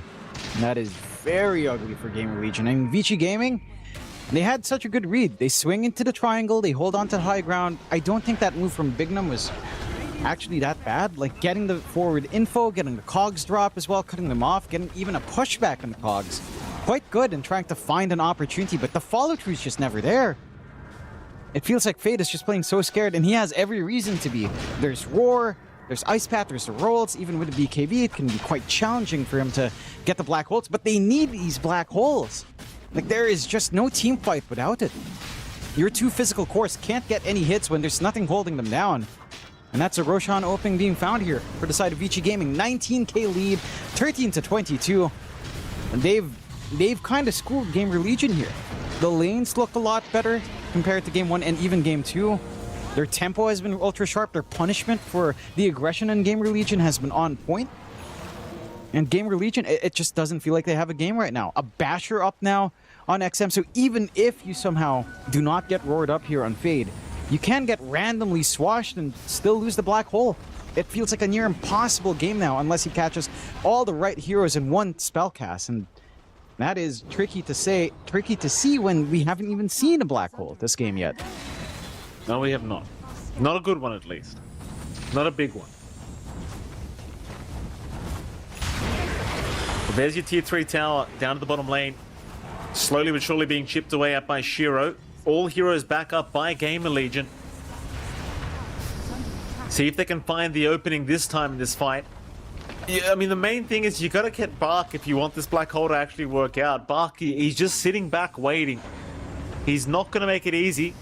They'll wrap around from the north once again through the mid lane. XM gonna get jump, but no, they don't get it. The black hole was cancelled. Immediately cancelled. He got bashed. Yep. Oh, that's unfortunate. He got bashed by the Ags. The Ags shield crash bashed him. Oh, God. There's no way you defend. Like, your cores just don't playmate. They split push. They try to burst down supports, but they do not make any plays themselves, really. You're gonna get megged up. You're not gonna call getting GamerLegion, but I don't see a response here. Black hole in 2 minutes. I don't know if your tier 4s hold for another minute and a half even. They're just not gonna stop. This is going to be one of those bitter losses because it feels like in this series they should have just had a 2-0 for GamerLegion. Let's be frank. That game 2 really felt like it shouldn't have been a loss. Here we go. I mean, Ghost, he's going to desperately try to get something done as this clinks, but there's nothing to be done. And that'll be all she wrote. GG is called. Vici Gaming will find themselves a very nice 2-1 victory over GamerLegion. And they'll be extremely happy about that, I'm sure. And considering game 2 looked like they had no chance left. Yeah. They had, what, a really rough time. They were behind by a huge amount in game 2. And coming into game 3, they had the advantage early on. I think they corrected on their draft quite nicely. They get lanes that are a lot more dominant. GamerLegion aren't allowed to play their lane in shenanigans. You don't get this overwhelming lane coming after Fade. This is the one black hole we saw that was relatively decent. I guess the only real black hole that counts in this game. And even then, it doesn't lead to too much success here for GamerLegion. It was just super difficult to find these openings, right? And it all just boils down to this change in lane. Right, maybe the top lane for Sheer was still a little bit slow, sure, but the lane for Bach was actually a little bit more active. Ghost struggling a little bit to look for the counter plays. This smoke play was the one that was so rough. Like Bignum making this play wasn't rough, it wasn't too bad. RCY just couldn't look for burst. Ghost Scepters were already up, and then you see Fade hanging in the side. He pops the BKB preemptively, but never gets the black hole anyway because he's looking for Bach. Then he just gets a jump. Like, it was so hard for them to try to make these plays. I feel like if you were going to make that work, Bignum and Fade had to connect. Like, this clockwork with the blink, when he commits, you have to immediately also commit. Or commit, like, after maybe at most 2 seconds with a black hole. And this is the one, just instantly canceled off. You don't even see the animation. Just midway through, it gets canceled off, and you know you're in for a rough time. Very well played to Vici Gaming, and course correcting, kind of evolving as the series went on, because game 1 was a complete stomp. Game 2 was quite the storm to weather through. In game 3, it was Vici's turn to stomp out. Like, they looked amazingly clean in this game. Standout player, I'd have to say XM. I think he did a lot of good work in the Pangolier, right? We were talking about his timing. Once he hit that timing with Diffusal, this guy was online. He wasn't sitting back, he wasn't farming, he wasn't playing as passive as game 2. He was ready to go. And that was all the difference in the world here for Vici Gaming to actually look like they could take control of a game early on. And they really did. There was, Dota Plus was saying like, what, 60, 70% chance for GamerLegion to win. It never really felt like it. Because they weren't finding the big kills, and again, they weren't finding these teamfight connections. There was some theory crafting with all of these physical cores. You hit Deso timing and clinks, you push a tower, you get the connection with Enigma Eidolons. It really didn't materialize that way. They found some tier 1, sure, but no progression on to tier 2s. It was just pretty awkward for GamerLegion. And again, Vici Gaming play a clean game. This is the Vici we were looking for throughout this entire series, Mike. It takes a while, but they do show up. It did take a bit of time, but they definitely got there in the end. A 2-1 victory for Vici, and you saw the happy faces from Vici in the end. I mean, even game 2, they looked very relieved after pulling off that victory. Bach in particular was smiling ear to ear. And that does put GamerLegion in a bit of an awkward predicament now, John. They're not exactly the greatest scoreline. At least they aren't exactly 0-2 or anything, but I believe they are 1-2 now. So not the greatest predicament for them. Vici Gaming, though, pretty happy with themselves. 2-1 right now, only dropping a series to Liquid. And I think we can actually have a look at the brackets and see how everyone is doing here at TI. And there you have it, John X Fire. Yep. Maybe some surprises coming out with Falcons not being among the teams that are, going up on the higher parts of our bracket here. You see that P-Vision does get that 2-0, so they are now a 3-0 team. And the next 3-0 team is actually Team Spirit. So that's going to be a really fascinating matchup when it does show up. I don't know if I ever want to mention this, but you look at the bottom of the bracket there. OG getting 2-0'd, Yeah, mention that it, means John. they have one loss left to lose.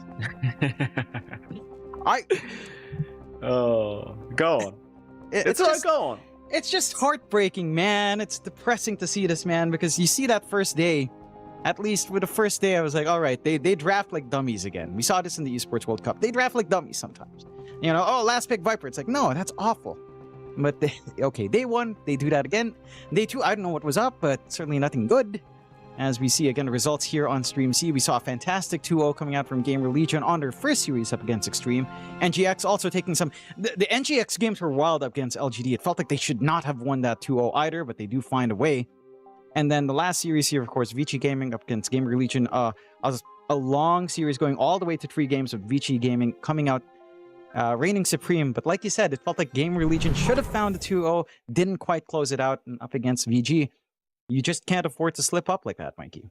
No, you can't, Jonathan. I mean, this is TI 2026. There's no room for error. Regardless, you know, it is how the cookie crumbles. We do have some very exciting. I mean, but you said Vision, rather P Vision up against Team Spirit. That's tomorrow, John Expire. If I can talk, so that should be a very exciting series, at least for tomorrow. That is it for today. No more games here on the Z stream. Not sure if the other streams still going, John. I don't think they are. Are they? Okay, yeah, Stream B's going. Yeah. Stream B's still going. If you want some more Dota action, go to Stream B. That is still having some games on. I believe it's Aurora versus Yandex. Apart from that, though, it is MLP. It is John Expire. We'll see you all again tomorrow for some more great TI action.